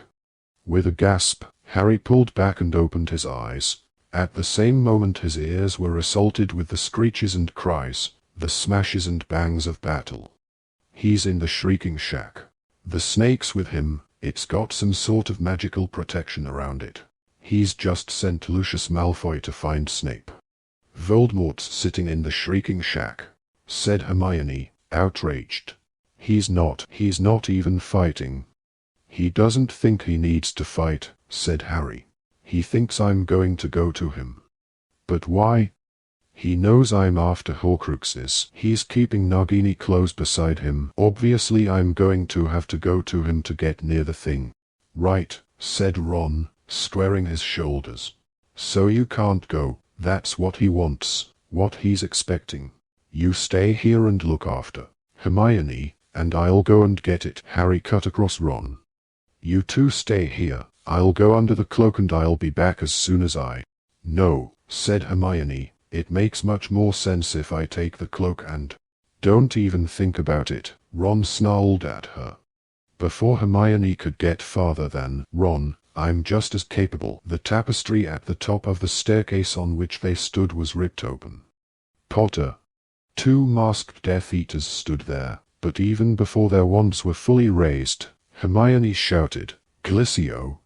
The stairs beneath their feet flattened into a chute and Harry and Ron hurtled down it, unable to control their speed but so fast that the Death Eaters' stunning spells flew far over their heads. They shot through the concealing tapestry at the bottom and spun onto the floor, hitting the opposite wall. "Giuro!" cried Hermione, pointing her wand at the tapestry, and there were two loud, sickening crunches as the tapestry turned to stone and the Death Eaters pursuing them crumpled against it. "Get back!" shouted Ron, and Harry, and Hermione flattened themselves against a door as a herd of galloping desks thundered past, shepherded by a sprinting Professor McGonagall. She appeared not to notice them. Her hair had come down and there was a gash on her cheek. As she turned the corner, they heard her scream, "Charge!" "Harry, you get the cloak on," said Hermione. "Never mind us." But he threw it over all three of them. Large though they were, he doubted anyone would see their disembodied feet through the dust that clogged the air, the falling stone, the shimmer of spells. They ran down the next staircase and found themselves in a corridor full of dullers. The portraits on either side of the fighters were crammed with figures screaming advice and encouragement, while Death Eaters, both masked and unmasked, dueled students and teachers. Dean had won himself a wand, for he was face to face with Dilahov, Parvati with Travers. Harry, Ron, and Hermione raised their wands at once, ready to strike, but the dullers were weaving and darting around so much that there was a strong likelihood of hurting one of their own side if they cast curses. Even as they stood braced, looking for the opportunity to act, there came a great "wee!" And, looking up, Harry saw Peeves zooming over them, dropping Snuggluff pods down onto the Death Eaters, whose heads were suddenly engulfed in wriggling green tubers like fat worms. Ah! A fistful of tubers had hit the cloak over Ron's head. The slimy green roots were suspended improbably in midair as Ron tried to shake them loose. "Someone's invisible there," shouted a masked Death Eater, pointing. Dean made the most of the Death Eater's momentary distraction, knocking him out with a stunning spell. Dilahov attempted to retaliate and Parvati shot a body-bind curse at him. "Let's go!" Harry yelled, and Ron, and Hermione gathered the cloak tightly around themselves and pelted, heads down, through the midst of the fighters, slipping a little in pools of Snuggluff juice, toward the top of the marble staircase into the entrance hall. "I'm Draco Malfoy. I'm Draco. I'm on your side." Draco was on the upper landing, pleading with another masked Death Eater. Harry stunned the Death Eater as they passed. Malfoy looked around, beaming, for his savior, and Ron punched him from under the cloak. Malfoy fell backward on top of the Death Eater, his mouth bleeding, utterly bemused. "And that's the second time we've saved your life tonight, you two-faced bastard," Ron yelled. There were more dullers all over the stairs and in the hall, Death Eaters everywhere Harry looked. Yaxley, close to the front doors, in combat with Flitwick, a masked Death Eater dueling Kingsley right beside them. Students ran in every direction, some carrying or dragging injured friends. Harry directed a stunning spell toward the masked Death Eater. It missed but nearly hit Neville, who had emerged from nowhere brandishing armfuls of venomous tentacular, which looped itself happily around the nearest Death Eater and began reeling him in. Harry, Ron, and Hermione sped down the marble staircase. Glass shattered to their left, and the Slytherin hourglass that had recorded house points spilled its emeralds everywhere, so that people slipped and staggered as they ran. 2 bodies fell from the balcony overhead as they reached the ground, and a grey blur that Harry took for an animal sped 4-legged across the hall to sink its teeth into one of the fallen. "No!" shrieked Hermione, and with a deafening blast from her wand, Fenrir Greyback was thrown backward from the feebly stirring body of Lavender Brown. He hit the marble banisters and struggled to return to his feet. Then, with a bright white flash and a crack, a crystal ball fell on top of his head, and he crumpled to the ground and did not move. "I have more!" shrieked Professor Trelawney from over the banisters. "More for any who want them. Here." And with a movement like a tennis serve, she heaved another enormous crystal sphere from her bag, waved her wand through the air, and caused the ball to speed across the hall and smash through a window. At the same moment, the heavy wooden front doors burst open, and more of the gigantic spiders forced their way into the entrance hall. Screams of terror rent the air. The fighters scattered, Death Eaters and Hogwartians alike, and red and green jets of light flew into the midst of the oncoming monsters, which shuddered and reared, more terrifying than ever. "How do we get out?" yelled Ron over all the screaming, but before either Harry or Hermione could answer they were bowled aside. Hagrid had come thundering down the stairs, brandishing his flowery pink umbrella. "Don't hurt Em, don't hurt Em," he yelled. "Hagrid, no." Harry forgot everything else. He sprinted out from under the cloak, running bent double to avoid the curses illuminating the whole hall. "Hagrid, come back." But he was not even halfway to Hagrid when he saw it happen. Hagrid vanished amongst the spiders, and with a great scurrying, a foul swarming movement, they retreated under the onslaught of spells, Hagrid buried in their midst. "Hagrid." Harry heard someone calling his own name, whether friend or foe he did not care. He was sprinting down the front steps into the dark grounds, and the spiders were swarming away with their prey, and he could see nothing of Hagrid at all. "Hagrid." He thought he could make out an enormous arm waving from the midst of the spider swarm, but as he made to chase after them, his way was impeded by a monumental foot, which swung down out of the darkness and made the ground on which he stood shudder. He looked up. A giant stood before him, 20 feet high, its head hidden in shadow, nothing but its tree-like, hairy shins illuminated by light from the castle doors. With one brutal, fluid movement, it smashed a massive fist through an upper window, and glass rained down upon Harry, forcing him back under the shelter of the doorway. "Oh my!" shrieked Hermione, as she and Ron caught up with Harry and gazed upward at the giant now trying to seize people through the window above. "Don't!" Ron yelled, grabbing Hermione's hand as she raised her wand. "Stun him and he'll crush half the castle. Hagger!" Grawp came lurching around the corner of the castle. Only now did Harry realize that Grawp was, indeed, an undersized giant. The gargantuan monster trying to crush people on the upper floors looked around and let out a roar.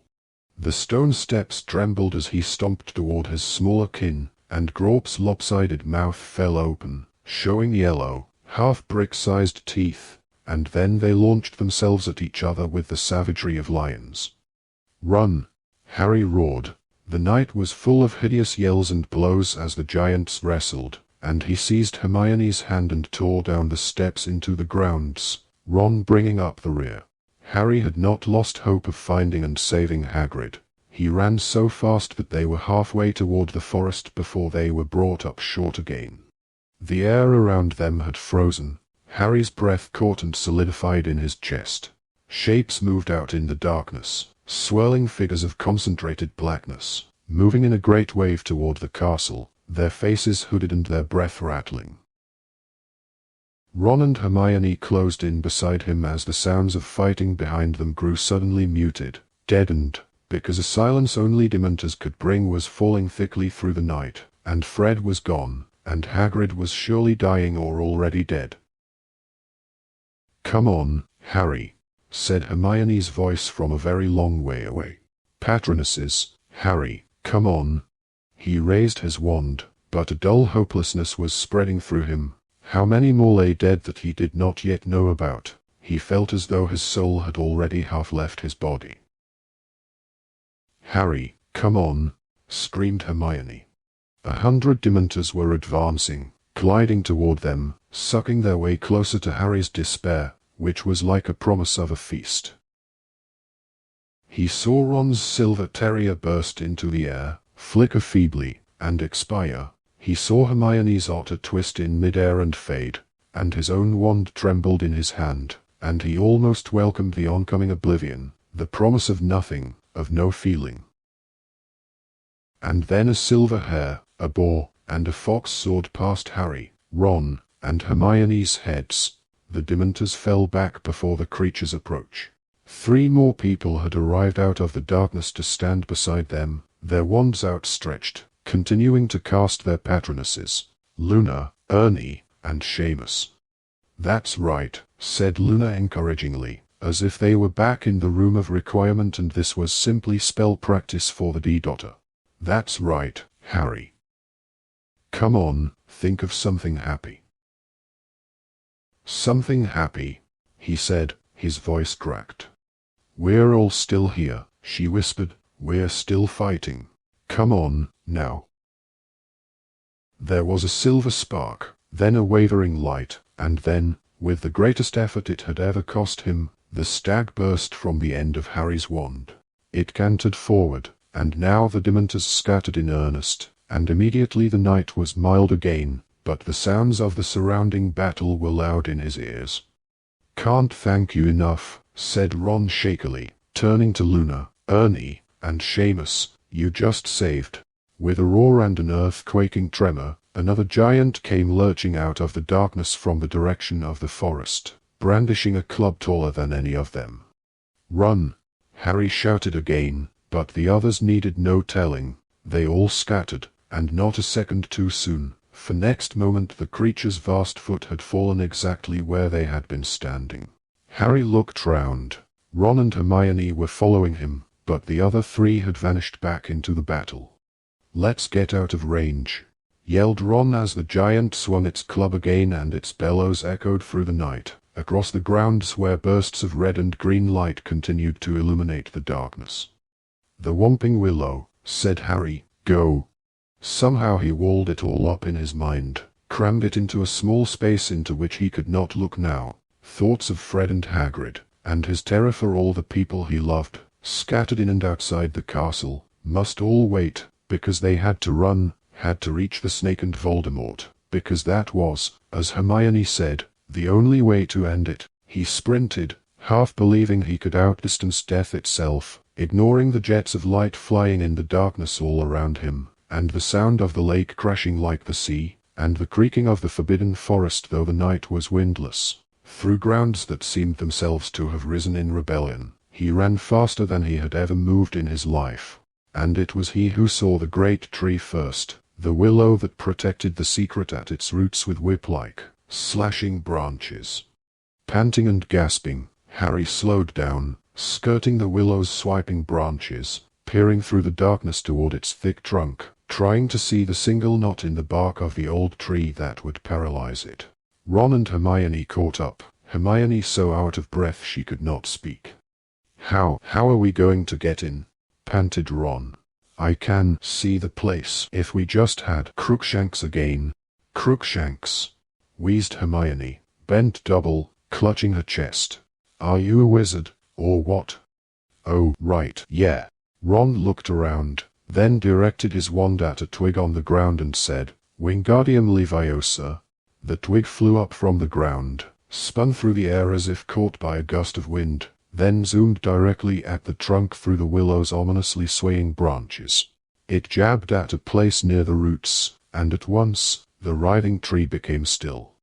Perfect, panted Hermione. Wait. For one teetering second, while the crashes and booms of the battle filled the air, Harry hesitated. Voldemort wanted him to do this, wanted him to come.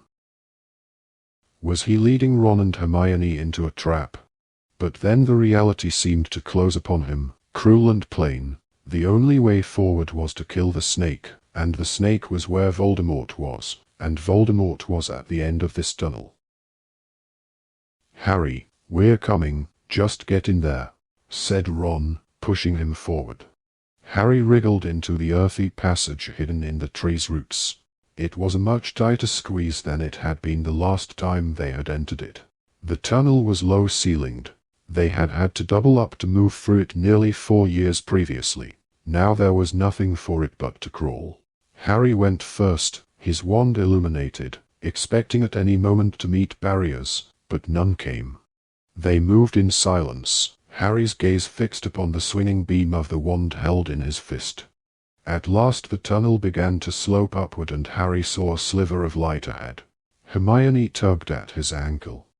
"The cloak," she whispered. "Put the cloak on." He groped behind him and she forced the bundle of slippery cloth into his free hand. With difficulty he dragged it over himself, murmured, "Nox," extinguishing his wand light, and continued on his hands and knees, as silently as possible, all his senses straining, expecting every second to be discovered, to hear a cold clear voice, see a flash of green light.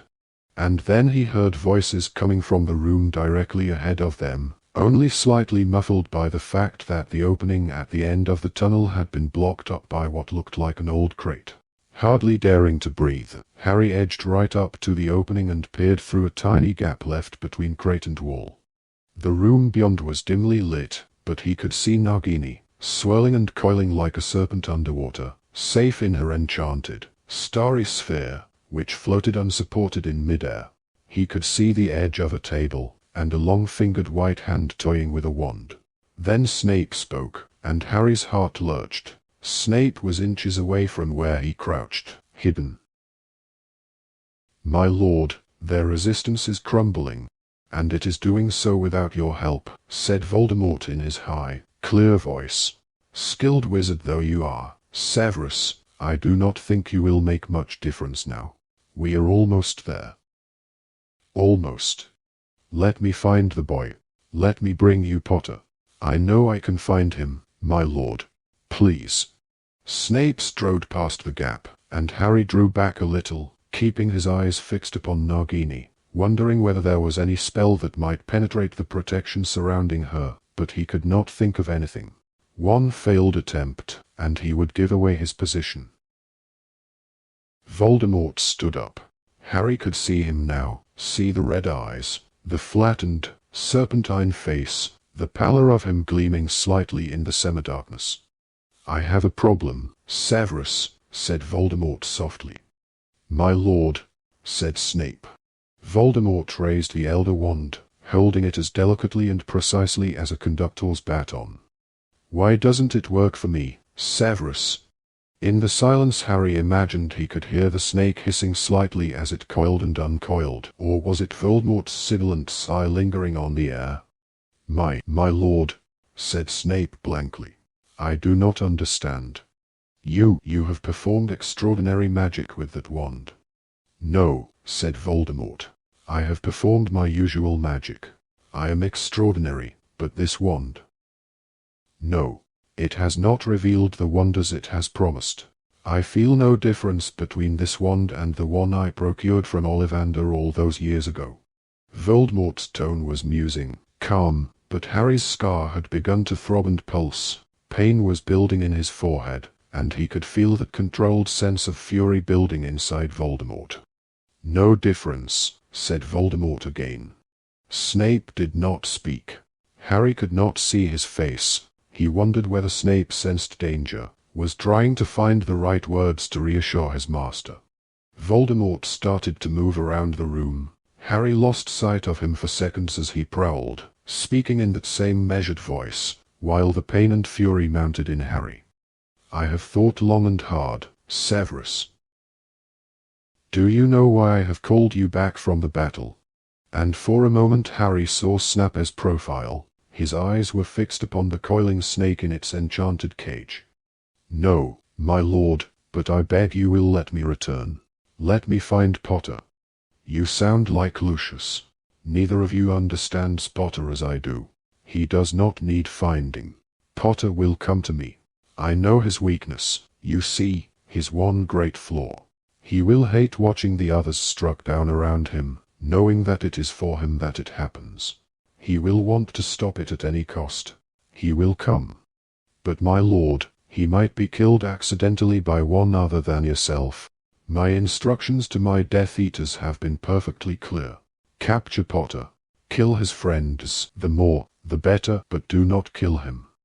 But it is of you that I wished to speak, Severus, not Harry Potter. You have been very valuable to me. Very valuable. My lord knows I seek only to serve him. But let me go and find the boy, my lord. Let me bring him to you. I know I can. I have told you, no," said Voldemort, and Harry caught the glint of red in his eyes as he turned again, and the swishing of his cloak was like the slithering of a snake, and he felt Voldemort's impatience in his burning scar.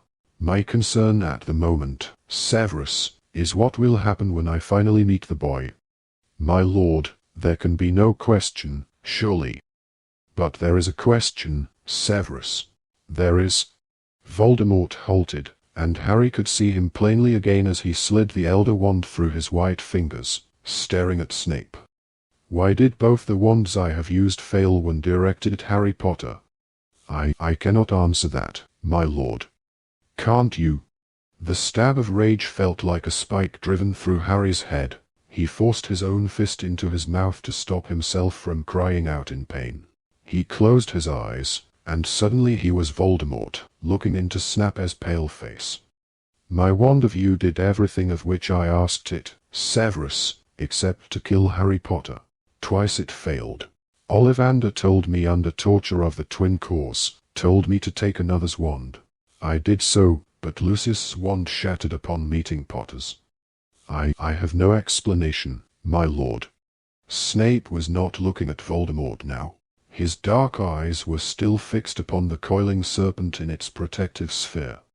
"I sought a third wand, Severus. The Elder Wand, the Wand of Destiny, the Death Stick. I took it from its previous master. I took it from the grave of Albus Dumbledore." And now Snape looked at Voldemort, and Snape's face was like a death mask. It was marble white and so still that when he spoke, it was a shock to see that anyone lived behind the blank eyes. "My lord, let me go to the boy. All this long night, when I am on the brink of victory, I have sat here," said Voldemort, his voice barely louder than a whisper, wondering why the Elder Wand refuses to be what it ought to be, refuses to perform as legend says it must perform for its rightful owner.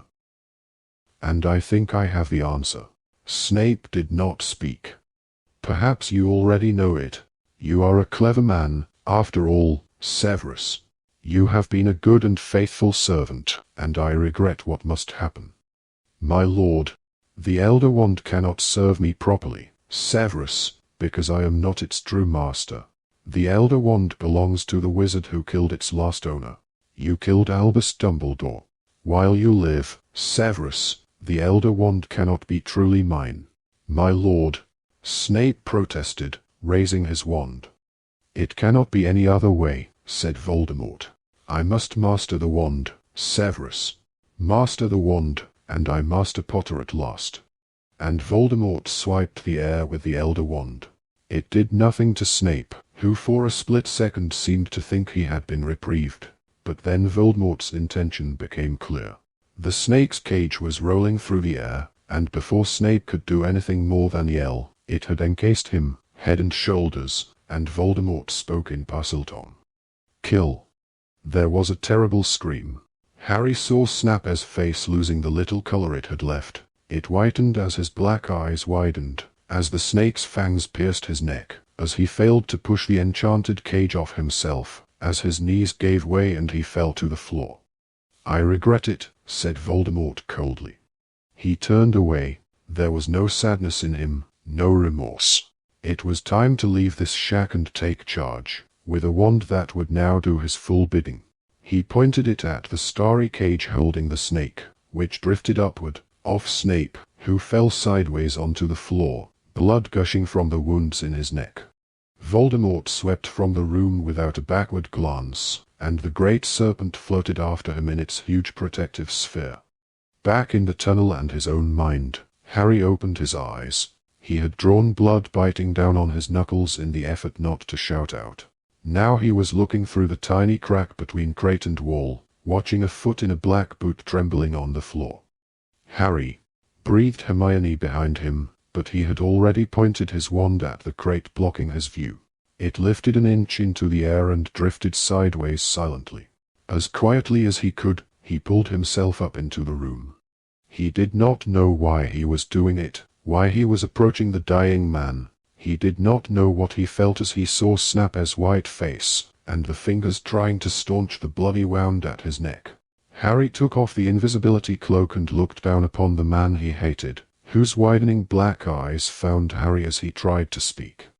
Harry bent over him, and Snape seized the front of his robes and pulled him close. A terrible rasping, gurgling noise issued from Snape's throat. Take it. Take it. Something more than blood was leaking from Snape. Silvery blue, neither gas nor liquid. It gushed from his mouth and his ears and his eyes, and Harry knew what it was, but did not know what to do. A flask, conjured from thin air, was thrust into his shaking hands by Hermione. Harry lifted the silvery substance into it with his wand. When the flask was full to the brim, and Snape looked as though there was no blood left in him, his grip on Harry's robes slackened.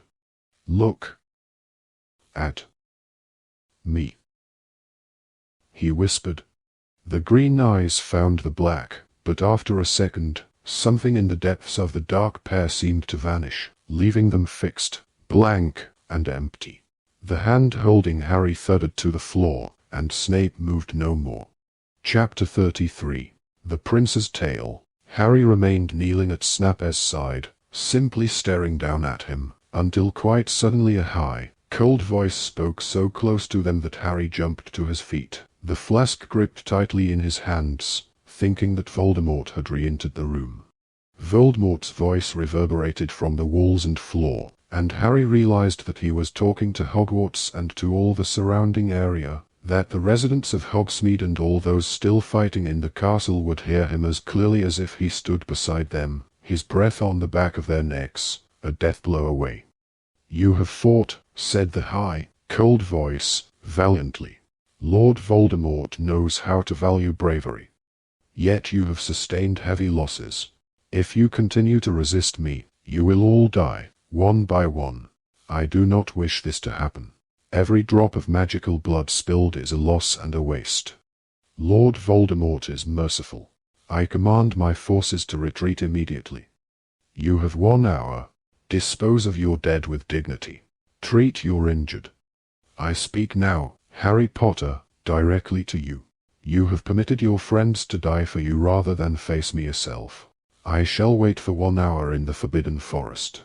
If, at the end of that hour, you have not come to me, have not given yourself up, then battle recommences. This time, I shall enter the fray myself, Harry Potter, and I shall find you, and I shall punish every last man, woman, and child who has tried to conceal you from me.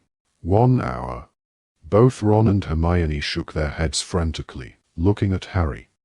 Don't listen to him, said Ron.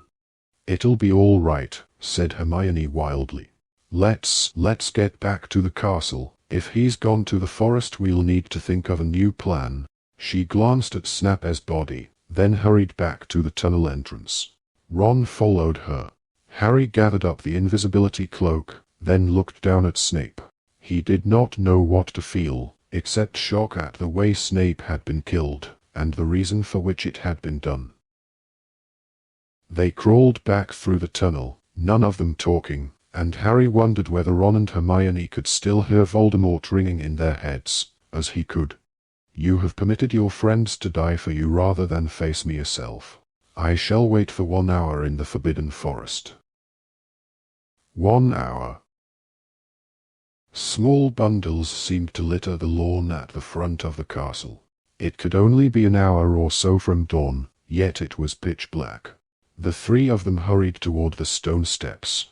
A lone clog, the size of a small boat, lay abandoned in front of them. There was no other sign of Grawp or of his attacker. The castle was unnaturally silent.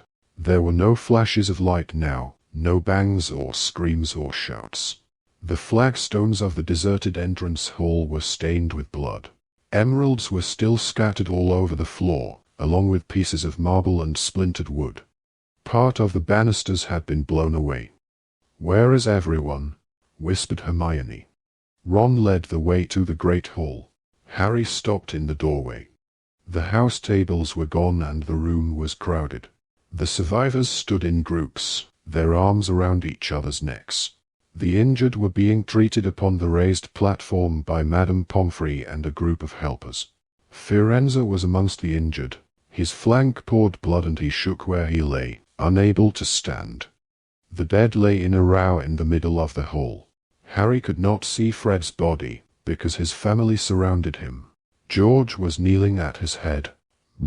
Weasley was lying across Fred's chest, her body shaking, Weasley stroking her hair while tears cascaded down his cheeks. Without a word to Harry, Ron and Hermione walked away. Harry saw Hermione approach Ginny, whose face was swollen and blotchy, and hug her. Ron joined Bill, Fleur, and Percy, who flung an arm around Ron's shoulders.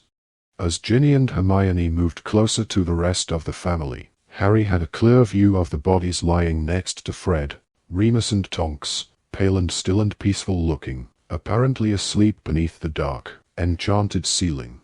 The great hall seemed to fly away, become smaller, shrink, as Harry reeled backward from the doorway. He could not draw breath. He could not bear to look at any of the other bodies, to see who else had died for him. He could not bear to join the Weasleys, could not look into their eyes, when if he had given himself up in the first place, Fred might never have died. He turned away and ran up the marble staircase. Lupin, Tonks. He yearned not to feel. He wished he could rip out his heart, his innards, everything that was screaming inside him. The castle was completely empty. Even the ghosts seemed to have joined the mass mourning in the great hall. Harry ran without stopping, clutching the crystal flask of Snape's last thoughts, and he did not slow down until he reached the stone gargoyle guarding the headmaster's office. "Password." "Dumbledore," said Harry without thinking, because it was he whom he yearned to see, and to his surprise the gargoyle slid aside, revealing the spiral staircase behind. But when Harry burst into the circular office he found a change. The portraits that hung all around the walls were empty. Not a single headmaster or headmistress remained to see him. All, it seemed, had flitted away, charging through the paintings that lined the castle, so that they could have a clear view of what was going on. Harry glanced hopelessly at Dumbledore's deserted frame, which hung directly behind the headmaster's chair, then turned his back on it. The stone pensieve lay in the cabinet where it had always been. Harry heaved it onto the desk and poured Snape's memories into the wide basin with its runic markings around the edge. To escape into someone else's head would be a blessed relief. Nothing that even Snape had left him could be worse than his own thoughts. The memories swirled, silver-white and strange, and without hesitating, with a feeling of reckless abandonment, as though this were to assuage his torturing grief, Harry dived. He fell headlong into sunlight, and his feet found warm ground. When he straightened up, he saw that he was in a nearly deserted playground. A single huge chimney dominated the distant skyline. 2 girls were swinging backward and forward, and a skinny boy was watching them from behind a clump of bushes. His black hair was overlong and his clothes were so mismatched that it looked deliberate. 2 short jeans, a shabby, overlarge coat that might have belonged to a grown man, an odd smock-like shirt. Harry moved closer to the boy. Snape looked no more than 9 or 10 years old, sallow, small, stringy. There was undisguised greed in his thin face as he watched the younger of the 2 girls swinging higher and higher than her sister. "Lily, don't do it!" shrieked the elder of the 2. But the girl had let go of the swing at the very height of its arc and flown into the air, quite literally flown, launched herself skyward with a great shout of laughter, and instead of crumpling on the playground asphalt, she soared like a trapeze artist through the air, staying up far too long, landing far too lightly. "Mummy told you not to." Petunia stopped her swing by dragging the heels of her sandals on the ground, making a crunching, grinding sound, then leapt up, hands on hips. "Mummy said you weren't allowed, Lily." "But I'm fine," said Lily, still giggling. "Toonie, look at this. Watch what I can do." Petunia glanced around. The playground was deserted apart from themselves and, though the girls did not know it, Snape. Lily had picked up a fallen flower from the bush behind which Snape lurked. Petunia advanced, evidently torn between curiosity and disapproval. Lily waited until Petunia was near enough to have a clear view, then held out her palm. The flower sat there, opening and closing its petals, like some bizarre, many-lipped oyster. "Stop it!" shrieked Petunia. "It's not hurting you," said Lily, but she closed her hand on the blossom and threw it back to the ground. "It's not right," said Petunia, but her eyes had followed the flower's flight to the ground and lingered upon it. "How do you do it?" she added, and there was definite longing in her voice. "It's obvious, isn't it?" Snape could no longer contain himself, but had jumped out from behind the bushes. Petunia shrieked and ran backward toward the swings, but Lily, though clearly startled, remained where she was. Snape seemed to regret his appearance. A dull flush of color mounted the sallow cheeks as he looked at Lily. "What's obvious?" asked Lily. Snape had an air of nervous excitement. With a glance at the distant Petunia, now hovering beside the swings, he lowered his voice and said, "I know what you are." "What do you mean?" You're a witch," whispered Snape. She looked affronted. "That's not a very nice thing to say to somebody." She turned, nose in the air, and marched off toward her sister. "No," said Snape. He was highly colored now, and Harry wondered why he did not take off the ridiculously large coat, unless it was because he did not want to reveal the smoke beneath it. He flapped after the girls, looking ludicrously bat-like, like his older self. The sisters considered him, united in disapproval, both holding onto one of the swing poles as though it was the safe place in tag. "You are," said Snape to Lily. "You are a witch. I've been watching you for a while. But there's nothing wrong with that. My mum's one, and I'm a wizard." Petunia's laugh was like cold water. "Wizard!" she shrieked, her courage returned now that she had recovered from the shock of his unexpected appearance. "I know who you are. You're that Snape boy. They live down Spinner's End by the river," she told Lily, and it was evident from her tone that she considered the address a poor recommendation. "Why have you been spying on us?" "Haven't been spying," said Snape, hot and uncomfortable and dirty-haired in the bright sunlight. "Wouldn't spy on you, anyway," he added spitefully. "You're a muggle." Though Petunia evidently did not understand the word, she could hardly mistake the tone. "Lily, come on, we're leaving," she said shrilly. Lily obeyed her sister at once, glaring at Snape as she left. He stood watching them as they marched through the playground gate, and Harry, the only one left to observe him, recognized Snap as bitter disappointment, and understood that Snape had been planning this moment for a while, and that it had all gone wrong.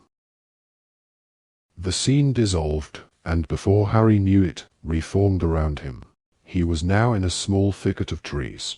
He could see a sunlit river glittering through their trunks. The shadows cast by the trees made a basin of cool green shade. Two children sat facing each other, cross-legged on the ground. Snape had removed his coat now. His odd smock looked less peculiar in the half-light. "And the Ministry can punish you if you do magic outside school. You get letters." "But I have done magic outside school." "We're all right. We haven't got wands yet. They let you off when you're a kid and you can't help it. But once you're 11, he nodded importantly, and they start training you, then you've got to go careful." There was a little silence. Lily had picked up a fallen twig and twirled it in the air, and Harry knew that she was imagining sparks trailing from it.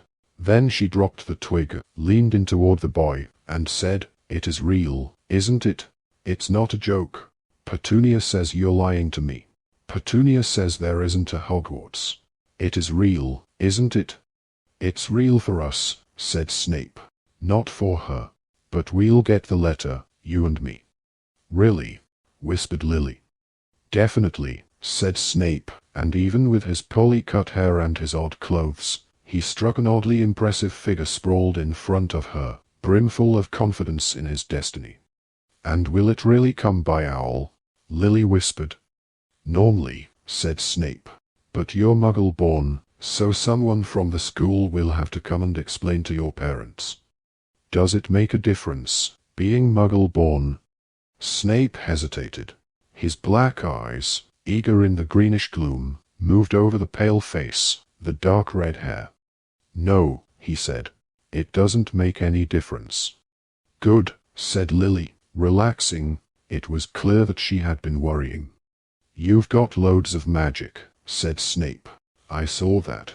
All the time I was watching you." His voice trailed away. She was not listening, but had stretched out on the leafy ground and was looking up at the canopy of leaves overhead. He watched her as greedily as he had watched her in the playground. "How are things at your house?" Lily asked. A little crease appeared between his eyes. "Fine," he said. "They're not arguing anymore." "Oh yes, they're arguing," said Snape. He picked up a fistful of leaves and began tearing them apart, apparently unaware of what he was doing. "But it won't be that long and I'll be gone." "Doesn't your dad like magic?" "He doesn't like anything, much," said Snape. "Severus." A little smile twisted Snape's mouth when she said his name. "Yeah.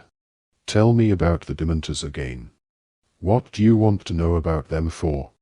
"If I use magic outside school, they wouldn't give you to the Dementors for that. Dementors are for people who do really bad stuff.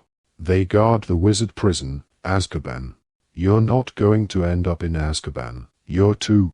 He turned red again and shredded more leaves. Then a small rustling noise behind Harry made him turn. Petunia, hiding behind a tree, had lost her footing.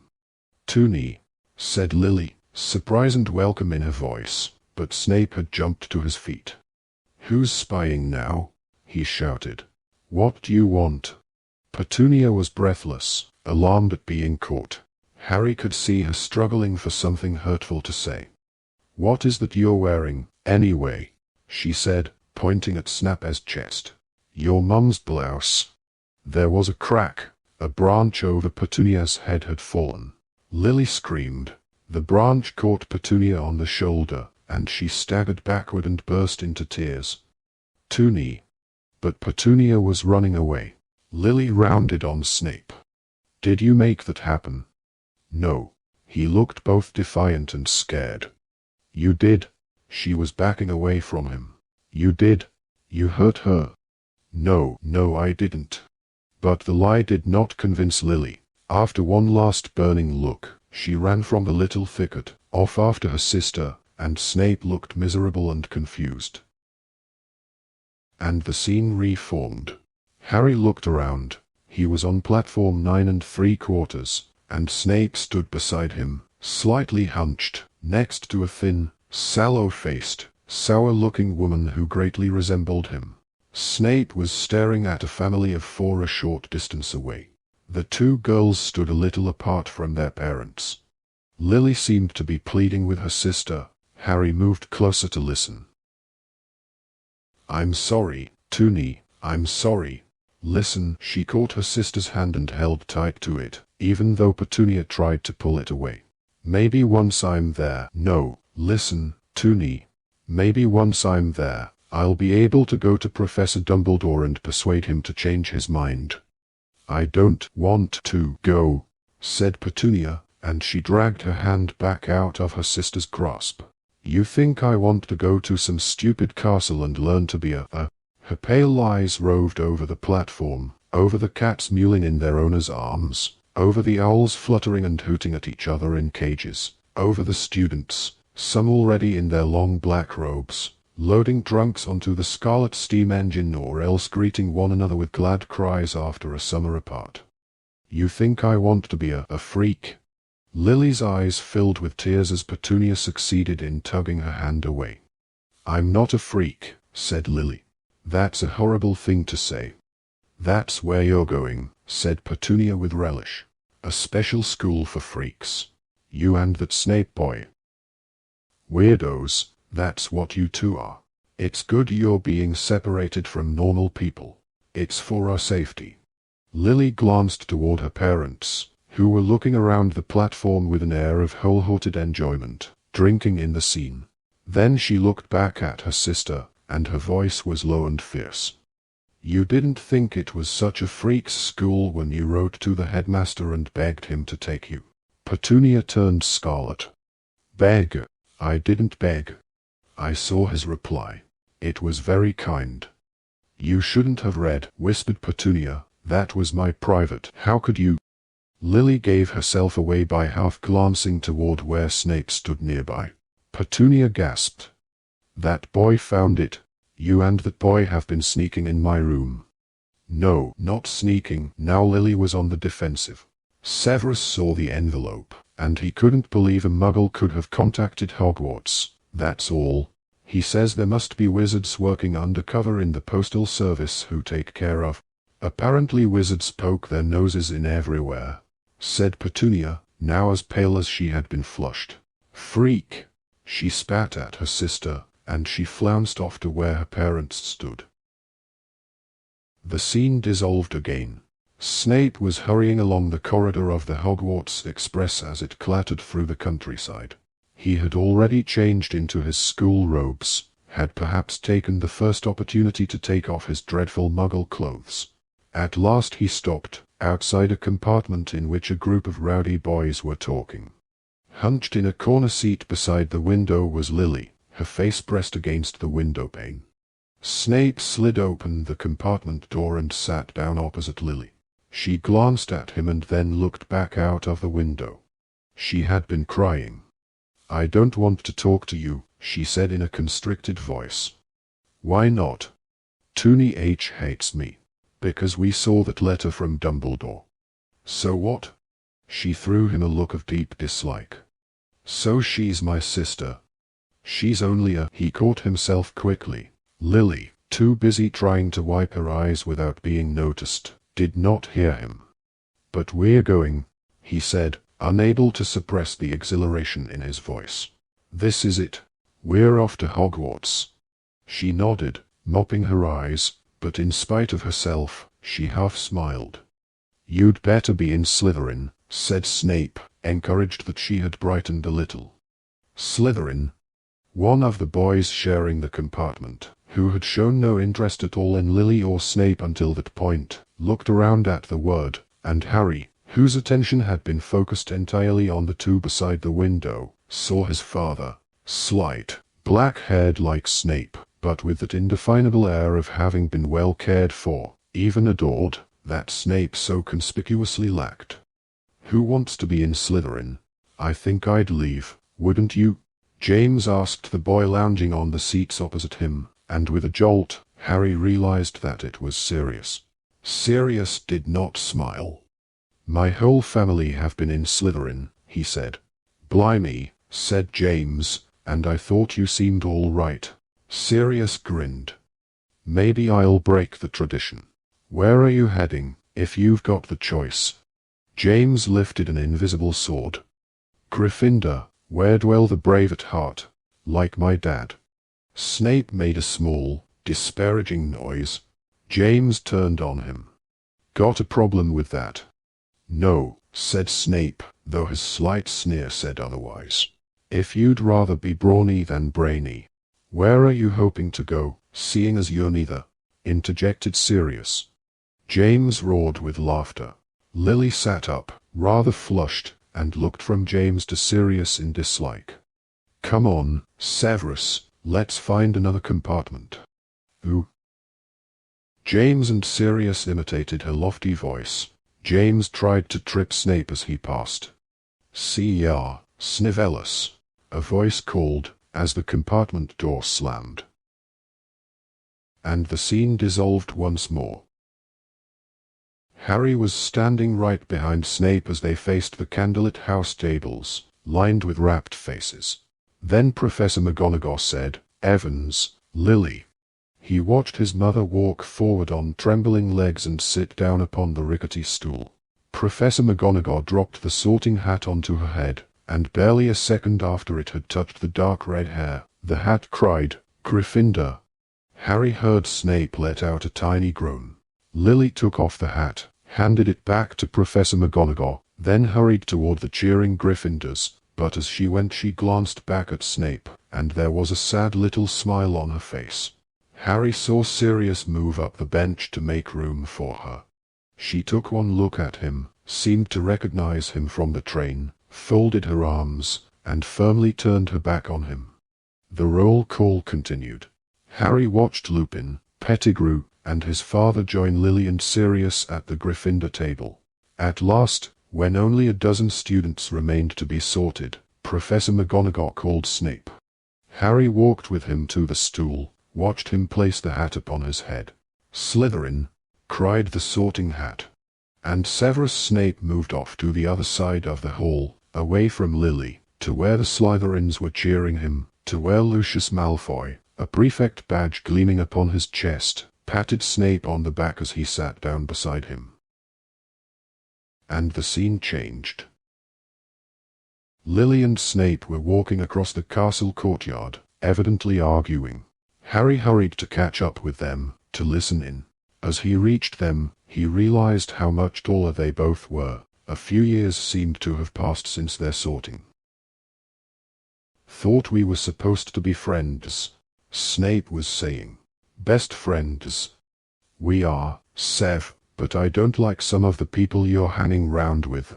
I'm sorry, but I detest Avery and Mulciber." "Mulciber? What do you see in him, Sev? He's creepy. Do you know what he tried to do to Mary MacDonald the other day?" Lily had reached a pillar and leaned against it, looking up into the thin, sallow face.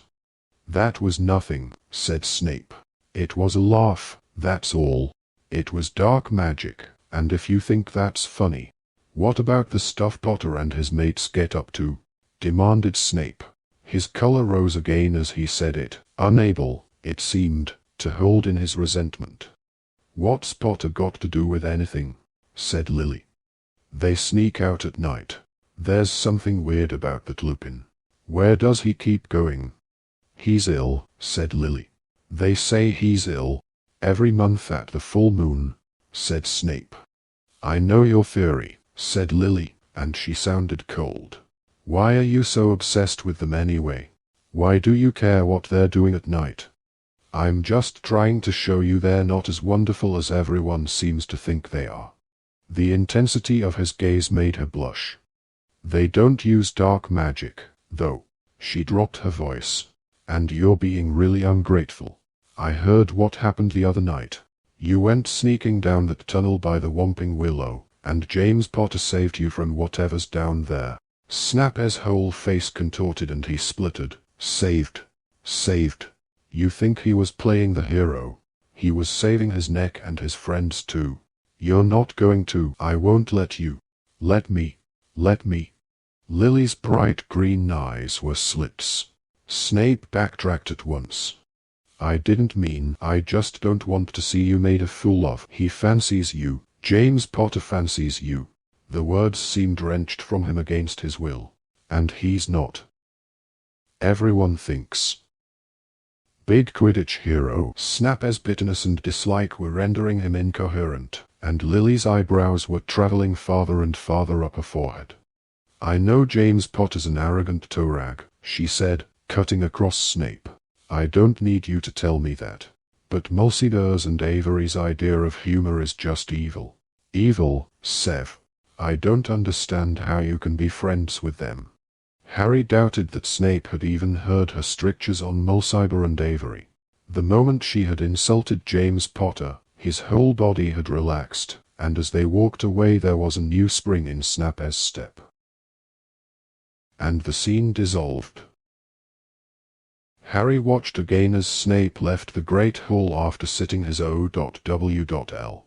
in defense against the dark arts, watched as he wandered away from the castle and strayed inadvertently close to the place beneath the beech tree where James, Sirius, Lupin, and Pettigrew sat together.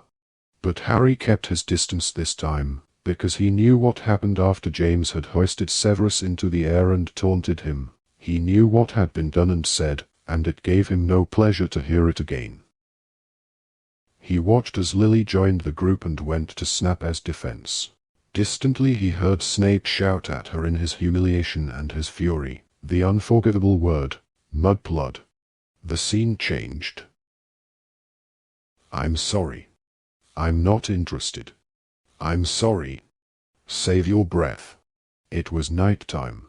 Lily, who was wearing a dressing gown, stood with her arms folded in front of the portrait of the fat lady, at the entrance to Gryffindor Tower. I only came out because Mary told me you were threatening to sleep here. I would have done.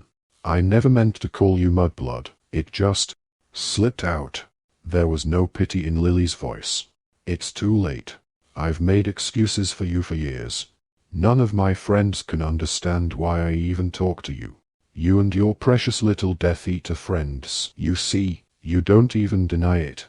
You don't even deny that's what you're all aiming to be. You can't wait to join you know who, can you? He opened his mouth, but closed it without speaking. I can't pretend anymore. You've chosen your way, I've chosen mine. No, listen, I didn't mean to call me mudblood, but you call everyone of my birth mudblood, Severus. Why should I be any different? He struggled on the verge of speech, but with a contemptuous look she turned and climbed back through the portrait hole. The corridor dissolved, and the scene took a little longer to reform. Harry seemed to fly through shifting shapes and colors until his surroundings solidified again and he stood on a hilltop, forlorn and cold in the darkness, the wind whistling through the branches of a few leafless trees. The adult Snape was panting, turning on the spot, his wand gripped tightly in his hand, waiting for something or for someone. His fear infected Harry too, even though he knew that he could not be harmed, and he looked over his shoulder, wondering what it was that Snape was waiting for. Then a blinding, jagged jet of white light flew through the air. Harry thought of lightning, but Snape had dropped to his knees and his wand had flown out of his hand. Don't kill me. That was not my intention. Any sound of Dumbledore apparating had been drowned by the sound of the wind in the branches. He stood before Snape with his robes whipping around him, and his face was illuminated from below in the light cast by his wand. Well, Severus, what message does Lord Voldemort have for me? No message. I'm here on my own account. Snape was wringing his hands. He looked a little mad, with his straggling black hair flying around him. I come with a warning. No, a request, please. Dumbledore flicked his wand. Though leaves and branches still flew through the night air around them, silence fell on the spot where he and Snape faced each other. What request could a Death Eater make of me? The prophecy. The prediction. Trelawney. Ah, yes, said Dumbledore. How much did you relay to Lord Voldemort? Everything I heard, said Snape. That is why it is for that reason he thinks it means Lily Evans. The prophecy did not refer to a woman, said Dumbledore. It spoke of a boy born at the end of July. You know what I mean. He thinks it means her son. He is going to hunt her down, kill them all. If she means so much to you, said Dumbledore, surely Lord Voldemort will spare her. Could you not ask for mercy for the mother, in exchange for the son? I have asked him. You disgust me, said Dumbledore, and Harry had never heard so much contempt in his voice. Snape seemed to shrink a little. You do not care, then, about the deaths of her husband and child. They can die, as long as you have what you want. Snape said nothing, but merely looked up at Dumbledore. Hide them all, then, he croaked. Keep them safe. Please. And what will you give me in return, Severus? In return? Snape gaped at Dumbledore, and Harry expected him to protest, but after a long moment he said, anything. The hilltop faded, and Harry stood in Dumbledore's office, and something was making a terrible sound, like a wounded animal. Snape was slumped forward in a chair and Dumbledore was standing over him, looking grim. After a moment or two, Snape raised his face, and he looked like a man who had lived 100 years of misery since leaving the wild hilltop. I thought you were going to keep her safe. She and James put their faith in the wrong person, said Dumbledore. Rather like you, Severus. Weren't you hoping that Lord Voldemort would spare her? Snape's breathing was shallow. Her boy survives, said Dumbledore. With a tiny jerk of the head, Snape seemed to flick off an irksome fly. Her son lives. He has her eyes, precisely her eyes. You remember the shape and color of Lily Evans's eyes, I am sure. Don't, bellowed Snape. Gone. Dead. Is this remorse, Severus? I wish I were dead. And what use would that be to anyone? Said Dumbledore coldly. If you loved Lily Evans, if you truly loved her, then your way forward is clear. Snape seemed to peer through a haze of pain, and Dumbledore's words appeared to take a long time to reach him. What do you mean? You know how and why she died. Make sure it was not in vain. Help me protect Lily's son. He does not need protection. The Dark Lord has gone. The Dark Lord will return, and Harry Potter will be in terrible danger when he does. There was a long pause, and slowly Snape regained control of himself, mastered his own breathing. At last he said, very well, but never tell, Dumbledore. This must be between us. Swear it. I cannot bear. Especially Potter's son. I want your word. My word, Severus, that I shall never reveal the best of you. Dumbledore sighed, looking down into Snape's ferocious, anguished face. If you insist.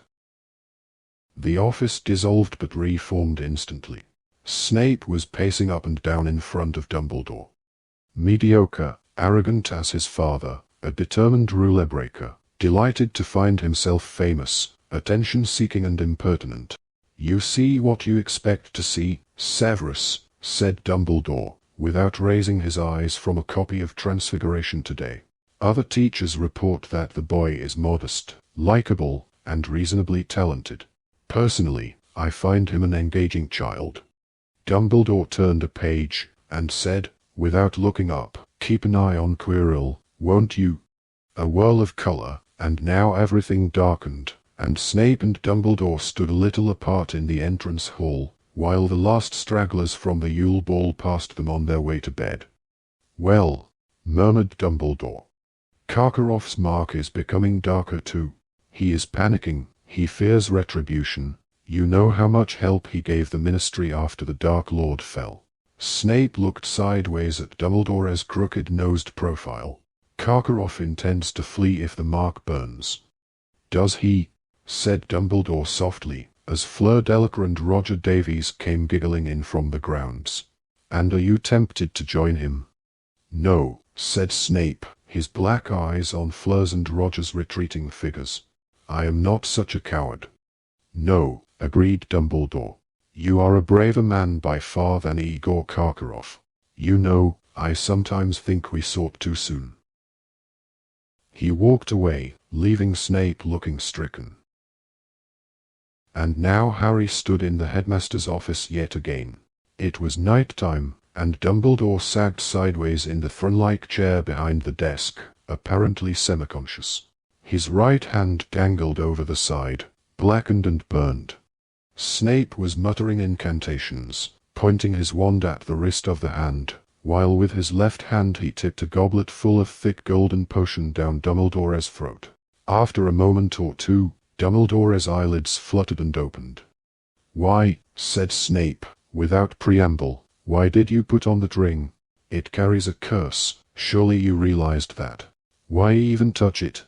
Marvolo Gaunt's ring lay on the desk before Dumbledore. It was cracked. The sword of Gryffindor lay beside it. Dumbledore grimaced. "I was a fool. Sorely tempted." "Tempted by what?" Dumbledore did not answer. "It is a miracle you managed to return here." Snape sounded furious. "That ring carried a curse of extraordinary power. To contain it is all we can hope for. I have trapped the curse in one hand for the time being." Dumbledore raised his blackened, useless hand, and examined it with the expression of one being shown an interesting curio. "You have done very well, Severus. How long do you think I have?" Dumbledore's tone was conversational. He might have been asking for a weather forecast. Snape hesitated, and then said, "I cannot tell. Maybe a year. There is no halting such a spell forever. It will spread eventually. It is the sort of curse that strengthens over time." Dumbledore smiled. The news that he had less than a year to live seemed a matter of little or no concern to him. "I am fortunate, extremely fortunate, that I have you, Severus. If you had only summoned me a little earlier, I might have been able to do more." "Buy you more time," said Snape furiously. He looked down at the broken ring and the sword. "Did you think that breaking the ring would break the curse?" "Something like that." "I was delirious, no doubt," said Dumbledore. With an effort he straightened himself in his chair. "Well, really, this makes matters much more straightforward." Snape looked utterly perplexed. Dumbledore smiled. "I refer to the plan Lord Voldemort is revolving around me.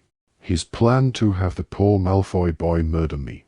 Snape sat down in the chair Harry had so often occupied, across the desk from Dumbledore. Harry could tell that he wanted to say more on the subject of Dumbledore's cursed hand, but the other held it up in polite refusal to discuss the matter further. Scowling, Snape said, "The Dark Lord does not expect Draco to succeed. This is merely punishment for Lucius's recent failures. Slow torture for Draco's parents, while they watch him fail and pay the price. In short, the boy has had a death sentence pronounced upon him as surely as I have," said Dumbledore. "Now, I should have thought the natural successor to the job, once Draco fails, is yourself." There was a short pause. "That, I think, is the Dark Lord's plan. Lord Voldemort foresees a moment in the near future when he will not need a spy at Hogwarts. He believes the school will soon be in his grasp, yes. And if it does fall into his grasp," said Dumbledore, almost, it seemed, as an aside, "I have your word that you will do all in your power to protect the students of Hogwarts." Snape gave a stiff nod. "Good. Now then, your first priority will be to discover what Draco is up to. A frightened teenage boy is a danger to others as well as to himself. Offer him help and guidance. He ought to accept. He likes you. Much less since his father has lost favor. Draco blames me. He thinks I have usurped Lucius's position. All the same, try. I am concerned less for myself than for accidental victims of whatever schemes might occur to the boy. Ultimately, of course, there is only one thing to be done if we are to save him from Lord Voldemort's wrath." Snape raised his eyebrows and his tone was sardonic as he asked, "Are you intending to let him kill you?" Certainly not. You must kill me. There was a long silence, broken only by an odd clicking noise. Fawkes the Phoenix was gnawing a bit of cuttlebone. Would you like me to do it now? Asked Snape, his voice heavy with irony. Or would you like a few moments to compose an epitaph? Oh, not quite yet, said Dumbledore, smiling. I dare say the moment will present itself in due course. Given what has happened tonight, he indicated his withered hand, we can be sure that it will happen within a year. If you don't mind dying, said Snape roughly, why not let Draco do it? That boy's soul is not yet so damaged, said Dumbledore. I would not have it ripped apart on my account. And my soul, Dumbledore, mine. You alone know whether it will harm your soul to help an old man avoid pain and humiliation, said Dumbledore. I ask this one great favor of you, Severus, because death is coming for me as surely as the Chudley Cannons will finish bottom of this year's league. I confess I should prefer a quick, painless exit to the protracted and messy affair it will be if, for instance, Greyback is involved. I hear Voldemort has recruited him. Or dear Bellatrix, who likes to play with her food before she eats it.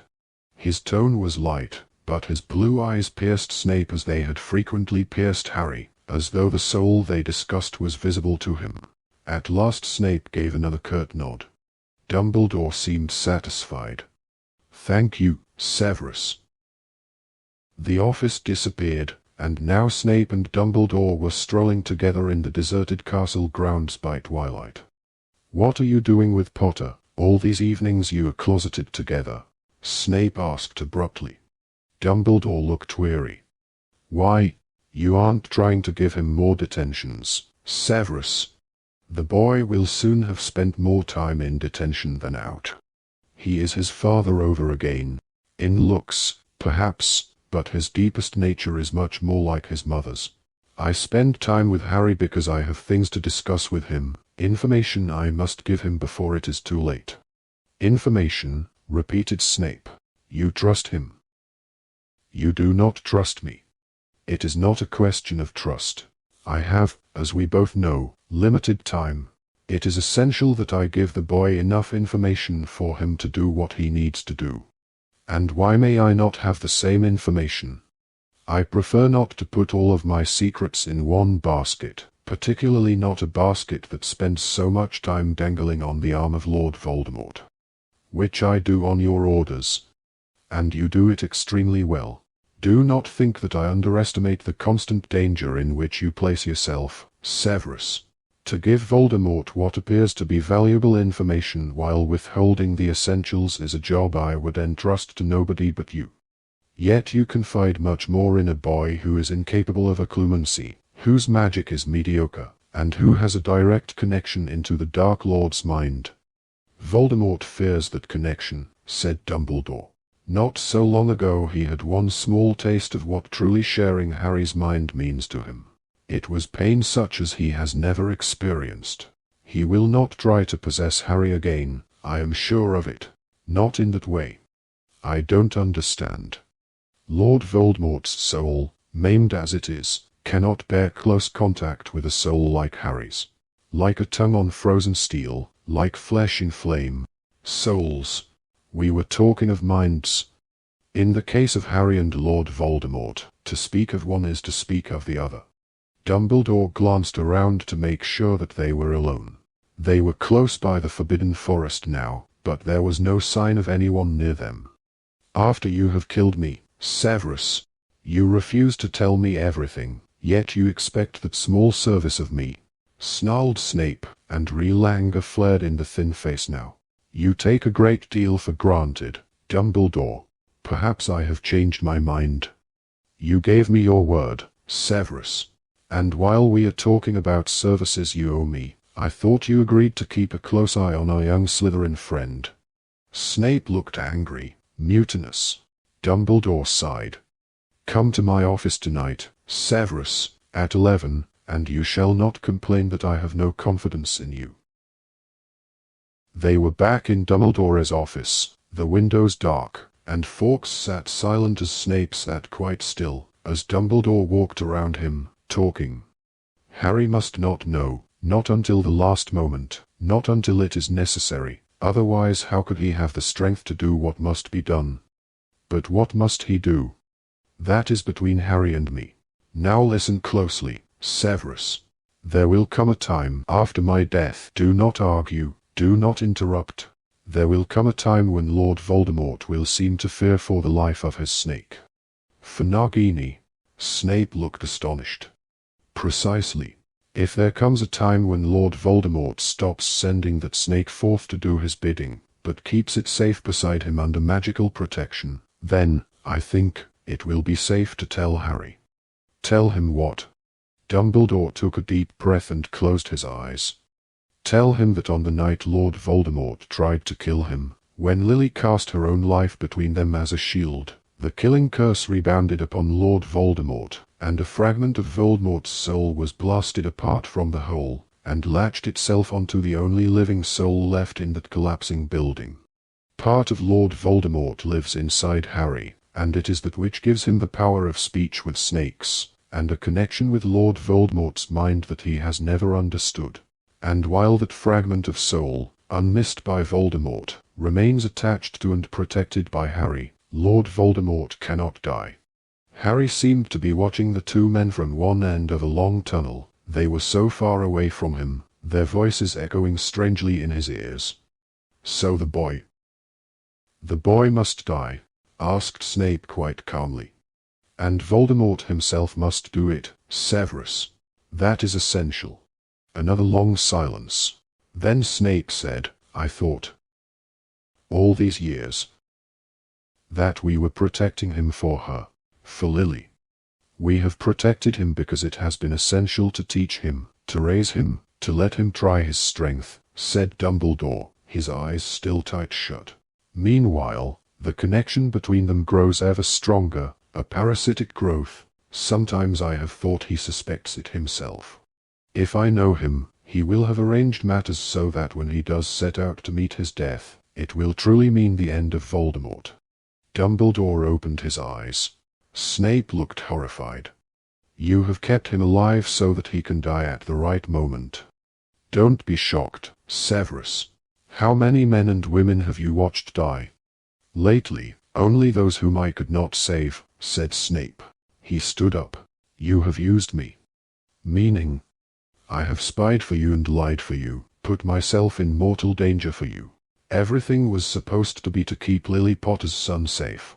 Now you tell me you have been raising him like a pig for slaughter.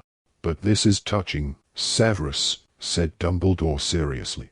Have you grown to care for the boy, after all? For him? Shouted Snape.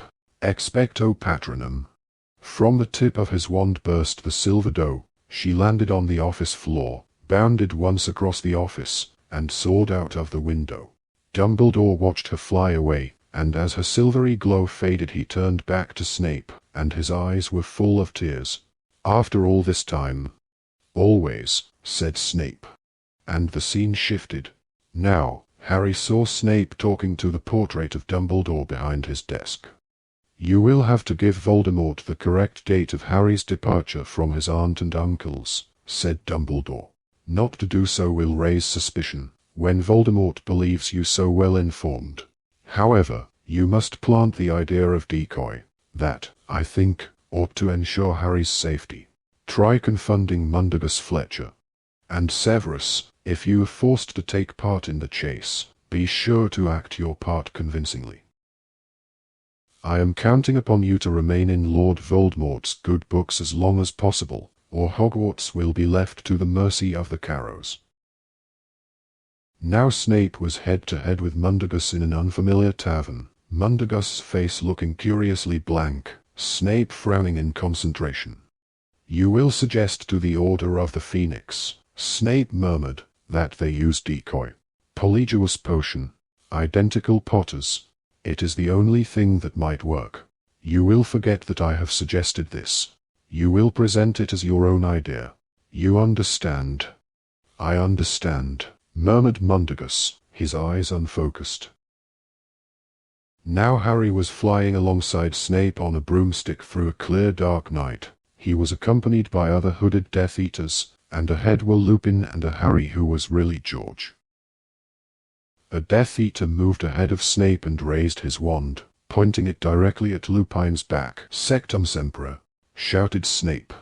But the spell, intended for the Death Eater's wand hand, missed and hit George instead, and next, Snape was kneeling in Sirius's old bedroom.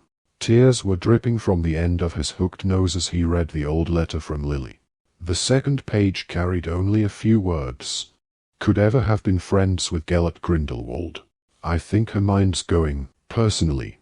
Lots of love. Snape took the page bearing Lily's signature, and her love, and tucked it inside his robes.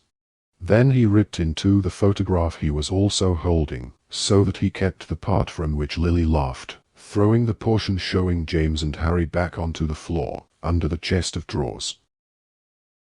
And now Snape stood again in the headmaster's study as Phineas Nigellus came hurrying into his portrait. Headmaster, they are camping in the Forest of Dean. The Mudblood.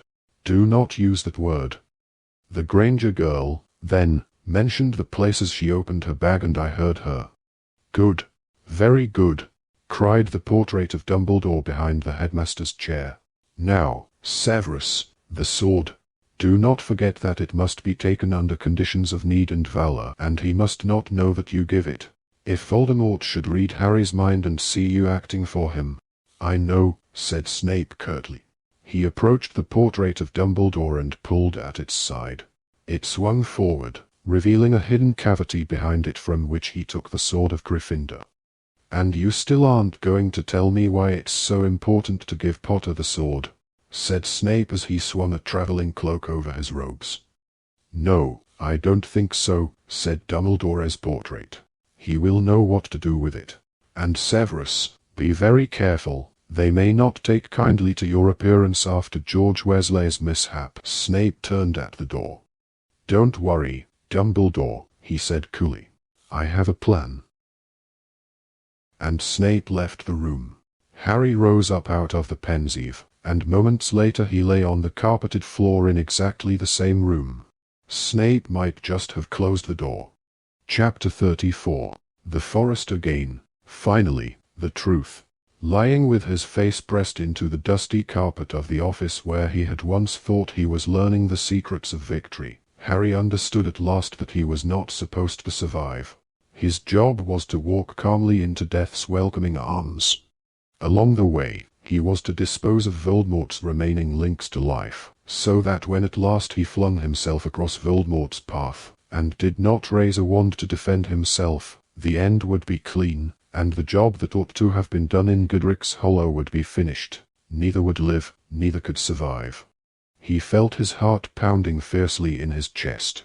How strange that in his dread of death, it pumped all the harder, valiantly keeping him alive. But it would have to stop, and soon. Its beats were numbered. How many would there be time for, as he rose and walked through the castle for the last time, out into the grounds and into the forest?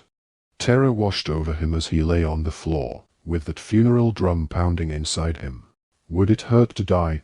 All those times he had thought that it was about to happen and escaped, he had never really thought of the thing itself. His will to live had always been so much stronger than his fear of death. Yet it did not occur to him now to try to escape, to outrun Voldemort. It was over, he knew it, and all that was left was the thing itself, dying. If he could only have died on that summer's night when he had left number 4, Privet Drive, for the last time, when the noble Phoenix Feather Wand had saved him. If he could only have died like Hedwig, so quickly he would not have known it had happened. Or if he could have launched himself in front of a wand to save someone he loved. He envied even his parents' deaths now. This cold-blooded walk to his own destruction would require a different kind of bravery. He felt his fingers trembling slightly and made an effort to control them, although no one could see him. The portraits on the walls were all empty. Slowly, very slowly, he sat up, and as he did so he felt more alive and more aware of his own living body than ever before. Why had he never appreciated what a miracle he was? Brain and nerve and bounding heart. It would all be gone. Or at least, he would be gone from it. His breath came slow and deep, and his mouth and throat were completely dry, but so were his eyes. Dumbledore's betrayal was almost nothing. Of course there had been a bigger plan. Harry had simply been too foolish to see it. He realized that now. He had never questioned his own assumption that Dumbledore wanted him alive. Now he saw that his lifespan had always been determined by how long it took to eliminate all the Horcruxes. Dumbledore had passed the job of destroying them to him, and obediently he had continued to chip away at the bonds tying not only Voldemort, but himself, to life. How neat, how elegant, not to waste any more lives, but to give the dangerous task to the boy who had already been marked for slaughter, and whose death would not be a calamity, but another blow against Voldemort. And Dumbledore had known that Harry would not duck out, that he would keep going to the end, even though it was his end, because he had taken trouble to get to know him, hadn't he? Dumbledore knew, as Voldemort knew, that Harry would not let anyone else die for him now that he had discovered it was in his power to stop it. The images of Fred, Lupin, and Tonks lying dead in the Great Hall forced their way back into his mind's eye, and for a moment he could hardly breathe. Death was impatient. But Dumbledore had overestimated him. He had failed. The snake survived. One Horcrux remained to bind Voldemort to the earth, even after Harry had been killed. True, that would mean an easier job for somebody. He wondered who would do it. Ron and Hermione would know what needed to be done, of course. That would have been why Dumbledore wanted him to confide in two others. So that if he fulfilled his true destiny a little early, they could carry on. Like rain on a cold window, these thoughts battered against the hard surface of the incontrovertible truth, which was that he must die. I must die. It must end. Ron and Hermione seemed a long way away, in a far-off country. He felt as though he had parted from them long ago. There would be no goodbyes and no explanations. He was determined of that. This was a journey they could not take together, and the attempts they would make to stop him would waste valuable time. He looked down at the battered gold watch he had received on his 17th birthday. Nearly half of the hour allotted by Voldemort for his surrender had elapsed. He stood up. His heart was leaping against his ribs like a frantic bird. Perhaps it knew it had little time left. Perhaps it was determined to fulfill a lifetime's beats before the end. He did not look back as he closed the office door. The castle was empty. He felt ghostly striding through it alone, as if he had already died. The portrait people were still missing from their frames. The whole place was eerily still, as if all its remaining lifeblood were concentrated in the great hall where the dead and the mourners were crammed. Harry pulled the invisibility cloak over himself and descended through the floors, at last walking down the marble staircase into the entrance hall. Perhaps some tiny part of him hoped to be sensed, to be seen, to be stopped, but the cloak was, as ever, impenetrable, perfect, and he reached the front doors easily. Then Neville nearly walked into him. He was one half of a pair that was carrying a body in from the grounds. Harry glanced down and felt another dull blow to his stomach. Colin Creevey, though underage, must have sneaked back just as Malfoy, Crabbe, and Goyle had done. He was tiny in death. "You know what? I can manage him alone, Neville," said Oliver Wood, and he heaved Colin over his shoulder in a fireman's lift and carried him into the great hall. Neville leaned against the door frame for a moment and wiped his forehead with the back of his hand. He looked like an old man. Then he set off down the steps again into the darkness to recover more bodies. Harry took one glance back at the entrance of the great hall. People were moving around, trying to comfort each other, drinking, kneeling beside the dead, but he could not see any of the people he loved, no hint of Hermione, Ron, Ginny, or any of the other Weasleys, no Luna. He felt he would have given all the time remaining to him for just one last look at them, but then, would he ever have the strength to stop looking? It was better like this. He moved down the steps and out into the darkness. It was nearly 4 in the morning, and the deathly stillness of the grounds felt as though they were holding their breath, waiting to see whether he could do what he must. Harry moved toward Neville, who was bending over another body. Neville. Blimey, Harry, you nearly gave me heart failure. Harry had pulled off the cloak. The idea had come to him out of nowhere, born out of a desire to make absolutely sure. Where are you going, alone? Neville asked suspiciously. It's all part of the plan, said Harry. There's something I've got to do. Listen, Neville. Harry. Neville looked suddenly scared. Harry, you're not thinking of handing yourself over? No, Harry lied easily. Course not. This is something else. But I might be out of sight for a while. You know Voldemort's snake, Neville. He's got a huge snake. Calls it Nagini. I've heard, yeah. What about it? It's got to be killed. Ron and Hermione know that, but just in case they... The awfulness of that possibility smothered him for a moment, made it impossible to keep talking. But he pulled himself together again. This was crucial. He must be like Dumbledore, keep a cool head, make sure there were backups, others to carry on.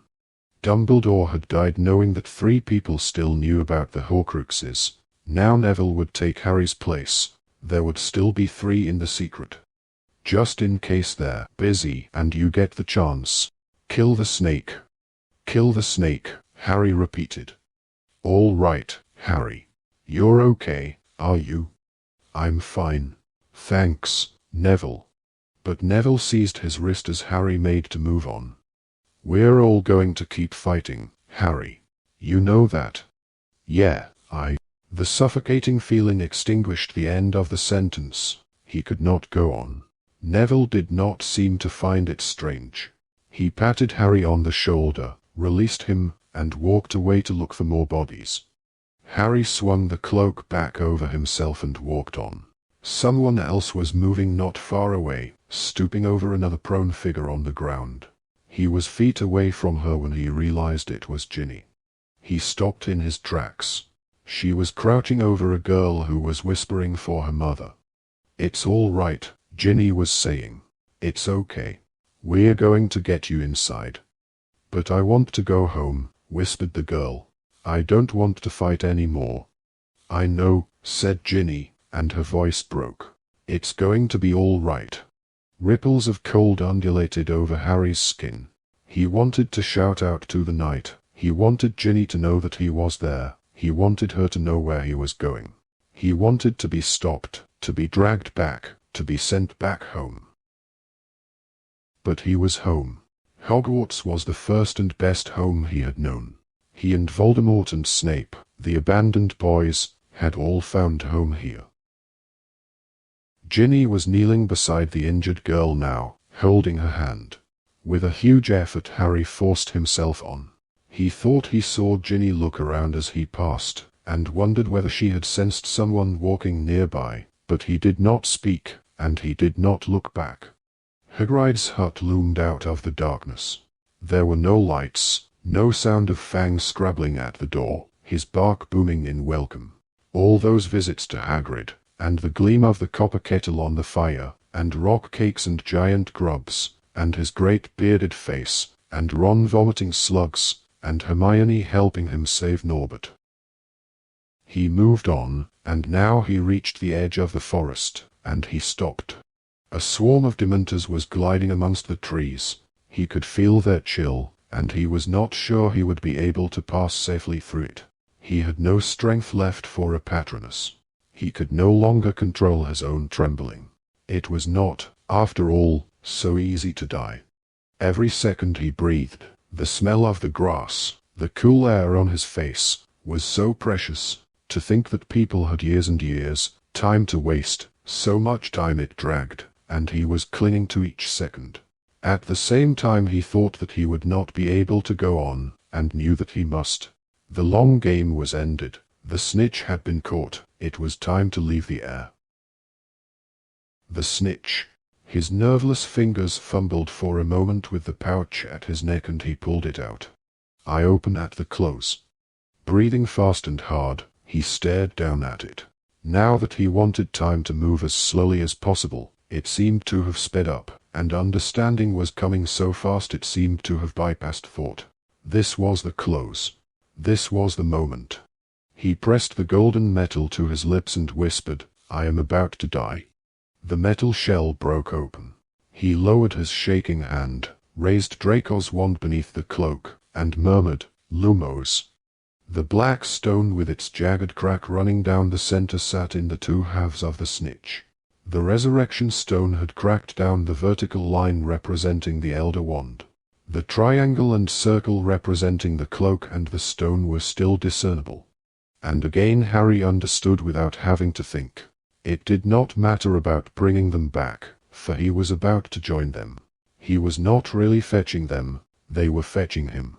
He closed his eyes and turned the stone over in his hand 3 times.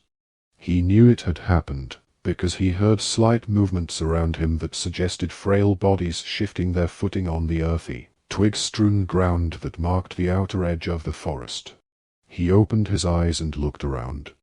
They were neither ghost nor truly flesh, he could see that. They resembled most closely the riddle that had escaped from the diary so long ago, and he had been memory made nearly solid.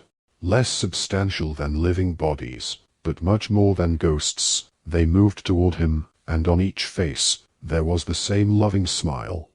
James was exactly the same height as Harry.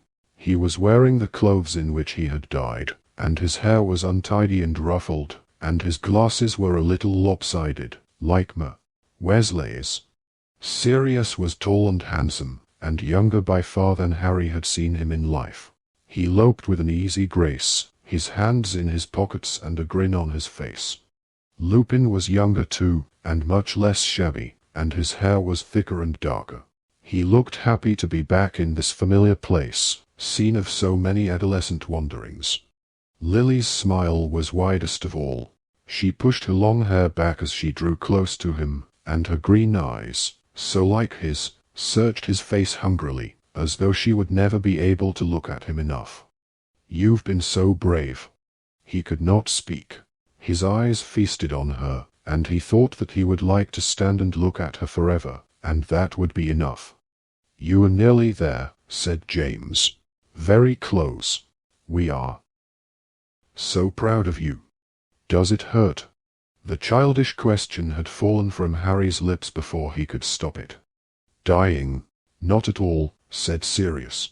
"Quicker and easier than falling asleep. And he will want it to be quick." "He wants it over," said Lupin. "I didn't want you to die," Harry said. These words came without his volition. "Any of you. I'm sorry." He addressed Lupin more than any of them, beseeching him. "Right after you'd had your son." "Remus, I'm sorry." "I am sorry too," said Lupin. "Sorry I will never know him. But he will know why I died, and I hope he will understand. I was trying to make a world in which he could live a happier life." A chilly breeze that seemed to emanate from the heart of the forest lifted the hair at Harry's brow. He knew that they would not tell him to go, that it would have to be his decision. "You'll stay with me." "Until the very end," said James. "They won't be able to see you?" asked Harry. "We are part of you," said Sirius. "Invisible to anyone else." Harry looked at his mother. "Stay close to me," he said quietly. And he set off. The Dementor's chill did not overcome him. He passed through it with his companions, and they acted like patronesses to him, and together they marched through the old trees that grew closely together, their branches tangled, their roots gnarled and twisted underfoot. Harry clutched the cloak tightly around him in the darkness, traveling deeper and deeper into the forest, with no idea where exactly Voldemort was, but sure that he would find him. Beside him, making scarcely a sound, walked James, Sirius, Lupin, and Lily, and their presence was his courage, and the reason he was able to keep putting one foot in front of the other. His body and mind felt oddly disconnected now, his limbs working without conscious instruction, as if he were passenger, not driver, in the body he was about to leave. The dead who walked beside him through the forest were much more real to him now than the living back at the castle. Ron, Hermione, Ginny, and all the others were the ones who felt like ghosts as he stumbled and slipped toward the end of his life, toward Voldemort. A thud and a whisper. Some other living creature had stirred close by. Harry stopped under the cloak, peering around, listening, and his mother and father, Lupin and Sirius, stopped too. "Someone there," came a rough whisper close at hand. "He's got an invisibility cloak. Could it be?" Two figures emerged from behind a nearby tree. Their wands flared, and Harry saw Yaxley and Dolohov peering into the darkness, directly at the place Harry, his mother and father and Sirius and Lupin stood. Apparently they could not see anything. "Definitely heard something," said Yaxley. "Animal, do you reckon?" "That head case Hagrid kept a whole bunch of stuff in here," said Dolohov, glancing over his shoulder. Yaxley looked down at his watch. "Time's nearly up. Potter's had his hour. He's not coming. And he was sure he'd come. He won't be happy." "Better go back," said Yaxley. "Find out what the plan is now." He and Dolohov turned and walked deeper into the forest. Harry followed them, knowing that they would lead him exactly where he wanted to go. He glanced sideways, and his mother smiled at him, and his father nodded encouragement. They had traveled on mere minutes when Harry saw light ahead, and Yaxley and Dolohov stepped out into a clearing that Harry knew had been the place where the monstrous Urugug had once lived. The remnants of his vast web were there still, but the swarm of descendants he had spawned had been driven out by the Death Eaters, to fight for their cause. A fire burned in the middle of the clearing, and its flickering light fell over a crowd of completely silent, watchful Death Eaters. Some of them were still masked and hooded, others showed their faces. Two giants sat on the outskirts of the group, casting massive shadows over the scene, their faces cruel, rough-hewn like rock. Harry saw Fenrir, skulking, chewing his long nails. The great blonde Roel was dabbing at his bleeding lip. He saw Lucius Malfoy, who looked defeated and terrified, and Narcissa, whose eyes were sunken and full of apprehension. Every eye was fixed upon Voldemort, who stood with his head bowed, and his white hands folded over the Elder Wand in front of him. He might have been praying, or else counting silently in his mind, and Harry, standing still on the edge of the scene, thought absurdly of a child counting in a game of hide-and-seek. Behind his head, still swelling and coiling, the great snake Nagini floated in her glittering, charmed cage, like a monstrous halo. When Dolohov and Yaxley rejoined the circle, Voldemort looked up. "No sign of him, my lord," said Dolohov. Voldemort's expression did not change. The red eyes seemed to burn in the firelight. Slowly he drew the Elder Wand between his long fingers. "My lord." Bellatrix had spoken. She sat closest to Voldemort, disheveled, her face a little bloody but otherwise unharmed. Voldemort raised his hand to silence her, and she did not speak another word, but eyed him in worshipful fascination. "I thought he would come," said Voldemort in his high, clear voice, his eyes on the leaping flames. "I expected him to come." Nobody spoke. They seemed as scared as Harry, whose heart was now throwing itself against his ribs as though determined to escape the body he was about to cast aside. His hands were sweating as he pulled off the invisibility cloak and stuffed it beneath his robes, with his wand. He did not want to be tempted to fight. "I was, it seems." "Mistaken," said Voldemort. "You weren't." Harry said it as loudly as he could, with all the force he could muster. He did not want to sound afraid. The resurrection stone slipped from between his numb fingers, and out of the corner of his eyes he saw his parents, Sirius, and Lupin vanish as he stepped forward into the firelight. At that moment he felt that nobody mattered but Voldemort. It was just the two of them. The illusion was gone as soon as it had come. The giants roared as the Death Eaters rose together, and there were many cries, gasps, even laughter. Voldemort had frozen where he stood, but his red eyes had found Harry, and he stared as Harry moved toward him, with nothing but the fire between them. Then a voice yelled, "Harry, no." He turned. Hagrid was bound and trussed, tied to a tree nearby. His massive body shook the branches overhead as he struggled, desperate. "No, no, Harry, what a yeah." "Quiet," shouted Roel, and with a flick of his wand Hagrid was silenced. Bellatrix, who had leapt to her feet, was looking eagerly from Voldemort to Harry, her breast heaving. The only things that moved were the flames and the snake, coiling and uncoiling in the glittering cage behind Voldemort's head. Harry could feel his wand against his chest, but he made no attempt to draw it. He knew that the snake was too well protected, knew that if he managed to point the wand at Nagini, 50 curses would hit him first. And still, Voldemort and Harry looked at each other, and now Voldemort tilted his head a little to the side, considering the boy standing before him, and a singularly mirthless smile curled the lipless mouth. "Harry Potter," he said very softly. His voice might have been part of the spitting fire. "The boy who lived." None of the Death Eaters moved. They were waiting. Everything was waiting. Hagrid was struggling, and Bellatrix was panting, and Harry thought inexplicably of Ginny, and her blazing look, and the feel of her lips on his. Voldemort had raised his wand. His head was still tilted to one side, like a curious child, wondering what would happen if he proceeded. Harry looked back into the red eyes, and wanted it to happen now, quickly, while he could still stand, before he lost control, before he betrayed fear. He saw the mouth move and a flash of green light, and everything was gone. Chapter 35. King's Cross. He lay face down, listening to the silence. He was perfectly alone. Nobody was watching.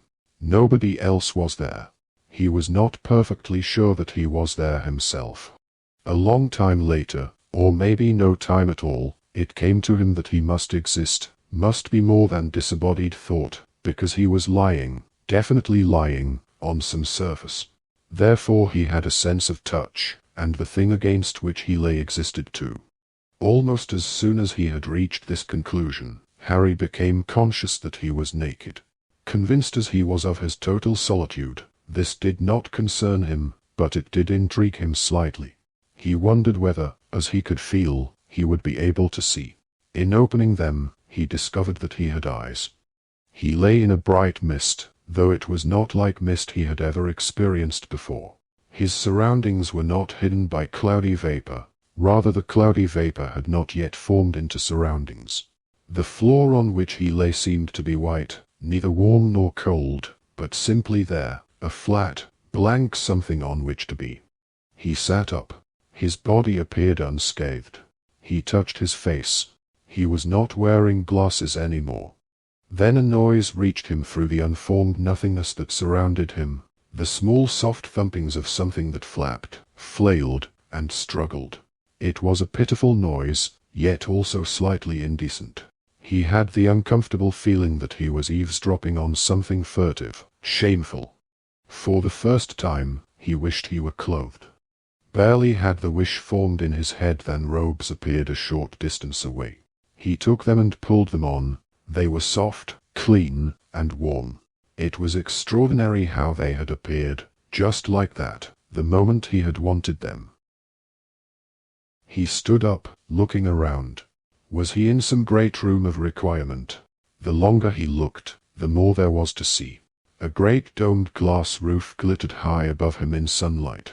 Perhaps it was a palace. All was hushed and still, except for those odd thumping and whimpering noises coming from somewhere close by in the mist. Harry turned slowly on the spot, and his surroundings seemed to invent themselves before his eyes. A wide open space, bright and clean, a hall larger by far than the great hall, with the clear, domed glass ceiling. It was quite empty. He was the only person there, except for, he recoiled. He had spotted the thing that was making the noises.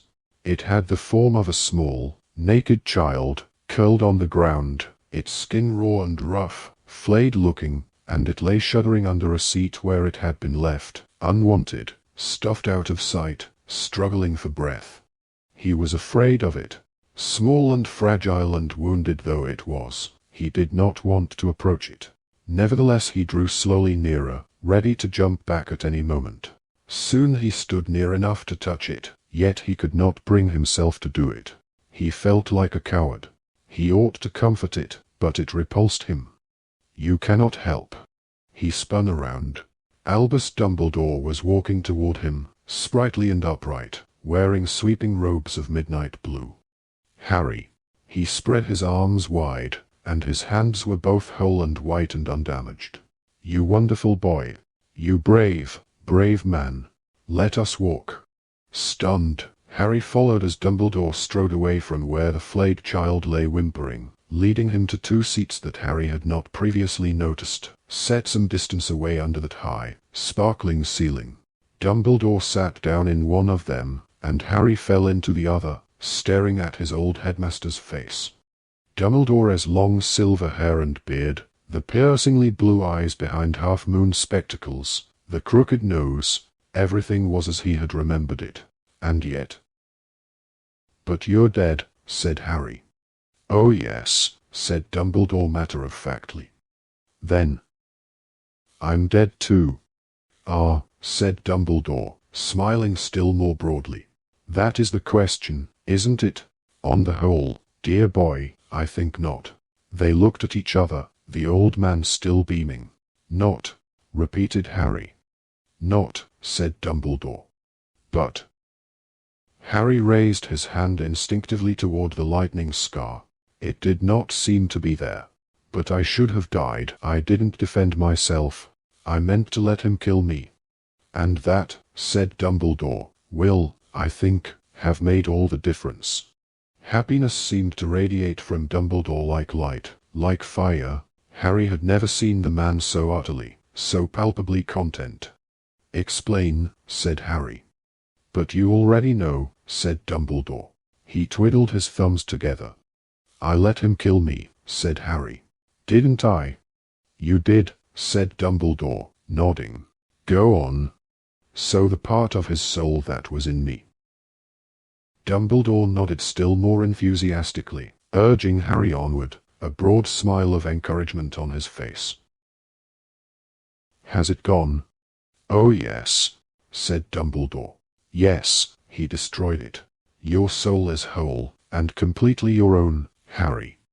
"But then..." Harry glanced over his shoulder to where the small, maimed creature trembled under the chair. "What is that, Professor?" "Something that is beyond either of our help," said Dumbledore. "But if Voldemort used the killing curse," Harry started again, "and nobody died for me this time, how can I be alive?" "I think you know," said Dumbledore. "Think back.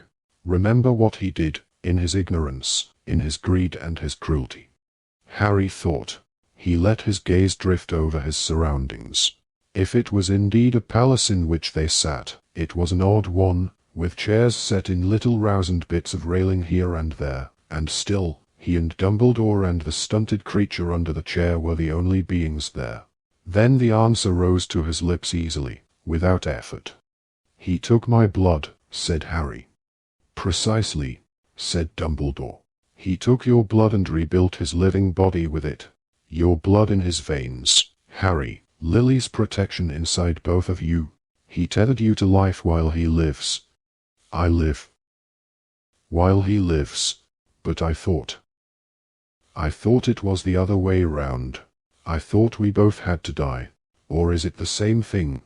He was distracted by the whimpering and thumping of the agonized creature behind them and glanced back at it yet again. "Are you sure we can't do anything?"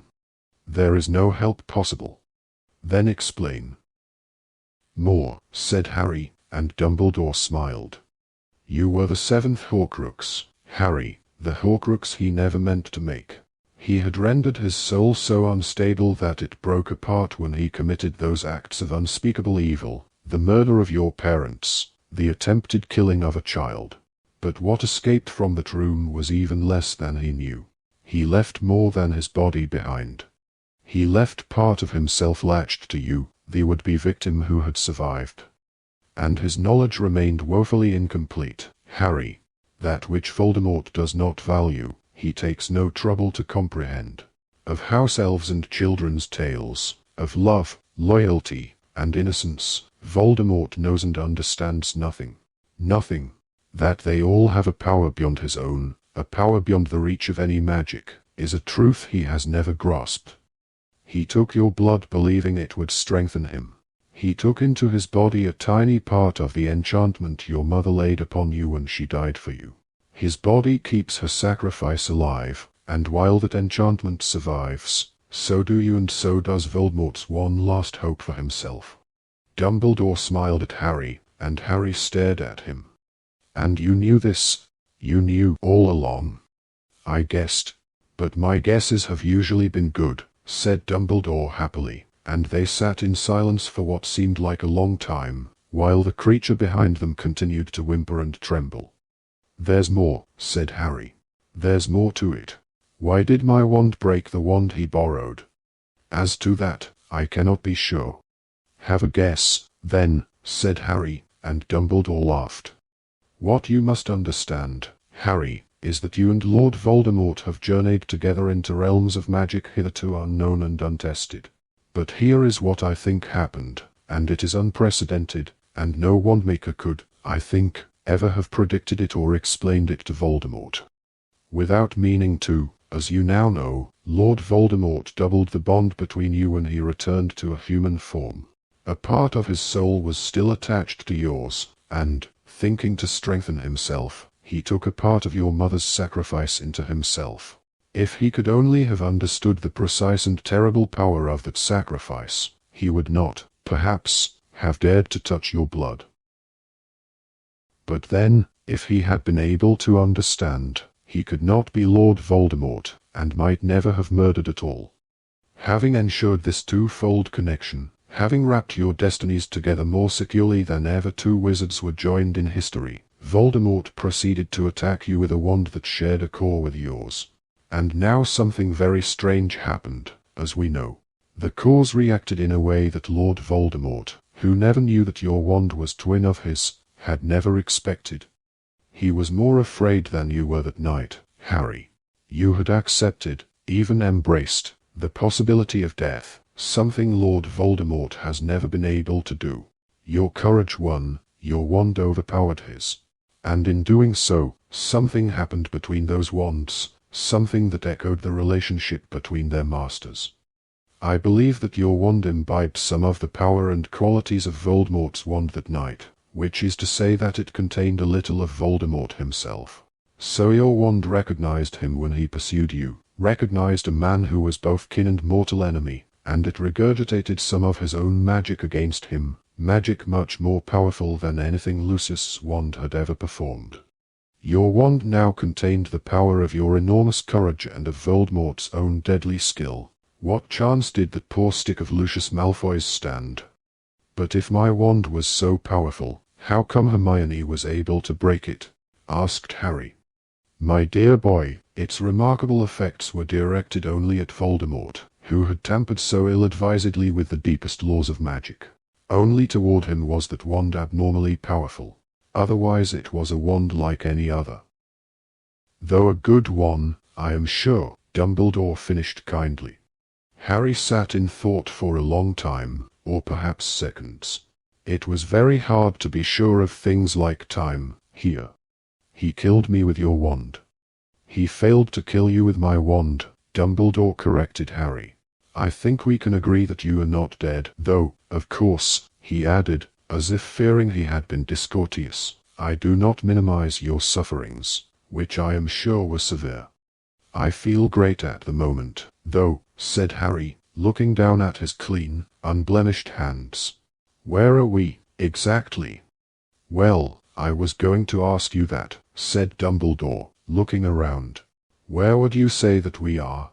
Until Dumbledore had asked, Harry had not known. Now, however, he found that he had an answer ready to give. It looks, he said slowly, like King's Cross Station, except a lot cleaner and empty, and there are no trains as far as I can see. King's Cross Station? Dumbledore was chuckling immoderately. Good gracious, really? Well, where do you think we are? Asked Harry, a little defensively. My dear boy, I have no idea. This is, as they say, your party. Harry had no idea what this meant. Dumbledore was being infuriating. He glared at him, then remembered a much more pressing question than that of their current location. "The Deathly Hallows," he said, and he was glad to see that the words wiped the smile from Dumbledore's face. "Ah, yes," he said. He even looked a little worried. Well, for the first time since Harry had met Dumbledore, he looked less than an old man, much less. He looked fleetingly like a small boy caught in wrongdoing. "Can you forgive me?" he said. "Can you forgive me for not trusting you, for not telling you? Harry, I only feared that you would fail as I had failed. I only dreaded that you would make my mistakes. I crave your pardon, Harry. I have known, for some time now, that you are the better man." "What are you talking about?" asked Harry, startled by Dumbledore's tone, by the sudden tears in his eyes. The Hallows," murmured Dumbledore. "A desperate man's dream. But they're real, and dangerous, and a law for fools," said Dumbledore. "And I was such a fool. But you know, don't you? I have no secrets from you anymore. You know." "What do I know?" Dumbledore turned his whole body to face Harry, and tears still sparkled in the brilliantly blue eyes. "Master of Death, Harry, Master of Death. Was I better, ultimately, than Voldemort?" "Of course you were," said Harry. "Of course. How can you ask that? You never killed if you could avoid it." True, said Dumbledore, and he was like a child seeking reassurance. "Yet I too sought a way to conquer death, Harry." "Not the way he did," said Harry. After all his anger at Dumbledore, how odd it was to sit here, beneath the high, vaulted ceiling, and defend Dumbledore from himself. "Hallows, not Horcruxes." "Hallows," murmured Dumbledore, "not Horcruxes." "Precisely." There was a pause. The creature behind them whimpered, but Harry no longer looked around. "Grindelwald was looking for them too?" he asked. Dumbledore closed his eyes for a moment and nodded. "It was the thing, above all, that drew us together," he said quietly. "Two clever, arrogant boys with a shared obsession. He wanted to come to Godric's Hollow, as I am sure you have guessed, because of the grave of Ignatus Peverell. He wanted to explore the place the third brother had died." "So it's true?" asked Harry. "All of it? The Peverell brothers?" "Were the three brothers of the tale," said Dumbledore, nodding. "Oh yes, I think so. Whether they met death on a lonely road." "I think it more likely that the Peverell brothers were simply gifted, dangerous wizards who succeeded in creating those powerful objects. The story of them being Death's own Hallows seems to me the sort of legend that might have sprung up around such creations. The cloak, as you know now, traveled down through the ages, father to son, mother to daughter, right down to Ignatus' last living descendant, who was born, as Ignatus was, in the village of Godric's Hollow." Dumbledore smiled at Harry. "Me? You have guessed, I know, why the cloak was in my possession on the night your parents died. James had showed it to me just a few days previously. It explained much of his undetected wrongdoing at school. I could hardly believe what I was seeing. I asked to borrow it, to examine it. I had long since given up my dream of uniting the Hallows, but I could not resist, could not help taking a closer look. It was a cloak the likes of which I had never seen, immensely old, perfect in every respect. And then your father died, and I had two Hallows at last, all to myself." His tone was unbearably bitter. "The cloak wouldn't have helped them survive, though," Harry said quickly. "Voldemort knew where my mum and dad were. The cloak couldn't have made them curse-proof." "True," sighed Dumbledore. "True." Harry waited, but Dumbledore did not speak, so he prompted him. "So you'd given up looking for the Hallows when you saw the cloak?" "Oh yes," said Dumbledore faintly. It seemed that he forced himself to meet Harry's eyes. "You know what happened. You know. You cannot despise me more than I despise myself." "But I don't despise you." "Then you should," said Dumbledore. He drew a deep breath. You know the secret of my sister's ill health, what those muggles did, what she became. You know how my poor father sought revenge, and paid the price, died in Azkaban. You know how my mother gave up her own life to care for Ariana. I resented it, Harry. Dumbledore stated it boldly, coldly. He was looking now over the top of Harry's head, into the distance. I was gifted, I was brilliant. I wanted to escape. I wanted to shine. I wanted glory. Do not misunderstand me, he said, and pain crossed the face so that he looked ancient again. I loved them. I loved my parents. I loved my brother and my sister, but I was selfish, Harry, more selfish than you, who are a remarkably selfless person, could possibly imagine. So that, when my mother died, and I was left the responsibility of a damaged sister and a wayward brother, I returned to my village in anger and bitterness. Trapped and wasted, I thought, and then, of course, he came. Dumbledore looked directly into Harry's eyes again. Grindelwald. You cannot imagine how his ideas caught me, Harry, inflamed me. Muggles forced into subservience. We wizards triumphant. Grindelwald and I, the glorious young leaders of the revolution. Oh, I had a few scruples. I assuaged my conscience with empty words. It would all be for the greater good, and any harm done would be repaid 100-fold in benefits for wizards. Did I know, in my heart of hearts, what Gellert Grindelwald was? I think I did, but I closed my eyes. If the plans we were making came to fruition, all my dreams would come true. And at the heart of our schemes, the Deathly Hallows. How they fascinated him, how they fascinated both of us. The unbeatable wand, the weapon that would lead us to power. The resurrection stone. To him, though I pretended not to know it, it meant an army of inferi. To me, I confess, it meant the return of my parents, and the lifting of all responsibility from my shoulders. And the cloak. Somehow, we never discussed the cloak much, Harry. Both of us could conceal ourselves well enough without the cloak, the true magic of which, of course, is that it can be used to protect and shield others as well as its owner. I thought that, if we ever found it, it might be useful in hiding Ariana, but our interest in the cloak was mainly that it completed the trio, for the legend said that the man who united all three objects would then be truly master of death, which we took to mean invincible. Invincible masters of death, Grindelwald and Dumbledore. 2 months of insanity, of cruel dreams, and neglect of the only 2 members of my family left to me. And then, you know what happened.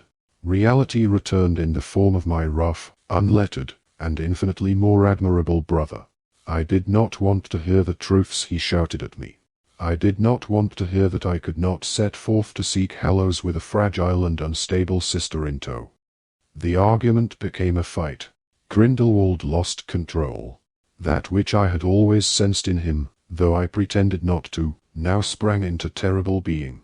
And Ariana, after all my mother's care and caution, lay dead upon the floor. Dumbledore gave a little gasp and began to cry in earnest. Harry reached out and was glad to find that he could touch him. He gripped his arm tightly and Dumbledore gradually regained control. Well, Grindelwald fled, as anyone but I could have predicted. He vanished, with his plans for seizing power, and his schemes for Muggle torture, and his dreams of the Deathly Hallows, dreams in which I had encouraged him and helped him. He ran, while I was left to bury my sister, and learn to live with my guilt and my terrible grief, the price of my shame. Years passed. There were rumors about him. They said he had procured a wand of immense power. I, meanwhile, was offered the post of Minister of Magic, not once, but several times. Naturally, I refused. I had learned that I was not to be trusted with power.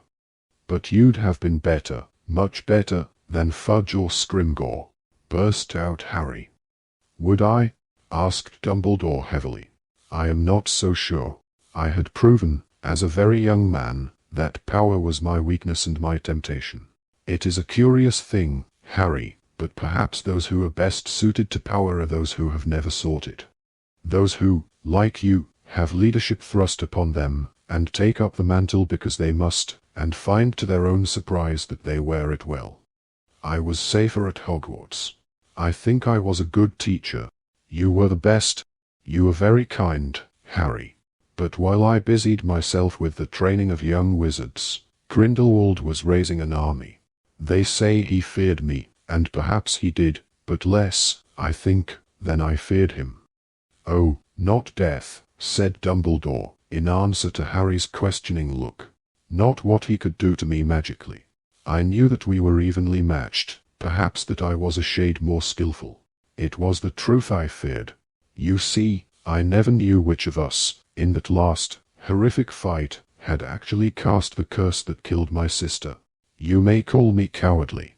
You would be right. Harry, I dreaded beyond all things the knowledge that it had been I who brought about her death, not merely through my arrogance and stupidity, but that I actually struck the blow that snuffed out her life. I think he knew it. I think he knew what frightened me. I delayed meeting him until finally, it would have been too shameful to resist any longer. People were dying and he seemed unstoppable, and I had to do what I could. Well, you know what happened next. I won the duel.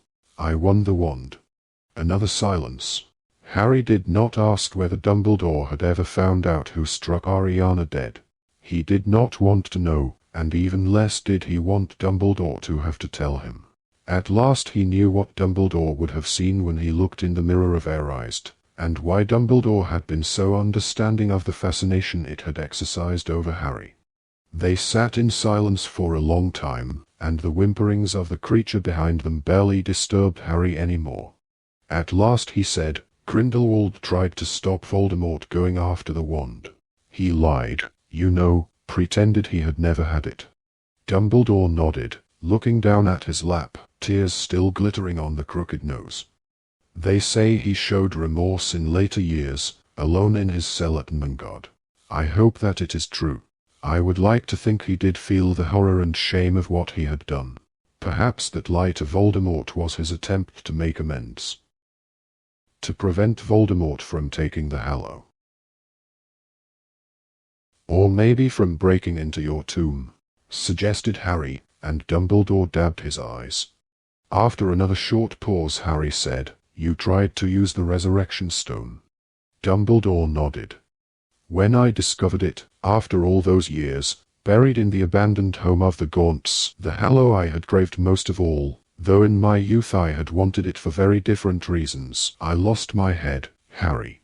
I quite forgot that it was now a Horcrux, that the ring was sure to carry a curse. I picked it up, and I put it on, and for a second I imagined that I was about to see Ariana, and my mother, and my father, and to tell them how very, very sorry I was. I was such a fool, Harry. After all those years I had learned nothing. I was unworthy to unite the Deathly Hallows. I had proved it time and again, and here was final proof. Why, said Harry. It was natural. You wanted to see them again. What's wrong with that? Maybe a man in a million could unite the Hallows, Harry. I was fit only to possess the meanest of them, the least extraordinary.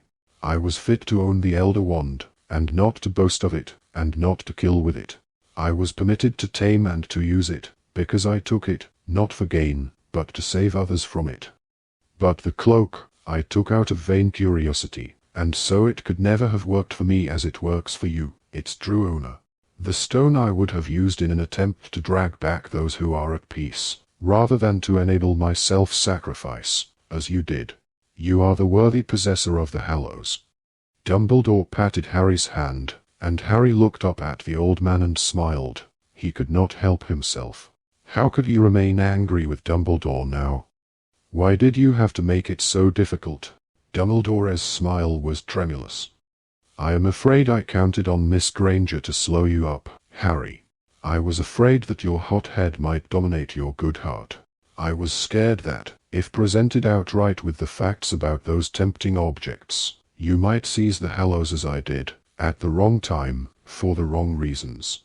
If you laid hands on them, I wanted you to possess them safely. You are the true master of death, because the true master does not seek to run away from death. He accepts that he must die, and understands that there are far, far worse things in the living world than dying. And Voldemort never knew about the Hallows. I do not think so, because he did not recognize the resurrection stone he turned into a Horcrux.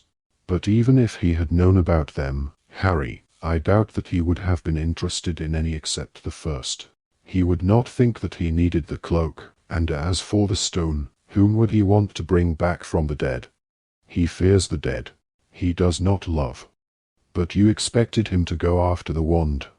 I have been sure that he would try, ever since your wand beat Voldemort's in the graveyard of Little Hangleton. At first, he was afraid that you had conquered him by superior skill. Once he had kidnapped Ollivander, however, he discovered the existence of the twin cores. He thought that explained everything. Yet the borrowed wand did no better against yours. So Voldemort, instead of asking himself what quality it was in you that had made your wand so strong, what gift you possessed that he did not, naturally set out to find the one wand that, they said, would beat any other. For him, the Elder Wand has become an obsession to rival his obsession with you. He believes that the Elder Wand removes his last weakness and makes him truly invincible. Poor Severus. If you planned your death with Snape, you meant him to end up with the Elder Wand, didn't you? I admit that was my intention, said Dumbledore, but it did not work as I intended, did it? No, said Harry. That bit didn't work out. The creature behind them jerked and moaned, and Harry and Dumbledore sat without talking for the longest time yet. The realization of what would happen next settled gradually over Harry in the long minutes, like softly falling snow. I've got to go back, haven't I? That is up to you. I've got a choice. Oh yes. Dumbledore smiled at him. We are in King's Cross, you say. I think that if you decided not to go back, you would be able to. Let's say. Board a train. And where would it take me? On, said Dumbledore simply. Silence again. Voldemort's got the Elder Wand. True. Voldemort has the Elder Wand. But you want me to go back. I think, said Dumbledore, that if you choose to return, there is a chance that he may be finished for good. I cannot promise it. But I know this, Harry, that you have less to fear from returning here than he does. Harry glanced again at the raw-looking thing that trembled and choked in the shadow beneath the distant chair. Do not pity the dead, Harry. Pity the living, and, above all, those who live without love. By returning, you may ensure that fewer souls are maimed, fewer families are torn apart. If that seems to you a worthy goal, then we say goodbye for the present. Harry nodded and sighed. Leaving this place would not be nearly as hard as walking into the forest had been, but it was warm and light and peaceful here, and he knew that he was heading back to pain and the fear of more loss. He stood up, and Dumbledore did the same, and they looked for a long moment into each other's faces. Tell me one last thing, said Harry. Is this real, or has this been happening inside my head? Dumbledore beamed at him, and his voice sounded loud and strong in Harry's ears even though the bright mist was descending again, obscuring his figure. Of course it is happening inside your head, Harry, but why on earth should that mean that it is not real? Chapter 36. The flaw in the plan. He was lying face down on the ground again. The smell of the forest filled his nostrils. He could feel the cold hard ground beneath his cheek, and the hinge of his glasses, which had been knocked sideways by the fall, cutting into his temple. Every inch of him ached, and the place where the killing curse had hit him felt like the bruise of an iron-clad punch. He did not stir, but remained exactly where he had fallen, with his left arm bent out at an awkward angle and his mouth gaping. He had expected to hear cheers of triumph and jubilation at his death, but instead hurried footsteps, whispers, and solicitous murmurs filled the air. My lord. My lord. It was Bellatrix's voice, and she spoke as if to a lover. Harry did not dare open his eyes, but allowed his other senses to explore his predicament. He knew that his wand was still stowed beneath his robes because he could feel it pressed between his chest and the ground. A slight cushioning effect in the area of his stomach told him that the invisibility cloak was also there, stuffed out of sight. "My lord." "That will do," said Voldemort's voice. More footsteps. Several people were backing away from the same spot. Desperate to see what was happening and why, Harry opened his eyes by a millimeter. Voldemort seemed to be getting to his feet. Various Death Eaters were hurrying away from him, returning to the crowd lining the clearing. Bellatrix alone remained behind, kneeling beside Voldemort. Harry closed his eyes again and considered what he had seen.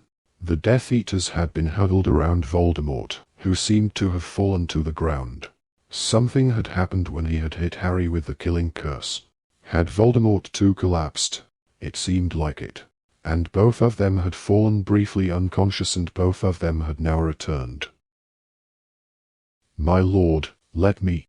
I do not require assistance," said Voldemort coldly, and though he could not see it, Harry pictured Bellatrix withdrawing a helpful hand. "The boy? Is he dead?" There was complete silence in the clearing. Nobody approached Harry, but he felt their concentrated gaze. It seemed to press him harder into the ground, and he was terrified a finger or an eyelid might twitch. "You," said Voldemort, and there was a bang and a small shriek of pain. "Examine him. Tell me whether he is dead." Harry did not know who had been sent to verify. He could only lie there, with his heart thumping traitorously, and wait to be examined, but at the same time noting, small comfort though it was, that Voldemort was wary of approaching him, that Voldemort suspected that all had not gone to plan. Hands, softer than he had been expecting, touched Harry's face, pulled back an eyelid, crept beneath his shirt, down to his chest, and felt his heart. He could hear the woman's fast breathing, her long hair tickled his face. He knew that she could feel the steady pounding of life against his ribs. "Is Draco alive? Is he in the castle?" The whisper was barely audible. Her lips were an inch from his ear, her head bent so low that her long hair shielded his face from the onlookers. "Yes," he breathed back. He felt the hand on his chest contract. Her nails pierced him. Then it was withdrawn. She had sat up. "He is dead," Narcissa Malfoy called to the watchers. And now they shouted, now they yelled in triumph and stamped their feet, and through his eyelids, Harry saw bursts of red and silver light shoot into the air in celebration. Still feigning death on the ground, he understood. Narcissa knew that the only way she would be permitted to enter Hogwarts, and find her son, was as part of the conquering army. She no longer cared whether Voldemort won. "You see," screeched Voldemort over the tumult. "Harry Potter is dead by my hand, and no man alive can threaten me now. Watch. Crucio." Harry had been expecting it, knew his body would not be allowed to remain unsullied upon the forest floor. It must be subjected to humiliation to prove Voldemort's victory. He was lifted into the air, and it took all his determination to remain limp, yet the pain he expected did not come. He was thrown once, twice, 3 times into the air. His glasses flew off and he felt his wand slide a little beneath his robes, but he kept himself floppy and lifeless, and when he fell to the ground for the last time, the clearing echoed with jeers and shrieks of laughter. "Now," said Voldemort, "we go to the castle, and show them what has become of their hero. Who shall drag the body?" "No, wait."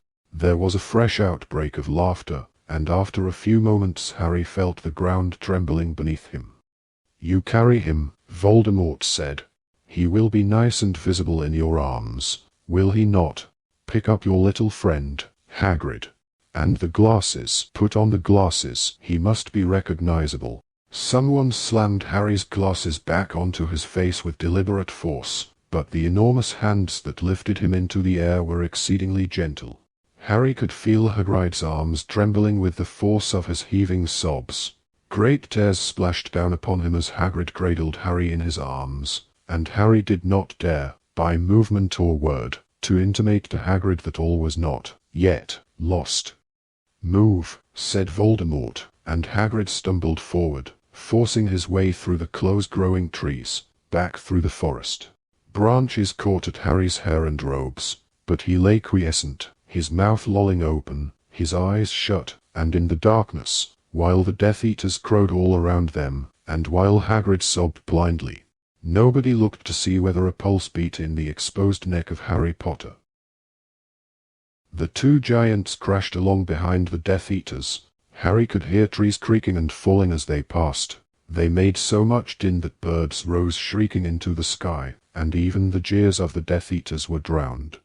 The victorious procession marched on toward the open ground, and after a while Harry could tell, by the lightening of the darkness through his closed eyelids, that the trees were beginning to thin.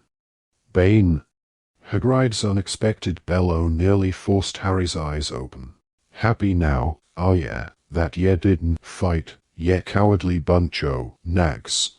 Are ye happy Harry Potter's dead? Hagrid could not continue, but broke down in fresh tears. Harry wondered how many centaurs were watching their procession pass. He dared not open his eyes to look. Some of the Death Eaters called insults at the centaurs as they left them behind. A little later, Harry sensed, by a freshening of the air, that they had reached the edge of the forest. Stop! Harry thought that Hagrid must have been forced to obey Voldemort's command, because he lurched a little, and now a chill settled over them where they stood, and Harry heard the rasping breath of the Dementors that patrolled the outer trees. They would not affect him now. The fact of his own survival burned inside him, a talisman against them, as though his father's stag kept guardian in his heart. Someone passed close by Harry, and he knew that it was Voldemort himself because he spoke a moment later, his voice magically magnified so that it swelled through the grounds, crashing upon Harry's eardrums. Harry Potter is dead. He was killed as he ran away, trying to save himself while you lay down your lives for him.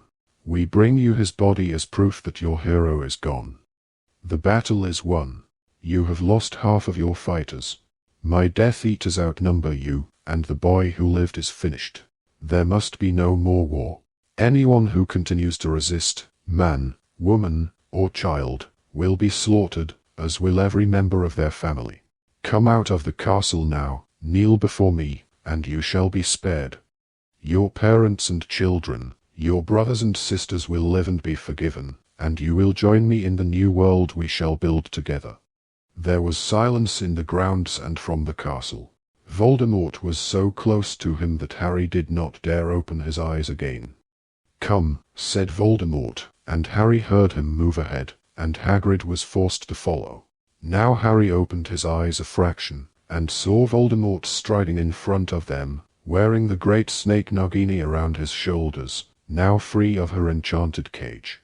But Harry had no possibility of extracting the wand concealed under his robes without being noticed by the Death Eaters, who marched on either side of them through the slowly lightening darkness.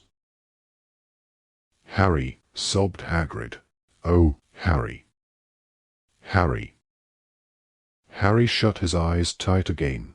He knew that they were approaching the castle and strained his ears to distinguish, above the gleeful voices of the Death Eaters and their tramping footsteps, signs of life from those within. Stop! The Death Eaters came to a halt. Harry heard them spreading out in a line facing the open front doors of the school. He could see, even through his closed lids, the reddish glow that meant light streamed upon him from the entrance hall. He waited. Any moment, the people for whom he had tried to die would see him, lying apparently dead, in Hagrid's arms. No. The scream was the more terrible because he had never expected or dreamed that Professor McGonagall could make such a sound. He heard another woman laughing nearby, and knew that Bellatrix gloried in McGonagall's despair. He squinted again for a single second and saw the open doorway filling with people, as the survivors of the battle came out onto the front steps to face their vanquishers and see the truth of Harry's death for themselves. He saw Voldemort standing a little in front of him, stroking Nagini's head with a single white finger. He closed his eyes again. No. No. Harry. Harry. Ron's, Hermione's, and Ginny's voices were worse than McGonagall's. Harry wanted nothing more than to call back, yet he made himself lie silent, and their cries acted like a trigger. The crowd of survivors took up the cause, screaming and yelling abuse at the Death Eaters, until, "Silence!" cried Voldemort, and there was a bang and a flash of bright light, and silence was forced upon them all. "It is over. Set him down, Hagrid, at my feet, where he belongs." Harry felt himself lowered onto the grass. "You see," said Voldemort, and Harry felt him striding backward and forward right beside the place where he lay. "Harry Potter is dead. Do you understand now, deluded ones? He was nothing, ever, but a boy who relied on others to sacrifice themselves for him." "He beat you," yelled Ron, and the charm broke, and the defenders of Hogwarts were shouting and screaming again until a second, more powerful bang extinguished their voices once more. "He was killed while trying to sneak out of the castle grounds," said Voldemort, and there was relish in his voice for the lie. "Killed while trying to save himself." But Voldemort broke off. Harry heard a scuffle and a shout, then another bang, a flash of light, and a grunt of pain. He opened his eyes an infinitesimal amount. Someone had broken free of the crowd and charged at Voldemort. Harry saw the figure hit the ground, disarmed, Voldemort throwing the challenger's wand aside and laughing. "And who is this?" he said in his soft snake's hiss. "Who has volunteered to demonstrate what happens to those who continue to fight when the battle is lost?" Bellatrix gave a delighted laugh. "It is Neville Longbottom, my lord. The boy who has been giving the Carrows so much trouble. The son of the Aurors, remember?" "Ah, yes, I remember," said Voldemort, looking down at Neville, who was struggling back to his feet, unarmed and unprotected, standing in the no-man's land between the survivors and the Death Eaters. "But you are a pureblood, aren't you, my brave boy?" Voldemort asked Neville, who stood facing him, his empty hands curled in fists. "So what if I am?"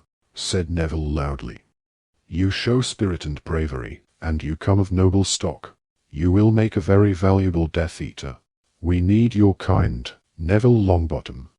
"I'll join you when hell freezes over," said Neville. "Dumbledore's army!" he shouted, and there was an answering cheer from the crowd, whom Voldemort's silencing charms seemed unable to hold. "Very well," said Voldemort, and Harry heard more danger in the silkiness of his voice than in the most powerful curse. "If that is your choice, Longbottom, we revert to the original plan. On your head," he said quietly, "be it."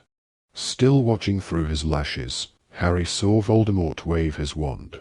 Seconds later, out of one of the castle's shattered windows, something that looked like a misshapen bird flew through the half-light and landed in Voldemort's hand. He shook the mildewed object by its pointed end and it dangled, empty and ragged, the sorting hat. "There will be no more sorting at Hogwarts School," said Voldemort. "There will be no more houses. The emblem, shield, and colors of my noble ancestor, Salazar Slytherin, will suffice for everyone. Won't they, Neville Longbottom?" He pointed his wand at Neville, who grew rigid and still, then forced the hat onto Neville's head, so that it slipped down below his eyes. There were movements from the watching crowd in front of the castle, and as one, the Death Eaters raised their wands, holding the fighters of Hogwarts at bay. "Neville here is now going to demonstrate what happens to anyone foolish enough to continue to oppose me," said Voldemort, and with a flick of his wand, he caused the sorting hat to burst into flames. Screams split the dawn, and Neville was aflame, rooted to the spot, unable to move, and Harry could not bear it. He must act, and then many things happened at the same moment. They heard uproar from the distant boundary of the school as what sounded like hundreds of people came swarming over the out-of-sight walls and pelted toward the castle, uttering loud war cries. At the same time, Grawp came lumbering around the side of the castle and yelled, "Hagger!" His cry was answered by roars from Voldemort's giants. They ran at Grawp like bull elephants, making the earth quake. Then came hoofs and the twangs of bows, and arrows were suddenly falling amongst the Death Eaters, who broke ranks, shouting their surprise. Harry pulled the invisibility cloak from inside his robes, swung it over himself, and sprang to his feet as Neville moved too. In one swift, fluid motion, Neville broke free of the body-bind curse upon him. The flaming hat fell off him and he drew from its depths something silver, with a glittering, rubied handle. The slash of the silver blade could not be heard over the roar of the oncoming crowd or the sounds of the clashing giants or of the stampeding centaurs, and yet it seemed to draw every eye. With a single stroke Neville sliced off the great snake's head, which spun high into the air, gleaming in the light flooding from the entrance hall, and Voldemort's mouth was open in a scream of fury that nobody could hear, and the snake's body thudded to the ground at his feet. Hidden beneath the invisibility cloak, Harry cast a shield charm between Neville and Voldemort before the latter could raise his wand. Then, over the screams and the roars and the thunderous stamps of the battling giants, Hagrid's yell came loudest of all. "Harry!" Hagrid shouted. "Harry, where's Harry?" Chaos reigned. The charging centaurs were scattering the Death Eaters, everyone was fleeing the giants' stamping feet, and nearer thundered the reinforcements that had come from who knew where. Harry saw great winged creatures soaring around the heads of Voldemort's giants, Thestrals and Buckbeak the Hippogriff scratching at their eyes while Grawp punched and pummeled them. And now the wizards, defenders of Hogwarts and Death Eaters alike, were being forced back into the castle. Harry was shooting jinxes and curses at any Death Eater he could see, and they crumpled, not knowing what or who had hit them, and their bodies were trampled by the retreating crowd.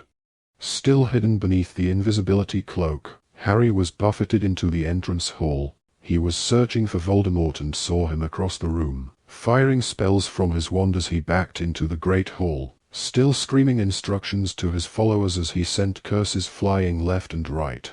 Harry cast more shield charms, and Voldemort's would-be victims, Seamus Finnegan and Hannah Abbott, darted past him into the great hall, where they joined the fight already flourishing inside it.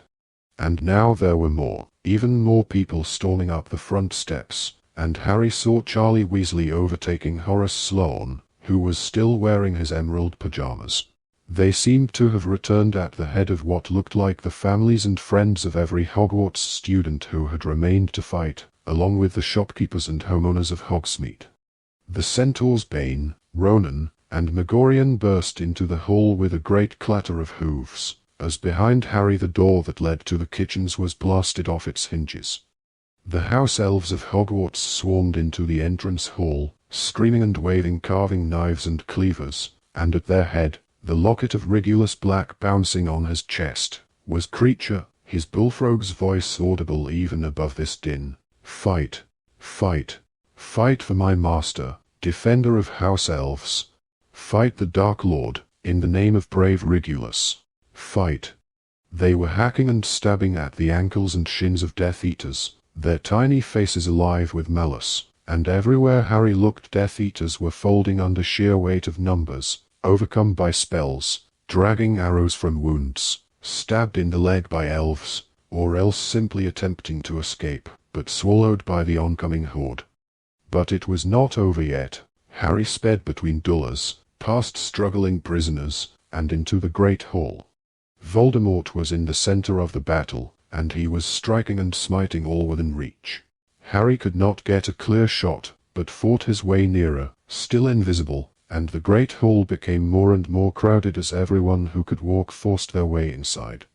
Harry saw Yaxley slammed to the floor by George and Lee Jordan, saw Dolohov fall with a scream at Flitwick's hands, saw Walden McNair thrown across the room by Hagrid, hit the stone wall opposite, and slide unconscious to the ground. He saw Ron and Neville bringing down Fenrir Greyback, Aberforth stunning Rookwood, Arthur and Percy flooring Thickness, and Lucius and Narcissa Malfoy running through the crowd, not even attempting to fight, screaming for their son.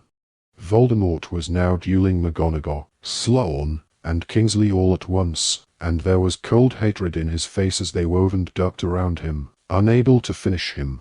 Bellatrix was still fighting too, 50 yards away from Voldemort, and like her master she dueled 3 at once. Hermione, Ginny, and Luna, all battling their hardest, but Bellatrix was equal to them, and Harry's attention was diverted as a killing curse shot so close to Ginny that she missed death by an inch. He changed course, running at Bellatrix rather than Voldemort, but before he had gone a few steps he was knocked sideways. "Not my daughter, you bitch!" Weasley threw off her cloak as she ran, freeing her arms. Bellatrix spun on the spot, roaring with laughter at the sight of her new challenger. "Out of my way!" shouted Weasley to the three girls, and with a swipe of her wand she began to duel. Harry watched with terror and elation as Molly Weasley's wand slashed and twirled, and Bellatrix Lestrange's smile faltered and became a snarl. Jets of light flew from both wands. The floor around the witch's feet became hot and cracked. Both women were fighting to kill. "No!"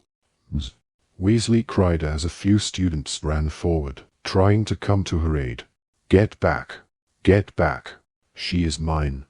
Hundreds of people now lined the walls, watching the two fights, Voldemort and his three opponents, Bellatrix and Molly, and Harry stood, invisible, torn between both, wanting to attack and yet to protect, unable to be sure that he would not hit the innocent. "What will happen to your children when I've killed you?" taunted Bellatrix, as mad as her master, capering as Molly's curses danced around her. "When Mummy's gone the same way as Freddy.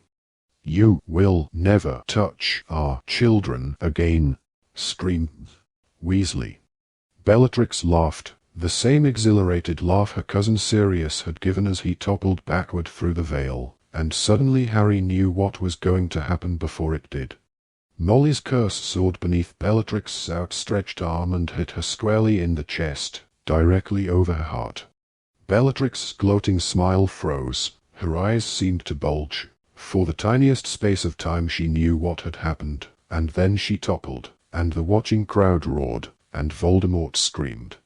Harry felt as though he turned in slow motion. He saw McGonagall, Kingsley, and Sloane blasted backward, flailing and writhing through the air, as Voldemort's fury at the fall of his last, best lieutenant exploded with the force of a bomb. Voldemort raised his wand and directed it at Molly Weasley. "Protego!" roared Harry, and the shield charm expanded in the middle of the hall, and Voldemort stared around for the source as Harry pulled off the invisibility cloak at last. The yell of shock, the cheers, the screams on every side of "Harry, he's alive!" were stifled at once. The crowd was afraid, and silence fell abruptly and completely as Voldemort and Harry looked at each other, and began, at the same moment, to circle each other. "I don't want anyone else to try to help," Harry said loudly, and in the total silence his voice carried like a trumpet call. "It's got to be like this.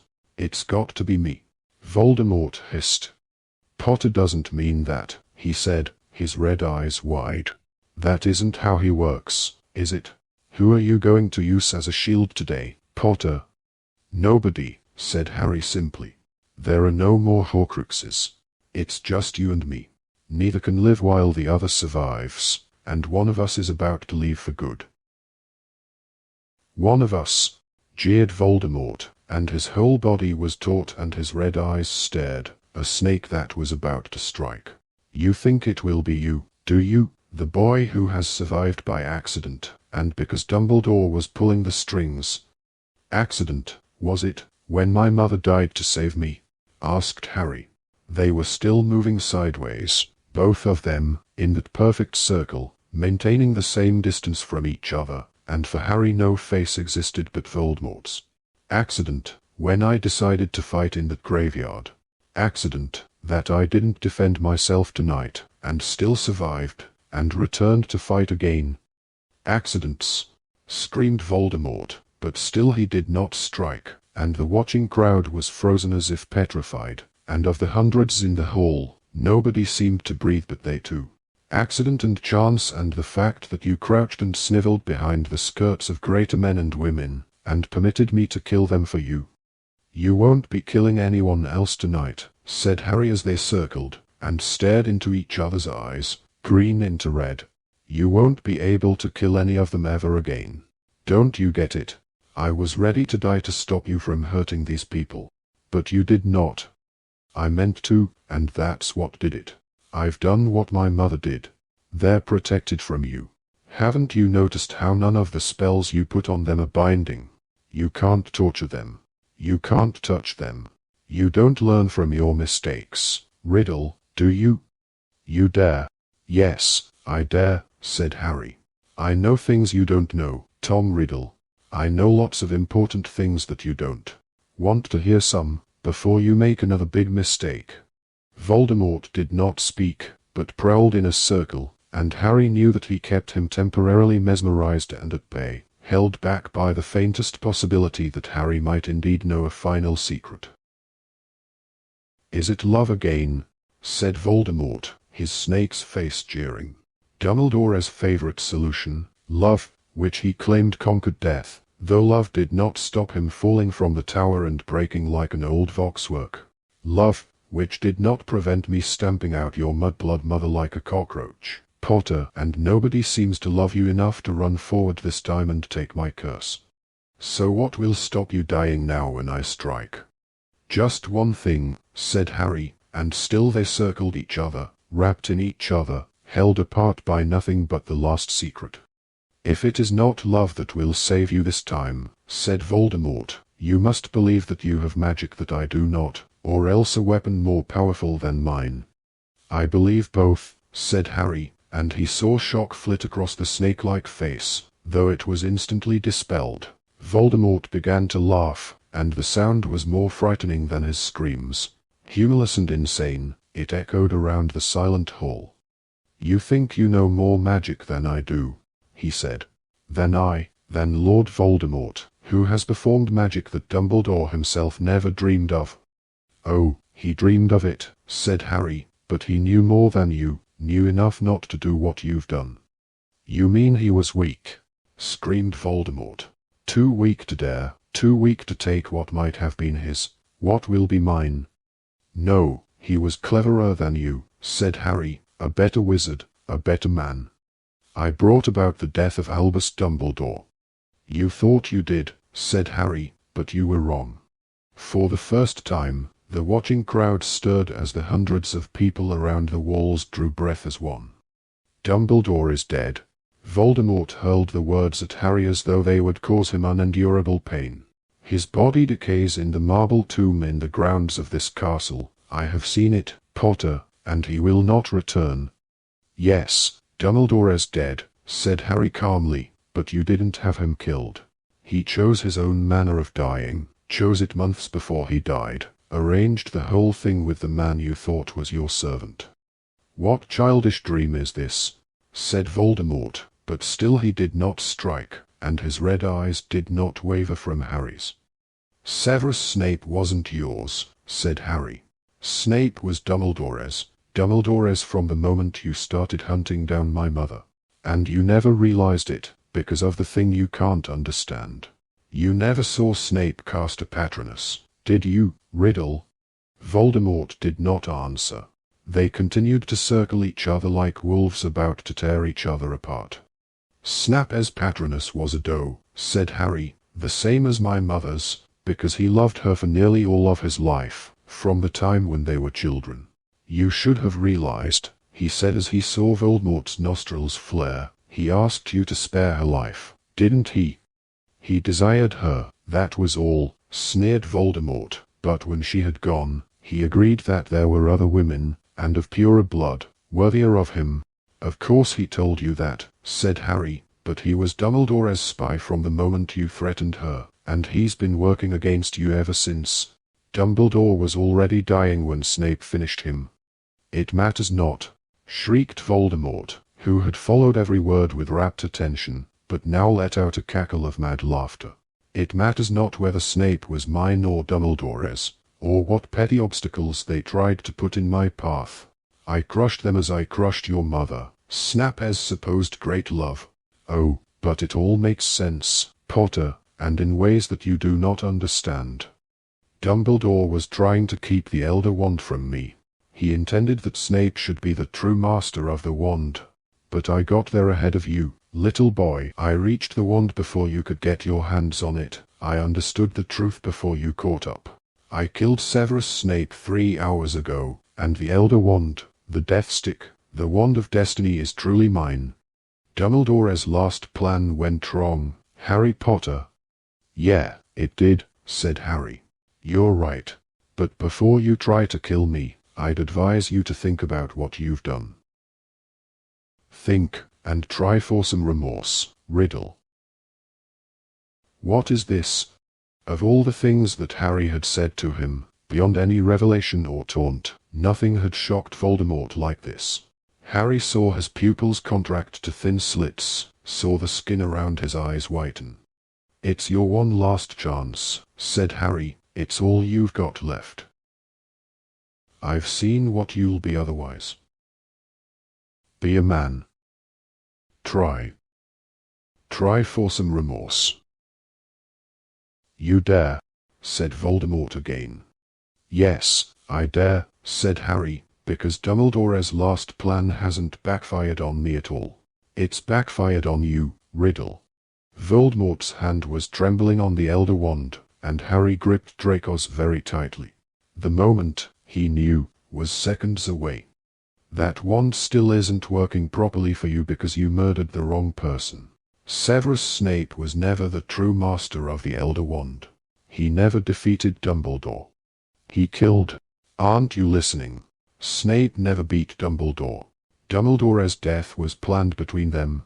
Dumbledore intended to die undefeated, the wand's last true master. If all had gone as planned, the wand's power would have died with him, because it had never been won from him. But then, Potter, Dumbledore as good as gave me the wand. Voldemort's voice shook with malicious pleasure. I stole the wand from its last master's tomb. I removed it against its last master's wishes. Its power is mine. You still don't get it, Riddle, do you? Possessing the wand isn't enough. Holding it, using it, doesn't make it really yours. Didn't you listen to Ollivander? The wand chooses the wizard. The Elder Wand recognized a new master before Dumbledore died, someone who never even laid a hand on it. The new master removed the wand from Dumbledore against his will, never realizing exactly what he had done, or that the world's most dangerous wand had given him its allegiance. Voldemort's chest rose and fell rapidly, and Harry could feel the curse coming, feel it building inside the wand pointed at his face. The true master of the Elder Wand was Draco Malfoy. Blank shock showed in Voldemort's face for a moment, but then it was gone. But what does it matter? He said softly. Even if you were right, Potter, it makes no difference to you and me. You no longer have the Phoenix Wand. We duel on skill alone. And after I have killed you, I can attend to Draco Malfoy. But you're too late, said Harry. You've missed your chance. I got there first. I overpowered Draco weeks ago. I took this wand from him. Harry twitched the Hawthorn wand, and he felt the eyes of everyone in the hall upon it. So it all comes down to this, doesn't it? Whispered Harry. Does the wand in your hand know its last master was disarmed? Because if it does, I am the true master of the Elder Wand. A red-gold glow burst suddenly across the enchanted sky above them as an edge of dazzling sun appeared over the sill of the nearest window. The light hit both of their faces at the same time, so that Voldemort's was suddenly a flaming blur. Harry heard the high voice shriek as he too yelled his best hope to the heavens, pointing Draco's wand. Avada Kedavra. Expelliarmus. The bang was like a cannon blast, and the golden flames that erupted between them, at the dead center of the circle they had been treading, marked the point where the spells collided.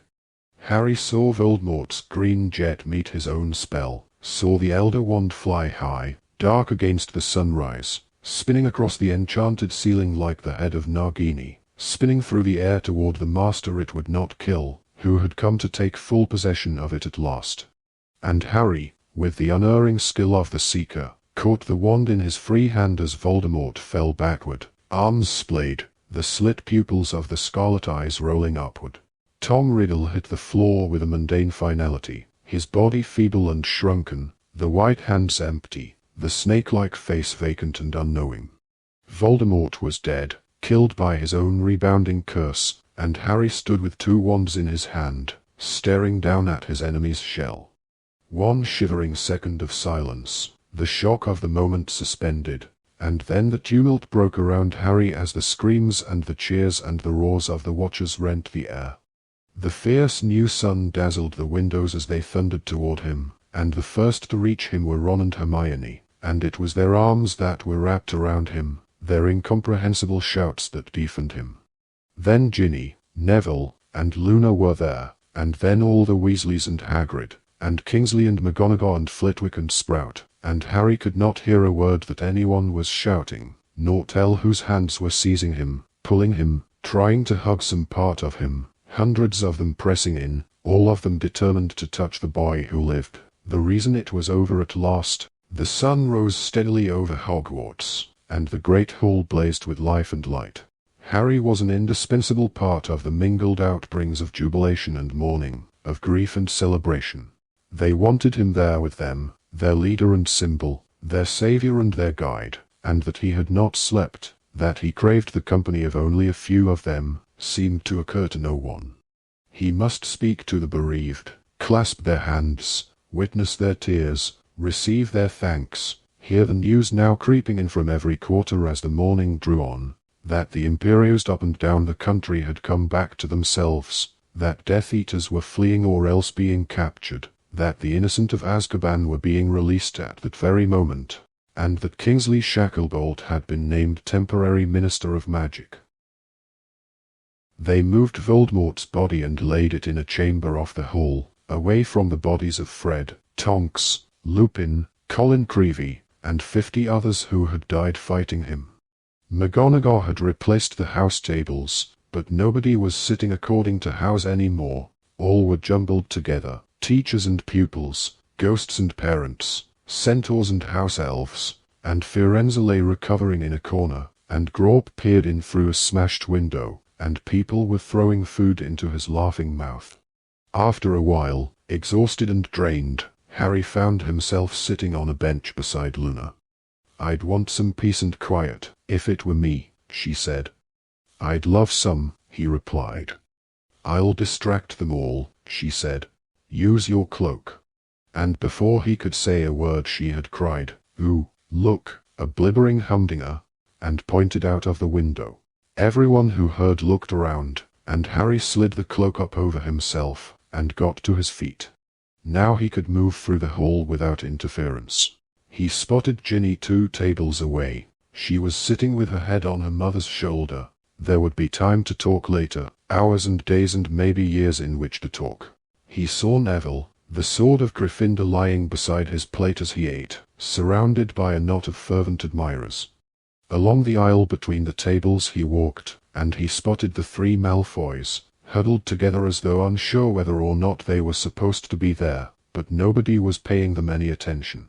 Everywhere he looked he saw families reunited, and finally, he saw the 2 whose company he craved most. "It's me," he muttered, crouching down between them. "Will you come with me?" They stood up at once, and together he, Ron, and Hermione left the great hall. Great chunks were missing from the marble staircase, part of the balustrade gone, and rubble and bloodstains occurred every few steps as they climbed. Somewhere in the distance they could hear Peeves zooming through the corridors singing a victory song of his own composition. "We did it, we bashed them, we Potters the won, and Vold is gone moldy, so now let's have fun." "Really gives a feeling for the scope and tragedy of the thing, doesn't it?" said Ron, pushing open a door to let Harry and Hermione through. Happiness would come, Harry thought, but at the moment it was muffled by exhaustion, and the pain of losing Fred and Lupin and Tonks pierced him like a physical wound every few steps. Most of all he felt the most stupendous relief, and a longing to sleep. But first he owed an explanation to Ron and Hermione, who had stuck with him for so long, and who deserved the truth. Painstakingly he recounted what he had seen in the Pensieve and what had happened in the forest, and they had not even begun to express all their shock and amazement when at last they arrived at the place to which they had been walking, though none of them had mentioned their destination. Since he had last seen it, the gargoyle guarding the entrance to the headmaster's study had been knocked aside. It stood lopsided, looking a little punch-drunk, and Harry wondered whether it would be able to distinguish passwords anymore. "Can we go up?" he asked the gargoyle. "Feel free," groaned the statue. They clambered over him and onto the spiral stone staircase that moved slowly upward like an escalator. Harry pushed open the door at the top. He had one brief glimpse of the stone pensieve on the desk where he had left it, and then an ear-splitting noise made him cry out, thinking of curses and returning Death Eaters and the rebirth of Voldemort. But it was applause. All around the walls, the headmasters and headmistresses of Hogwarts were giving him a standing ovation. They waved their hats and in some cases their wigs. They reached through their frames to grip each other's hands. They danced up and down on the chairs in which they had been painted. Diles Derwent sobbed unashamedly. Dexter Fortescue was waving his ear trumpet. And Phineas Nigellus called, in his high, reedy voice, and let it be noted that Slytherin House played its part. Let our contribution not be forgotten.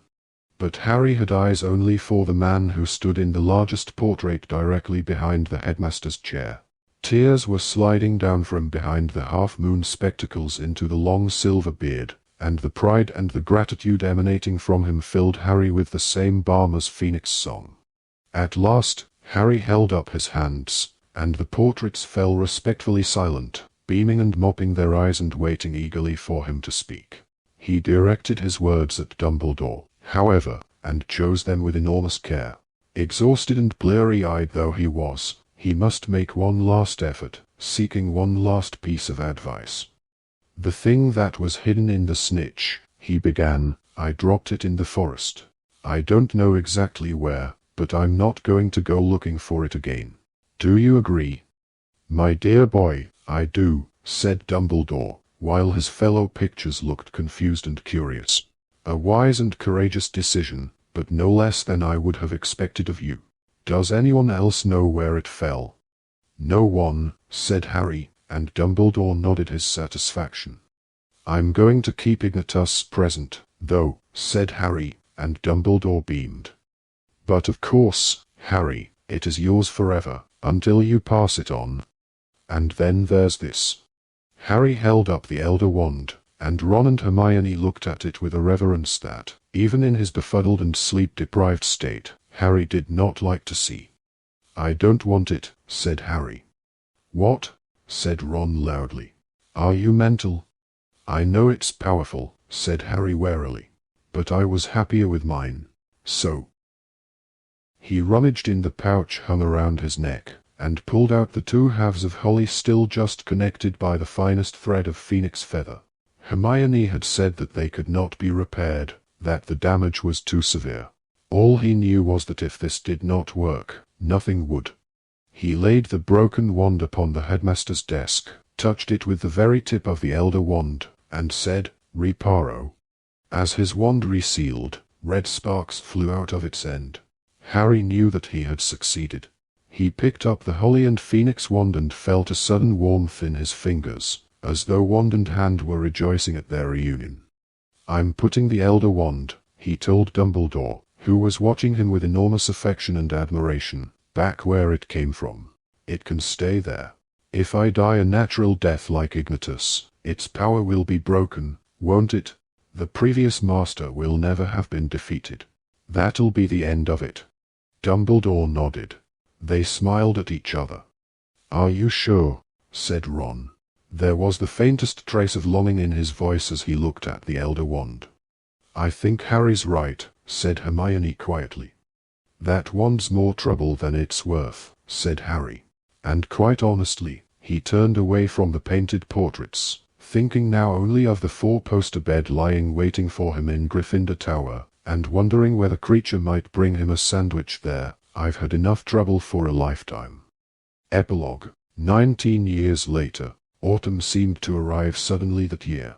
The morning of the 1st of September was crisp and golden as an apple, and as the little family bobbed across the rumbling road toward the great sooty station, the fumes of car exhausts and the breath of pedestrians sparkled like cobwebs in the cold air. Two large cages rattled on top of the laden trolleys the parents were pushing. The owls inside them hooted indignantly, and the red-headed girl trailed tearfully behind her brothers, clutching her father's arm. It won't be long, and you'll be going too, Harry told her.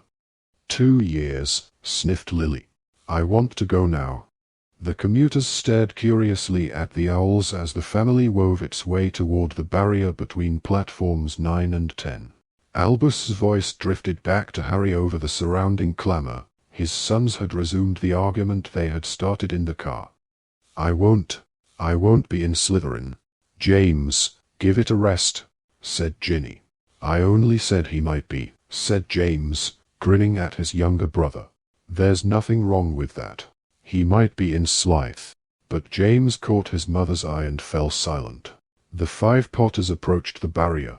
With a slightly cocky look over his shoulder at his younger brother, James took the trolley from his mother and broke into a run. A moment later, he had vanished.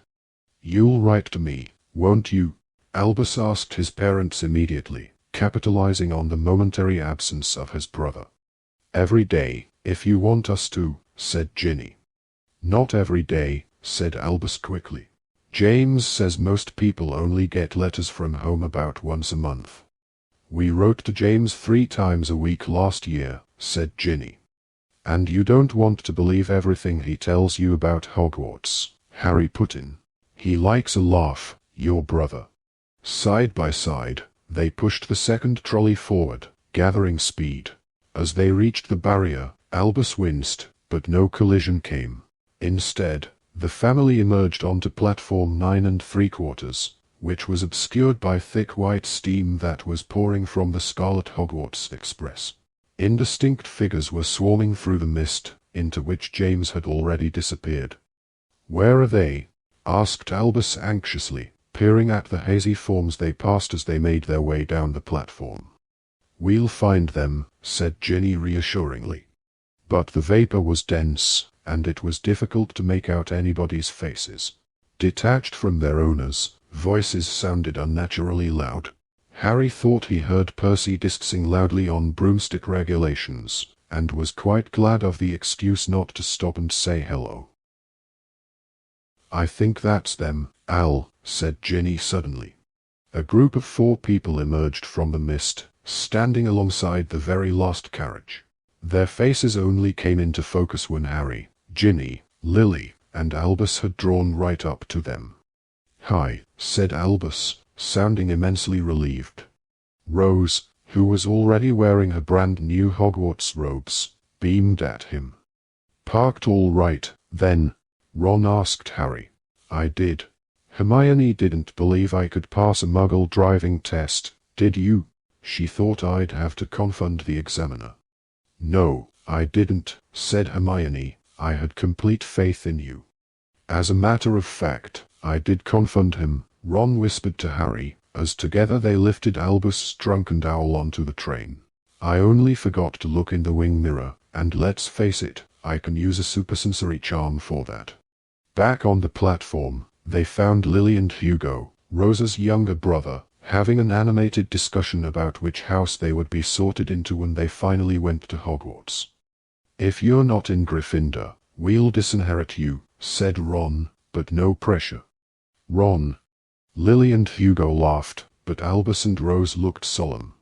He doesn't mean it, said Hermione and Ginny, but Ron was no longer paying attention. Catching Harry's eye, he nodded covertly to a point some 50 yards away. The steam had thinned for a moment, and 3 people stood in sharp relief against the shifting mist. Look who it is. Draco Malfoy was standing there with his wife and son, a dark coat buttoned up to his throat. His hair was receding somewhat, which emphasized the pointed chin. The new boy resembled Draco as much as Albus resembled Harry. Draco caught sight of Harry, Ron, Hermione, and Ginny staring at him, nodded curtly, and turned away again. So that's little Scorpius, said Ron under his breath. Make sure you beat him in every test, Rosie. Thank God you inherited your mother's brains. Ron, for heaven's sake, said Hermione, half stern, half amused. Don't try to turn them against each other before they've even started school. You're right, sorry, said Ron, but unable to help himself, he added, don't get too friendly with him, though, Rosie. Grandad Weasley would never forgive you if you married a pureblood. Hey. James had reappeared. He had divested himself of his trunk, owl, and trolley, and was evidently bursting with news. Teddy's back there, he said breathlessly, pointing back over his shoulder into the billowing clouds of steam. Just seen him, and guess what he's doing? Snogging Victoire. He gazed up at the adults, evidently disappointed by the lack of reaction. Our Teddy Lupin, snogging our Victoire, our cousin. And I asked Teddy what he was doing. You interrupted them, said Ginny. You were so like Ron. And he said he'd come to see her off, and then he told me to go away. He's snogging her, James added as though worried he had not made himself clear. Oh, it would be lovely if they got married, whispered Lily ecstatically. Teddy would really be part of the family then. He already comes round for dinner about 4 times a week, said Harry. Why don't we just invite him to live with us and have done with it? Yeah, said James enthusiastically. I don't mind sharing with Al. Teddy could have my room. No, said Harry firmly. You and Al will share a room only when I want the house demolished. He checked the battered old watch that had once been Fabian Pruitt's. It's nearly 11, you'd better get on board. Don't forget to give Neville our love, Ginny told James as she hugged him. Mum, I can't give a professor love. But you know Neville. James rolled his eyes. Outside, yeah, but at school he's Professor Longbottom, isn't he? I can't walk into herbology and give him love. Shaking his head at his mother's foolishness, he vented his feelings by aiming a kick at Albus. See you later, Al. Watch out for the Thestrals. I thought they were invisible. You said they were invisible. But James merely laughed, permitted his mother to kiss him, gave his father a fleeting hug, then leapt onto the rapidly filling train. They saw him wave, then sprint away up the corridor to find his friends. Thestrals are nothing to worry about, Harry told Albus. They're gentle things, there's nothing scary about them. Anyway, you won't be going up to school in the carriages, you'll be going in the boats. Ginny kissed Albus goodbye. See you at Christmas. Bye, Al, said Harry as his son hugged him. Don't forget Hagrid's invited you to tea next Friday. Don't mess with Peeves. Don't duel anyone till you've learned how. And don't let James wind you up. What if I'm in Slytherin? The whisper was for his father alone, and Harry knew that only the moment of departure could have forced Albus to reveal how great and sincere that fear was. Harry crouched down so that Albus' face was slightly above his own. Alone of Harry's 3 children, Albus had inherited Lily's eyes. Albus Severus, Harry said quietly, so that nobody but Ginny could hear, and she was tactful enough to pretend to be waving to Rose, who was now on the train. You were named for 2 headmasters of Hogwarts. One of them was a Slytherin and he was probably the bravest man I ever knew. But just say, then Slytherin House will have gained an excellent student, won't it? It doesn't matter to us, Al. But if it matters to you, you'll be able to choose Gryffindor over Slytherin. The Sorting Hat takes your choice into account. Really? It did for me, said Harry. He had never told any of his children that before, and he saw the wonder in Albus' face when he said it. But now the doors were slamming all along the Scarlet train, and the blurred outlines of parents were swarming forward for final kisses, last-minute reminders. Albus jumped into the carriage and Ginny closed the door behind him. Students were hanging from the windows nearest them. A great number of faces, both on the train and off, seemed to be turned toward Harry. Why are they all staring? Demanded Albus as he and Rose craned around to look at the other students. Don't let it worry you, said Ron. It's me. I'm extremely famous.